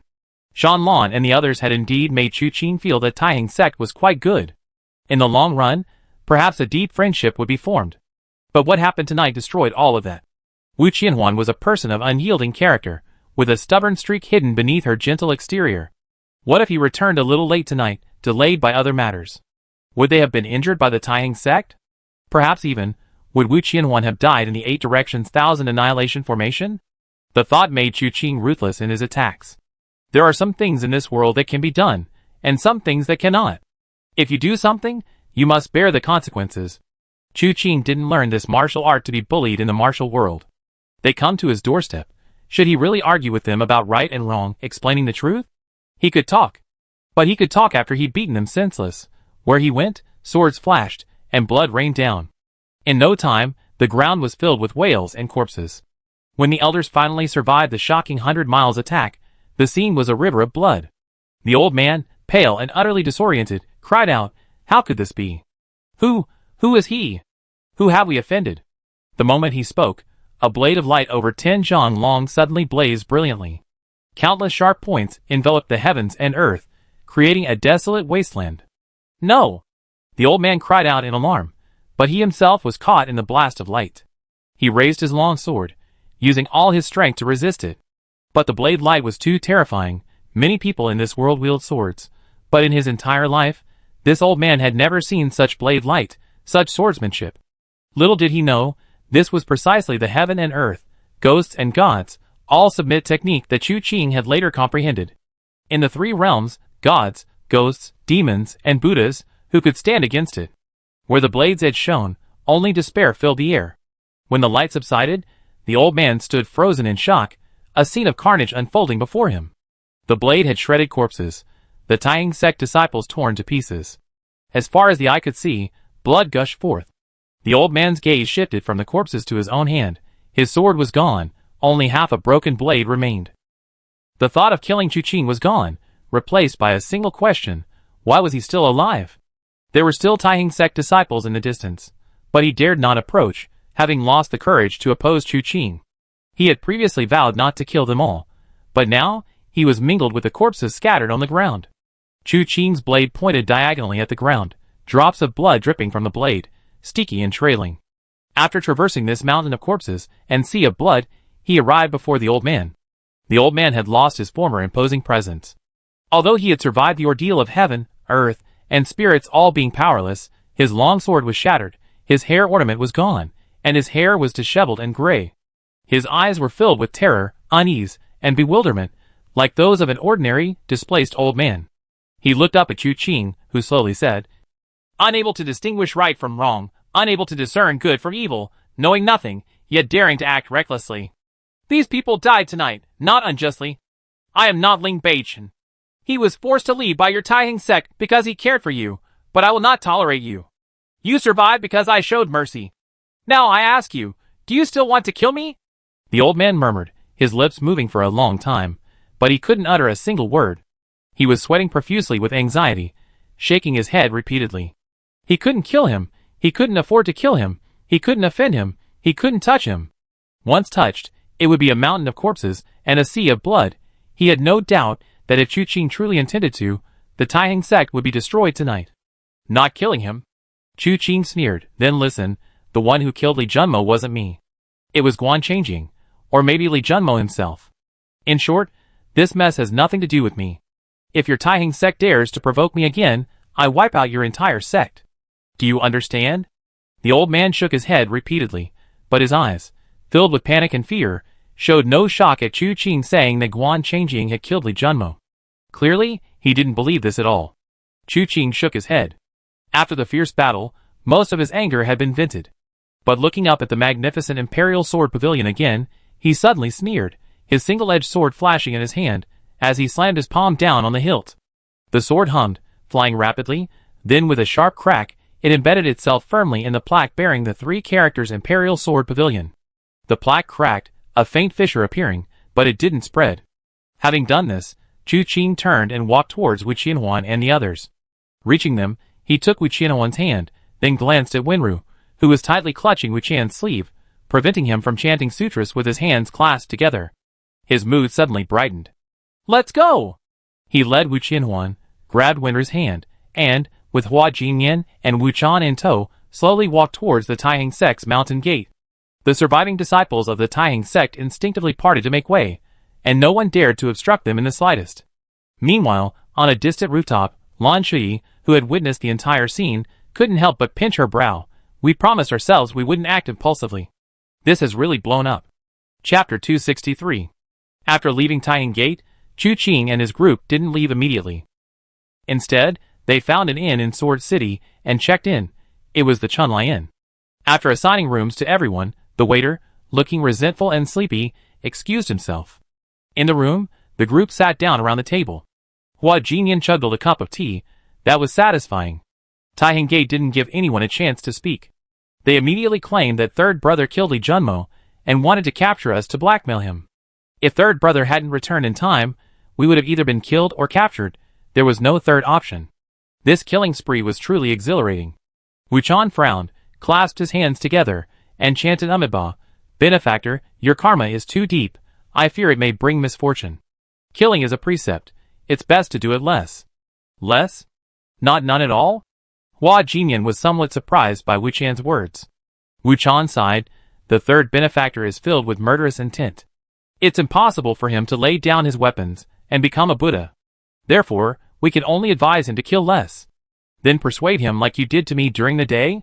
Hua Jinyan remembered Wu Chan's motherly guidance and wanted Chu Qing to experience it too. Wu Chan silently glanced at him, without speaking. But her eyes held a deeper meaning. While Hua Jinyan was still pondering the deeper meaning in Wu Chan's eyes, Wu Qianhuan's voice rang out. "There's something strange about this matter. Third brother, you said earlier that Li Junmo died at Guan Changjing's hands? What happened?" Chu Qing gave Wu Qianhuan a strange look. "Third brother is third brother, don't add little. It sounds like I'm something shameful." She originally wanted to call him Little Qing, but considering that some people didn't know Chu Qing's identity, she stopped herself. She never intended to call him Little Third Brother. Besides, Little Third Brother is Little Third Brother. What's shameful about it? This era obviously didn't know the Little Third joke, and Wu Qianhuan didn't understand Chu Qing's meaning, but she still glared at him fiercely. "Speak quickly." Chu Qing had no choice but to repeat his previous speculation. Everyone present looked at each other in bewilderment. Guan Changjing actually has such a background. Li Junmo is clearly protecting him. Li Junmo is dead. Could it really be that Guan Changjing killed his master with his own hands to avenge his father? I can't believe it. Zhao Qipeng was killed by Guan Changjing, yet Li Junmo still wants to protect him. The group chattered, all stunned by Chu Qing's words. In truth, Chu Qing's statement was mostly inference, with almost no concrete evidence. However, the outcome of his confrontation with Li Junmo was too obvious. Li Junmo was clearly feigning ignorance. His intention to protect her was too blatant. In fact, Li Junmo didn't even try to hide it. He told Chu Qing that he was in seclusion because he had some new ideas about swordsmanship and had created the sword capturing technique. In reality, he had already written this manual long ago, and it had nothing to do with his seclusion. Of course, this was also a gesture. Chu Qing sensed his attitude, understood his meaning, and considering that this was ultimately a matter within the Taiheng sect, he decided to leave it alone. Anyway, the whole thing started at Li Junmo's request. Now that he doesn't care about the truth, and Chu Qing, as an assassin, doesn't have the same dedication to the truth as a detective, and only took the job for other reasons, it would have been better to leave it at that. But unexpectedly, this whole thing has turned out this way at the very end. Wu Qianhuan gently turned her teacup. When you left Jingxing Cave, Li Junmo was still alive and well. Why are they so insistent that you killed Li Junmo? Naturally, someone is pulling the strings. Hua Jinyan sneered. And without a doubt, it's Guan Changjing. Wu Qianhuan nodded, looking at Chu Qing. Guan Changjing is the upcoming young sect leader and Li Junmo's personal disciple. If it's him, they will indeed blindly follow him. But we can't admit to this. We can't be falsely accused like this. Tonight, Third Brother's massacre has completely severed ties with Taiying sect. And what Third Brother said to that old man at the end, probably very few people know. If the Taiying sect were to let them say this, they would surely accuse Third Brother of being bloodthirsty. If the families currently residing with the Taiying sect hear this, it might be detrimental to Third Brother. Hua Jinyan said, glancing at Chu Qing with some worry. Chu Qing's gaze was calm. Since when has the Taiying sect been able to dictate right and wrong in the martial world? But the Taiying sect is ultimately powerful, and the Vajra sect also has some grudges against you. Lan Shuyi of Dingen Hall is ultimately just a henchman under Wang Feng. His stance on this matter is difficult to be firm. No one knows if he will speak up for you. If, at this juncture, the Vajra sect were to pin the matter of enlightenment on you. Hua Jinyan's face paled slightly as he spoke. Chu Qing blinked. Only the last matter couldn't be considered a lie. Wu Dao had indeed died at his hands. Although the Taiying sect is powerful, it's only one of the 5 sects. The 2 gangs, 3 halls, 5 sects, and 1 manor of Nanling are far from enough for the Taiying sect to single-handedly rule the world. Chu Qing raised his eyes. You've forgotten, I still have the Blazing Fire Hall under my command. The Blazing Fire Hall. Hua Jinyan suddenly realized, yes, Third Brother also has the Blazing Fire Hall. In terms of status in the martial world, Third Brother is on par with the leaders of these major forces. The Ghost God Gorge stopped the war between the 2 halls with a single word, and the Iron Blood Hall is completely subservient to you. With the Blazing Fire Hall under your control, if the Taiying sect really wants to pin these things on you, they offend 2 of the 3 halls. Others who want to take sides in this matter will have to weigh the pros and cons, and won't just let the Taiying sect say whatever they want. Gentle glanced at Hua Jinyan upon hearing this, and said softly, and Luochen Manor. Hua Jinyan was stunned, only then remembering that the young lady of Luochen Manor was sitting here. For a moment, his feelings were inexplicably complicated. These people, who seemed like scattered soldiers, actually all had backgrounds. But what about Han Gunyang's background? And who was this guy who had hair but looked like a monk? Not only that, Wu Qianhuan added, even the Taiying sect alone isn't necessarily a one-man show. The 9 people who made their move tonight weren't the entire Taiying sect. Many experts haven't shown themselves. The Taiying sect's foundation is indeed extremely profound. Many experts were seen in the Imperial Sword Pavilion that day, and some of those appearing tonight were familiar faces from that day, while others were not. The attitudes of those experts, who didn't appear today, are still difficult to gauge. Therefore, it's too early to settle this matter. Chu Qing tapped the table lightly with his finger. Moreover, if Li Junmo's death is pinned on me, it really was Guan Changjing's doing. Then his actions were utterly unwise. If it weren't for this unnecessary tactic, Chu Qing wouldn't have cared about who the Taiying sect's young master was, or who the future master would be. He didn't even care about their lives, so why would he care about such things? But they insisted on provoking him, so don't blame him for overturning the chessboard. Thinking this, Chu Qing glanced at Wu Chan and Hua Jinyan. It's late, go back and rest early. Wu Chan nodded, and Hua Jinyan shamelessly asked, is there anything I can't hear? Chu Qing glanced at him silently. Since you know it's something you can't hear, why are you still asking? Hua Jinyan rolled his eyes. Fine, I won't listen then. Let's go to sleep. After leaving with Wu Chan, Chu Qing said to Wu Qianhuan, I have to go out for a few days. Now that I left Taiying sect, some people might get restless. Wu Qianhuan was stunned for a moment, then gasped, Blood Prince. The drama within Taiying sect had been unfolding one after another these past few days, especially after tonight's incident. Wu Qianhuan's mind was filled with thoughts of how to handle the aftermath of Chu Qing killing so many Taiying sect members, and how to make this matter seem reasonable. Finally, the key point was found. Guan Changjing framed him. Taiying sect was biased and only believed one side, and Chu Qing killed someone tonight to protect himself, so he couldn't be blamed. As for whether others believed it or not, it wasn't that important. As long as the narrative prevailed, the matter could be rationalized. For example, if Zhang Sen next door said there was a strange beast living on the mountain that could swallow clouds and breathe fire, no one believed him, they just thought he was bragging. But if the 3 sovereigns and 5 emperors said the same thing, even if people doubted themselves and the world, they wouldn't doubt that his words were false. That's the power of discourse that status brings. As the head of the Blazing Fire Hall, Chu Qing could be endorsed by both Luochen Manor and the iron blood hull. If Chu Qing could produce some more evidence, even if it wasn't very important, he could turn the tide and completely discredit the situation. Wu Qianhuan's mind was filled with these thoughts, completely forgetting about the blood prince. At this moment, Chu Qing's reminder made her realize that the Taiheng sect was indeed going through a turbulent period. Internal conflicts were rampant, and the blood prince was also watching with predatory eyes from the outside. Chu Qing could disregard the Taiheng sect, but she couldn't allow the blood prince to act recklessly. She couldn't help but ask, "What are you going to do?" "I made a guess. I don't know if it's accurate. I plan to verify it." Chu Qing said softly. "Also, Wenru, could you come with me somewhere first?" Wenru nodded. Wu Qianhuan also said, "Can I come along? Aren't you sleepy? After everything that's happened, how can I fall asleep so easily?" "That's true. Let's go then." Chu Qing, leading Wenru and Wu Qianhuan, didn't use the main entrance, but instead climbed out of a window. Now, all was quiet, and the group went directly to the second-class courtyard. Wenru was somewhat surprised. "You are here today. And Lan Shi. You can even smell that?" Wu Qianhuan was astonished. Although she knew Wenru had a keen sense of smell, she hadn't expected it to be this sharp. Wenru smiled gently at her. Chu Qing glanced at Wenru. "Your smile is becoming increasingly natural." Wu Qianhuan felt something was off. What was so natural about a smile? This conversation was completely incomprehensible. Chu Qing didn't explain, but instead said, "In front of the Tranquil Heart Cave, the Thousand-Destroyer Hermit on the demon-slaying list of the Mirror of Karma appeared, disguised as a disciple of the Taiheng sect, to assassinate Li Junmo. Before his death, he mentioned that 3 other experts on the demon-slaying list were staying in the second-class courtyard of the Spring Comes In, so Lan Shi and I came here before. And 2 of them were killed. But there's one more person who's vanished without a trace. Gentle, can you find him?" "Yes." Gentle's answer was soft, but resolute. Chu Qing smiled slightly. Gentle's nose was indeed always accurate, except for the blood prince, who was a damned exception. However, things in this world are rarely always smooth sailing.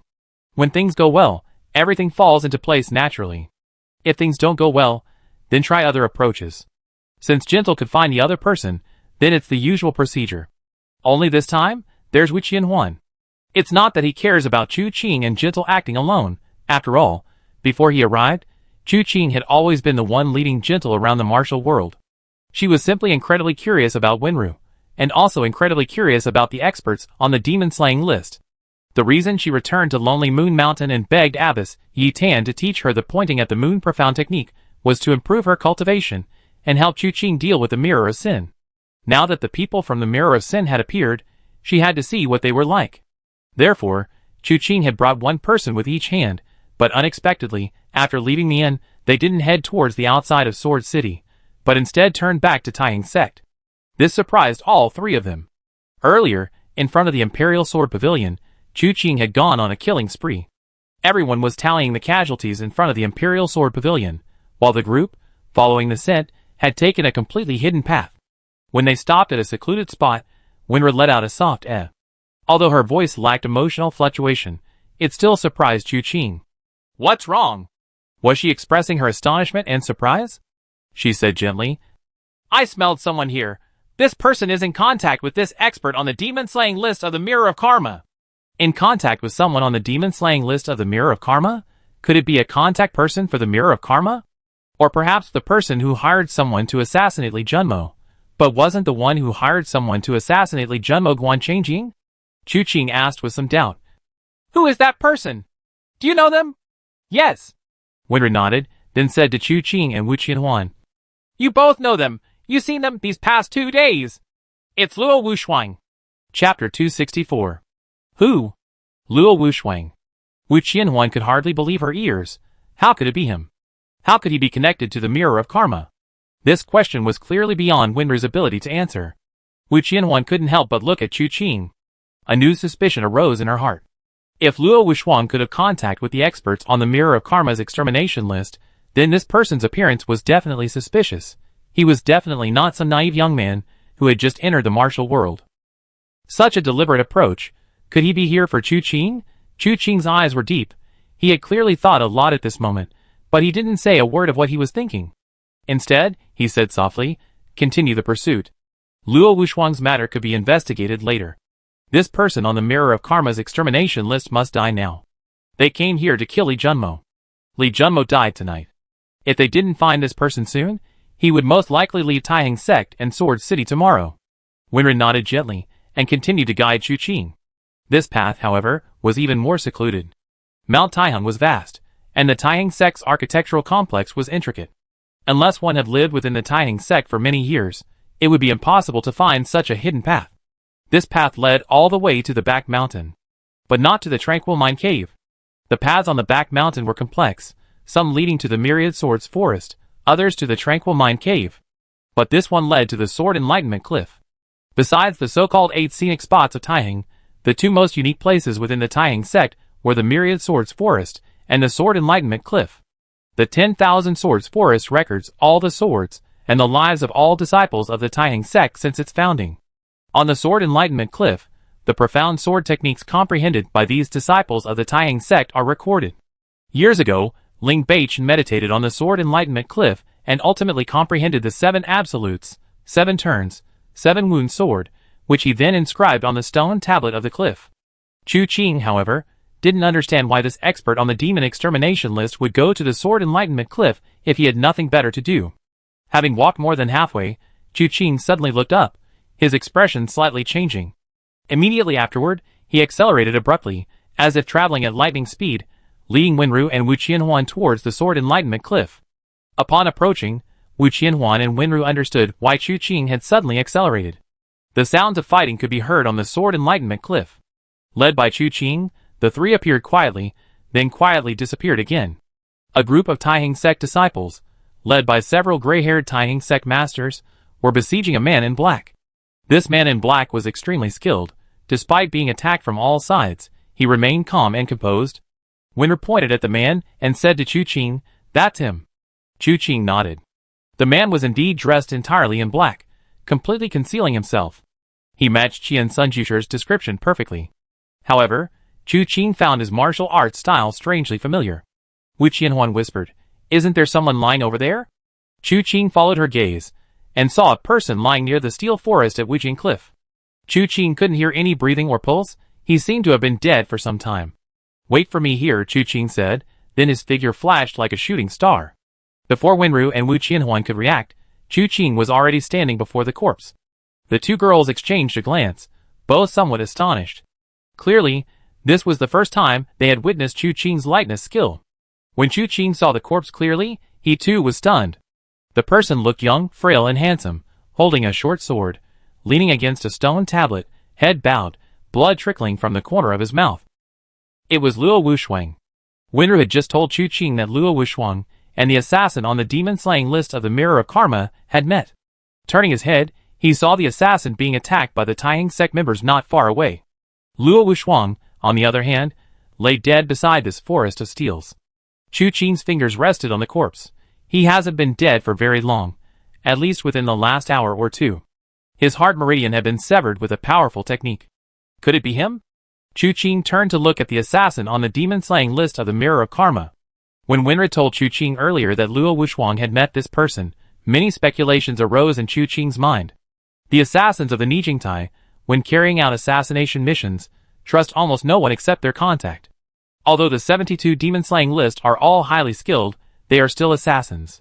They wouldn't privately contact someone to hire an assassin. Therefore, Chu Qing's first reaction was that Luo Wuxuang was a contact for Nijingtai. Her deliberate approach was most likely because Nijingtai suspected that the Iron Blood Hall's recent large-scale attack on Nijingtai was because of Chu Qing. She wanted to get closer to understand the situation and formulate a plan. The second speculation was that Luo Wuxuang had a connection with the Blood Prince.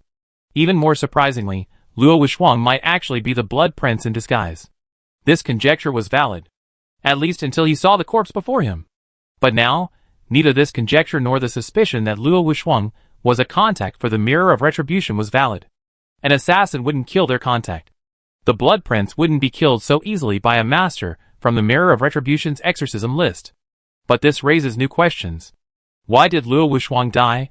It's certain that Luo Wuxuang was connected to this assassin from the Mirror of Retribution they had met. But if he wasn't a contact, what was his relationship with this assassin? What was his purpose in coming to the Taihang Sect? Chu Qing looked up at the retreating black-clad figure not far away. Perhaps this man could answer his questions. Thinking this, Chu Qing was about to make a move when he suddenly frowned. The man in black pressed his hands down, and an extremely strange, ringing sound suddenly resounded through the night sky. The sound was unsettling, but what was truly unexpected was that, the very next moment, many members of the Taiyang sect turned against them, inexplicably pointing their swords at their fellow disciples. In a split second, the Taiyang sect suffered heavy casualties. Even the leaders were wounded when their comrades suddenly turned against them. The entire Taiyang sect was thrown into chaos. The man in black then turned and leaped away, leaving only the words, "The Taiyang sect, nothing more than this." Upon hearing these words, both Wenru and Wu Qianhuan, hidden in the shadows, felt a chill run down their spines. Because that voice belonged to Chu Qing. Chu Qing's eyes narrowed, and with a swift movement, he silently appeared beside Wu Qianhuan and Wenru, following closely behind the expert on the demon-slaying list of the Mirror of Karma, and descended the mountain. This time, the man didn't hesitate at all. After descending the mountain, he headed straight for the outskirts of Sword City.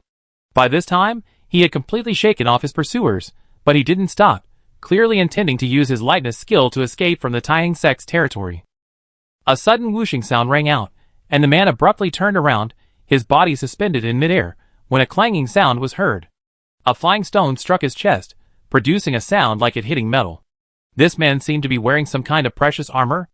The flying stone obviously couldn't hurt him, but the force it carried sent him flying more than 3 zhang, approximately 10 meters, away. With a slight roll, the man stood up. "Who goes there?"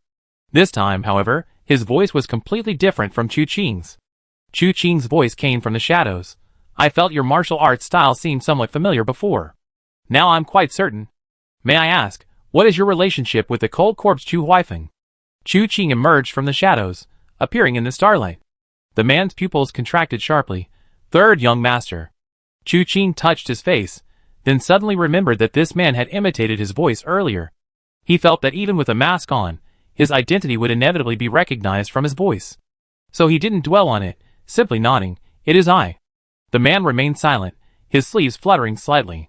But the next moment, Chu Qing suddenly took a step forward, an endless chill spreading from his feet, instantly transforming the surrounding area into a frozen kingdom.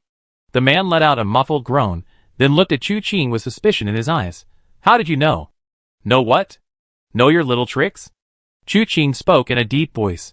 "Besides your martial arts being somewhat similar to Chu Huifeng's, you seem to be proficient in an extremely sophisticated Gu technique? The sudden infighting among those from the Taiyang sect earlier, that was your doing, wasn't it? The exterminator list is truly full of talented people, even including a master like you."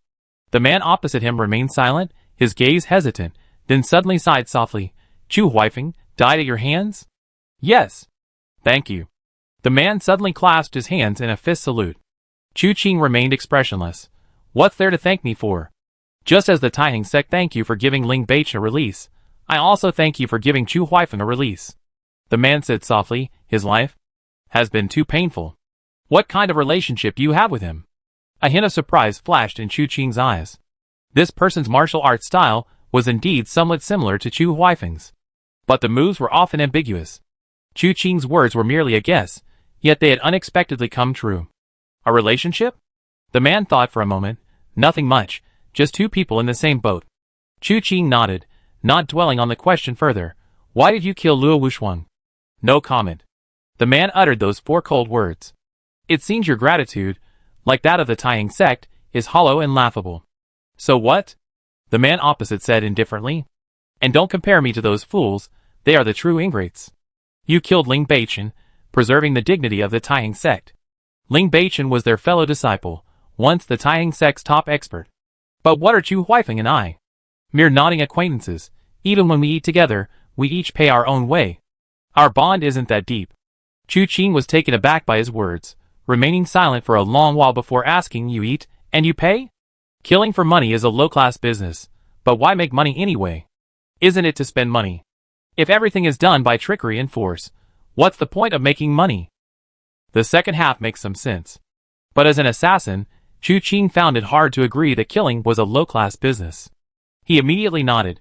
"It seems I have to use some methods to get you to tell the truth. I long heard that the third young master's martial arts are unparalleled. I love to see for myself." After saying this, before Chu Qing could even make a move, the man rolled up his sleeves and attacked. His fist and foot techniques primarily used claws. As Chu Qing dodged the claw, he noticed that the man's hands beneath his sleeves were also armored. However, compared to Chu Huifeng's, his armor seemed to be green. Chu Huifeng's was white. Chu Huifeng's outfit is definitely better looking. Thinking this, Chu Qing's footwork shifted rapidly, unleashing dozens of claw attacks without even touching Chu Qing's sleeve. The hidden goo worms, however, were cowering in fear, shrouded in the surrounding chill infused with Chu Qing's internal energy. They dared not move. Another claw struck, but Chu Qing dodged. The man's claw gripped a tree, and with a clenched fist, a muffled crack echoed as the trunk shattered from his internal force, the entire tree slowly collapsing. Seeing this, the man suddenly kicked the tree trunk horizontally. With a single pull, the immense weight of the trunk moved with his palm, its crown becoming the tip, thrusting towards Chu Qing. Chu Qing's eyes flashed, and a buzzing sound rang out. A blade of light pierced through, splitting the tree in two, but the man had vanished. A sense of crisis washed over him. As Chu Qing turned around, a layer of protective qi, radiating a chilling aura, enveloped him. He placed a hand on the qi, the intense cold assaulting him, the recoil causing his hand to tremble. Then a dragon's roar resounded, and Chu Qing struck him squarely in the chest with his palm. The surging force of the palm sent the man flying backward. His black robe was reduced to dust by the force of the palm strike. His true form beneath the black robe was revealed. This man was indeed wearing green iron armor, his appearance identical to Chu Huifeng's. His age was impossible to discern. Not because of his youthful appearance, weathered eyes, or premature maturity, but because his face was covered in large and small pustules, and the scars left after they burst. A ferocious look spread across his entire face. The moment Chu Qing looked at him, he instinctively raised his hand to shield his face. But then, feeling that the action might be somewhat unnecessary, she resignedly lowered her hand and said softly, "If you're going to fight, then fight. But why did you tear my clothes to shreds? I'm not a woman. Even if they're damaged, you won't have anything to see." Chu Qing frowned slightly. "What happened to your face?" Chapter 265. A face? The man touched his face and smiled. "Just a price." "A price?" Chu Qing didn't understand. "Is the third young master a genius?"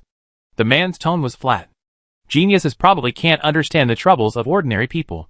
For example, you have a great enemy you want to take revenge on, but a divine martial arts manual is right in front of you. You use all your strength, put in far more effort than ordinary people, but you still can't master it, that feeling of helplessness." Chu Qing was silent. He truly didn't have one. Because he had a system, his direction of effort was different from normal people. "But I do." The man gently moved his fingers, the green nail plates clicking against each other. "That kind of torment is like having your hands and feet bound and being put in a steamer."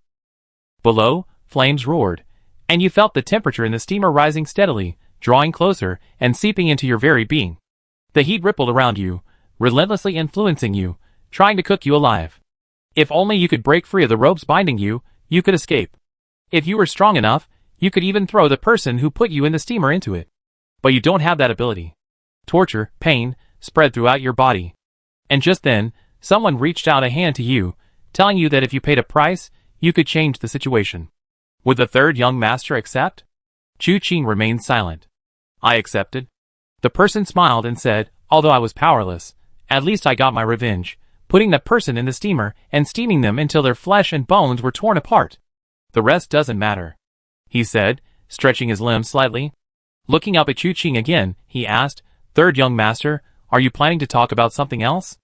I've been wondering why you're so powerless to control your own destiny.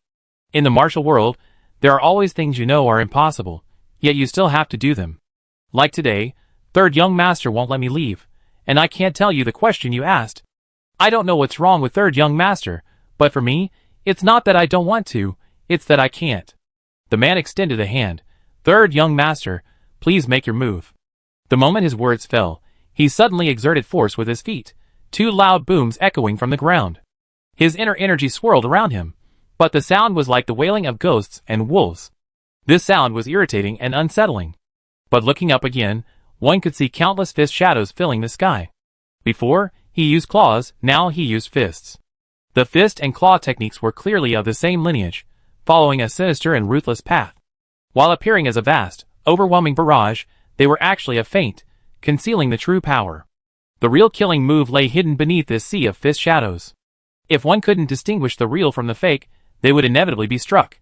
But for Chu Qing, real or fake, it didn't matter. He possessed overwhelming force, enough to break all techniques.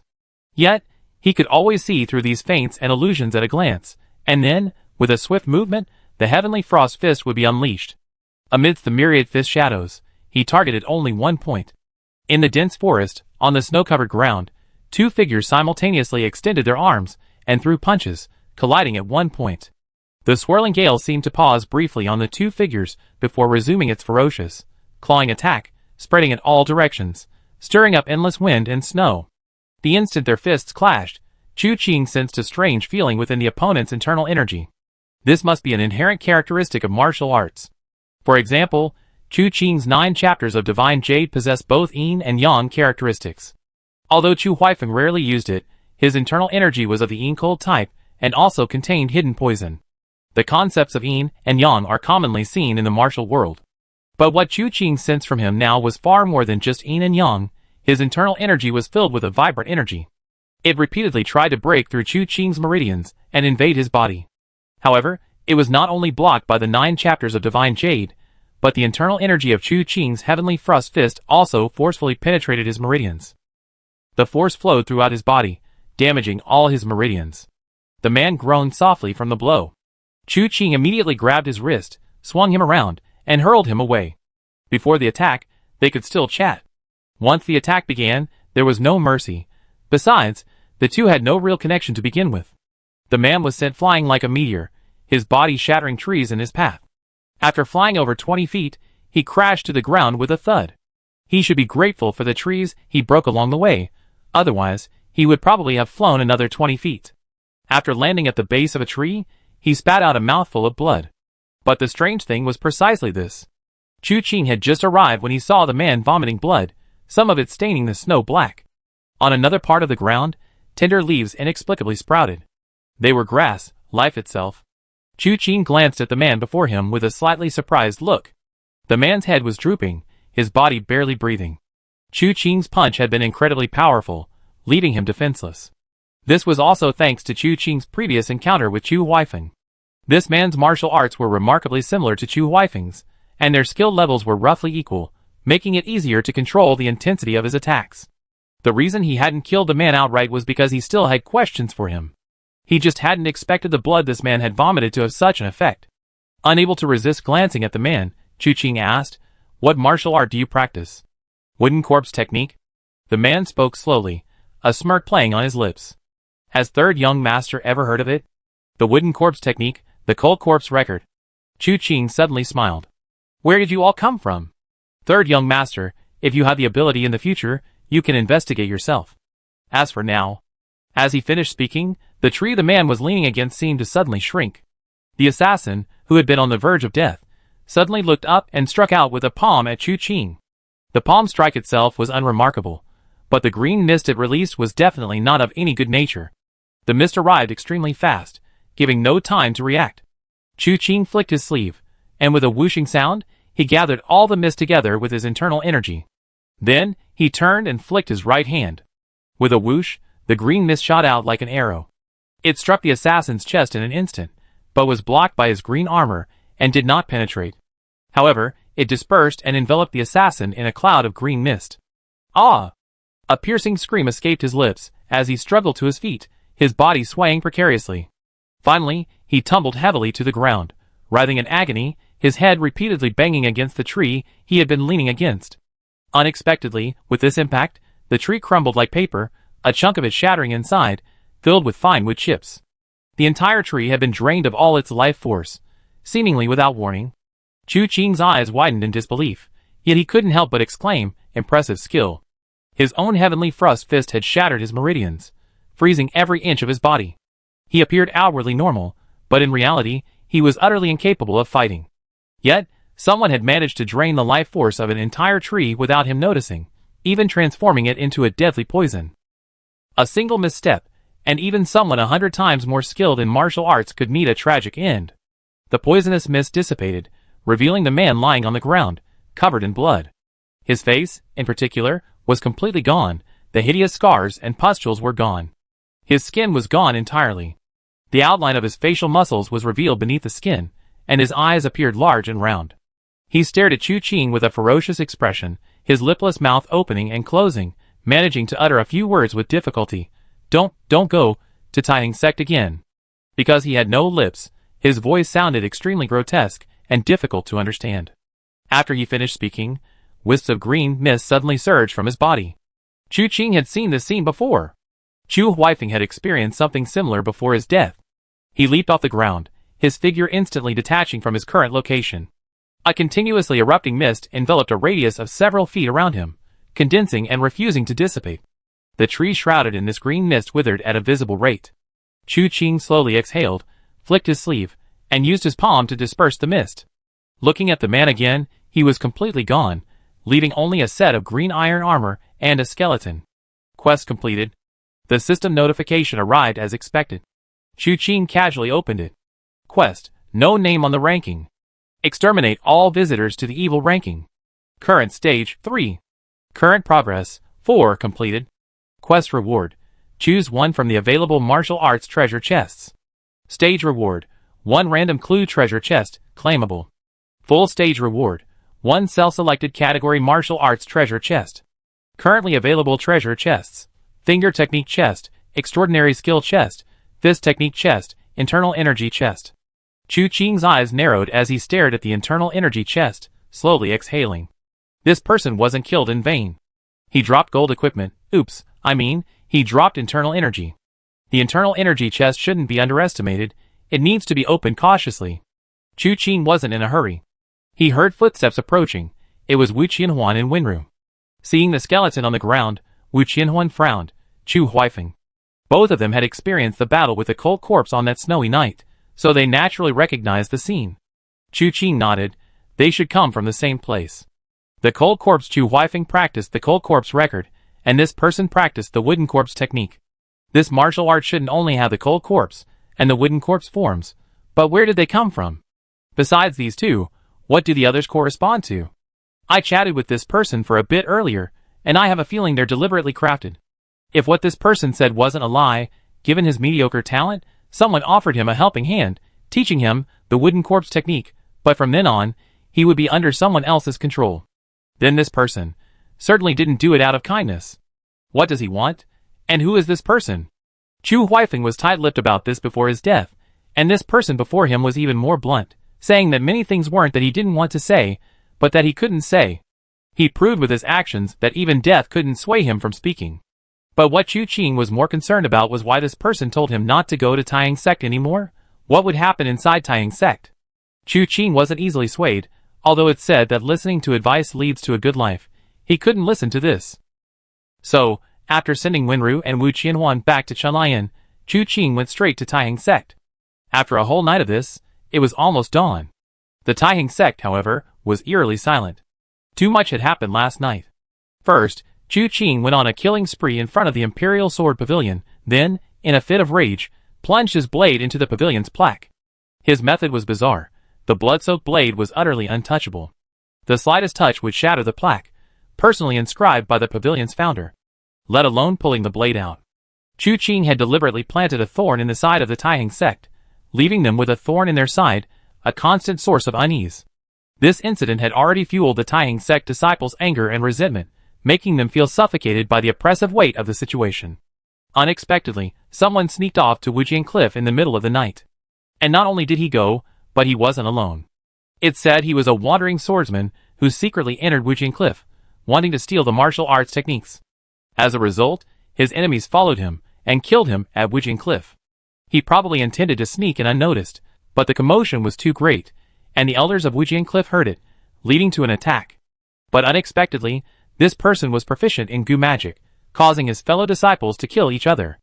Logically speaking, anyone who sneaks into Wujian Cliff should be killed without mercy, their body thrown off the cliff. But unexpectedly, the young sect leader is kind-hearted and placed it in the woodshed, saying he cremated today. Are these healing pills effective against goo magic? How would I know?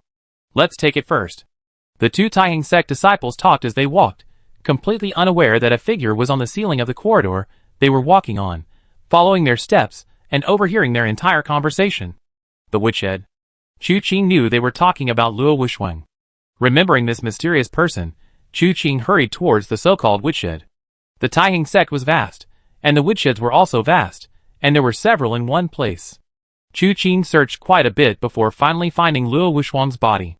Taking advantage of a moment when no one was around, he approached the body and examined it carefully, but the more he looked, the more something seemed to miss. Finally, he stared at Luo Wuxuang's face, his pupils gradually contracting. Chapter 266. Not long after sunrise, disciples of the Taiheng sect began to gather in twos and threes within the sect. I heard the elders of the Imperial Sword Pavilion had important matters to discuss today. I know. Things have escalated so much. Now that the sect leader is dead, how can the sword-granting ceremony be held? We need to come up with a plan. The key issue is that the person who killed the sect leader is that third young master. His martial arts are too high. Last night, all 9 of us elders fought together in front of the Imperial Sword Pavilion, creating chaos. In the end, only one of the 9 elders survived, and I heard he was seriously injured and probably won't live much longer. In my opinion, the entire sect should have joined forces to capture this villain. Why did only 9 elders act? Why did the others just stand by and do nothing? Different opinions. Those 9 are convinced that the third young master is the murderer of the sect leader, but the others don't think so. They feel there must be some misunderstanding. They couldn't stop the 9 elders from acting, and they didn't want to offend the third young master by acting rashly, so they closed the door and pretended not to see anything. Do you think they'd be discussing something besides the sword-granting ceremony today? Will they also be trying to deal with this third young master? Definitely. But I doubt it will be easy. Sigh. Our Taiheng sect has been thoroughly bullied this time. We shouldn't be talking about this. Shoo, be quiet, it's senior brother Guan. Looking up, they saw Guan Changjing leading several disciples towards them. He even exchanged a few words with them as he passed. After Guan Changjing and his group left, the two couldn't help but speak again. Senior brother is heartbroken. Don't be fooled by his composed demeanor in front of others, actually. He's the one who's most heartbroken. You can hear how hoarse his voice is. He must have cried secretly last night. No wonder. A teacher for a day is a father for life. And besides, senior brother Guan was raised by the sect leader. What difference is there between him and a biological father? Sigh. The two sighed, discussing the tragic events of the Taiheng sect, their figures gradually disappearing into the distance. Guan Changjing led the group directly to the woodshed. Bring the body out. Several disciples entered, carried Luo Wuxuang's body out of the woodshed, and then headed towards a secluded spot. Finally, they arrived at a cliff face devoid of any weeds. A large amount of firewood had already been prepared there. The body was placed on the firewood, and a disciple was about to throw a torch over. Guan Changjing suddenly spoke, "Let me do it." The disciple hesitated for a moment, though confused, but still handed the torch to Guan Changjing. Guan Changjing looked up at the tall stack of firewood, slowly exhaled, and then tossed the torch over. The firewood, flammable material, ignited the torch, and flames shot skyward instantly. The other Taiheng sect disciples all took a step back, leaving only Guan Changjing standing motionless. The flames reflected in his eyes, and finally, Guan Changjing slowly closed them, murmuring softly, "Don't blame me." Strange. What is the connection between this dead man and Guan Changjing? Last night, Master died, an unlucky fellow who trespassed on Wujian Cliff and was killed. Instead of dealing with him hastily, he solemnly burned him here. Something just doesn't feel right, Lan Shui muttered to himself, stroking his chin. He couldn't understand why the third young master had suddenly come to find him just before dawn, and even made him do something so strange. Now, it seemed the matter wasn't so strange after all. He shook his head, and quietly turned to leave. As he walked, he glanced up and saw Qingwan Peak with its Qingwan stone shadow. A path led up to the Qingwan courtyard. Unfortunately, the third young master was no longer there. Just as he was about to leave, a figure with flowing sleeves approached and met Lan Shui's gaze. Lan Shui was startled. "Master Xingji?" "So it's Benefactor Lan." Xingji clasped his hands in a respectful greeting. "Benefactor Lan, what brings you here?" "Oh, I got up early this morning, thinking I'd try my luck at the Qingwan stone shadow, to see if I could see the first of the 8 scenic spots of Taiheng. Unfortunately, I didn't have that fate." "I see." Xingji smiled and said, "This humble monk climbed the mountain today for the same reason." Lan Shui raised an eyebrow at him, thinking to herself that this man was quite similar to Guan Changjing. Guan Changjing, after the death of his mentor, caused trouble for a wandering swordsman who dared to trespass on Wujian Cliff. And Xingji.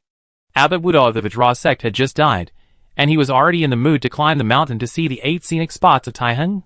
Are you two really worried that those who died will die with regrets? After chatting with Xingji for a few more minutes, Lan Shui parted ways with him. As she walked down the mountain, she stroked her chin, pondering. The more she pondered, the more uneasy she felt. After walking for a long time, she suddenly slapped her thigh. Fine, I go see it again. After speaking, he turned and chased after Xingji. But even after reaching the location of the Azure Phoenix Stone Shadow, he couldn't find Xingji. He searched around the mountain several times, even circling the Azure Phoenix courtyard twice, but still couldn't find any trace of the old monk. Lan Shui scratched his forehead. What's going on? There's only one road leading up here. Where is he? Did he also go to watch Guan Changjing burn the corpse? He pondered that if Guan Changjing had informed him, it would be reasonable for a monk to go and chant sutras for the deceased. But if that were the case, then there was no reason to deceive himself. It can't be that the Azure Phoenix Peak eats people, can it? Lan Shui stroked his chin, feeling somewhat puzzled. He followed them because he sensed something strange about their behavior, but he wasn't particularly persistent. If they were gone, they were gone. He'd done what he needed to do. Why waste time on irrelevant people? As he descended from Azure Phoenix Peak, he overheard Taiying sect disciples discussing. Another important figure had arrived at the Taiying sect. He casually asked who it was, and the Taiying sect disciple gave him a strange look, seemingly wary, yet also annoyed. Finally, he said, the master of Luochen Manor, Wen Fusheng, has come in person. There was a hint of pride in his voice. This great master of the Southern Ridge hadn't left his 128-mile territory for a long time. His presence at the Taiying sect sword award ceremony was a great honor indeed. Lan Shui's heart skipped a beat upon hearing this. Oh? Such a person cannot be ignored. Where is he now? They're all in the Imperial Sword Pavilion. The disciple spoke somewhat reluctantly. Lan Shui nodded and headed straight for the Imperial Sword Pavilion. But as soon as she arrived, she heard a sinister voice inside laugh. Fine, all that talk is bullshit. You say the third young master killed someone, but there's no evidence, just one witness, and he's one of your own. Just relying on this empty talk, you dare to gang up on my own daughter. I think you're courting death. Master Wen, calm down. Ignorance is no excuse. Lan Shui was stunned. What did that mean? What did that mean? Among those who attacked Taiying sect yesterday, one was Wen Fusheng's own daughter. But why was Wen Fusheng's daughter with the third young master? Recalling some rumors circulating in the martial world, a strange expression appeared on Lan Shui's face. She leaned closer, eager to see a good show. Then two more people chimed in. The actions of the Taiying sect have truly opened the eyes of my Iron Blood Hall. The third young master is a paragon of righteousness, a hero of our time. You slandered him with your white lies. He didn't destroy your Taiying sect out of magnanimity. How could he allow you to flaunt your evil deeds in public? Another girl chimed in. Uncle Chung is right. I long disliked these despicable people. I tried to help, and it's turned into trouble. Lan Shui peered through the crack in the door, watching with great interest. Then someone nudged her shoulder. Take a step over there. Let me see too. Who is it? Lan Shui was indignant and resentful. Turning her head, she saw Yi Wanqiu. She immediately shrank back. Miss, please, I go over there. In front of the Imperial Sword Pavilion, a lively scene unfolded. On Azure Phoenix Peak, however, it remained as deserted as ever. But if one looked down, a figure could be seen slowly descending the sheer cliff face of the Azure Phoenix Stone Shadow. The person wore wide robes and had a bald head. It was none other than the venerable Xingji, whom Lan Shui had searched for in vain. He held two iron hooks in his hands, his figure swaying precariously in the mountain wind. With a precipice beneath his feet, a slight slip in his grip would send him plummeting. At such a height, once he landed, he wouldn't even be able to sweep himself up with a broom. Therefore, even with years of cultivation, venerable Xingji's forehead was covered in sweat, which no amount of wind could dry. After descending for an unknown amount of time, he suddenly saw a mirror on the cliff face.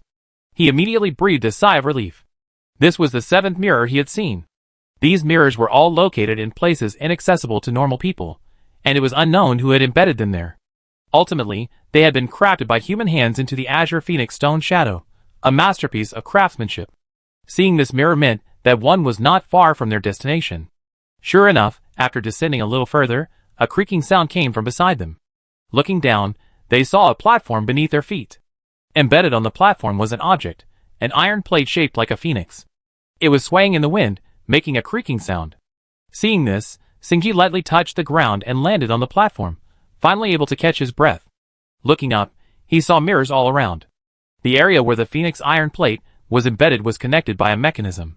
Given enough wind, these mirrors could gather the strong light, projecting the Phoenix's illusory image through the mirrors embedded in the side walls onto the white stone wall at the top, forming the so-called Azure Phoenix stone shadow. The people of Taihang sect never considered that there might be another secret involved. Those who know the how, but not the why, will surely miss out on this great treasure. Xingji clasped his hands together, muttering to himself. Turning around, he saw a cave at the end of the platform. Inside the cave, flames roared. It was unknown how many years had passed since anyone visited, yet the flames had not gone out. Xingji clicked his tongue in amazement. Truly the work of a master. Everything they use is extraordinary. Could these campfires be made with mermaid oil that can burn for 10,000 years? I often heard of it, but rarely seen it. Today I truly broadened my horizons. He continued deeper into the cave, encountering no traps along the way. As he walked, he muttered to himself, that makes sense. Even a single Azure Phoenix stone shadow has stumped so many people. If there were more traps in the cave. His words trailed off as he came upon a corpse. The body was nailed to the walls on either side. There were round holes in the walls, not naturally formed, but now empty. The spears that had been there were all pinned to the walls. Oh, so it wasn't that there weren't traps, but rather that someone had already been here and triggered them. So, the predecessors planted the trees, and the successors enjoy the shade. Thank you very much. He spoke, bowing respectfully to the corpse, his words filled with gratitude. But he didn't collect the body. Instead, he continued on his way. Finally, the path ended at a stone door. The door was open, and the interior was brightly lit. However, there wasn't much inside. In the center was a table, and opposite it was a chair. On the chair seemed to sit a corpse, one hand supporting its chin, its face covered by a plain white mask. He remained silent and motionless, his breath and pulse barely audible. Therefore, he paid no attention, focusing all his attention on the table in the center. The table was small, but exquisitely crafted. Beside the table lay a corpse, its cause of death unknown, its body stiff, clinging desperately to the edge of the table, as if it wished to become one with it. Xingji approached and casually dragged the corpse away, not even noticing the broken bones. He circled the table, examining it closely. Indeed, it's the hidden god table, the most outstanding work of the secret mechanical arts of yesteryear. Made entirely of black iron, let alone whether it could be forcibly opened. Even if it could, the interior would be engulfed in flames. What's hidden there will surely turn to ashes. I heard that only the wisest person in the world can open this table. Fortunately, they were prescient, and know everything about this place. The key to unlocking this lies within me. I just need to follow the clues, he said, taking a book from his waist. Before he could open it, his hand suddenly felt light. Xingji looked around blankly. Where's my book? Looking around, he found that nothing had changed. Well, not entirely. The corpse sitting in the chair was reading a book. Xingji suddenly realized, then his heart skipped a beat. Not a corpse, who are you? Oh! I was wondering why you didn't even glance at me after coming in, ignoring me like this. You're the first one. I was going to think highly of you, but now it seems you're blind, unable to even tell if I'm dead or alive. Hearing this voice, Xingji's face changed drastically. It's you. Chapter 267. Although the man was wearing a mask, Xingji recognized his voice immediately. Third young master. The third young master, who had clearly been forced out by the Taihang sect. Why was he here? How could he possibly be here? Seeing the shock and doubt in Xingji's eyes, Chu Qin smiled and said, thinking about why I'm here? Instead of being at the inn in Sword City? Waiting for the sword conferment ceremony to launch a counterattack against the Taihang sect? Or just quietly retreating? No, based on her understanding of me, she shouldn't believe I could leave Sword City like this. After all, I can't swallow such a huge accusation. So, he must be in Sword City right now, figuring out how to retaliate. Speaking of which, is she that wary of me? Even now, hasn't she gone to the inn to check if I'm there? Xingji's face darkened. In fact, besides wondering why Chu Qin was here, his only concern now was how to leave this cave. Chu Qin's voice paused slightly before reaching his ears again. I don't really know what kind of person she is, but in any case, she's definitely not a fool. At least, she knows how to seize opportunities. After the incident in Fanjing City, our goals aligned. However, I had an advantage and ended up staying at the Qingwan Villa. She knows this place better than I do, but because I'm staying here, she doesn't dare come. She can only watch helplessly, and she even pulled some tricks. She knows who killed Wu Dao, so she deliberately left a Wujian Academy sign in Wuda's room. Trying to divert my attention, I can't concern myself with the Azure Phoenix Stone Shadow for now. And Li Junmo's death last night was inexplicably pinned on me. For her, this is a golden opportunity. To be honest, I waited here today for her, but I didn't expect it to be you instead. Truly utterly disappointing. The secret of the Azure Phoenix Stone Shadow isn't hard to guess. The strong wind and faint light are enough to suggest that the key lies beneath Azure Phoenix Peak. However, descending requires immense courage. Chu Qing might have missed the opportunity to see the Azure Phoenix Stone Shadow, but Luo Wuxuang happened to see it and guessed the key. After what happened last night, Chu Qing came directly here. There were no eternal lamps made of mermaid oil in this cave. Chu Qing simply lit them one by one after arriving. As for the mechanisms, they were indeed dilapidated from years of disrepair. But some were still working. Chu Qing triggered almost all of them along the way the most. Then he found this place. The stone door was originally closed, and Chu Qing had opened the mechanism. When he saw the table, Chu Qing was somewhat surprised. He had heard of this thing before. It was extremely complex, with too many hidden mysteries, and deciphering it wouldn't be a matter of a day or two. So he wasn't in a hurry, and waited where he was. Unfortunately, he didn't see the Blood King, but only Xingji.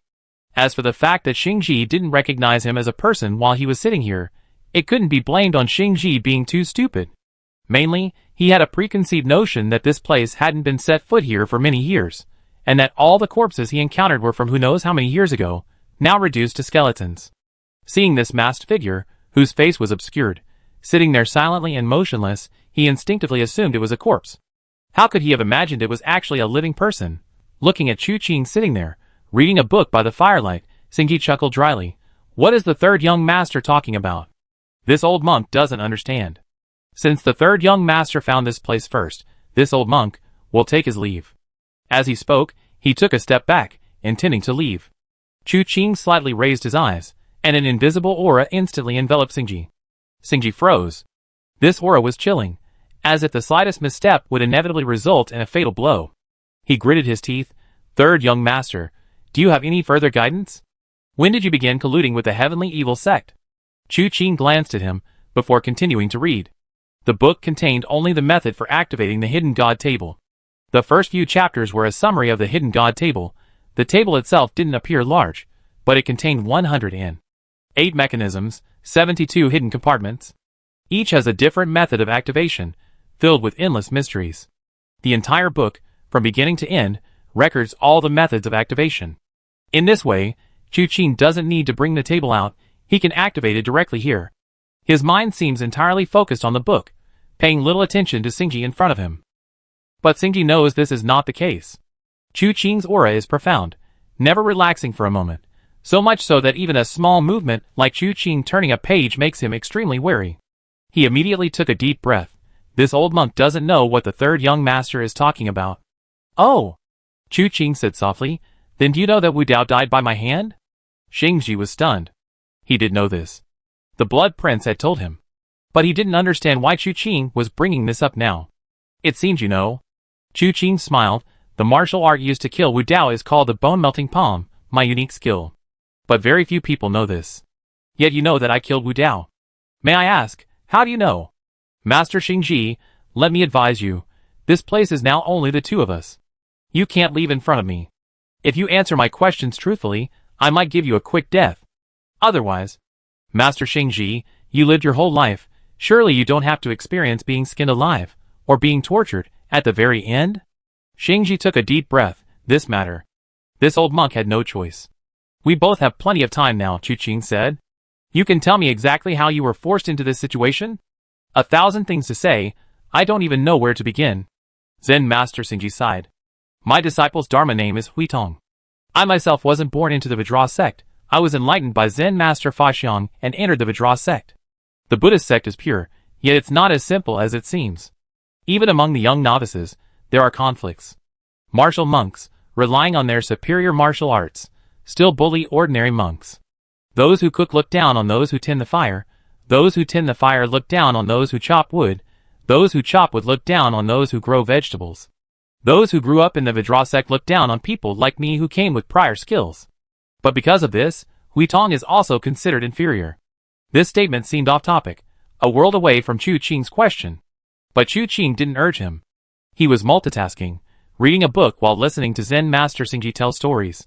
However, he had no impression of Hui Tong. According to seniority, this person should be Wu Dao's master. Zen Master Xingji's voice continued. As a martial artist, this old monk's aptitude is ordinary. As a monk, this old monk's comprehension is average. But Hui Tong is different. He seems to be a born Buddha at such a young age. His martial arts and Buddhist teachings are extraordinary.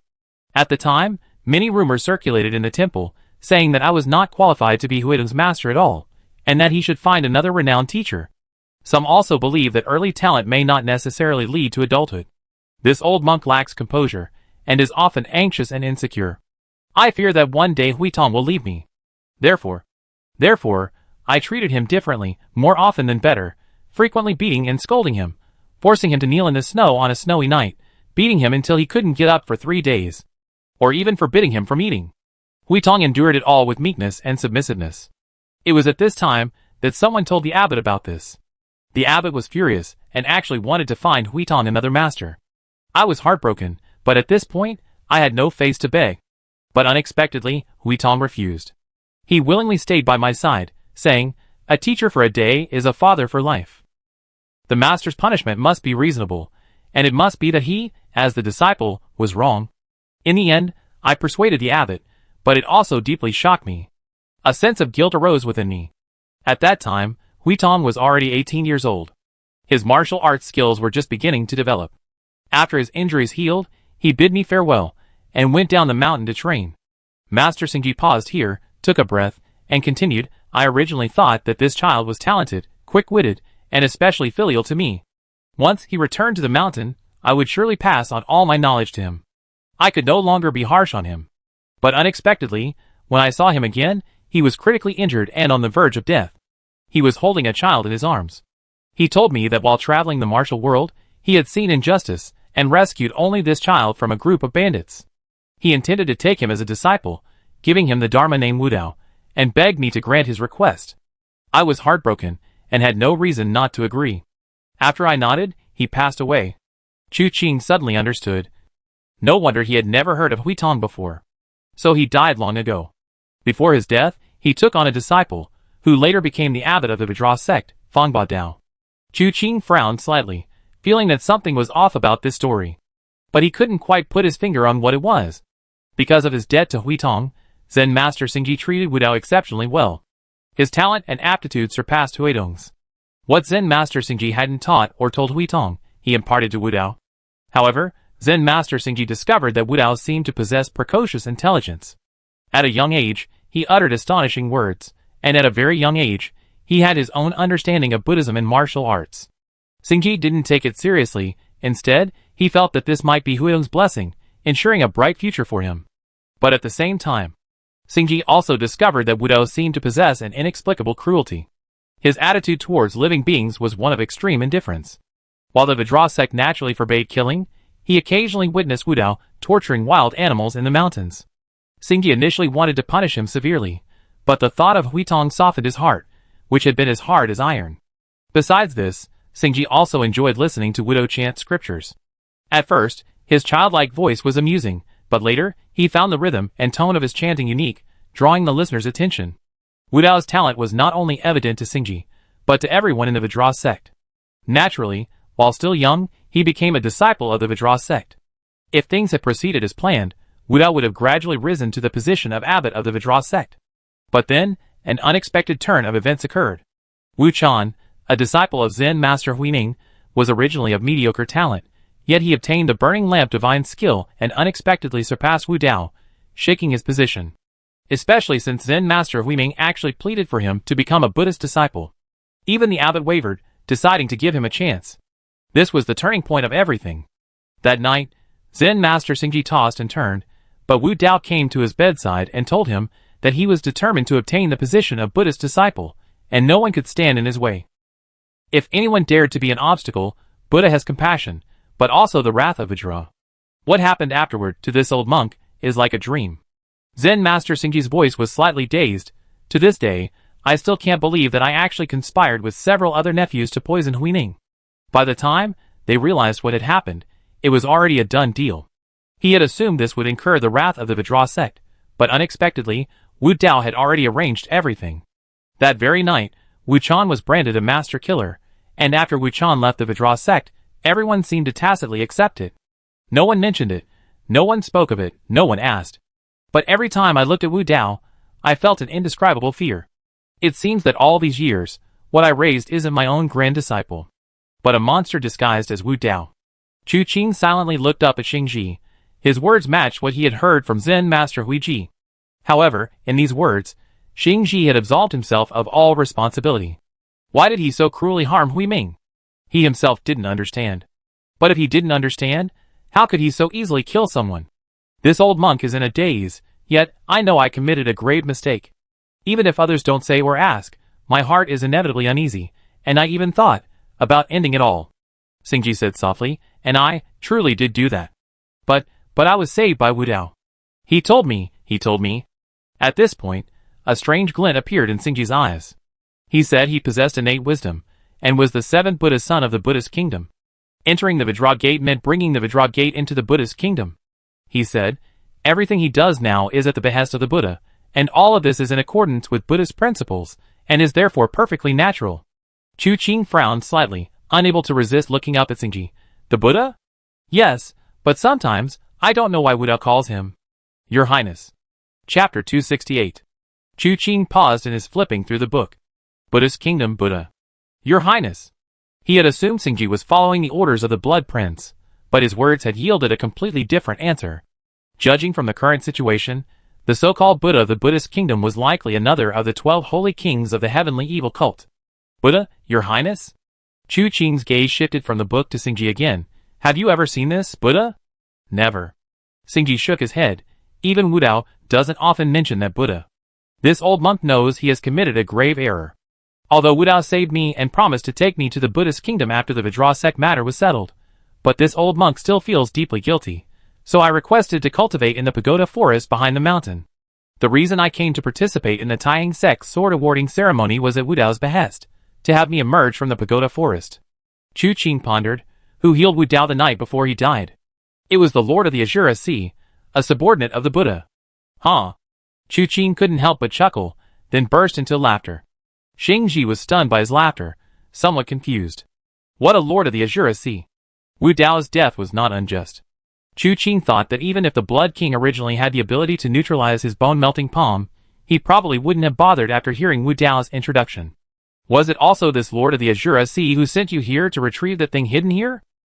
Yes. Xing Ji felt a strange sense of unease at Chu Qing's laughter. He nodded nonetheless. This old monk is very curious about the Buddhist kingdom. Wu Dao described it as a western paradise, situated on earth. The Lord of the Azure Sea promised that as long as I obtain this item, and hand it over to her, after the matter at Taiying sect is resolved, she will take me to the Buddhist kingdom. Chu Qing sighed upon hearing this. Xing Ji had been thoroughly misled. However, this couldn't be entirely blamed on him. Some things he had witnessed firsthand, such as Wu Dao's innate wisdom. Furthermore, given his explanation, Xing Ji wasn't Chu Qing. He hadn't experienced the information explosion era. In his early years, he was a chivalrous outlaw before converting to Buddhism, spending most of his life practicing vegetarianism and chanting Buddhist scriptures. Naturally, he believed in his own faith. So, he couldn't help but believe Wu Dao's nonsense. Then he asked, did she say where to find her after I got the item? Xing Ji shook his head. She's elusive. She come to me when she needs something. I don't need to go looking for her. Chu Qing folded a corner of the book, tucked it into his pocket, and slowly stood up. His gaze at Xing Ji was somewhat profound. He was considering how to deal with Xing Ji. So far, there were at least 3 ways to deal with him. The first was the simplest. Kill him directly and get the reward. Wu Chan's request on his side could then be ended immediately. The second was a bit more troublesome. That is, after killing Xing Ji, he would use the painted skin technique to disguise himself as Xing Ji and wait for the Blood King to come to him. However, this matter, though simple in theory, was actually very difficult. First, Xing Ji was a monk. Disguising himself as him wasn't difficult, but shaving his head would be too much of a loss. Moreover, the shape of the head is different, which is much more troublesome than changing one's face. As for wrapping it up, reality isn't a TV drama. With hair this long, wrapping it up would make him look like a monster from an anime, Before even returning to the courtyard where the Vajra sect resided, if anyone from the Taihang sect saw him, they would immediately draw their swords and slay the demon. Secondly, Chu Qing didn't know Xingji well enough. Disguising himself as him would likely be recognized by the Vajra sect. If he couldn't get past the Vajra sect, there was no way he could get past the Blood King. Therefore, after considering it, Chu Qing abandoned this idea. The third method, however, was somewhat risky. That was not to kill Xingji. After unlocking the mechanism of the Hidden God table, he would let Xingji go back and secretly monitor him. He would be used as bait, waiting for the Blood King to take the bait. But releasing Xingji and secretly monitoring him was risky. It was hard to say what unexpected action Xingji might take. This exposed his whereabouts, preventing the Blood King from coming. Finally, Chu Qing hesitated repeatedly, his killing intent gradually intensifying. Xingji sensed this killing intent and abruptly looked up. Chu Qing said, "I have long heard that Zen Master Xingji has made great progress in comprehending the Nayutakalpa Sutra in the pagoda forest behind the mountain. Today is a rare opportunity, and I would like to ask the Master to enlighten me." "Enlighten me, my foot!" Xingji cursed inwardly. If he wanted to kill him, he should have just said so. Why talk about enlightenment? With a thought, he leaped backward. He had witnessed Chu Qing's martial arts skills. He was no match for him.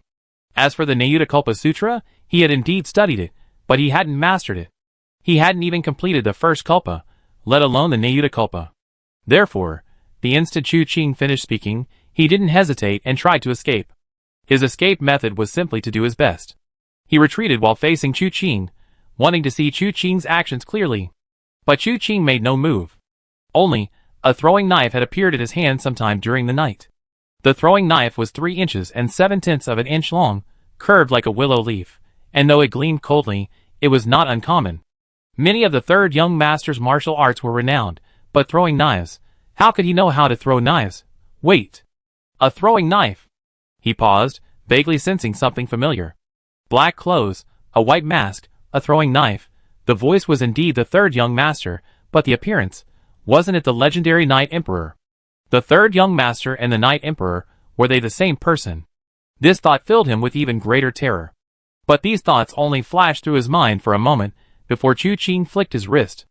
Xingji felt as if he hadn't thrown a throwing knife, but rather a long rainbow. A dazzling light illuminated the cave. Xingji stared intently at the light, trying to guess its trajectory and potential power. How to dodge, how to continue his escape, what to say after reaching the Qingwan courtyard, how to face the Lord of the Azure Sea, all these thoughts flashed through his mind like thunderbolts. But before he could make a move, the rainbow vanished. All his thoughts seemed like a joke at that moment. A slight chill ran down his neck. He reached up and touched it. The throwing knife, that had been in Chu Qing's hand, was now embedded in his throat. His retreating movement abruptly stopped. Xingji staggered back 2 steps, looked up at Chu Qing as if he wanted to say something more, and then collapsed to the ground, dying with eyes wide open. Commission completed. Successfully assassinated Xingji of the Vajra sect, obtaining a random martial arts treasure chest. Seeing the system notification appear before him, Chu Qing reached out, and with a whooshing sound, the throwing knife stopped flying from his throat and landed in his palm. He shook off the blood, wiped it clean with a fine cloth, and then put it back in his scabbard. Glancing at the Hidden God table, Chu Qing clicked his tongue. "Now it's your turn." Chu Qing had already read the first part about how to solve the puzzle. Transmigrators are generally said to have photographic memories, and although Chu Qing hadn't reached the standard of a typical transmigrator, he remembered most of it. He immediately began to follow the clues and solve the mechanisms of the Hidden God table. This thing was indeed extremely remarkable. Many mysteries and secrets were hidden within it. For example, one of the drawers, when opened, was originally empty. After closing the drawer, a slight turn of the handle followed by pulling it out reveals an extra item inside. It's essentially a trick. Inside the drawer is a wooden board. The board remains stationary until the mechanism is activated. Once activated, the board pulls out along with the drawer, revealing what's hidden behind it. This item is the key to unlocking the next mechanism. It's fair to say that nothing on the table is useless. A table leg, a detachable tabletop piece, even the intricate and easily accessible reliefs around the table, all could potentially be removed and used as crucial items. Chu Qing initially solved the puzzle quickly, but his movements suddenly slowed down when he reached the folded page in the book. After referring to the book and fiddling with it for a while, until all the mechanisms were completely solved, the table was completely unrecognizable. Every part of the table had hidden mechanisms, and each time they were solved, the table shape changed. Now the entire table resembled a flower bud, and the last item Chu Qing obtained was a teardrop-shaped object with several barely noticeable cut lines. He placed this object at the very top of the bud and pressed down hard, hearing a cracking sound. It seemed to have triggered another mechanism, and the bud suddenly began to split open. Each cut line on the last item corresponded to the one below it. As the cracks widened, the outermost bud bloomed, followed by others, resembling a lotus flower made of black iron and wood. It looked bizarre yet beautiful. The moment this thing bloomed, Chu Qing stepped back. Victory was within reach. Many might choose to breathe a sigh of relief and quietly await the result. But Chu Qing felt that if poison were hidden inside at this moment, the person cracking the mechanism would never suspect it. He did, so he retreated. Even if the poison had been stored for years and long since expired, Chu Qing didn't want to take the risk lightly. The petals finally finished blooming before Chu Qing, but the machine's whirring didn't stop. The rotating base began to rise, reaching the height of a normal lotus platform. Then with a crack, it suddenly shrank in the center, leaving a square hole. Meanwhile, inside the hole, a perfectly sealed square box sat. After confirming there was no hidden poison, Chu Qing approached, picked up the protrusion at the top of the box, and removed it. The small box contained no hidden mechanisms, but after Chu Qing took it away, he looked at the altar table, and thought to himself, whoever can reassemble this thing will be a true master. The entire table was eventually transformed into a lotus platform. No one would believe it if he told others, especially since he had heard so many mechanical sounds, yet not a single gear was exposed. Truly worthy of being the most outstanding work of secret mechanical arts. Chu Qing murmured, then placed the small box on the chair he had been sitting on. From a distance, he flicked his finger, and a gust of wind precisely opened the lid. There were no hidden mechanisms or poisoned arrows inside, so Chu Qing approached. Peering inside, Chu Qing was bewildered by what he saw. Gold? He took out a piece and examined it. It was a square piece of gold, thicker than a normal sheet of paper, about the thickness of a gold leaf. There wasn't just one piece. The whole box was filled with them. By the firelight, Chu Qing noticed that one side of the gold was flat and smooth, while the other side had raised areas, and the undulations on each piece were different. He took a few more pieces and spread them out. Then it dawned on him. Maps? The maps were printed on the gold, which was then cut and hidden. It must ultimately point to the 9 treasures of heaven and earth. He put the pieces of gold back into the box, and stored them away, not bothering to piece them together. Even if he pieced it together, it probably wouldn't be complete. After all, the clues point to 2 locations. One is the wind on Qingwan Mountain, and the other is the moon in the shadow of the divine sound. If he could get a clue from either location, then he would only have half a map now. Of course, whether it's true or not, he'd have to piece it together properly when he got back to the inn. It's just that the location where the 9 treasures of heaven and earth are hidden this time seems a bit too complicated. But thinking about it carefully, it feels reasonable. After all, each of the 9 treasures of heaven and earth is extraordinary, often exceeding the bounds of common sense. Such treasures naturally deserve such care. Compared to that, the previous 2 9 treasures of heaven and earth appeared far too casually. The heavenly demon robe was one thing. At least it was kept in Heavenly Mystery Valley by the Heavenly Mystery Hermit. The chaotic god blade, however, appeared directly in front of Chu Qing, without any of the grandeur of a 9 treasure of heaven and earth. After mentally grumbling a couple of times, he approached Xingji's corpse, and, with a single stroke, severed his head. The trace of the throwing knife vanished beneath the blade. He then wrapped the head in Xingji's clothes. As for the corpse, Chu Qing pulled out a small bottle containing the potent poison he had previously obtained from the disciple of the 100 Bones Demon Lord. Chu Qing didn't know its exact effects, nor did he have an antidote. He sprinkled the poison on Xingji's corpse. If the Blood King couldn't wait to come and see, he might also be poisoned. Having done this, he carried the head out of the cave. However, he didn't climb the mountain. Instead, as if lightning crackled beneath his feet, he leaped up the mountainside and raced wildly towards the summit. Chapter 269. Taiheng Sect, Sword Pavilion. At this moment, sword energy howled and the atmosphere was electric. Today was supposed to be the day when Fuxing, the master of Luochen Manor, was visiting Taiheng Sect to attend the sword award ceremony in 2 days. However, as soon as they sat down, before Wen Fuxing could even say anything, the Taiheng Sect began to recount in great detail the assassination attempt on Li Junmo by Chu Qing. This left Wen Fuxing speechless. Later, when he inquired about how they treated the 3rd young master, he learned that these scoundrels had dared to attack his precious daughter. and he rarely saw each other, and when Fuxing felt regretful when his beloved daughter wasn't by his side. He kept her with Chu Qing mainly, so that Chu Qing could save her life. If the two of them could fall for each other, that would be even better. If Chu Qing had any feelings, how could he stand by and watch his daughter die from the intoxication of the heavenly fragrance? But he couldn't help but worry, which was why, after years of not leaving Luochen Manor, he traveled 1,000 miles to Taiheng Sect to attend this ridiculous sword-granting ceremony. And what a result! He didn't see his daughter. Instead, he learned that these people from Taiheng Sect had actually bullied her. When Fuxing grew angrier the more he thought about it.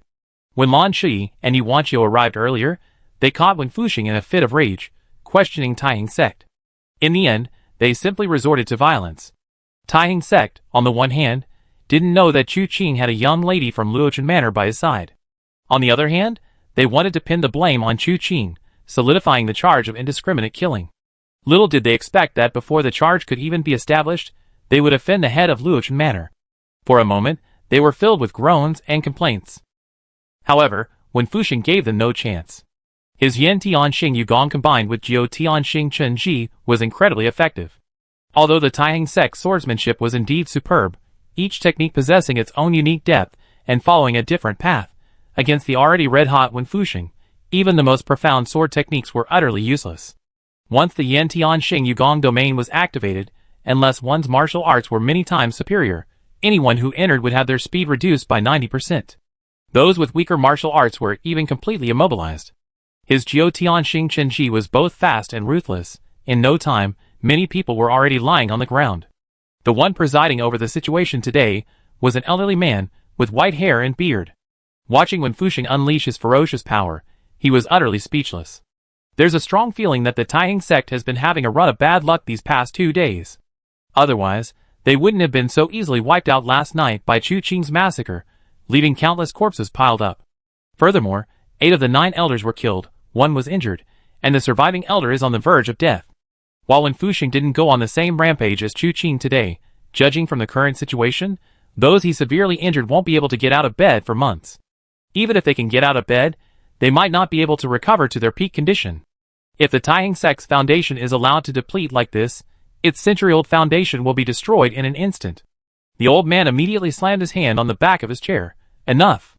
His voice was like metal, the sound of which made swords clang. Everyone present who held a long sword felt their sword tremble upon hearing this man speak, feeling restless and uneasy. Wen Fuxing was currently fighting another elder of the Taiheng Sect. His attack was only halfway through. How could he possibly stop just because his opponent said he had enough? He sneered, about to strike with his finger. A soft hum rang out, and a sword's cry suddenly burst into the fray. This sword energy was extremely sharp. While not particularly sophisticated, the profound power within it was far beyond the reach of ordinary people. Wen Fuxing frowned slightly, flicking his fingertip, unleashing a 9-layered strike. This move was none other than the 9 stars linked technique from the 9 heaven star finger, the finger force layered upon layer, echoing each other. In an instant, a powerful gust of wind and sword energy swept across the entire Imperial Sword Pavilion. The old man, who had been sitting upright, abruptly stood up, the chair beneath him shattering into pieces the instant he rose. Wen Fuxing's body trembled slightly, his wide sleeves whipping out to his sides, and with a crash, the tables and chairs on either side were shattered by the sword energy emanating from his sleeves. Looking up at the old man, Wen Fuxing sneered, "Guhong, it's quite remarkable that you cultivated to this level in your life. So, you're planning to spar with me today?" Master Wen is joking. The old man, called Guhong, lowered his eyes. There might be a misunderstanding in this matter. That third young master is ruthless, and has slaughtered countless disciples of my Taiheng Sect. It might not be a good thing for Miss Wen to be by such a person's side. Ha ha ha. Wen Fuxing laughed loudly. You lived a life of shame and deceit to this age, but have you wasted all your years trying to sow discord in front of me? I know him far better than you do. Trying to frame him for killing Li Junmo. I want to ask, does your Taiheng Sect really have the ability to bear the consequences? What abilities my Taiheng Sect possesses is none of your concern. But what consequences my Taiheng Sect will have to bear?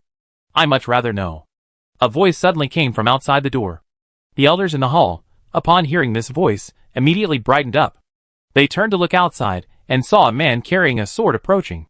He had been in the plaza in front of the hall when they first met him, but in the blink of an eye, he was already in front of the Imperial Sword Pavilion. Stepping into the hall, his gaze swept across the room, and he frowned deeply. Who is it that comes to the Taiyang sect to spout such nonsense? It's Master One.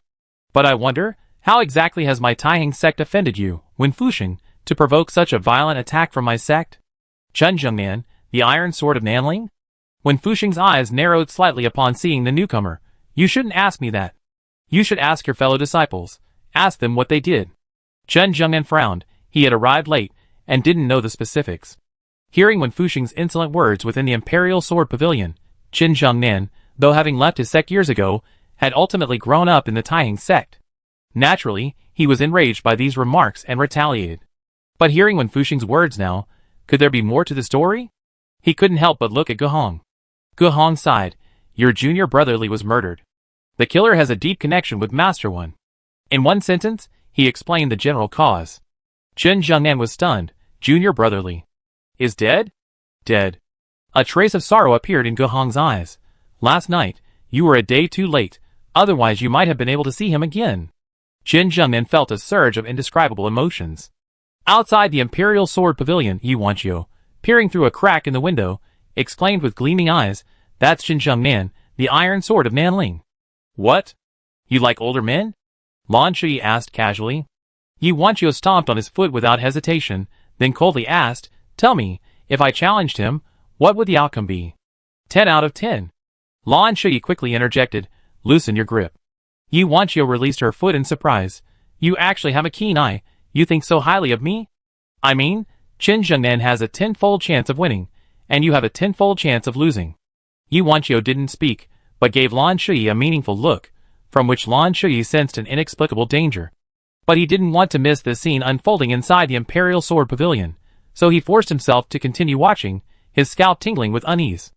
After a moment of confusion, Chen Zhengnan looked at Wen Fusheng. Is what he said true?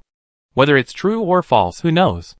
Li Junmo may indeed be dead, but the person who killed him might not be the one they're talking about. Wen Fusheng sneered. To convict someone without any evidence is truly laughable. If he wasn't the one who killed him, why would he be so enraged as to wreak havoc in my Taiyang sect? Ge Hong was suddenly furious, as if Chen Zhengnan's arrival had given him confidence, no longer looking downcast. Zhengnan, last night, that person slaughtered 217 disciples of my Taiyang sect in front of my Imperial Sword Pavilion. Tell me, how should this be accounted for? Chen Zhengnan glanced at Ge Hong, but didn't speak immediately, instead asking Wen Fusheng, who was that person? Mad Blade. Third young master.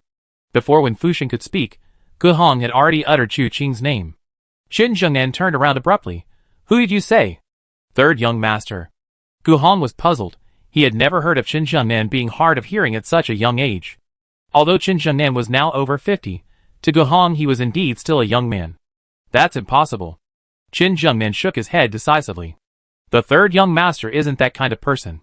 You say he killed Li Junmo, but is there any concrete evidence? Guan Changjing said it himself. Could it be false? Where is Guan Changjing? Chen Zhengnan roared. Tell him to come out.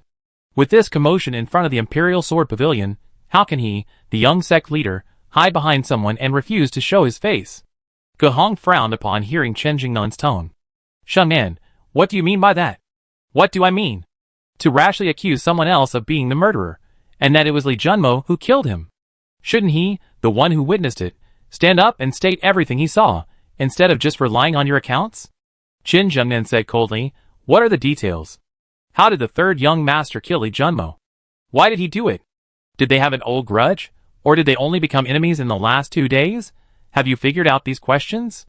Ge Hong was speechless. They indeed hadn't figured these questions out. Chen Zhengnan could tell what he was thinking just by looking at his expression, and in a fit of rage, he laughed. So, you concluded that the third young master killed Li Junmo simply because of Guan Changjing's words. Last night, the third young master went on a killing spree, slaughtering over 200 Taiyang sect disciples? I ask you, what did you do last night? Nothing much. Wen Fusheng said coldly, we simply took advantage of the third young master's absence and led our disciples to attack his companions. The third young master returned and, upon seeing this, flew into a rage, which led to the massacre. I suspect these people were quite ruthless during the attack. If he hadn't truly enraged him, would he have acted so cruelly?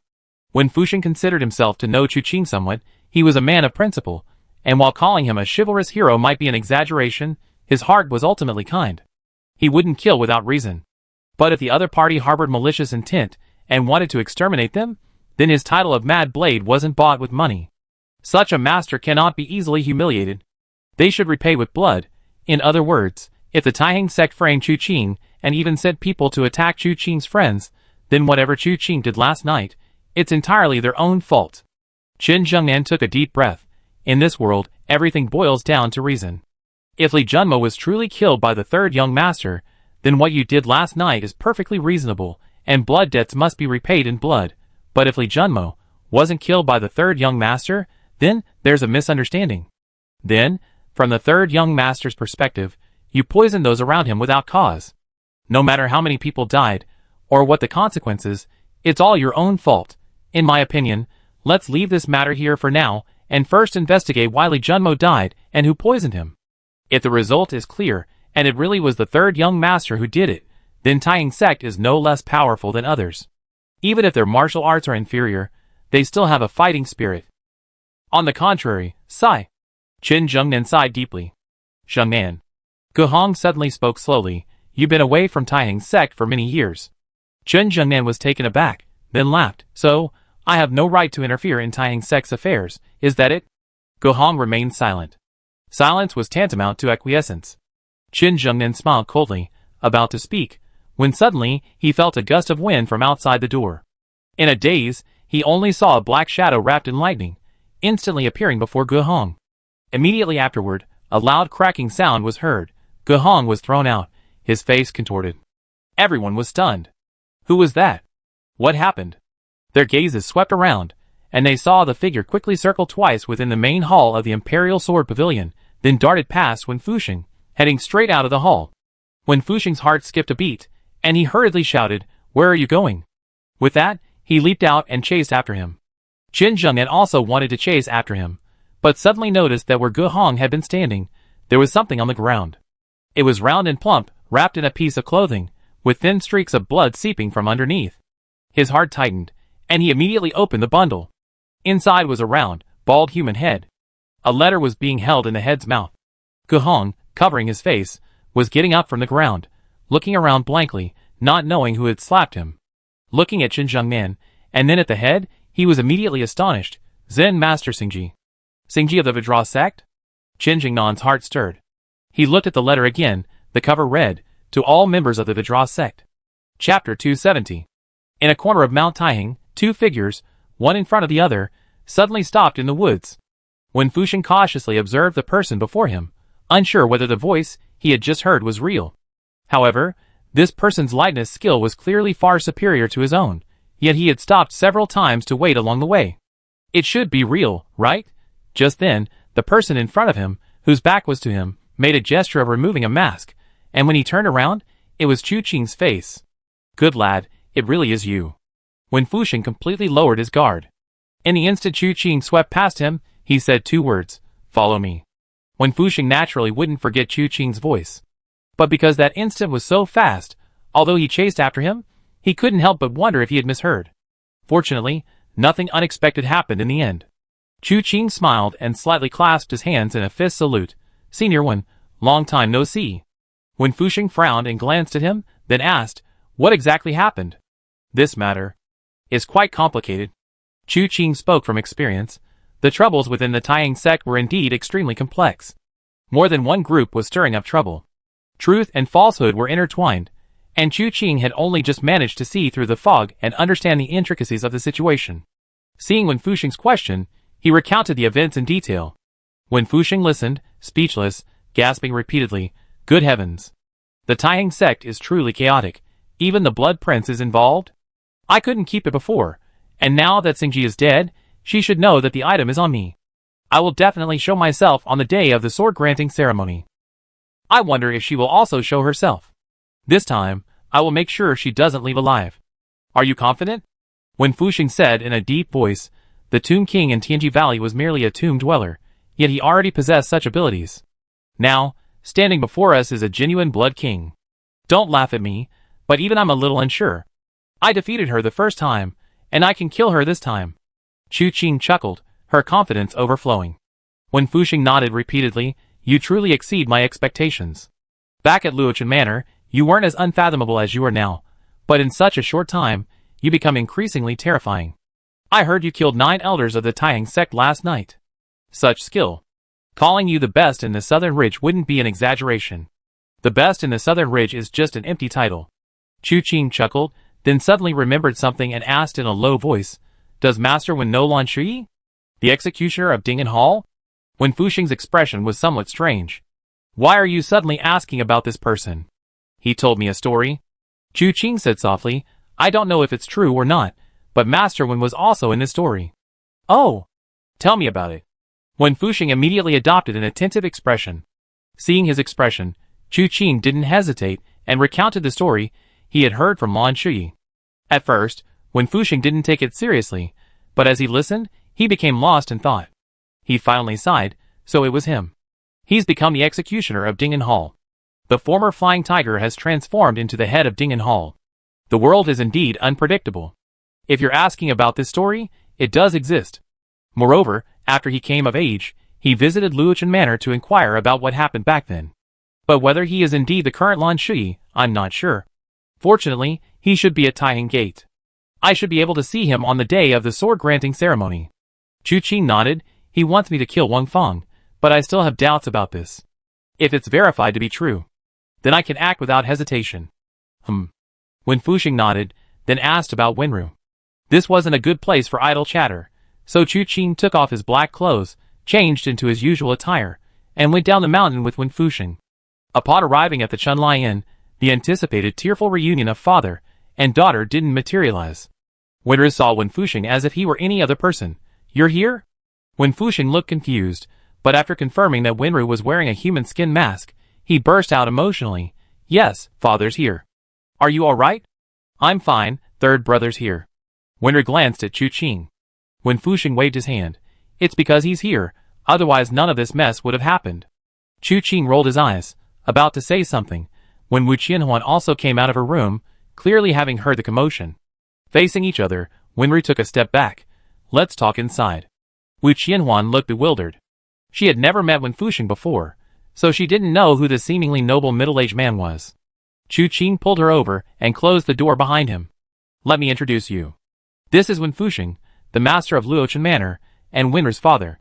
He then took Wu Qianhuan's hand. Wu Qianhuan, daughter of Wu Ganqi, the city lord of Tianwu City. My betrothed? Wu Qianhuan blushed, and after realizing who it was, she quickly clasped her hands in greeting. Greetings, Master Wen. Wen Fuxing is arguably one of the most renowned masters in the Southern Ridge. His Luochen Manor, spanning 128 li, stands firm, neither advancing nor retreating an inch, unshaken for countless years.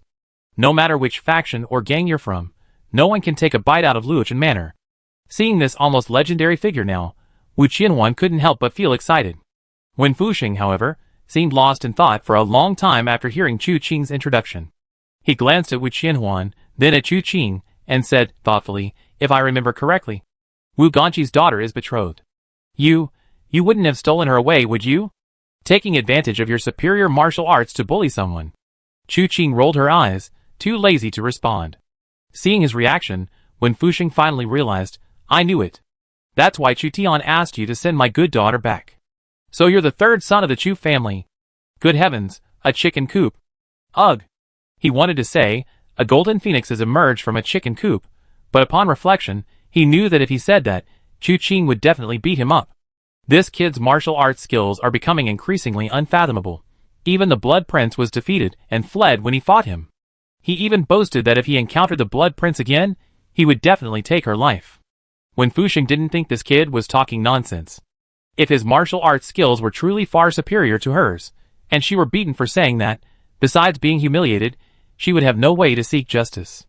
Therefore, after a slight pause, under Chu Qing's unfriendly gaze, she abruptly changed the subject. I knew it. Why did you suddenly send my array masters to Tianwu City? So that's how it is. This matter occurred quite some time ago. It was after the Tomb King appeared to him again, then he sent the array setting method he found in the Heavenly Mystery Net array in a letter to Luochen Manor, requesting those 2 array masters to go to Tianwu City to set up the array. Chu Qing hadn't intended to hide this from Wen Fuxing. After all, he needed his people. Appropriate honesty was necessary. Chu Qing pulled Wu Qianhuan to sit down, picked up the teapot, and poured several cups of tea. The Tomb King contacted me later, which might cause some trouble, so after considering it, I felt I needed to strengthen my measures in Tianwu City. Speaking of which, why did you go into hiding? Wen Fuxing asked, somewhat curious. When I was young and naive, I was tricked into joining the Mirror of Karma. Chu Qing smiled. Later, I discovered that the Mirror of Karma was a sham, so I left. As a result, I think Master Wen understands. I see. Wen Fuxing gave Chu Qing a half smile. So, Tai Lingyun's sudden attack on the Mirror of Karma. I'm afraid you had some influence on that? A little bit. Chu Qing smiled. Mainly because the Mirror of Calamity acted against the natural order, and was unacceptable to the martial world. Master Tai couldn't stand seeing such villains running rampant, so he used swift and decisive methods to eliminate them. Enough nonsense. Wen Fuxing couldn't stand his rambling. Unfortunately, I don't know if there are any branches of the Mirror of Calamity within the territory of Luochen Manor. Otherwise, I could help you wipe out a few. I've been waiting for that. Chu Qing skillfully took out a map from his robes, glanced at the location of Luochen Manor within 128 li, and said, there are 3 branches of the Mirror of Calamity within this 128 li area. Too few. No need to draw a map. Here, Manor Lord Wen, take a close look, remember the locations, and wipe them out when you get back.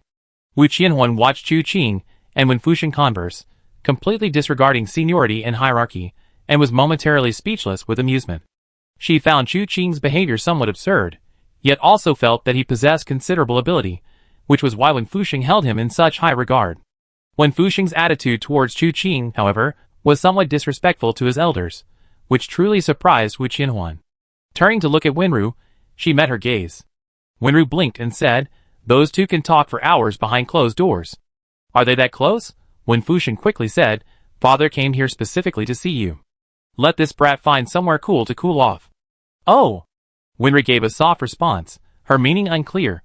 Chu Qing put away the map. Alright, you two haven't seen each other in a long time. I won't keep you two from talking any longer. I head back now. Wen Fuxing and Wenru naturally didn't stop him, but after Chu Qing left, Wen Fuxing frowned. Those two seemed to have a good relationship. Daughter, do you actually have feelings for this boy? Wenru's eyes were crystal clear. What does having feelings mean? This? Wenru's question truly stumped Wen Fuxing. Although he was an experienced man, he was still a rough fellow. How could he know what a woman's thoughts were when she was interested in a man? After hesitating for a while, he tentatively asked, do you want to sleep with him? Wenru's clear eyes almost showed confusion. What's there to want or not want? We sleep together all the time. What? Wen Fuxing's forehead blazed with fury. You bastard, I kill him. At this moment, he didn't care whether he could win the fight or not. He, Wen Fuxing, could swallow his pride, but he couldn't tolerate his daughter being bullied. Then Wenru said gently, when you're traveling, there are always times when you don't have a place to stay. He sleeps while I keep watch, and I sleep while he keeps watch. Isn't that normal? The anger that had been building up in Wen Fuxing's head instantly vanished. You mean sleeping? Father, what are you talking about? Wenru looked at Wen Fuxing without any emotional fluctuation. Sleeping isn't sleeping, what else could it be? Wen Fuxing was completely dumbfounded. How could he explain this? Even though she was his own daughter, these weren't topics an old father could discuss with his daughter. He only regretted that his wife had passed away so early. Now, this enormous problem loomed over him like a mountain, pressing down on this renowned expert from Nanling, making him sweat profusely. Especially when faced with Wenru's clear, untainted eyes, Wen Fuxing was speechless for a moment. He sighed and began to inquire about their journey. He wanted to discern whether there were any problems between the two. Previously, he had been happy to see things progress, but now that Chu Qing truly had a fiancé, this matter needed serious consideration. After all, it concerned his daughter's entire life.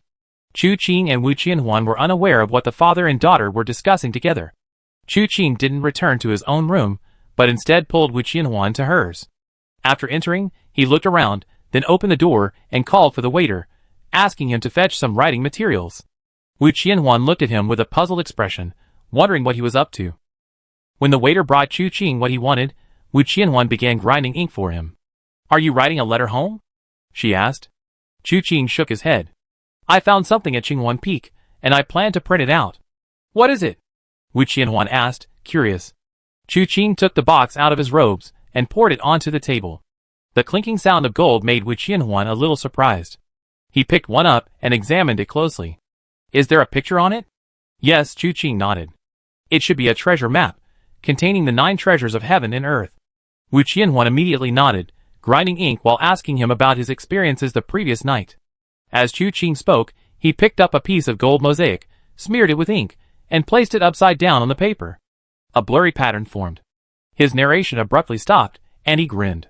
This thing, it doesn't seem so simple after all. Chapter 271. Rubbing isn't something you can just do with your hands. Especially since the small gold sheet Chu Qing had wasn't originally intended for rubbing, extracting the complete pattern would be quite troublesome. After several attempts, the results were unsatisfactory. He did manage to explain the events of the previous night to Wu Qianhuan. Then Wu Qianhuan had Chu Qing pack his things and took him out. Since he couldn't figure it out himself, he decided to ask someone for help. Sword City was vast, with many experts.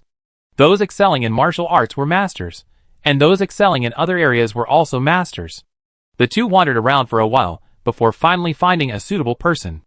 After speaking politely and giving them money, the person hesitantly revealed the method. These methods were likely withheld from the truth. After all, it was their livelihood, and they couldn't reveal everything, but this was enough. Then the two bought some other things on the street, paper, brushes, and the like for rubbing.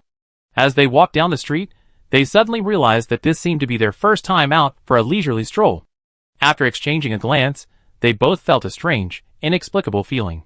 Finally, Chu Qing grinned, "Tell me what you like, and I buy it for you." Wu Qianhuan playfully pinched his waist, annoyed. "What nonsense. I don't have any money, use yours, Shaw." Chu Qing was both amused and exasperated, but this seemed to have opened a door to a new world for Wu Qianhuan. She glanced at one stall after another, picked up a hairpin, looked at it twice, shook her head, then picked up another box of rouge and powder, sniffing it. Chu Qing waved his hand dismissively. Buy. He wasn't short of money. Killing had always been a lucrative business. While he hadn't calculated his wealth, he still hadn't used up the first batch of gold leaves he acquired.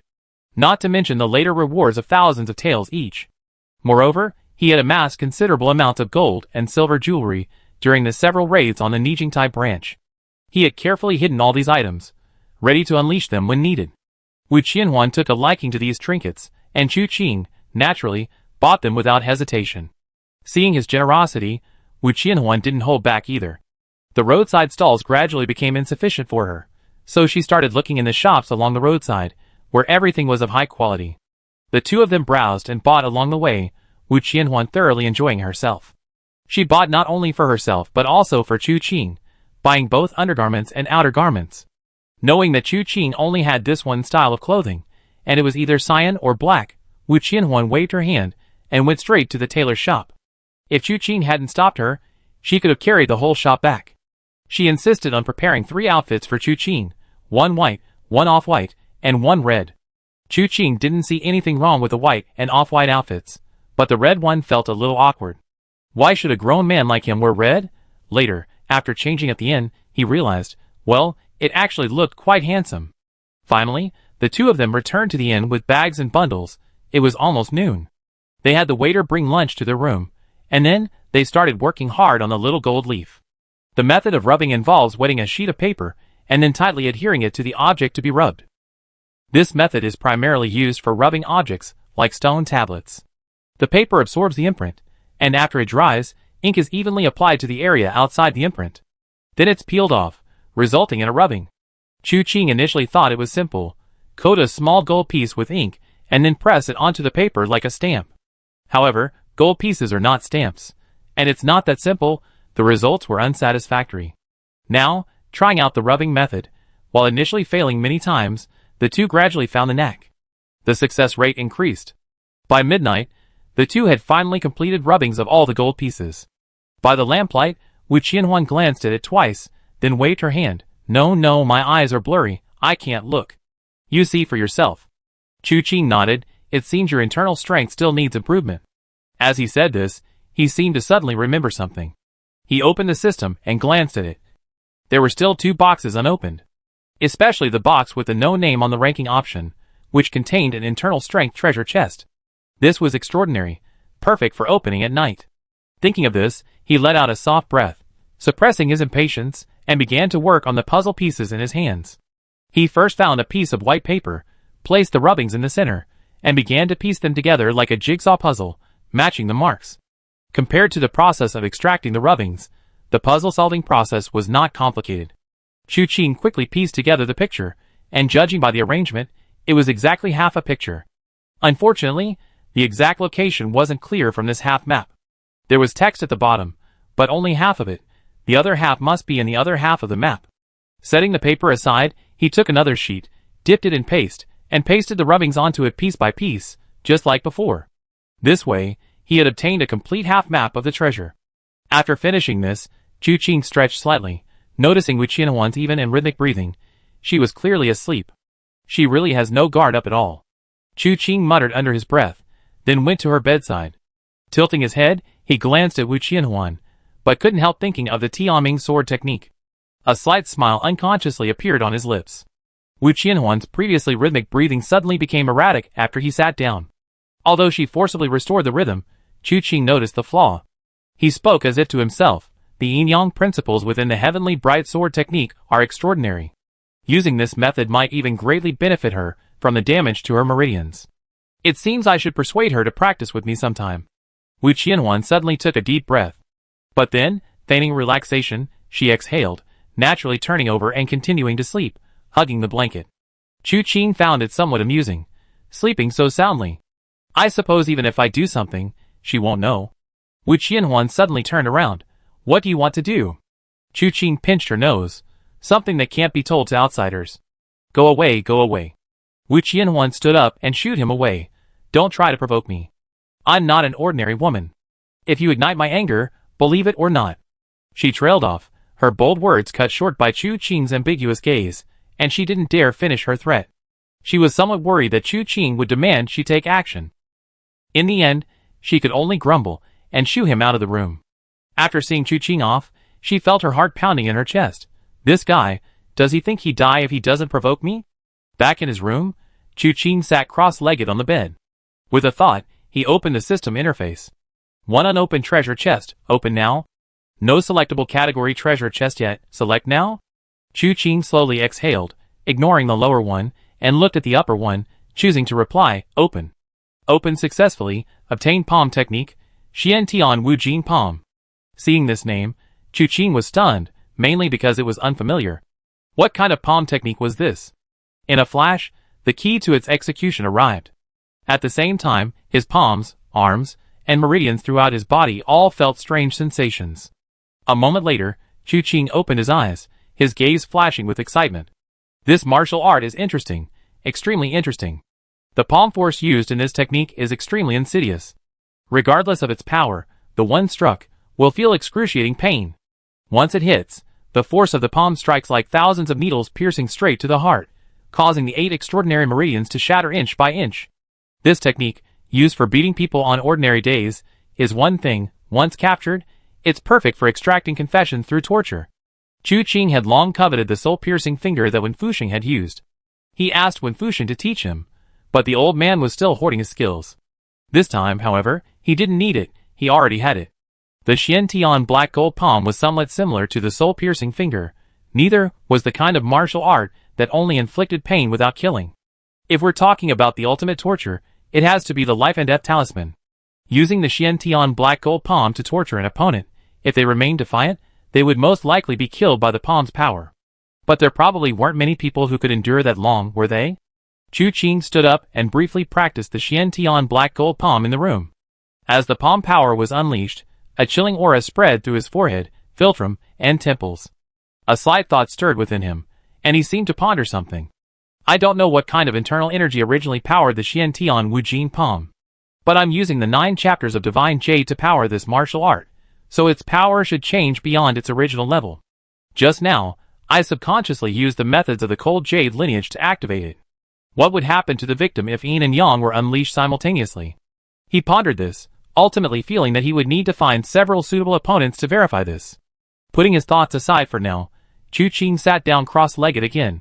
The main event for tonight hasn't even begun yet.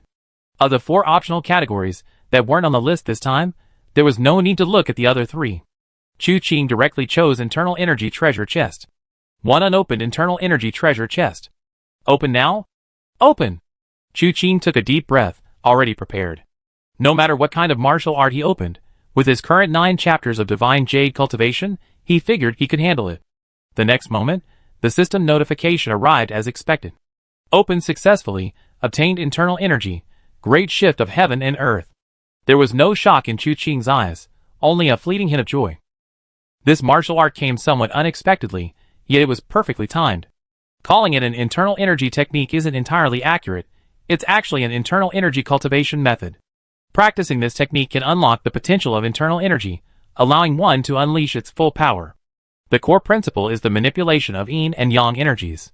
In terms of internal energy cultivation, this martial art might be somewhat superficial, as it can be integrated into any other internal energy technique. However, its powerful characteristics are precisely what Chu Qing currently desperately needs with his 9 chapters of divine jade. With a shift in his thoughts, wisps of internal energy, like wisps of smoke and mist, rose from his dantian and naturally flowed into the yin-yang energy cluster of the 9 chapters of divine jade.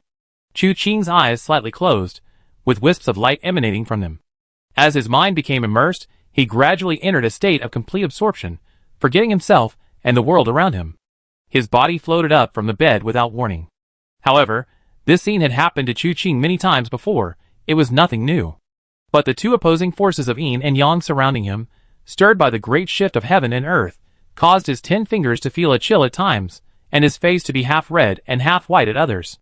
The intensity of the changes within his body far exceeded Chu Qing's expectations. He had assumed that the great shift of the universe entering his body would proceed smoothly. However, this technique seemed to disregard Chu Qing's original yin-yang core, established through a combination of Tai Chi sword intent and purple cloud divine skill. After intervening, it directly removed the anchoring element, instead using its own characteristics to reorganize the yin-yang order. This was tantamount to letting Chu Qing relive the scene of yin-yang fusion. Perhaps precisely because of this previous experience, this time the entire process went extremely smoothly. His original method was rudimentary, even dangerous. A slight mistake could have led to a disastrous outcome, causing yin-yang chaos. But now, it directly integrated some of the techniques that had served as anchors into the yin-yang balance. The great shift of the universe, residing at the core, unleashed the ultimate power of internal energy. As a result, his internal energy cultivation began to advance by leaps and bounds. Before Chu Qing had fully digested the great shift of the universe, he had already broken through the 11th level of the 9 chapters of divine jade and entered the threshold of the 12th level. It should be noted that his 9 chapters of divine jade, which reinterprets his own cultivation method, consists of 13 chapters in total. Each subsequent chapter allows for a rapid advancement in internal energy. Each breakthrough is a cataclysmic change. But unexpectedly, this was not the end. His internal energy continued to grow rapidly, and the mysteries of the yin-yang transformation reinterpreted through the great shift of the universe were fully revealed. Moreover, unlike the last time when it caused a great uproar in Iron Blood Hall City, this time the entire process took place within this room. Not a single trace of his energy leaked out. His internal energy circulated throughout his meridians, and even after fully digesting the great shift of the universe, Chu Qing still did not open his eyes. Taking advantage of this opportunity, he had already reached the peak of the 12th level. He only wanted to press on, and cultivate this 9 chapters of divine jade to the 13th level of perfection. Time passed gradually, second by second, during this process. Finally, the east turned white, and dawn broke. Chapter 272. When Fuxing tossed and turned all night, not because his martial arts were too high, and he could sense the changes in Chu Qing's side, but because he had talked with Wenru for a long time yesterday, yet still couldn't figure out what exactly was going on between his daughter and Chu Qing. He got up early this morning intending to go find Chu Qing, not to demand an explanation. After all, the other party hadn't done anything, and it wouldn't be right for him to rush in demanding an explanation. At most, he could only probe indirectly. Of course, the most important issue was that, as a father, he couldn't let his daughter be taken advantage of. Wenru was a pure and innocent girl, but Chu Qing was no simple-minded young man. He was a 1,000-year-old fox disguised as a young man, who knows which cave he cultivated in to become a demon and come out to wreak havoc on the human world. Thinking this, he arrived at Chu Qing's door. With a creak, it wasn't Chu Qing who opened the door, but Wu Qianhuan, who lived in another room. "Senior Wen, good morning." When Fuxing nodded to Wu Qianhuan, harboring no ill will. "It's just a matter of concern for young people's affairs, but as an elder, there's no reason to blame or resent them, especially since it's all perfectly natural. Besides, Wu Qianhuan's martial arts have already reached such a level at such a young age. She truly is worthy of Chu Qing. Nodding, he reached out and knocked on the door. The next moment, when Fuxing felt like he'd seen a ghost, an inexplicable force erupted from the door. This force was so strong that even when Fuxing, the master of Luochen Manor, couldn't control it for a moment. Not only was he out of control, but he was also completely unprepared. So much so that with a whoosh, Wu Qianhuan watched helplessly as when Fuxing vanished before her eyes at incredible speed before she could even utter her good morning. Disappearing before her eyes was a minor matter. He also crashed into another guest room, smashing the door, and then flew out of the window. The second floor of this inn was designed in a U shape, with a railing in the middle, and the lobby on the first floor below. The room doors all faced the railing, allowing guests to see the scenery outside through the windows. Chu Qing was staying on the inner side, and when Fuxing's flight smashed right through the room opposite the U shape. Ah! Wu Qianhuan finally managed to utter the last word, sounding almost like a sigh. A sigh of amazement at when Fuxing's incredible speed. Oh no! Wu Qianhuan quickly looked towards Chu Qing's room. This strange noise must be coming from here. What is Chu Qing doing? Is he fighting someone, or perhaps? Concern breeds confusion, and with Chu Qing involved, Wu Qianhuan couldn't help but overthink. Regardless of whether her thoughts were right or wrong, opening the door was the priority. However, having learned from Wen Fuxing's experience, Wu Qianhuan didn't want to be so quick and didn't dare reach out to push the door. Instead, she stood in front of the door and softly asked, "Are you alright?" Chu Qing's internal energy was profound. Although her voice wasn't loud, he would surely hear her clearly. If he didn't react, it would be a serious problem. She could wait for Wen Fuxing to return, and then they could work together to see if they could open the door. If there were a reaction, it would be even more obvious. But instead of a reaction, she was greeted by Wen Fuxing. He left quickly and returned just as fast. He looked particularly disheveled, his face was pale, a scratch on his cheek was visible, his hair was disheveled, his hairband was gone, and the veins on his hands were bulging. He had been attacked by internal energy. At this moment, his face was serious as he approached the door, about to use Yan Tianxing Yugong to forcefully push it open. The next moment, the door creaked open. Wen Fuxing and Wu Qianhuan were both startled, looking up to see Chu Qing standing by the window. Hearing the door open, he turned and glanced at them, smiling slightly. "Come in." Wu Qianhuan looked at Chu Qing with a momentary daze. It was as if the person standing there wasn't Chu Qing, but an immortal walking among mortals, although his attire had nothing to do with an otherworldly air. Yet, he always had this unsettling feeling that he might ascend to immortality at any moment. Compared to Wu Qianhuan, Wen Fuxing's eyes gleamed with surprise. "Your martial arts have improved again? Last night, I had a sudden inspiration and accidentally practiced a little too much. As a result, my internal energy broke through 2 barriers without me even realizing it." "It's nothing, nothing at all." Chu Qing smiled and waved. "There's a bit of a commotion outside, you should come in." Finally, someone came out to find the culprit from the room Wen Fuxing had smashed. Wen Fuxing didn't dare to delay. Losing money was a small matter compared to the loss of face. Fortunately, Chu Qing hadn't intended to harm anyone, and the internal energy clinging to the room was merely something Chu Qing had picked up during his cultivation. But after truly thinking about it, Wen Fuxing felt that Chu Qing was incredibly hurtful. What level of skill, what kind of martial arts, could achieve such a feat? Just the mere release of internal energy was enough to send him flying? Although he hadn't been on guard, it was clear that Chu Qing's martial arts had reached a level far beyond the reach of most martial artists.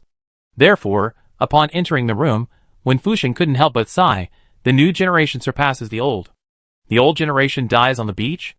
Chu Qing instinctively picked up the joke. Wen Fuxing's face immediately darkened. "If you can't speak properly, then don't speak. Didn't you say it first?" Chu Qing chuckled, and Wu Qianhuan breathed a sigh of relief. With these words and actions, the ethereal Chu Qing, who seemed about to fly away at any moment, suddenly solidified once more. The 3 chatted casually for a few moments, then Wen Fuxing excused himself to go back and change his clothes. As for the questions he had when he arrived, although they remained, this encounter seemed to have cleared them up. Things in this world always seem to follow fate. Chu Qing wasn't an irresponsible person, otherwise, with his looks and martial arts skills, he would already have countless female admirers by now. But he remained chaste, so even if something were to happen in the future, he would likely give him an explanation without him having to ask. The rest, he leave to fate. After Chu Qing and Wu Qianhuan were left in the room, Wu Qianhuan looked Chu Qing up and down. "Your martial arts have improved again?" "I improved?" Chu Qing nodded, they had improved a lot. Alright. Wu Qianhuan hesitated for a moment. She first sat down and drank a cup of tea, then asked Chu Qing when he would have breakfast. After receiving a reply that she would come down immediately, she asked what she was doing today. Chu Qing told her he would stay at the inn, but after thinking for a moment, he said he had to go out again to buy something. After asking so many questions, it seemed like she hadn't gotten to the point. Finally, there was a knock on the door. It was Hua Jinyan, calling them down for dinner. Seeing Chu Qing stand up, Wu Qianhuan couldn't help but tug at his sleeve. You said the heavenly bright sword technique might heal my injuries. Is that true or false? Chu Qing blinked, looked at Wu Qianhuan's flushed face, and thought seriously for a moment before saying, although the manual doesn't explicitly say so, it does hint at it. Even if it can't fully heal, it will certainly improve my condition. How about we try it tonight? No need, I was just asking. Wu Qianhuan raised her head, stiffening her neck, trying to appear strong, but she seemed all bark and no bite. Chu Qing chuckled, alright, let's eat then. After breakfast, Chu Qing indeed went out, not saying where he went, and Wu Qianhuan, feeling troubled, didn't follow. She simply went to find Wenru. The two girls closed the door and chatted, and Wu Qianhuan mentioned Chu Qing in 2 out of every 3 sentences. This drew frequent glances from Wenru, who suddenly asked, do you like him a lot? Huh? Wu Qianhuan paused, thought for a moment, and then said, well, of course I like him, right? We were betrothed since childhood. I didn't feel anything when we were little, and I didn't feel anything after he ran away from home. But after he came back, everything felt different. For some reason, he just always lingered in my mind. Wenru nodded gently. So, do you really want to sleep with him? Wu Qian jumped up in a panic, speechless. You, what nonsense are you talking about? Who wants to sleep with him? That bastard. Even a dog wouldn't sleep with him. Wait, what do you mean sleep with him? I never slept with him. Wenru thought for a moment, then reminded her, you said you wanted to, not that you wanted to. You can't even think about it. It's too embarrassing. Wu Qian's face was practically steaming red, but then she suddenly noticed something important. Wait, why are you suddenly asking this? Who told you that? My dad, he asked me if I wanted to sleep with third brother, and I said we often sleep together. Wenru said casually. Wu Qianhuan's eyes widened suddenly. When did you? My father's reaction was the same as yours. Wenru was a little puzzled. It's just that when we're traveling and there's no place to stay, we sleep together in the wilderness. So it was just sleeping. What else? Wenru slowly pinched Wu Qianhuan's sleeve. The sleeping I'm talking about isn't the same thing you and my father are talking about, right? What exactly is this sleeping you're talking about? Can you tell me? No. Wu Qianhuan refused decisively. She couldn't let a good child hear such things. Although it wasn't necessarily a bad thing, the problem was that Wenru was too pure. Spotless, like a clear spring, making one unwilling to let anything pollute her. Wenru seemed a little disappointed, lowering her head and letting out an oh. Wu Qianhuan, however, was pondering why Wen Fuxing would ask Wenru this question. But then she thought about it and understood. After all, it was understandable that her daughter, a young woman, might develop feelings for a man traveling alone together. However, judging from Wenru's behavior, it was highly unlikely. Wu Qianhuan didn't dwell on the matter too much. After all, it was her own flesh and blood. If someone coveted it, it meant it was good. Thinking of this, seeing Wenru's downcast expression, she suddenly felt a pang of pity. She wondered what would happen if this young woman, lacking common sense, were deceived. The girl was beautiful, with big round eyes. What if she were tricked by a bad person? Not to mention Wen Fuxing, Wu Qianhuan felt she might even have murderous intent. Therefore, after thinking for a moment, she leaned close to Wenru's ear and whispered a few words. Wenru listened, blinked, and asked Wu Qianhuan another question. Wu Qianhuan continued, explaining and explaining until Wenru couldn't help but grimace. Huh? You can do that? Of course, but I only heard it from others. Let me tell you, there are even more outrageous things. She leaned closer and whispered. Wenru's eyes suddenly became more complex. The two girls chatted back and forth, and when they finally finished, Wu Qianhuan initially felt quite satisfied, experiencing a kind of joyful sense of imparting knowledge and resolving doubts. But then she thought, what happened? She only meant to say a few words, to get to the point, but how did she end up saying everything she knew? Oh no, she stained a blank sheet of paper with color. However, after this exchange, the two girls' relationship deepened. When Chu Qing returned, she saw the two girls holding hands, about to go for a stroll. They took the opportunity to use her as labor. Looking at these two girls, whose relationship, while not usually this close, was one of camaraderie. Chu Qing was bewildered. Meanwhile, in Sword City, many rumors were already circulating. The three of them listened to the news along the way. First and foremost, the most important thing was Li Junmo's death. Although they wanted to frame Chu Qing for this, various unexpected events had occurred, and the matter was still in its early stages. Many rumors were circulating, but they were all hearsay and not to be believed. Secondly, however, was a crucial matter. It involved everyone in Sword City, and even within the Taiheng sect's sphere of influence. The sword conferment ceremony had been changed to a succession ceremony. Or rather, both would be held simultaneously. The sword conferment first, followed immediately by the succession. After all, Li Junmo was dead, a family could not be without a head, a country could not be without a ruler, and the Taiheng sect could not be without a leader. Since Guan Changjing was already destined to become the young sect leader, taking it a step further, with the support of many elders and experts from the Taiheng sect, making his promotion to sect leader would be a natural progression. As of today, the guests from the 2 gangs, 3 halls, 5 sects, and 1 manor have basically all gathered. Today is the 4th day. Tomorrow is the official ceremony. Chu Qing's day passed uneventfully. The next morning, the entire Sword City seemed completely different from before. Countless martial arts disciples emerged from their residences and gathered towards the Taiheng sect. The entire Taiheng sect was filled with joy that day.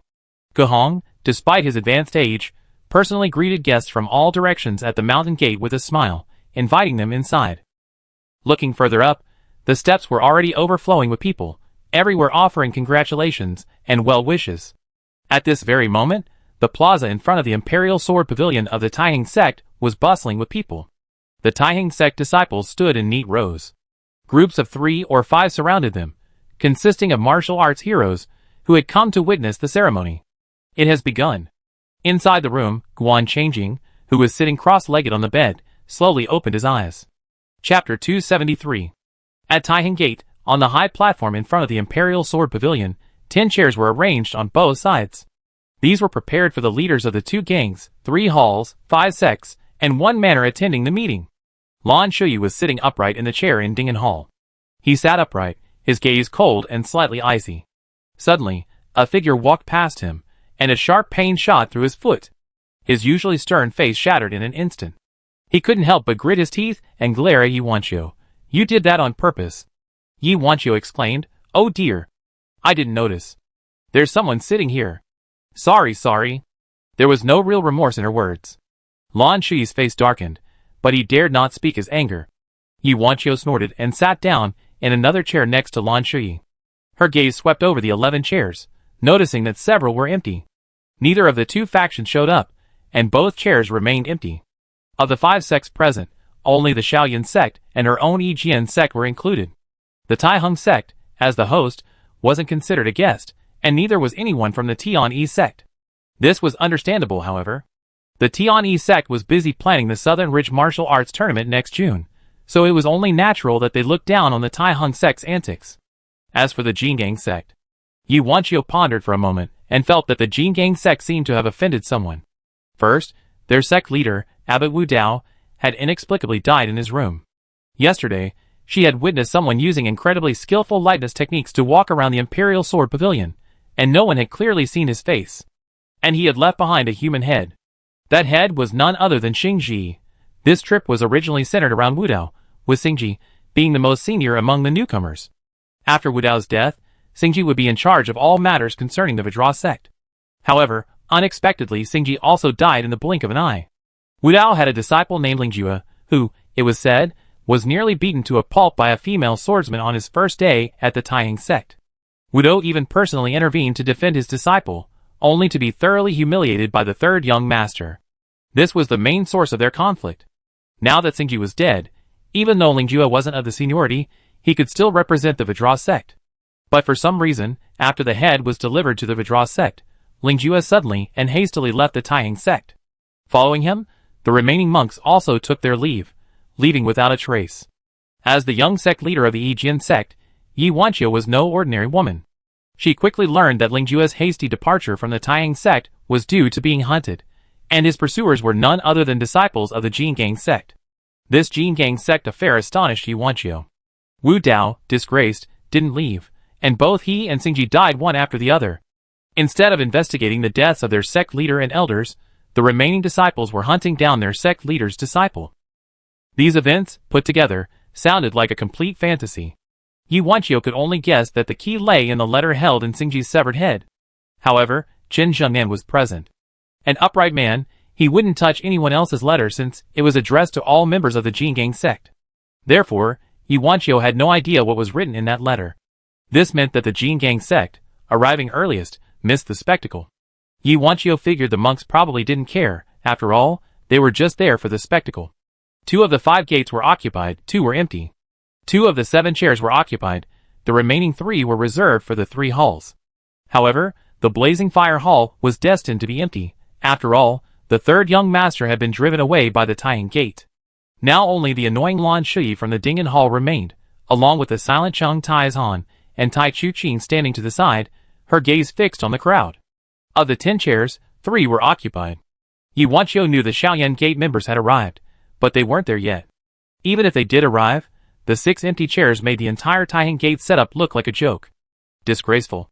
After thinking for a while, Yu Wanqiu gave a forward evaluation. Who did you say? Lan Shui was almost exasperated. Upon hearing this, the swordsman standing behind him, Pajun, immediately exuded a chilling murderous aura. Yu Wanqiu remained completely unfazed. Her position as the young sect leader of the Yi Jian sect wasn't solely due to being Yi Nanshan's daughter. More importantly, she was invincible among her peers. Her swordsmanship was superb, far from ordinary. Her gaze shifted. Don't say I wasn't talking about you. Even if I was, what can you do about it? Lan Shui's face darkened further, but facing this person, he hesitated for a long time before finally snorting, I won't stoop to your level. Yu Wanqiu gave a cold laugh, about to speak, when footsteps sounded. A group of people emerged from the Imperial Sword Pavilion. The leader, with his white hair and beard, a youthful face and white hair, coupled with a light blue robe, gave him an air of otherworldly elegance. The 2 men behind him each carried a tray. One tray held a sword, the other a set of clothes. Lan Shui glanced up, somewhat surprised. It's him. Yu Wanqiu glanced at him, not recognizing him, and couldn't help but ask, Who? Humph, young Master Yi has excellent eyesight. How could you not recognize him? My mind is entirely focused on the sword. Naturally, I don't have your extensive knowledge. Lan Shui's lips twitched, and she said in a deep voice, This person is He Jingming. He Jingming. The He Jingming who, in the eternal gathering of Jinyang Mountain, 2 sleeves produce startling clouds. 1 sword cleaves the Green Mountain? Yu Wanqiu was also full of surprise upon hearing this name. The so-called Eternal Gathering was a peak gathering 40 years ago. At that time, for some unknown reason, masters from Nanling and Lingbei gathered together. Not only did the 2 gangs, 3 halls, 5 sects, and 1 manor attend, but masters from various sects and families in Lingbei also came. The 2 sides engaged in a friendly martial arts contest, exchanging blows and evaluating the martial arts styles of the north and south. While He Jingming wasn't the strongest, his hidden sword of the startling clouds received high praise. 40 years had passed, bringing with it profound changes. Those who had once shone brightly at the Thousand Autumns gathering had long since faded into obscurity. Some were dead, some disappeared without a trace, and some members of various gangs and halls were even surpassed by newcomers, their fame illustrious while the former gradually faded into obscurity. As for He Jingming, there had been no news of him for half a century. Yu Wanqiu had assumed he was dead, but unexpectedly, he was still alive. Then she couldn't help but wonder if Lan Shui was lying to her. How could someone his age possibly know He Jingming? Lan Shui said calmly, My Ding'an Hall is not your Yijian sect. Yu Wanqiu pondered for a moment, understood his meaning, and immediately sneered. Ding'an Hall's ambition was universally acknowledged. Information from various sects and factions flowed into Ding'an Hall. As the right-hand man of Wang Fang, the head of Ding'an Hall, it wasn't surprising that Lan Shui knew these things. However, the fact that even He Jingming and his group could find out indicated that Ding'an Hall's ambitions should be viewed with even greater skepticism. He Jingming's appearance today was clearly due to Li Junmo's death. No one else was qualified to bestow the sword, so they invited this oldest and most senior member of the Taiyang sect. With the appearance of these people, a commotion arose in the arena. A moment later, footsteps sounded from behind. Everyone turned to look and saw a man in his 30s, a gourd of wine hanging from his waist, and a sword slung over his shoulder, swaying and looking sleepy as he walked over, seemingly just woken up. Lan Shui and Yu Wanqiu's gazes only swept over this man briefly. Tang Qinyu, the chief disciple of the Shaolin sect. He arrived late and, having just sat down, asked in bewilderment, "Why are there only a few people? Where are the others? Those who are dead, and those who couldn't come didn't come. A sword-granting ceremony at the Taihang sect obviously isn't enough to make everyone come," Yi Wanqiu said casually. Tang Qianyu's face darkened. "Who didn't come?" Yi Wanqiu was somewhat surprised. When did Tang Qianyu become so close to the Taihang sect? Was his absence from the sword conferment ceremony and succession ceremony intended to displease the chief disciple of the Shaolin sect? Seemingly noticing the confusion on Yi Wanqiu's face, Tang Qianyu said seriously, "If they don't come, wouldn't it make us look bad? Look, I am the chief disciple of the Shaolin sect, and you are the young sect leader of the Yijian sect. That guy over there digging the hole to bury people, to put it nicely, he's Wang Pengzi's right-hand man. Uncle Chung from the Iron Blood Hall, needless to say. But what do the others mean by this? Do they think they're superior? They can't come themselves, so they can't send someone. Or do they think this sword-conferring ceremony is only important to us, and that the others are too high and mighty to care about this trivial matter?" Tang Qianyu had a loud voice, and his words drew the attention of several Taihang sect elders at the front, their brows furrowed. Today's sword-conferring ceremony, with only 4 out of 10 chairs occupied, was already embarrassing enough. Tang Qianyu's words sounded even more grating. Yet Tang Qianyu seemed oblivious, waving his hands repeatedly at them. The elders were caught in a dilemma, unable to remain calm. Fortunately, at that moment, a voice rang out, "The auspicious time has arrived. Please, young master, enter." Since it was an entrance, it couldn't be from inside the Imperial Sword Pavilion. A path parted in the crowd, and Guan Changjing, dressed in white, slowly walked towards the Imperial Sword Pavilion, surrounded by people. He passed the onlookers, and the Taihang sect disciples lined up along the path, and under the watchful eyes of everyone, he slowly ascended the steps. He approached Yi Jingming. "Guan Changjing," Yi Jingming said in a deep voice, "I ask you, why do you wield this sword? For the justice and fairness of the martial world." Lan Shui almost burst out laughing. Although he tried his best to hold it in, Yi Wanqiu noticed. She couldn't help but glance at him, looking puzzled. What was so funny? This was one of the procedures in the sword-granting ceremony, called 3 questions on wielding the sword. The question was only one: why do you wield this sword? It had to be asked 3 times, with no standard answer, requiring a direct answer from the heart. It was about wielding the sword, but also about the heart, and even more so, the sword's spirit. It was also a way to show the many martial arts figures present, as well as the disciples of the Taihang sect, the demeanor of the young master of the Taihang sect. Yi Wanqiu didn't understand the humor. Lan Shui waved his hand, indicating that he couldn't say. Mainly, when he and Chu Qing agreed to help investigate Zhao Qiping's death, he asked Chu Qing why she had agreed. Chu Qing had given the same answer back then. The third young master's answer at that time was clearly unrelated to his true intentions, and Guan Changjing's answer now was likely the same. He asked 3 times, sword in hand. Guan Changjing gave 3 answers. The first time, he said it was for fairness and justice. The second time, for the people and the common folk. The final answer was even more profound. He went straight to the point. To establish a heart for heaven and earth, to establish a destiny for the people, to continue the lost learning of the sages, and to usher in an era of peace for all generations. If others said this, it might be alright, but hearing Guan Changjing say it gave Lan Shui goosebumps. He knew that Guan Changjing was very likely the murderer of Li Junmo, and had framed Chu Qing for it.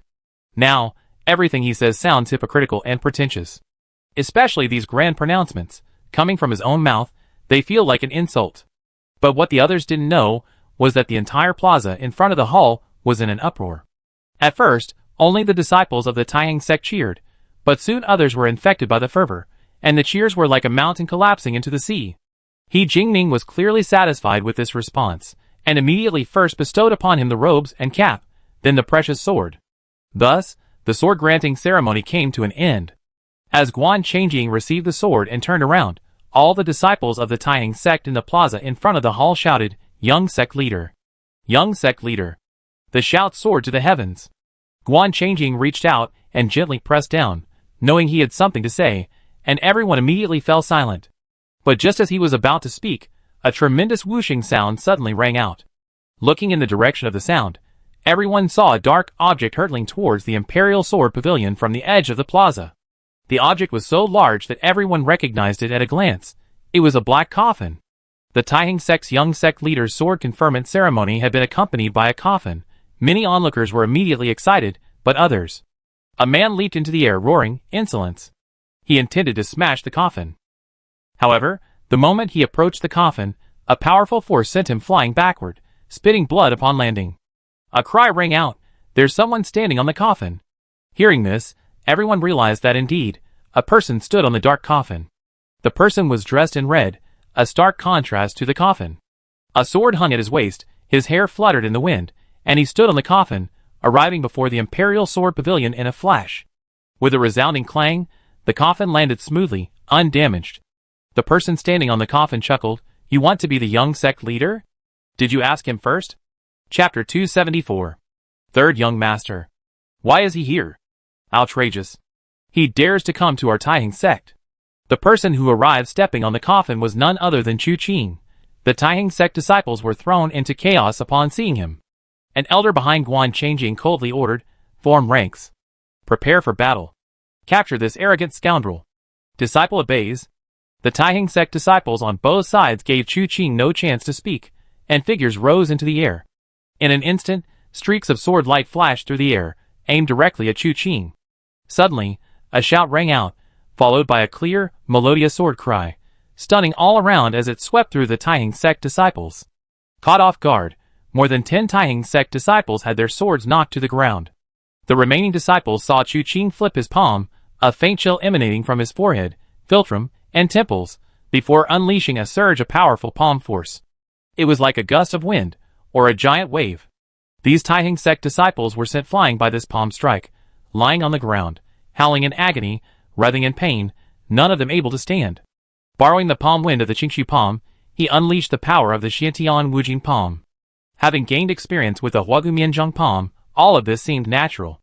Everyone affected by this palm wind felt as if hundreds of silver needles were piercing their bodies simultaneously, their meridians feeling as if they were rupturing inch by inch, experiencing excruciating pain, and utterly incapable of fighting. However, Chu Qing's gaze didn't fall on them, but instead turned to look at the swordsman who had just attacked. This man was in his 30s, with a wine gourd hanging from his waist. His appearance did bear some resemblance to Li Hongguang. This person was definitely not Li Hongguang. Although his attack was only a fleeting glimpse, his swordsmanship was agile and swift, like a flying bird or a swimming fish, completely different from Li Hongguang's style. Just as Chu Qing was looking at Tang Qianyu was also looking at Chu Qing. His eyes shone brightly. "You are the third young master? And you are?" Chu Qing was somewhat puzzled. They had no prior interaction, and didn't know each other. Why had this unexpected person suddenly appeared? Tang Qianyu of the Shaoyan sect. Tang Qianyu clasped his hands in a fist salute to Chu Qing. "I have long admired the third young master's name. It is truly renowned. Today, upon meeting you, I should naturally cultivate a good relationship, so that I may later learn martial arts from you." But he hadn't expected the Taiheng sect to be so rude. "A figure like the third young master has come to attend your sword-granting ceremony, and you not only don't welcome him, but instead turn on him with swords drawn? The hospitality of the Taiheng sect truly broadens my horizons." "Tang Qianyu, you are unaware of the truth." An aged voice spoke. It was Guhong, who had argued with Wen Fuxing in the Imperial Sword Pavilion that day. He said in a deep voice, "If a distinguished guest arrives, the entire Taiheng sect will naturally give him a grand welcome. Conversely, if an unwelcome guest arrives, we will treat him with force, so that he will know when to back down. Look at this third young master. Today is the day of the Taiheng sect's young master's sword-granting ceremony, and he brings a coffin, disrupting the ceremony. What kind of distinguished guest is he?" Tang Qianyu looked at the coffin, clicked his tongue, and also felt strange. Could there be some kind of congratulatory gift in this coffin? Brother Tang has discerning eyes. Chu Qing chuckled upon hearing this. This coffin does indeed contain a congratulatory gift unique in heaven and earth, and there will never be another like it. Oh! Tang Qianyu's eyes flashed with a bright light. Is that really true? I'm genuinely curious, and would like to presume to help Taiheng sect unpack this gift. What does the third young master think? Brother Tang, please proceed. Chu Qing gestured with his arm. Tang Qianyu, unsuspecting, was about to step forward and lift the coffin lid. Just then, Guhong shouted, "Enough. Third young master, just how far do you intend to toy with Taiheng sect? We Taiheng sect have never offended the third young master in any way. On the day of your first visit, from sect master Li Junmo down, all of us elders came out from the Imperial Sword Pavilion to welcome your esteemed arrival. Hearing that you admire the Azure Phoenix Stone Shadow, we arranged for you to reside at the Azure Phoenix Villa. The sect leader was devastated by Zhao Qiping's death, but knowing that the third young master was the most outstanding figure in the martial world for decades, he personally pleaded with him to investigate the matter thoroughly. During your time at my Taiheng sect, all the disciples treated you with utmost respect. But, not only is the mystery of Zhao Qiping's death unsolved, but even my sect leader, Li Junmo, was killed by you. More than 200 of my sect's elders and disciples have died at your hands. And today you still haven't stopped bringing a coffin to my young sect leader's sword-granting ceremony. Do you truly intend to force the entire Taiheng sect to its knees before you can achieve your goal? But I wonder, what grudge does the third young master hold against my Taiheng sect that would drive you to such lengths? Gu Hong's voice was filled with sorrow. These words, amplified by his inner force, resonated far and wide. Not only could those in front of the Imperial Sword Pavilion hear them, but the spectators in the distance also heard them clearly. The crowd erupted in uproar. This mad blade young master actually killed Li Junmo? Killing their sect leader wasn't enough, he also killed over 200 disciples. How could he be so ruthless? Does high martial arts ability grant the right to do whatever one wants? How is this third young master any different from the demonic path? Absolutely outrageous. There's no justice in this world. Whoever raises the banner, we will all support him and rise up against this demon. Many were filled with righteous indignation, eager to slay the demon. But some sneered, what's the truth? The third young master hasn't even spoken yet, and you already condemned him? I believe the third young master is not that kind of person. I don't believe it either. I participated in the battle at Tianji Valley. The third young master fought against the Tomb King, and led us all out of Tianji Valley. Without him, not to mention whether we would have been killed by that peerless Tomb King. Even if he manages to get past the Tomb King, he surely be trapped and die in Heavenly Mystery Valley, let alone escape.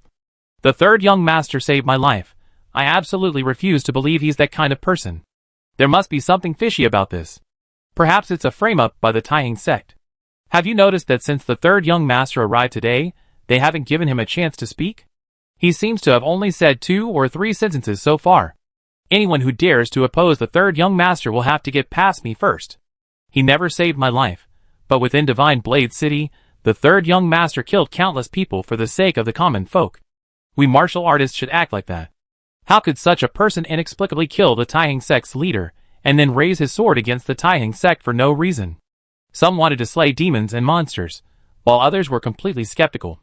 Chu Qing hadn't been in the martial world long, but he had done a great deal. Some had genuinely saved his life, while others admired his past actions. Whether it was in Shindao City, where he fought amidst carnage, not for factional infighting, but solely for the common people, or on Ghost God Gorge, where he abruptly ended a war between 2 sects with a single word, sparing countless lives, he earned the support of those who, though unfamiliar with him, had heard of him. In contrast to Chu Qing, the Taiheng sect had allowed Ling Beichen to roam the martial world for many years, resulting in the deaths of countless innocent people. Although the battle at Luochen Manor later revealed that none of this was Ling Beichen's intention, ultimately, the Taiheng sect couldn't escape responsibility. Simply because Ling Beichen was once the top swordsman of Taiheng, out of consideration for their past relationship, the sect's experts never truly pursued him. Out of old ties, they wondered where those who died after Ling Beichen could turn for solace. This matter had been kept to themselves, unspoken. After all, the Taiheng sect was powerful. But today, with Chu Qing involved, many people remembered this incident. Gradually, more people sided with Chu Qing than with the Taiheng sect, and as the situation unfolded, even those who had initially supported the Taiheng sect began to switch sides.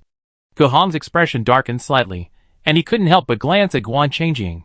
He had suddenly brought this up at this moment, hoping to use the public outcry to completely condemn Chu Qing to the demonic path. However, he seemed to have underestimated Chu Qing's reputation in the martial world. This is no greenhorn. Everyone has their own moral compass, like that legendary swordsman Shinjuk, who claimed to have wiped out an entire family just to steal their newlywed wife. Without any evidence, no one would believe him. That's what reputation is. Without knowing the other person, the truth, or any evidence, people only believe in reputation. And this reputation encapsulates a person's past actions. If someone is good, more people will believe in their innocence. If someone is evil, the opposite is true. Like Wu Chan, who has been completely branded a demon, even without evidence, just hearing his name makes everyone nod in agreement, it must be him. But now, clearly more people believe Chu Qing than believe in his Taiheng sect. Tang Qianyu glanced across the plaza, then looked back at Ge Hong. It seems your words aren't enough to convince anyone. To be honest, I don't believe the third young master would kill someone for no reason either. Since the third young master is here today, why don't you tell me yourself? Did you kill Li Junmo? Chu Qing sighed softly. That night in the plaza before the palace, I said it myself. The one who killed Li Junmo wasn't me, but Guan Changjing. Nonsense! He Jingming suddenly looked up. Junior, you're slandering the future of my Taiheng sect. Chu Qing waved his hand. You're old and blind, almost at your grave. I won't stoop to your level. Since you intend to reason with me, let's start from the beginning. The old man said earlier that the mystery of Zhao Qiping's death hasn't been solved yet. That's not quite right. I know how Zhao Qiping died, and Guan Changjing knows too. The reason I appeared at Jingxing Cave that night was to find Li Junmo and confirm something with him. So he knows too. Guan, young master, if you have no objections, I be frank today. If you want to stop me, now is a good opportunity, and your last chance. I have a clear conscience. Guan Changjing said in a deep voice, Third young master, if you have something to say, then speak plainly. Chu Qing nodded, all right, since that's the case. Chu Qing turned his head, smiled slightly, and exhaled, I apologize for making this a laughingstock. However, this farce belongs to the Taiheng sect. I will explain the whole story to everyone in detail. Next, Chu Qing used his inner strength to resonate his voice, recounting the conversation he had with Li Junmo in the Tranquil Heart Cave that day, after organizing his thoughts. As Chu Qing spoke, the expressions of everyone present gradually turned solemn. Especially since Chu Qing this time didn't use any subtle language or ambiguous implications, clearly stating that Guan Changjing was indeed Qi Luo's son. Many people in the room gasped. The incident at the Taiheng sect 20 years ago wasn't unknown to the martial arts world. However, no one expected that 20 years later, someone would stir up trouble again to avenge Qi Luo. As a result, many people looked at Guan Changjing with complicated emotions.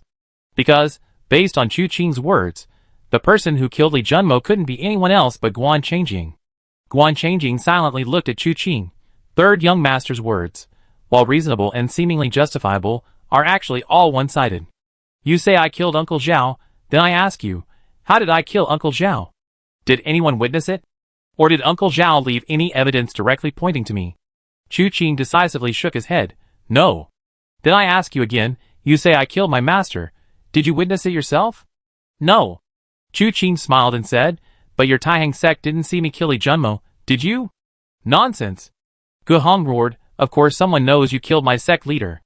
My young sect leader witnessed it himself. Chu Qing looked at Guan Changjing with a half-smile. You witnessed me kill Li Junmo? Indeed. Guan Changjing replied solemnly. Then let me ask you, who are you? Chu Qing asked coldly. I am Guan Changjing, a direct disciple of my master. Guan Changjing's gaze was fixed on Chu Qing, unwavering, his aura imposing. Surprisingly, he was in no way inferior. Suddenly, Chu Qing smiled, flicked his sleeve, and the coffin lifted completely, its lid flying off and facing the entire plaza in front of the hall. Guan Changjing and the others couldn't see what was inside the coffin, but everyone present gasped in astonishment.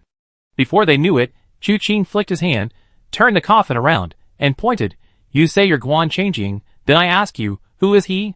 The person lying in the coffin, eyes closed and lifeless, looked exactly like Guan Changjing. How can there be two Guan Changjings? Chapter 275. This scene not only left the numerous martial arts figures watching the ceremony speechless, but even the disciples of the Taiheng sect exchanged bewildered glances, completely clueless about what was happening. Guan Changjing was clearly right here, holding his sword-granting ceremony. Why was he dead in the coffin Chu Qing brought? If the person in the coffin was Guan Changjing, then who was standing before everyone now? Tang Qianyu stroked his chin, his eyes flashing with astonishment.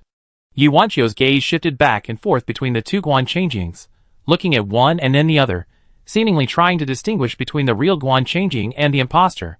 Only Lan Shuyi's eyes flashed with a look of sudden realization. So that's how it is that how it is? Chung Taizan suddenly slapped the back of his chair and stood up abruptly. You scoundrel, so that's how it is. He pointed at Guan Changjing, who was standing in front of the elders of the Taiheng sect. You killed Li Junmo, killed Guan Changjing, disguised yourself, and framed the third young master. Using the identity of the young master of the Taiheng sect, you stirred up trouble. What a clever tactic. This wasn't hard to guess, but Chung Tishan's words instantly cleared the minds of everyone present. It really was a frame-up.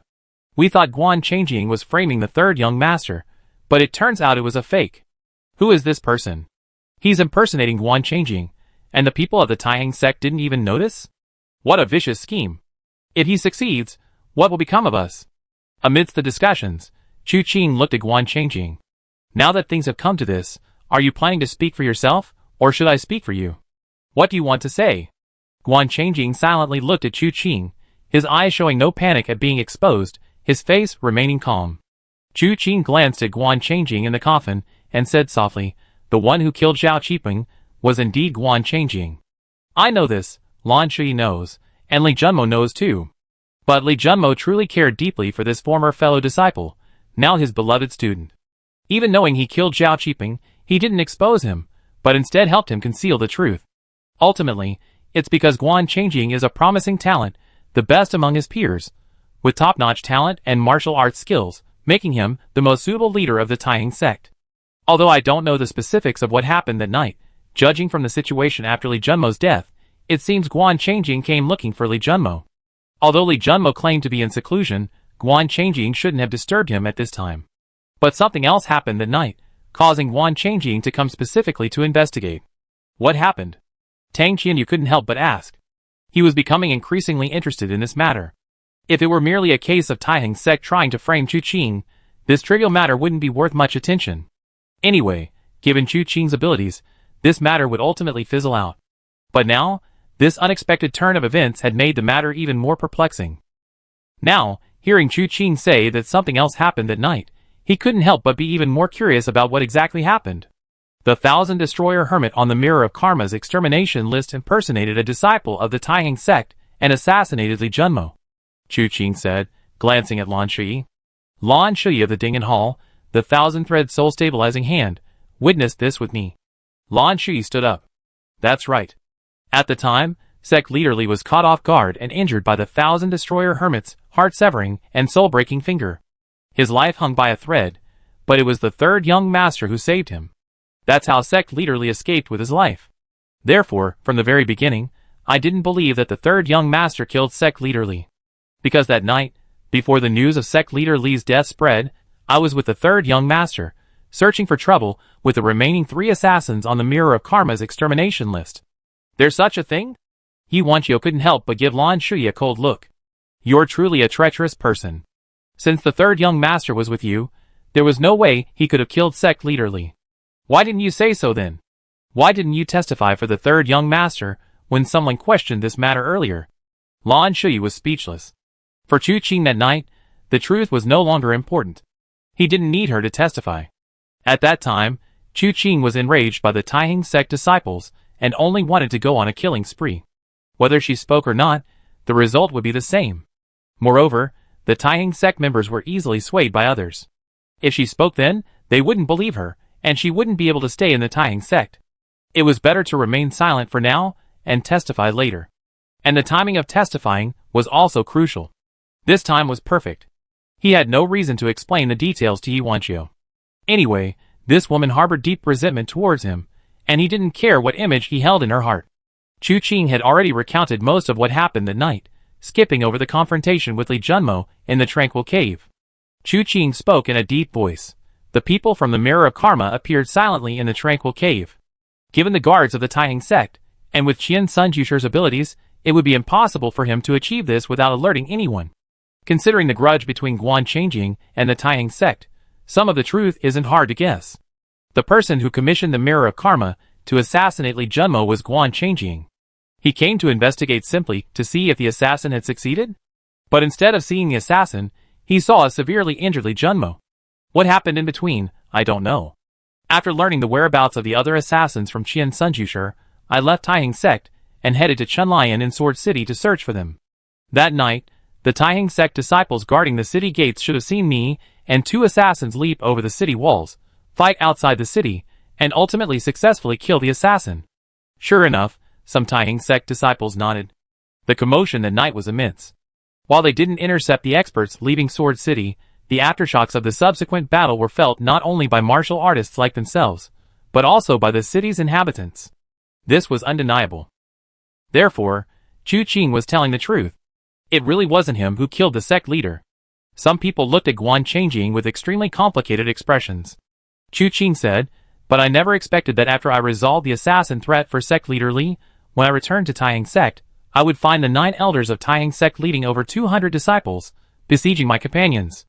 At this point, Chu Qing's voice turned cold. The ruthless killing was indeed driven by righteous indignation. These 200+ lives were taken by me. However, we martial artists, when faced with injustice, should we not fight back with force, but instead try to reason with them?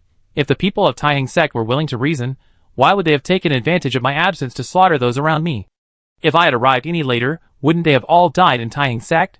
It's laughable that after I spent half the night working for sect leader Li, upon my return, my friends. However, he was nearly killed by the disciples of the Taiying sect. May I ask you all, what is wrong with me killing someone in anger? The Taiying sect is ungrateful. What a bunch of ingrates. First, they saved your sect leader, then they helped you kill the assassins. After returning, your friends were almost killed by your Taiying sect.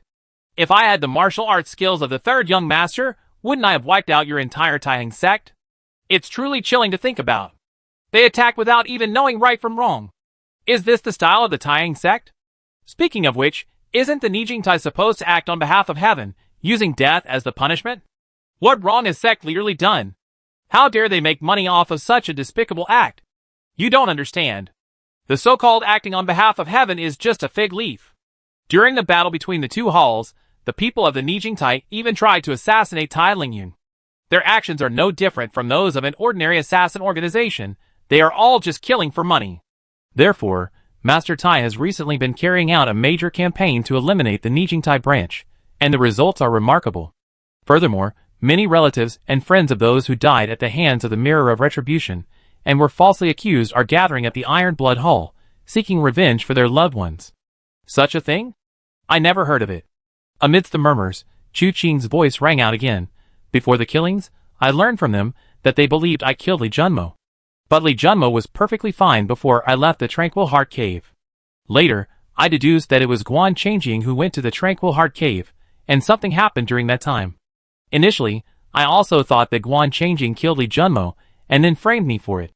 But unexpectedly, when I chased the last assassin on the demon-slaying list of the Mirror of Karma and reached the Sword Enlightenment Cliff, I learned that someone had died there. This person was an old acquaintance of mine, so after I completely slew the assassin and examined the body, I discovered the corpse was not that of my old friend. The disguise was ingenious, but I happened to have some knowledge of it, and after a little examination, I discovered that the corpse's face was covered by a human skin mask, and whose face was beneath the mask. At this moment, it was self-evident. The real Guan Changjing had been disguised, killed, and his body thrown onto the Sword Enlightenment Cliff. The imposter Guan Changjing quietly awaited today's sword-granting ceremony. Chu Qing looked up at Guan Changjing. Luo Wuxuang, now that things have come to this, are you still going to remain silent? Having killed Guan Changjing and impersonated Luo Wuxuang, where is the real Luo Wuxuang?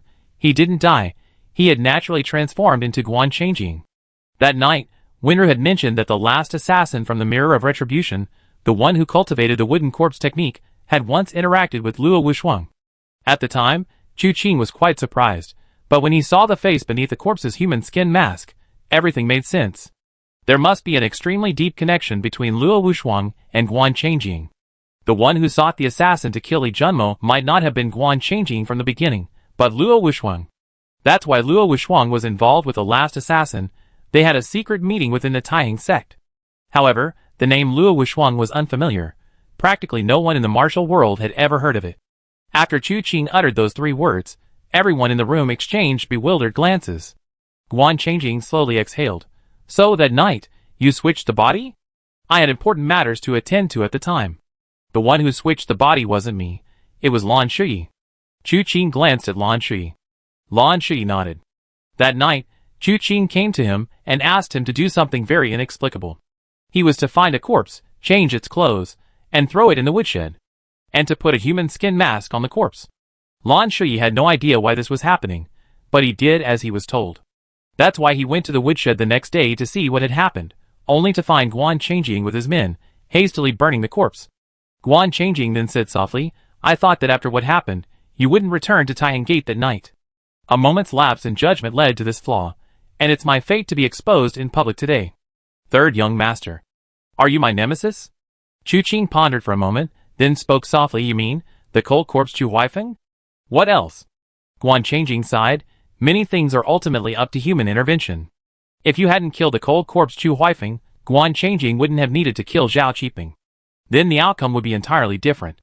It's just a pity that Chu Huifeng died so inexplicably at your hands. So the person who saved Chu Huifeng back then was you? More than 10 years ago, Chu Huifeng was thrown off a cliff. Before he died, Chu Qing asked him who had saved him. He said, it was Luo. Even with that word before him, how could Chu Qing connect it with the naive Luo Wuxuang who had entered the martial world so easily, and was so easily deceived? How old was he more than 10 years ago? What ability did he have to save Chu Huifeng? Although I wasn't the one who saved him, I was the one who took him away. His cold corpse record wasn't practiced well. His injuries back then would have been fatal. I knelt before my master for 3 days and 3 nights to give him a sliver of hope. Unfortunately, he was ultimately too useless. Luo Wuxuang reached up and wiped away the human skin mask from his face, revealing his true appearance. However, to Chu Qing's surprise, but not entirely unexpected, was that the face beneath the mask wasn't Luo Wuxuang's. This face bore a striking resemblance to Guan Changjing. Guan Changjing didn't make his move earlier, nor later, but precisely at this moment, because you happened to come to Taiying sect under the guise of the sword conferment ceremony. Chu Qing narrowed his eyes at him. What is your relationship with Guan Changjing? I am naturally his younger brother. Luo Wuxuang smiled. I took Luo as my surname from Qi Luo, and Wuxuang was bestowed upon me by my master. Luo Wuxuang greets the third young master. Chapter 276. Chu Qing had previously wondered why Guan Changjing had so many opportunities to avenge Qi Luo. He had grown up in the Taiying sect and knew every aspect of it intimately. He was both shrewd and resourceful. Over the years, secretly killing 1 or 2 people and framing them to clear his name wouldn't have been difficult for him. Why wait until the Taiying sect was about to hold his sword-granting ceremony to hand over the leadership to him? He suddenly attacked, killing Zhao Qiping. This would undoubtedly cause complications at the sword-granting ceremony, potentially delaying it or even causing further unforeseen events that would disqualify him from becoming the young sect leader. At the time, Chu Qing and Lan Shuyi speculated that there might be something wrong with the attendees. Now, the answer was finally clear. Qi Luo didn't have only 1 son, but 2. Guan Changjing joined the Taiying sect and became Li Junmo's disciple, while Luo Wuxuang secretly plotted for years to become a disciple of someone else. However, Chu Qing suddenly became very curious about Guan Changjing's mentor. He could save Chu Huifeng, who had cultivated the cold corpse record, and there was also someone who had cultivated the wooden corpse technique and was completely obedient to Luo Wuxuang. Could this mysterious figure they spoke of be Luo Wuxuang's mentor? With this question in mind, Chu Qing didn't hide it. Who is your master? Luo Wuxuang glanced at Chu Qing and gently shook her head. From the day I left the mountain determined to avenge my father, I could no longer mention my mentor's name. I am not his disciple, and he is no longer my master. My actions have nothing to do with him. Before he could finish speaking, a furious shout rang out from behind. How dare you? You dare to fool the entire Taiying sect like this? You truly deserve to die. As the words fell, a sword's edge suddenly appeared at Luo Wuxuang's back. But before it could reach him, a soft buzzing sound rang out. An invisible force swept past, and the longsword seemed to have struck a mountain of metal, twisting sharply, grazing Luo Wuxuang's back, leaving a gap of about an inch, and pointing diagonally. Luo Wuxuang didn't turn his head, casually deflecting the sword. His fingertips gripped the blade, and he chuckled lightly. Elder Guhong, what are you doing? When have I ever fooled the Taiying sect? Guhong's pupils contracted sharply. This man's martial arts were far beyond his expectations. That sword strike had been aimed at Luo Wuxuang's empty. His back was seemingly wide open, but in reality, the moment the sword touched him, he felt immense resistance. Further forward, he was propelled by a force, involuntarily changing direction. This change in direction was clearly at Luo Wuxuang's instruction, otherwise, there would be no reason for him to have such a perfect grip on the sword. As Luo Wuxuang finished speaking, Guhong felt a tremendous force transmitted through the sword, sending him flying with a whoosh. The Taiying sect elders, who had been tense and ready to fight, were now pointing their swords at Luo Wuxuang. A hint of sadness flashed in Luo Wuxuang's eyes, and he sighed softly. Just 1 step away. I would have fulfilled my late father's wish, but ultimately a mistake occurred. Third young master, there's something I don't understand. You're not the kind of person who meddles in other people's business.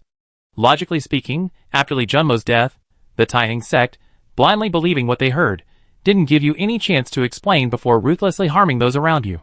Given your personality, while you might not completely destroy the Taihang sect, I imagine you won't concern yourself with its affairs anymore. So, even if you missed a single assassin on the demon-slaying list at the Nyejing platform, there's no reason for you to chase them all the way to Wujing Cliff in the dead of night, is there? Do you have some kind of grudge against the Nyejing platform? If not, Chu Qing wouldn't have had the opportunity to discover Luo Wuxuang's body that night, much less take the chance to switch it. And Luo Wuxuang knew that disposing of the body properly that night was the best option. But the problem was, his mentor had just died that night, and he was rushing to dispose of an unrelated corpse. His behavior seemed extremely strange. At that time, almost everyone in the Taihang sect was watching him. This prevented him from making any rash moves. Yet, in just one night, the outcome was so drastically different. Now, thinking back, Chu Qing's behavior also seemed very strange. At least Luo Wuxuang couldn't figure out why he was so fixated on the people from the Mirror of Karma. Chu Qing spoke calmly, I have a friend who is being hunted by the Mirror of Karma. I have no good feelings towards these people. If I couldn't see them, so be it. But now that I have, I can't let them go. That sounds half true, half false. Luo Wuxuang sighed, however, to receive such a reply from the third young master is enough. Since it's enough, it's time for you to pay the price. An aged voice rang out, and a surge of sword-intent soared into the sky. He Jingming walked slowly forward, each step causing a surge of sword energy. At the once-in-a-millennium gathering, a mark was left behind by He Jingming, whose sleeves billowed like clouds, whose sword cleaved a green mountain. He had not ventured into the martial world for 40 years. His return would surely be earth-shattering. Buzzing, buzzing! The sound of swordsmanship resounded in all directions, or rather, it originated from all 8 directions. Before the Imperial Sword Pavilion, all the disciples of the Taihang sect, and even the wandering martial artists, who had come to witness the ceremony, trembled incessantly with their swords. It seemed as if endless sword energy was swirling around He Jingming. In a trance, it was as if a towering mountain stood, its surface adorned with countless sword marks. Yet, all of this was concealed by the fluttering of He Jingming's sleeves, except for his own sword energy, which soared into the sky, almost blotting out the sun. Facing this man, Luo Wuxuang could not remain with her back to him forever. He stepped back, glancing sideways at He Jingming. You haven't left the Taihang sect for 40 years.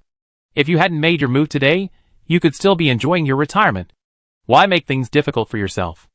Li Junmo and Guan Changjing are the future of my Taihang sect. Your actions are jeopardizing our future. This is an unforgettable enmity. Now it seems that 40 years of seclusion were spent to slay you with a single sword strike. He Jingming's words fell, and suddenly he flicked his finger. A sharp, golden sword aura erupted from between his 2 fingers, dazzlingly bright, its sharpness seemingly capable of cleaving the setting sun. Faced with this finger strike, Luo Wuxuang merely sighed softly, and also flicked his finger. It's hard to describe the brilliance of this strike. In Chu Qing's eyes, Luo Wuxuang's seemingly simple finger strike actually concealed countless mysteries. This person had previously concealed his true abilities before him, his martial arts prowess truly astonishing. However, unexpectedly, this finger strike landed on empty air. The key to hidden sword in the clouds lies in the word hidden, concealed, hidden, unseen, unsearchable. Everyone knew that He Jingming possessed a sword. But he could conceal this sword right before the world. Where was it hidden? The answer was given the instant the question arose. Hidden in his sleeve. 2 sleeves unleash a cloud of startling energy. 1 sword cleaves a green mountain. In reality, it wasn't a single sword strike. Chu Qing didn't know how many sword energies He Jingming could unleash with this move during the Thousand Autumns gathering, but at this moment, with a flick of He Jingming's robes, streaks of golden sword energy flew from his sleeves, silently circling behind him as Luo Wuxuang focused on this finger strike, aiming directly for his back. At the same time, He Jingming quietly retreated. By the time Luo Wuxuang noticed the anomaly behind him, it was almost too late. Suddenly, he smiled. Excellent technique. His free left hand rose slightly, his fingers forming a delicate gesture, then suddenly pressed down. The outward movements were limited to these, but the astonishing turn of events caught everyone present completely off guard. Under this single finger strike, He Jingming's surprising cloud-hidden sword seemed to be drawn by something, flowing entirely into Luo Wuxuang's left-hand finger. Immediately following, Luo Wuxuang's right-hand finger pressed down abruptly. Already far from He Jingming, the force of this finger strike flew out like a sword light. The illusory finger wind, tinged with pale gold, rushed straight towards He Jingming. He Jingming's pupils contracted sharply, and he raised his index and middle fingers to strike, but suddenly heard 3 consecutive poof sounds emanating from his chest. Looking down, he saw his chest was already stained crimson. 3 finger strikes, silent and unseen, had come from his back, piercing through it and reaching his chest. The techniques used were virtually identical to his hidden sword of the surprising clouds. However, the sword energy had been transformed into finger force, making it more concealed and more mystical. The original finger strike had only lingered between He Jingming's brows, leaving a 3-inch gap, the force spreading and swirling endlessly before finally dissipating into nothingness. Then Luo Wushang said softly, "I told you to enjoy your retirement, but you wouldn't listen. Hidden sword of the surprising clouds? It's far from enough. There was once a martial art called Hidden Sword of the Southern Wind, which followed the same path as you, but it was upright and honorable, while you, a treacherous wretch, daring to speak of swords?" He Jingming's face flushed crimson, and he tried to speak, but instead, he coughed up a mouthful of blood. "Uncle Master, capture this madman." Seeing He Jingming defeated in a single move, the remaining elders of the Taiheng sect immediately leaped into action. Their sword techniques were incredibly diverse. This was related to the Taiheng sect's principles. The sect's founder had once said that the way of the sword was infinitely varied, and everyone's understanding was different. Therefore, the Taiheng sect used the 7 swords of Taiheng as a guide, opening the sword gate within each individual's heart, allowing disciples to choose the one most suitable for them. As a result, in the path of the sword, many Taiheng sect disciples, besides the 7 swords of Taiheng and a few other required techniques, mostly had their own insights. For example, Ling Beichen possessed the 7 absolutes, 7 turns, 7 wounds sword, and Li Junmo even created a sword-capturing technique. These sword techniques were not originally part of the Taiheng sect's inherited lineage, they were their own creations. Ultimately, all of these sword plays will be imprinted on the Sword Enlightenment Cliff for future disciples to study and cultivate. Now, the elders have made their moves. Some swords move with light grace, some with the weight of a mountain, some with unpredictable variations, and some with lightning speed. In the blink of an eye, Luo Wushang was surrounded by swords. But his left hand remained still, like a flower in the air, lifting and pressing. His fingertips seemed to possess some kind of magic. These ever-changing swords were simply guided away by his fingertips, one after another, the long swords overlapping and pressed under his fingertips. Then, with a flick of his right sleeve, a series of loud bangs rang out. All the Taiheng sect elders present were sent flying backward. This scene caused everyone present to gasp in astonishment. Lan Shuyi's expression also changed drastically. Who exactly was this person? How could he possess such superb martial arts? He knew a little more than the other onlookers, knowing that these elders weren't at their peak. Most of the elders present today had been beaten by Wen Fuxing after his rampage at the Imperial Sword Pavilion. It was impossible for their injuries to heal so quickly. Even so, Luo Wushang's performance was still astonishing. Chu Qing's eyes also showed a hint of surprise, but even more so, a deep confusion.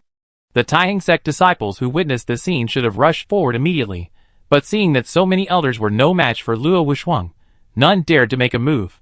Although the Taiheng sect elders were sent flying, their swords remained in Luo Wushang's hands.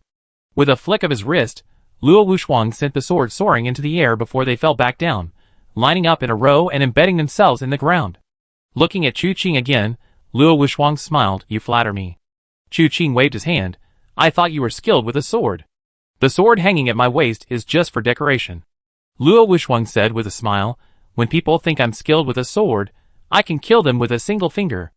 I imagine their expressions before they die will be quite amusing." "I knew it. How could there be such a naive person in the martial world?" "You mean when we met at the grand gathering?" "I have to thank the 3rd young master for that." Luo Wushang bowed. If it weren't for the 3rd young master's intervention, they would have certainly died. Chu Qing suddenly sighed.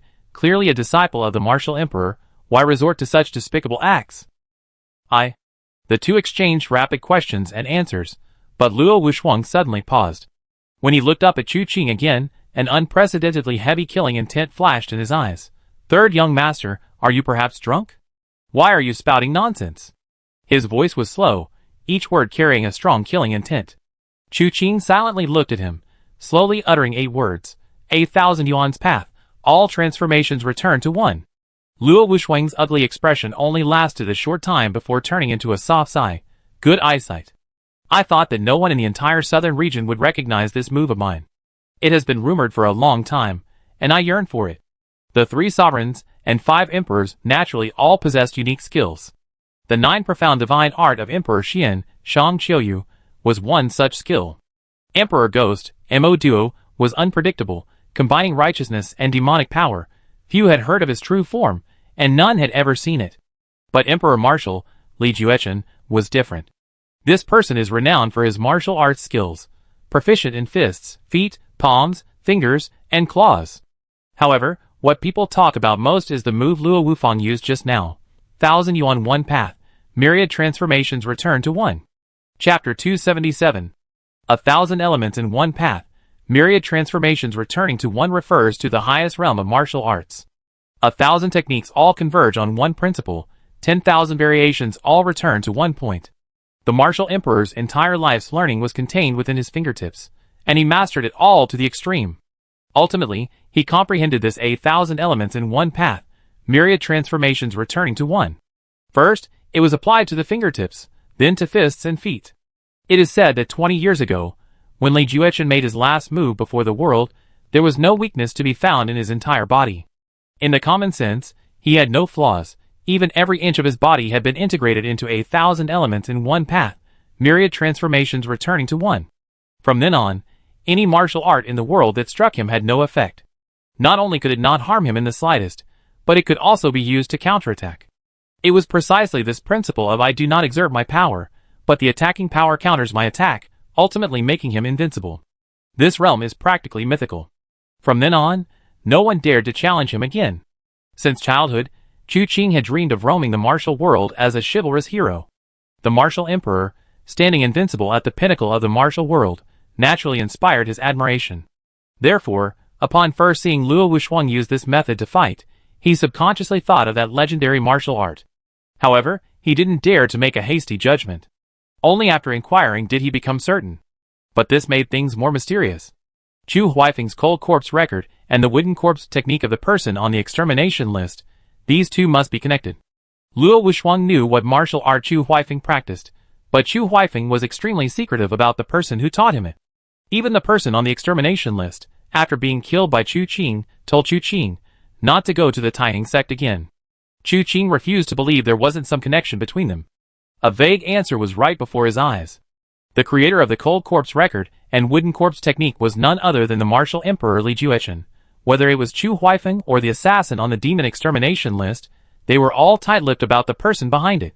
Even Chu Qing, bearing the title of the third young master, was completely disregarded by them. This in itself was very strange, indicating that the person behind it was even more terrifying. If this person was indeed Li Juechen, then everything would make sense. But the question was, Li Juechen hadn't left the martial world for 20 years, and suddenly he created these things. What was his intention?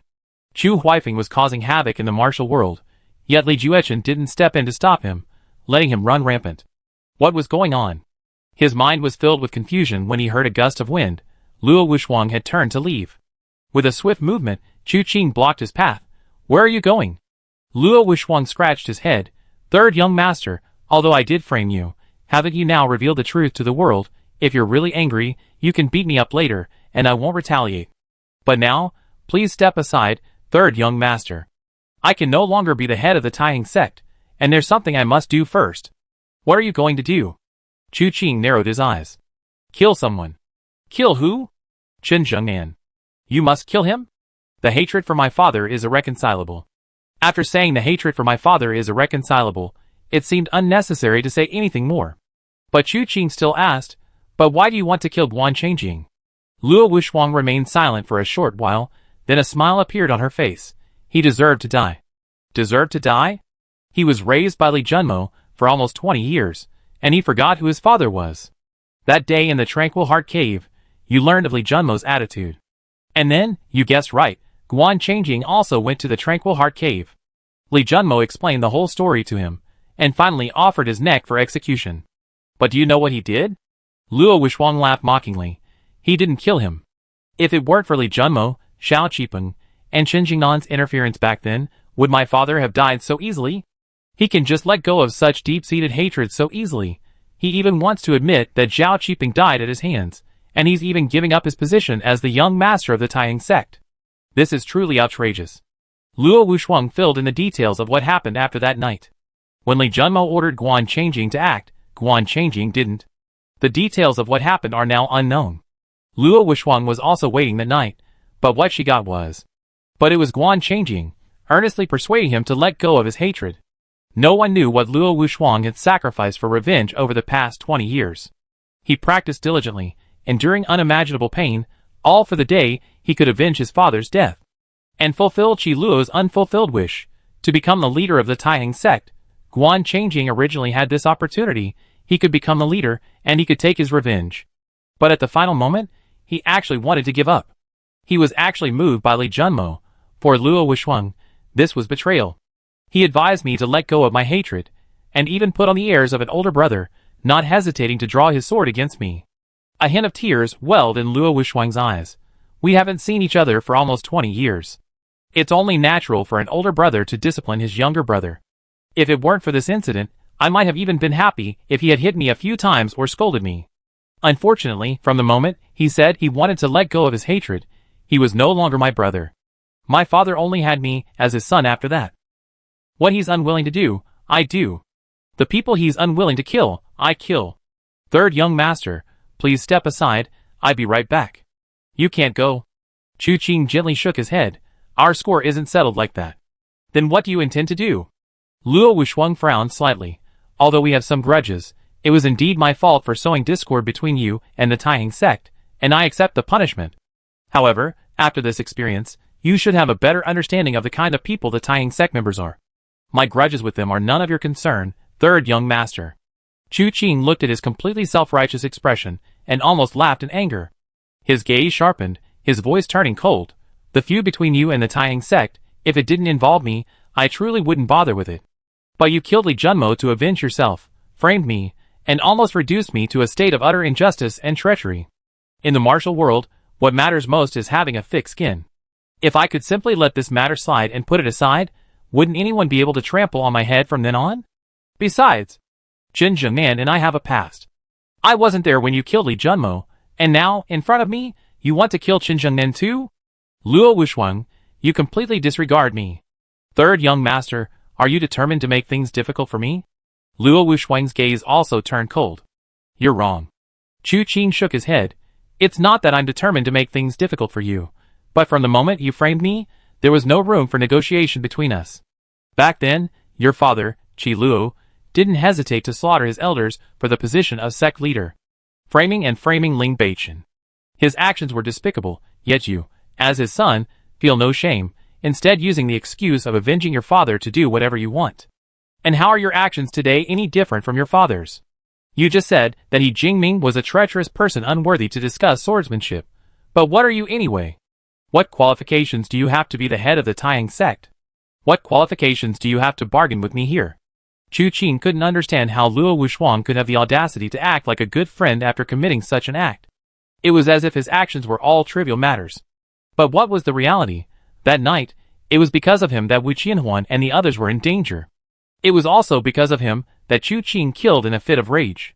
Chu Qing accepted the deaths of the more than 200 people from the Taihang sect, but at the same time, the lives of these people also had to be attributed to Luo Wuxuang.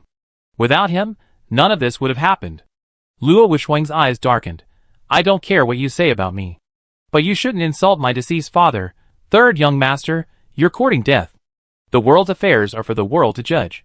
Chu Qing said calmly, if Qi Luo has acted uprightly, what does he have to fear from posterity's opinions? Luo Wuxuang slowly closed his eyes. When he opened them again, there was no trace of his usual fear in them, his gaze was filled with murderous intent. Suddenly, he pointed a finger. His finger power condensed in an instant, gathering power from all directions. The gleaming white finger power suddenly shot out, like a flash of lightning. The two were already close, and the speed of this finger strike was unbelievably fast. However, since Chu Qing was going to fight him, he had naturally anticipated this. A flash of white light appeared, and his indestructible golden body materialized. Being able to spar with the martial emperor's disciple filled Chu Qing with a sense of excitement. Yet, he remained cautious. While he dared not claim to be the best in the Southern Ridge in martial arts, he figured he had few rivals. But the person he faced today was undeniably powerful. 1,000 elements, one path. Myriad transformations, one unity. This was no child's play. Chu Qing used his indestructible golden body to prepare for the first attack, then observed its effects. The lightning-fast finger strike struck the indestructible golden body, and instantly, the dragon-shaped phantom clinging to it roared in fury. It swirled around the protective aura. The finger strike, launched like a thunderclap, was repelled by the protective aura, swirling back against itself. Luo Wuxuang deftly absorbed the finger strike with his left hand, then abruptly withdrew it. Farewell. He couldn't break through the indestructible golden body, and even the 1,000 yuan Dao, myriad transformations returned to one technique, was ineffective against such a protective divine skill. Just now, he tried it out. The protective aura was extremely stable, seemingly outward-facing but actually inward-facing, repelling the outside while guarding the inside. The force of the rebound he absorbed into his palm was entirely his own finger strength, not a single bit belonging to Chu Qing. If this continued, he would be exhausted while Chu Qing would be completely unharmed. There was simply no way to fight. Chu Qing, relying on this protective divine skill, was already in an invincible position. Since that's the case, why bother fighting? He immediately turned and left without looking back.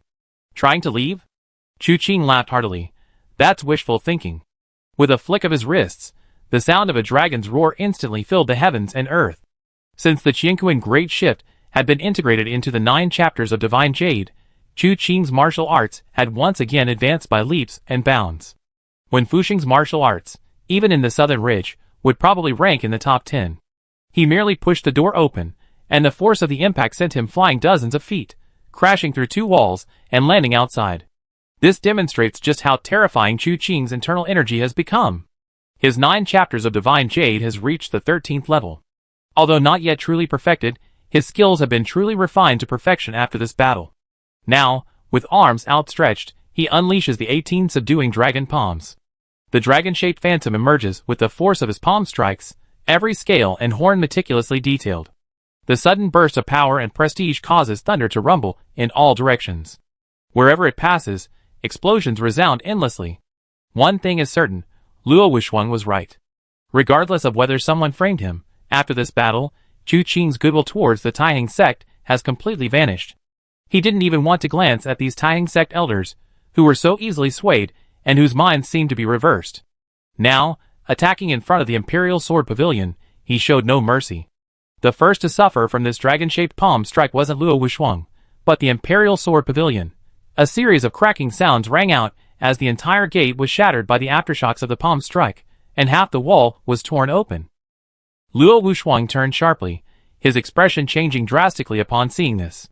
He used 2 fingers alternately, unleashing countless strikes in a split second. However, facing Chu Qing's palm strike, it was completely ineffective. In a flash, he took a deep breath, his left hand forming a delicate finger gesture, reaching out towards the dragon's head. The incredibly powerful, winding palm strike, seemingly invincible, transformed into wisps of white energy with his delicate finger gesture, flowing into his palm. Luo Wuxuang's expression was anything but relaxed. His once fair face was now purplish-blue from straining, and blood trickled from his 7 orifices as the force of his palm was gradually withdrawn. Finally, he slammed his foot into the ground with a cracking sound, as if he had borne an unbearable weight. The bones throughout his body seemed to creak under the strain. Aya! Luo Wuxuang's hair was completely shattered, strands standing on end. She suddenly shouted, 8,000 yuan for 1 path, all transformations return to 1. Die! With a flick of her right finger, the wind and clouds instantly changed. The immense force transformed into a gigantic, phantom finger, its sudden appearance causing the outer wall of the Imperial Sword Pavilion to crumble and tiles to fly. Perhaps the force contained within the finger was too heavy, so its momentum wasn't fast. It simply pressed down slowly towards Chu Qing. Wherever it passed, ice spread in all directions. At this moment, the boomerang finally returned, forcing Chu Qing to confront its own power head-on. Just at that same moment, a seductive voice suddenly entered from behind. Good brother, you look so troubled. Chapter 278. The voice was affected and artificial, each word seemingly twisted 100 times. For some, such a voice was incredibly alluring, often irresistible. But Chu Qing wasn't like that. Yet, when he heard this voice, his spirits still lifted. Simply because he had waited for this voice for far too long. Blood Prince. Throughout the battle within the Blazing Fire Hall's territory, and all the way to the Taiheng sect's domain, Chu Qing had been searching for her. He knew perfectly well that the Blood Prince was at the Taiheng sect, yet he couldn't find her. But now, she had finally appeared. The Blood Prince's appearance wasn't truly to solve Chu Qing's problem, because along with her voice came a silent, deadly palm strike. In that instant, Chu Qing was in an extremely dangerous situation. Before him was Luo Wuxuang's finger strike, delivered at the cost of her life, using the technique 8,000 yuan's path, 10,000 transformations returned to 1. The attack carried the power of Chu Qing's 18 subduing dragon palms, its power astonishing. Behind him came a palm strike from the Blood King, its origin unknown. Chu Qing had fought the Blood King before, and knew that this woman used deadly methods in every move. Even a seemingly light blow was enough to obliterate a person. Wolves at the front door, tigers at the back. It was as if there was no way to escape. The Blood King's second sentence reached Chu Qing's ears at that moment.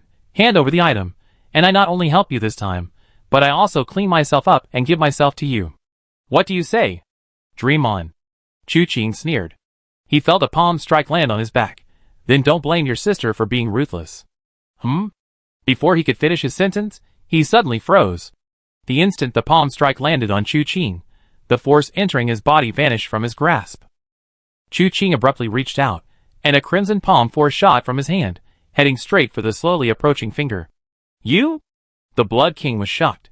This was his own palm force. He had clearly struck Chu Qing, yet not only had it not caused him any harm, it had been used against him. What was this? Could Chu Qing also be proficient in the exquisite technique of 1,000 elements, one way, myriad transformations, one unity? But little did he know, Chu Qing's method was far more complex. It incorporated the jade shifting technique, but even more so, the great shift of heaven and earth. With just the jade shifting technique, Chu Qing wouldn't dare to directly confront the Blood King's bonkeroding, blood transforming palm force. But with the great shift of heaven and earth mastered, Chu Qing had achieved a level of exquisite control over the manipulation of force. It's important to understand that the core of the Qianquan Great Shift technique lies in the ultimate control over force. This is why it can unleash the full potential of internal energy and the body, maximizing one's power. Therefore, once the Qianquan Great Shift is mastered, all martial arts in the world can be readily used. External martial arts have traceable methods that can be copied, while internal energy cultivation and the techniques for manipulating force can be simulated using the meticulous methods of the Qianquan Great Shift, achieving a sublime level of immediate application. With such flexible application, even the Blood King's bonkeroding and blood transforming technique was instantly transferred by the Qianquan Great Shift upon entering the body. Furthermore, through the technique of grafting, it was no longer redirected but directly delivered to Luo Wuxuang. The clash between these three was earth-shattering. No one could have predicted that a Blood Prince would suddenly appear from behind Chu Qing.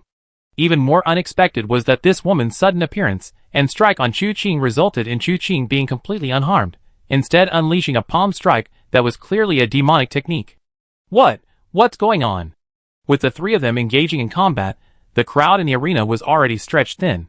Whether it was the members of the Taiying sect or Cheng Taizhan and his entourage, who had come to observe the ceremony, everyone quickly stepped aside.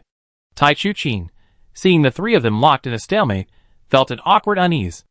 Yuanqiu said in a deep voice, "These three people are currently in an extremely strange and subtle state." "Who is that woman?" "Probably the Blood Prince." He Jingming slowly spoke. He was still alive, but Luo Wuxuang hadn't spared his life out of kindness. Being injured in front of the whole world, using her own methods, coupled with that remark, even though she hadn't killed He Jingming, it was still more painful than being publicly skinned alive. His words were also a guess. Many things were heard from other members of the Taiying sect, because of Chu Qing. From the very beginning, the existence of the Blood King was never concealed. When Chu Qing first came to the Taiying sect, he was assassinated by 8 disciples using the 8 Directions 1000 Annihilation Formation. Later, Chu Qing's conversation with Li Junmo contained crucial information that was overheard by many. Among those present today were elders from the Imperial Sword Pavilion, who were present that day. Indeed, exquisitely skillful. Tang Qianyu watched this scene, his eyes flashing with a strange light. The finger strike Luo Wuxuang used against the third young master was actually the third young master's palm strike, which he returned with 1,000 elements returned to 1. Adding his own strength to it, he created an incredibly powerful technique. The woman, suspected to be the Blood Prince, ambushed the third young master, intending to take his life while he was unable to escape. But this palm strike not only failed to kill the third young master, but he also used her strength against Luo Wuxuang. The current situation is that the third young master is using the Blood Prince's strength to attack Luo Wuxuang, and Luo Wuxuang is using most of the strength she has against the third young master. The Blood Prince is using the third young master's strength to fight, but the one attacking has changed from the third young master to Luo Wuxuang. If Luo Wuxuang wants to fight the third young master, she must first get past the Blood Prince. His long-winded explanation left everyone's head spinning. Tai Chuqing understood the gist of it, but didn't fully grasp it. Who was using whose strength to attack whom? Who was resisting whose strength? And who was trying to attack? Lan Shuyi silently spoke up. Utter chaos. Outrageous. The Blood King finally came to his senses, instantly enraged. He felt this was completely inexplicable. She wanted to kill Chu Qing. As for saying she'd spare his life if he handed over the treasure. Chu Qing wasn't a 3-year-old and wouldn't believe it. The Blood King himself was just joking. In her eyes, Chu Qing was far more important than the 9 treasures of heaven and earth. Getting the 9 treasures of heaven and earth would be easy for her, but the prerequisite was that Chu Qing had to die. Now, not only had she failed to kill Chu Qing with a single blow, but she had also been drawn into their chaotic battle. Chu Qing appeared to be in the lead, but in reality, his strength was completely suppressed, depleting her and Luo Wuxuang's inner energy. How could she accept this? She immediately tried to retreat. Logically, Chu Qing was now Luo Wuxuang's primary target. The Blood Prince had arrived quietly, she could attack and leave as she pleased, and no one should be able to stop her. But when she tried to withdraw her palm, she found her hand seemingly glued to Chu Qing's back. She couldn't break free, and her own strength continued to flow into Chu Qing's body along the same trajectory. Release me. Enraged, the Blood Prince struck again. Chu Qing hurriedly thanked him. Thank you, thank you. In his rage, the Blood Prince made a foolish move. By the time he realized what he had done, both his hands were already stuck to Chu Qing's back. This caused the bloody light in Chu Qing's palm to intensify. The bloody power was corroding Luo Wuxuang's finger. The enormous, illusory finger was gradually turning a deep crimson. A line of blood also appeared between that finger and Luo Wuxuang. This was the pivot of qi, the source of the force that could be released. Naturally, it had a connection to the body, its form not outwardly visible. Now, after encountering the Blood King's strange internal force, it was gradually turning red. Once this force traveled along the pivot to Luo Wuxuang's body, Luo Wuxuang would be instantly turned into a pool of pus and blood by this palm strike. As a disciple of martial Emperor Li Juechen, Luo Wuxuang was naturally not someone to be trifled with. His willingness to risk his life to return Chu Qing's force to Chu Qing already demonstrated his extraordinary abilities. Now, seeing the blood spreading, although he didn't know its exact origin, he knew it was definitely not something good. He knew that continuing like this was unacceptable. Chu Qing's internal energy was far too profound. Luo Wuxuang believed that although he had encountered numerous fortuitous events since childhood, and had been taken in by the martial Emperor Li Juechen as a child, enjoying endless rare and precious treasures, his internal energy had grown by leaps and bounds. His current strength was far beyond what one could possess at his age. However, despite his unparalleled talent, he paled in comparison to Chu Qing. Just the force he had transferred to Chu Qing using the 1,000 yuan Dao, myriad transformations returned to one technique, had already severely injured him. Now, his opponent had somehow obtained this strange force, bypassing the power of that finger strike, attempting to disintegrate him first. He was already struggling to gain the upper hand in the fight, and if he didn't make a change now, defeat was inevitable. Immediately, his mind darkened, and he suddenly became ruthless. A sudden change occurred at his fingertip. Break! A dangerous aura instantly emanated from the enormous, illusory finger. Chu Qing's heart skipped a beat, and then a deafening roar shook the surrounding area. Luo Wuxuang had actually detonated the finger's power at this crucial moment. The force within indiscriminately shot out in all directions, its power truly earth-shattering. Chu Qing was the first to be hit. His body jolted, and then his feet shifted, instantly appearing several feet away. He was gone, but at that moment, the sticky force behind him vanished. The Blood Prince was thrown to the spot. Before he could even react to his rebirth, the overwhelming force had already engulfed him. Bastard. This time, the Blood Prince finally stopped calling him good brother.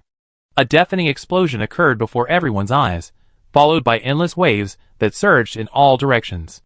The disciples of the Taiying sect were swept up in the turmoil. Some cried out and retreated, while others barely managed to stay afloat. The martial arts experts, who had come to witness the ceremony, were naturally not spared either, but by the time the force reached them, it was no longer a threat. They simply retreated a few steps before regaining their footing. Looking up again, all the Taihang sect disciples were weeping. The Imperial Sword Pavilion was collapsing. Since Chu Qing and Luo Wuxuang began their battle, the Imperial Sword Pavilion had been constantly being destroyed. First, the main gate was torn apart, the walls were blown away, and the roof was shattered. The entire hall was on the verge of collapse. Until this moment, when Luo Wuxuang unleashed the ferocious force contained in that single finger strike, the Imperial Sword Pavilion finally collapsed completely. A rumbling sound spread, and pillars within the Imperial Sword Pavilion snapped one after another, tiles and rubble scattered everywhere. With a muffled rumble, the entire Imperial Sword Pavilion was gone. The elders exchanged bewildered glances. Some reached out, seemingly trying to salvage something, but to no avail. They were wrong from the start. They believed Guan Changjing would never lie to them, and indeed, he hadn't. But the problem was, that person wasn't Guan Changjing at all. If not for their blind trust in the future sect leader, why would they have antagonized Chu Qing? This battle wouldn't have happened, and the Imperial Sword Pavilion would still be standing here. Those Taihang sect disciples who died at Chu Qing's hands that night wouldn't have died, and the conspiracy might have been exposed much sooner. None of this would have happened. But what's the use of saying all this now? Buzz! Something spun in midair, finally arriving before Chu Qing. Chu Qing was slightly taken aback, reaching out to catch the object, which turned out to be a knife. The blade was somewhat mottled, bearing dried bloodstains. This was the knife he had thrown out after his massacre at Taihang Gate that night, feeling unsatisfied, and nailed to the plaque of the Imperial Sword Pavilion. Unexpectedly, after several days, it had returned to his hands. Although it's not a good knife, it's somewhat interesting. Chu Qing slightly flicked the blade. Looking up, he saw a figure suddenly soar into the sky from the ruins, covered in blood, her eyes blazing with anger.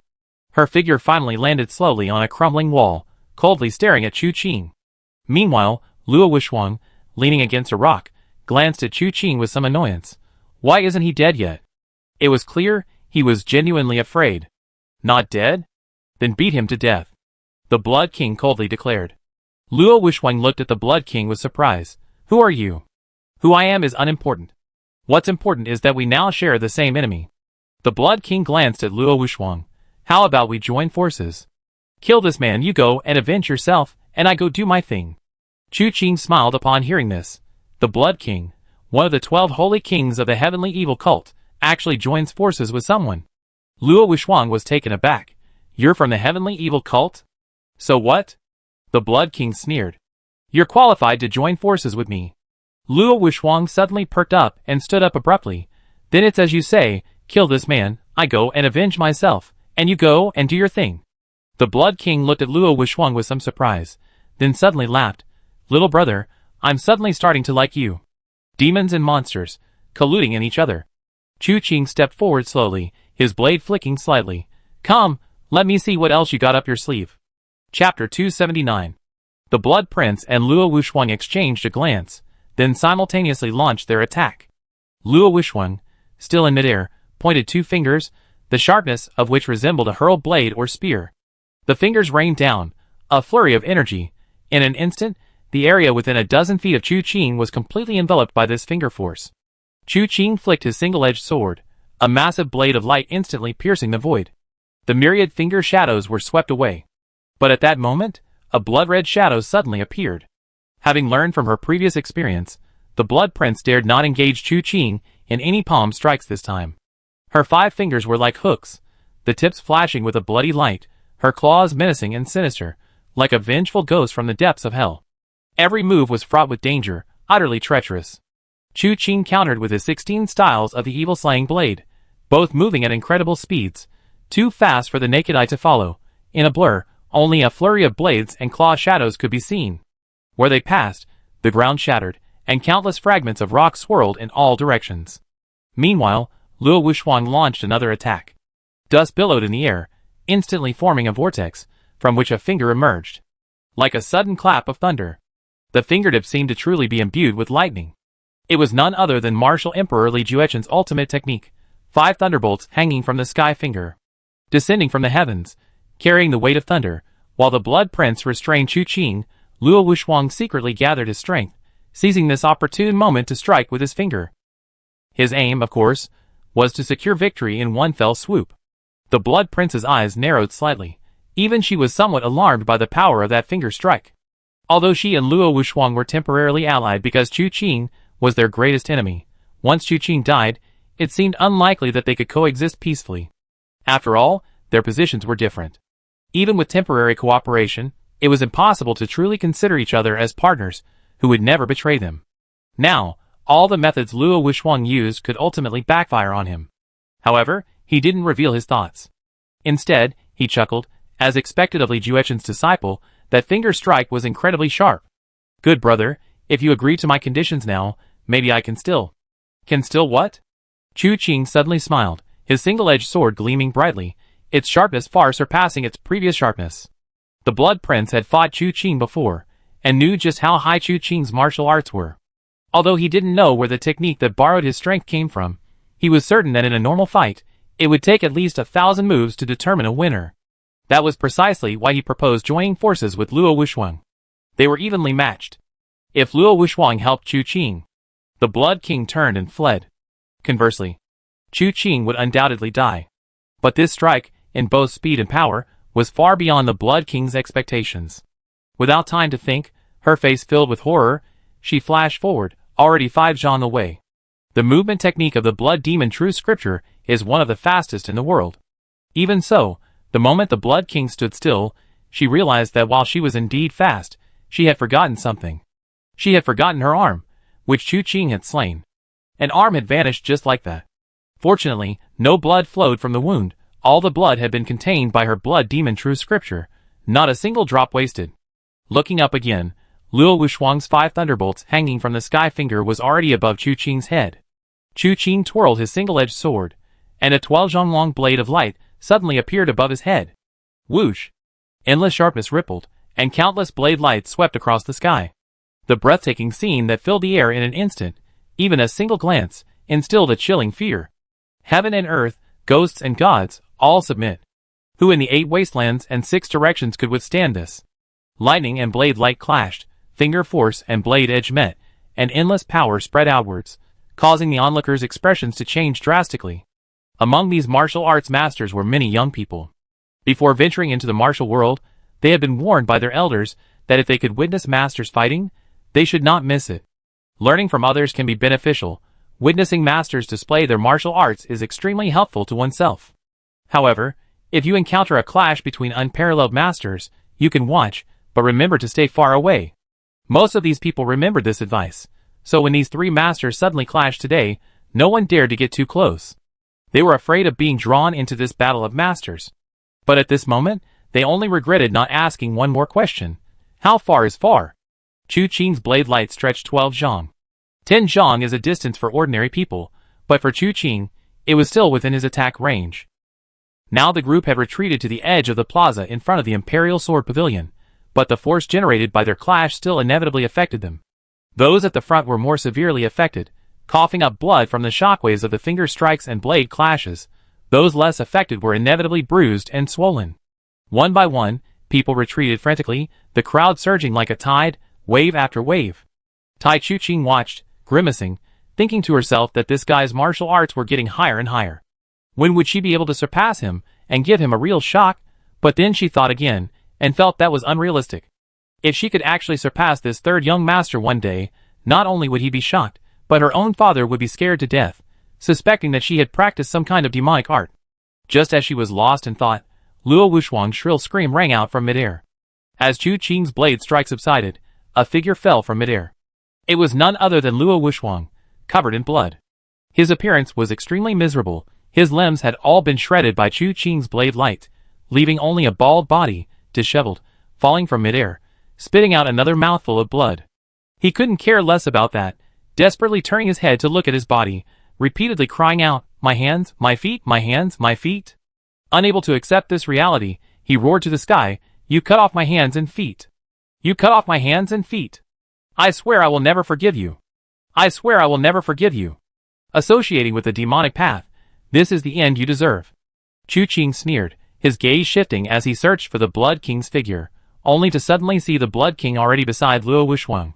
In a flash, he vanished from Chu Qing's sight, his speed as swift as a fleeting glimpse.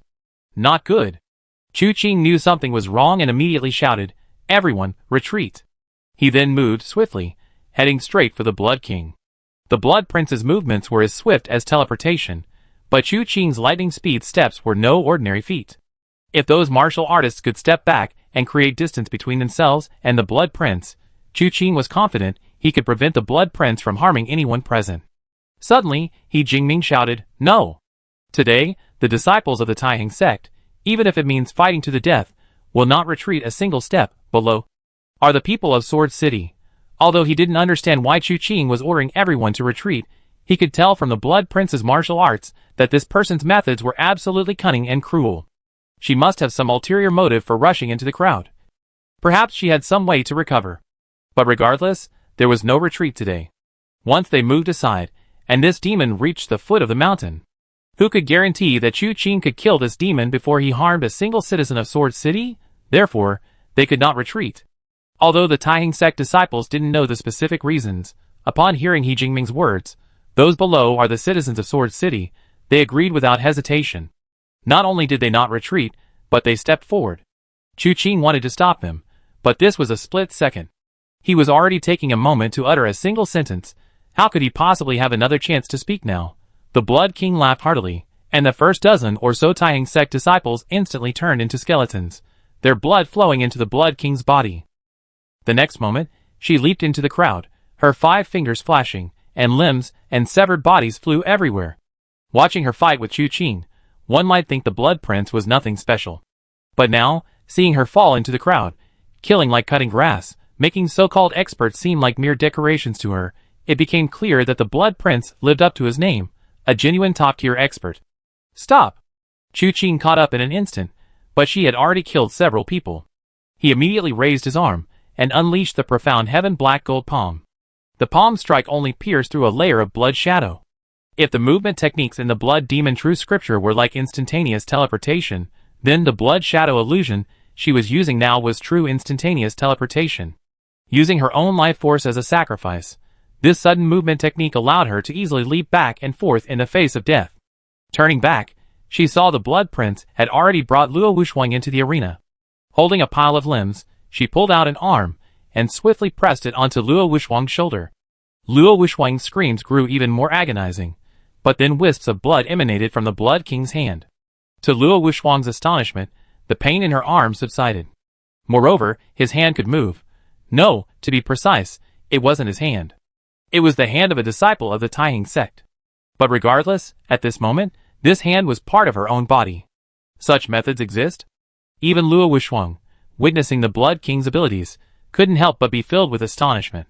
The Blood King remained silent, simply continuing to attach limbs to Luo Wuxuang's body. These limbs were forcibly mapped onto Luo Wuxuang's limbs using the Blood Demon True Scripture. Luo Wuxuang instantly stood up, moved her limbs, and found them as easy to use as her own arms, without the slightest inconvenience. At this moment, he wished he could kneel and kowtow to the Blood King, for he was truly his reborn parent, his kindness as heavy as a mountain. The Blood King, while attaching a hand, which he somehow acquired from a female disciple, to his shoulder, frowned slightly. "Don't be too happy yet. These hands and feet aren't yours. They're temporarily suppressed by my Ashura C, and you can use them as you see fit. But given time, things will surely escalate. If you want your own hands and feet, then put in your utmost effort and kill this man with me. Once this great undertaking is accomplished, I will have time to find the most suitable hands and feet for you." Luo Wuxuang immediately nodded. "Even if you don't tell me, I will fight him to the death."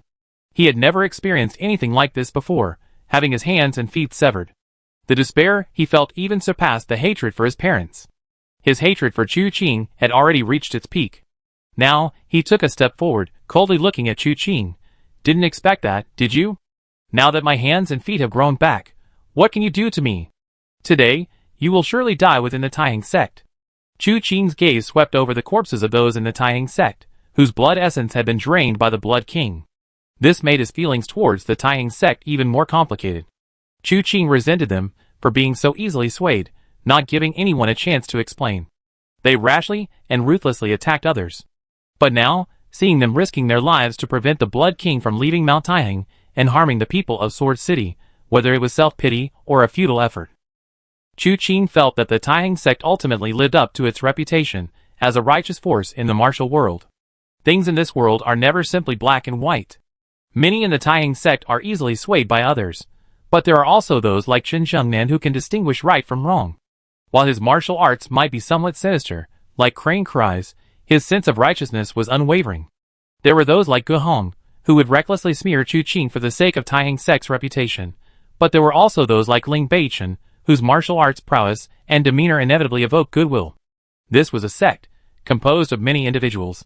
Therefore, it was complex, multifaceted, flawed, yet also possessed admirable qualities. Chu Qing slowly exhaled, took a step forward, and softly said, "Let me die within Taiyang sect? With you." He turned, and with a whoosh, before anyone could react, only the Blood Prince abruptly looked up. "Watch out." The two words had barely left his lips when a blade flashed across Luo Wuxuang's neck, and a head was severed from the body. Chu Qing reached out and grabbed Luo Wuxuang's hair, kicking the corpse away. "With your stolen hands and feet, you long since lost the right to contend with me." "That's true. The Blood King, with his extraordinary technique, the Blood Demon Scripture, can use the stolen limbs at will. However, although Luo Wuxuang is a disciple of the Martial Emperor, he doesn't know the Blood Demon Scripture, even though these limbs look identical to his real ones. But in reality, wanting to use them to contend with Chu Qing is a pipe dream." Chu Qing, holding Luo Wuxuang's head, looked at the Blood King. "Well, can you find him another head?" The Blood King felt a chill run through her, unsure whether from fear or anger. However, for now, anger was the majority. "What a piece of trash. I went to great lengths to find him limbs, and he's so useless." With that, she helplessly looked up at Chu Qing. "Good brother, do you really want to fight me to the death? Are you willing to do that?" Chapter 280. When the Blood Prince spoke these words, her expression was pitiful. She was extremely beautiful, and this pose was enough to evoke pity in any man. But Chu Qing's face remained unmoved. He casually tossed away Luo Wuxuang's head and said softly, "You dare to appear before me again because of the near-immortal nature of the Blood Demon Scripture. As long as your blood and chi are exhausted, your life will continue. You think I can't kill you? Good brother, your martial arts are unparalleled. How could I dare to have such thoughts?" The Blood Prince rubbed her newly reattached arm and said softly, "However, I also have something to advise you on, brother. Although brother's martial arts are unparalleled, the depth and breadth of my heavenly evil sect are beyond your imagination. My sister is merely one of the most ordinary of the 12 holy kings in the heavenly evil sect. But brother, do you know that while the 12 holy kings hold a prestigious position, they are not among the most skilled warriors in our heavenly evil sect? The 7 secrets, 3 treasures, and 6 profound sect techniques are merely for self-preservation. Therefore, I advise you, brother, it's not too late to pull back from the brink, otherwise, you might truly incur the wrath of our sect. Your life or death will then be out of your control.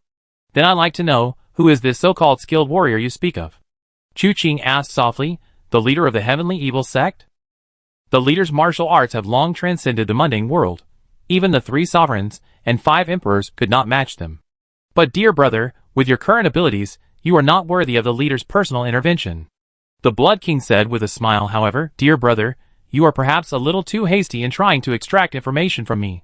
The daylight is lovely today, and the scenery will surely be breathtaking tonight. Why don't we meet after dusk and talk for a while? What do you want to know?" "I tell you everything, sister, how about it?" "Blood Prince, you're full of cunning schemes, I don't believe a single word you say," Chu Qing said disbelievingly, but a strange feeling lingered in her heart. The leader of the heavenly evil sect was too mysterious. Although the 12 holy kings had some contact with him so far, they knew absolutely nothing about this enigmatic leader. But to be honest, the heavenly evil sect leader's martial arts skills were unmatched, even by the 3 sovereigns and 5 emperors. Chu Qing, however, didn't believe it. If this person's martial arts were truly that high, why would he resort to such underhanded tactics? Upright and honorable, ruling the world, who could stand against him? "I offered my heart to the bright moon, but the bright moon shines on the gutter." The Blood Prince sighed softly. "My sister is always thinking of her brother, but he doesn't appreciate it. I already thought it through. If you're willing, brother, just hand over that item, and I plead with the sect leader to allow you to join. Once the great undertaking is accomplished, you have the opportunity to rise above everyone else. Why insist on heading down that deadly path? Whether I live or die is none of your concern. But you, sir, are destined to die here today." Upon hearing this, a series of booming explosions resounded simultaneously 3 zhang away from the two, forming a circle that surrounded them. Although the two had been talking, their auras had been constantly clashing. Until now, The Blood King let out a muffled groan, defeated. Looking at Chu Qing, his eyes held even greater disbelief. She had previously sensed that Chu Qing's martial arts had improved by leaps and bounds in such a short time, but not as visibly as it had just now. Back then, from that mountain stronghold, the two had fought for hundreds of miles, their auras clashing more than once, always evenly matched. But now, in such a short time, she had already been defeated? Indeed, if this person couldn't join the heavenly evil sect, she had to kill him no matter what. The Blood King knew very well that Chu Qing's aura had completely enveloped her. What followed was bound to be a devastating blow. She could use this opportunity to escape and flee 1,000 miles away. This time, she was determined not to linger for anything. In fact, the timing of her attack today wasn't ideal. The Blood King's purpose in staying at the Taihang sect was to obtain clues about the 9 treasures of heaven and earth. And also for Chu Qing. The Blood King didn't care about the changes within the Taihang sect itself. The reason she came here today was ultimately because she was unwilling to accept defeat. Wu Dao and Xing Ji, who had worked for her, were both dead. Especially Xing Ji. No one knew better than her what Xing Ji was going to do that day. And the only person who could find Xing Ji under those circumstances and kill him could only be Chu Qing. This was originally a game that the Blood Prince wanted to play with Chu Qing. But without a doubt, the Blood Prince had messed up. The feeling of resentment instantly reached its peak. So she came today. Her purpose here was to wreak havoc among the crowd, to see if she could use the lives of martial artists to blackmail Chu Qing into handing over that item. Otherwise, he would have to reveal the matter, making Chu Qing the target of public criticism. But after recognizing Luo Wuxuang as the disciple of martial emperor Li Juechen, he conceived the idea of ambushing Chu Qing while he was fighting Luo Wuxuang. However, not only did it fail, but he almost got himself killed. Now, seeing that he was no match for Chu Qing, he abandoned all other thoughts. With a fierce resolve, he only wanted to flee 1,000 miles away, hoping for his next confrontation with Chu Qing. Chu Qing's voice rang out at this moment. Blood Demon True Scripture takes blood and qi as its foundation. As long as blood and qi are extinguished, life is immortal. This is actually just an illusion. All martial arts under heaven, though varied, share the same fundamental principle. All internal energy relies on meridians, not flesh and blood. Blood Prince, tell me, if I were to shatter your meridians inch by inch in an instant, making it impossible for you to gather internal energy again, would you still have a chance to turn the tables? As his voice fell, his aura began to gather. His figure floated slowly into the air without warning. Before Sunset Manor, Ling Beichen had once ascended the heavenly ladder, unleashing the 7 absolutes, 7 turns, 7 wound sword with unparalleled power, like a sword strike from beyond the heavens. Now, Chu Qing's 9 chapters of divine jade internal energy was perfected, surpassing even the 7 absolutes, 7 turns, 7 wounds sword. He channeled his full internal energy, and his figure seemed to float involuntarily, like clouds and mist. In midair, with no foothold, one would easily fall, but for some reason, Chu Qing felt as if his feet were firmly planted, without the slightest sense of floating. However, the gusts of wind surrounding him sent chills down everyone's spines. He Jingming's pupils contracted sharply. This was a level he could never reach even after a lifetime of arduous training. A strange sadness welled up within him. His defeat at the hands of 1,000 Yuan Dao, myriad transformations returned to one was somewhat understandable. After all, it was a martial emperor's ultimate technique. But now, he couldn't even match the internal energy cultivation of a junior. This was truly disheartening. Yu Wanqiu gasped, feeling that she absolutely could not be an enemy of this person. His martial arts were perhaps even higher than her father, Yinan Tian. This was also due to her natural bias towards her father as a daughter. She had used the phrase perhaps even higher, but in the eyes of others, Yinan Tian was no match for Chu Qing. The 5 sect leaders were all roughly equal in skill. Although there were differences in skill, they were almost indistinguishable. Chu Qing's martial arts were clearly several levels higher than theirs. Yu Wanqiu then asked Tang Qianyu in a low voice, "You still want to learn martial arts from him?" This question drew frequent glances from Cheng Taizhan. Back then, Chu Qing had confidently vowed to come to the Iron Blood Hall to learn martial arts from him. Cheng Taizhan figured this kid was just petty, resenting him for stopping him and trying to steal Wenru. So he planned to find him and take revenge after arriving at the Iron Blood Hall. Although he now knew that Chu Qing wasn't that kind of person. But hearing Yu Wanqiu's words, and looking at Tang Qianyu, his gaze couldn't help but feel like he was looking at a dead man. Tang Qianyu stroked his chin. Of course I want to learn. If his martial arts are weak, what is there for me to learn? Only in this way can he instruct me. Upon hearing this, everyone gave him a thumbs up. Lan Shui's eyes gleamed with a light completely different from everyone else's. He carried a deep-seated hatred, and with his own abilities, he could never avenge it. But if Chu Qing was willing to help, killing Wang Fang would be nothing more than crushing an ant for him. His deep-seated hatred might finally have a chance. The crowd had different thoughts, and the many disciples of the Taiying sect exchanged bewildered glances. Meanwhile, in the arena, the Blood Prince, who was directly facing Chu Qing, felt an immense pressure bearing down on him like a mountain. This suddenly reminded her of the Ghost Emperor Moto she had seen many days ago. That day, she had only glanced at the Ghost Emperor a couple of times, and yet he had turned his gaze upon her. The pressure from that instant was almost identical to the pressure Chu Qing was exerting now, except that the Ghost Emperor's eyes held endless sharpness, causing her to be severely injured in a flash. Even the Blood Demon True Scripture couldn't withstand it, and she ultimately had to soak in the blood pool for a long time before recovering. Although Chu Qing hadn't truly made a move yet, having learned from the Ghost Emperor's previous experience, the Blood King suddenly felt that once he attacked, she would likely face certain death today. I can't wait for him to continue building up his power. Otherwise, I will surely die. She looked up at Chu Qing, and as their eyes met, she made up her mind. Go now. Even if Chu Qing's aura locked onto her, and they would inevitably be entangled for a long time before having a chance to escape completely, it was still better than dying directly at the Taiying sect. But in that instant when their eyes met, the Blood King suddenly noticed a faint blue light flickering in Chu Qing's eyes. Time seemed to freeze at that moment. Even after the blue light in Chu Qing's eyes disappeared, the Blood King remained unaware of any change in herself. Yet, a strange chill ran down her spine. Chu Qing's hands moved instantly, and with a chorus of dragon roars, a powerful sound erupted. Even before this display of power, Chu Qing's use of the 18 subduing dragon palms already exuded invincibility. Now, it was as if he were a sovereign, forcing all under heaven to bow in submission. The Blood King dared not wait any longer, she had to leave. Blood Shadow Illusion. Her inner energy circulated, her feet shifted, and with a single thought, she could escape dozens of feet away. But halfway through this thought, her face suddenly turned deathly pale. Internal energy. How exactly should internal energy circulate? Which acupoints should it travel through? Using qi and blood as a guide, sacrificing a portion of qi and blood as a price, one can escape thousands of miles. But how to sacrifice qi and blood? Is it from the eyes, mouth, ears, or some other place where qi and blood are forced out? And the feet? How do they change?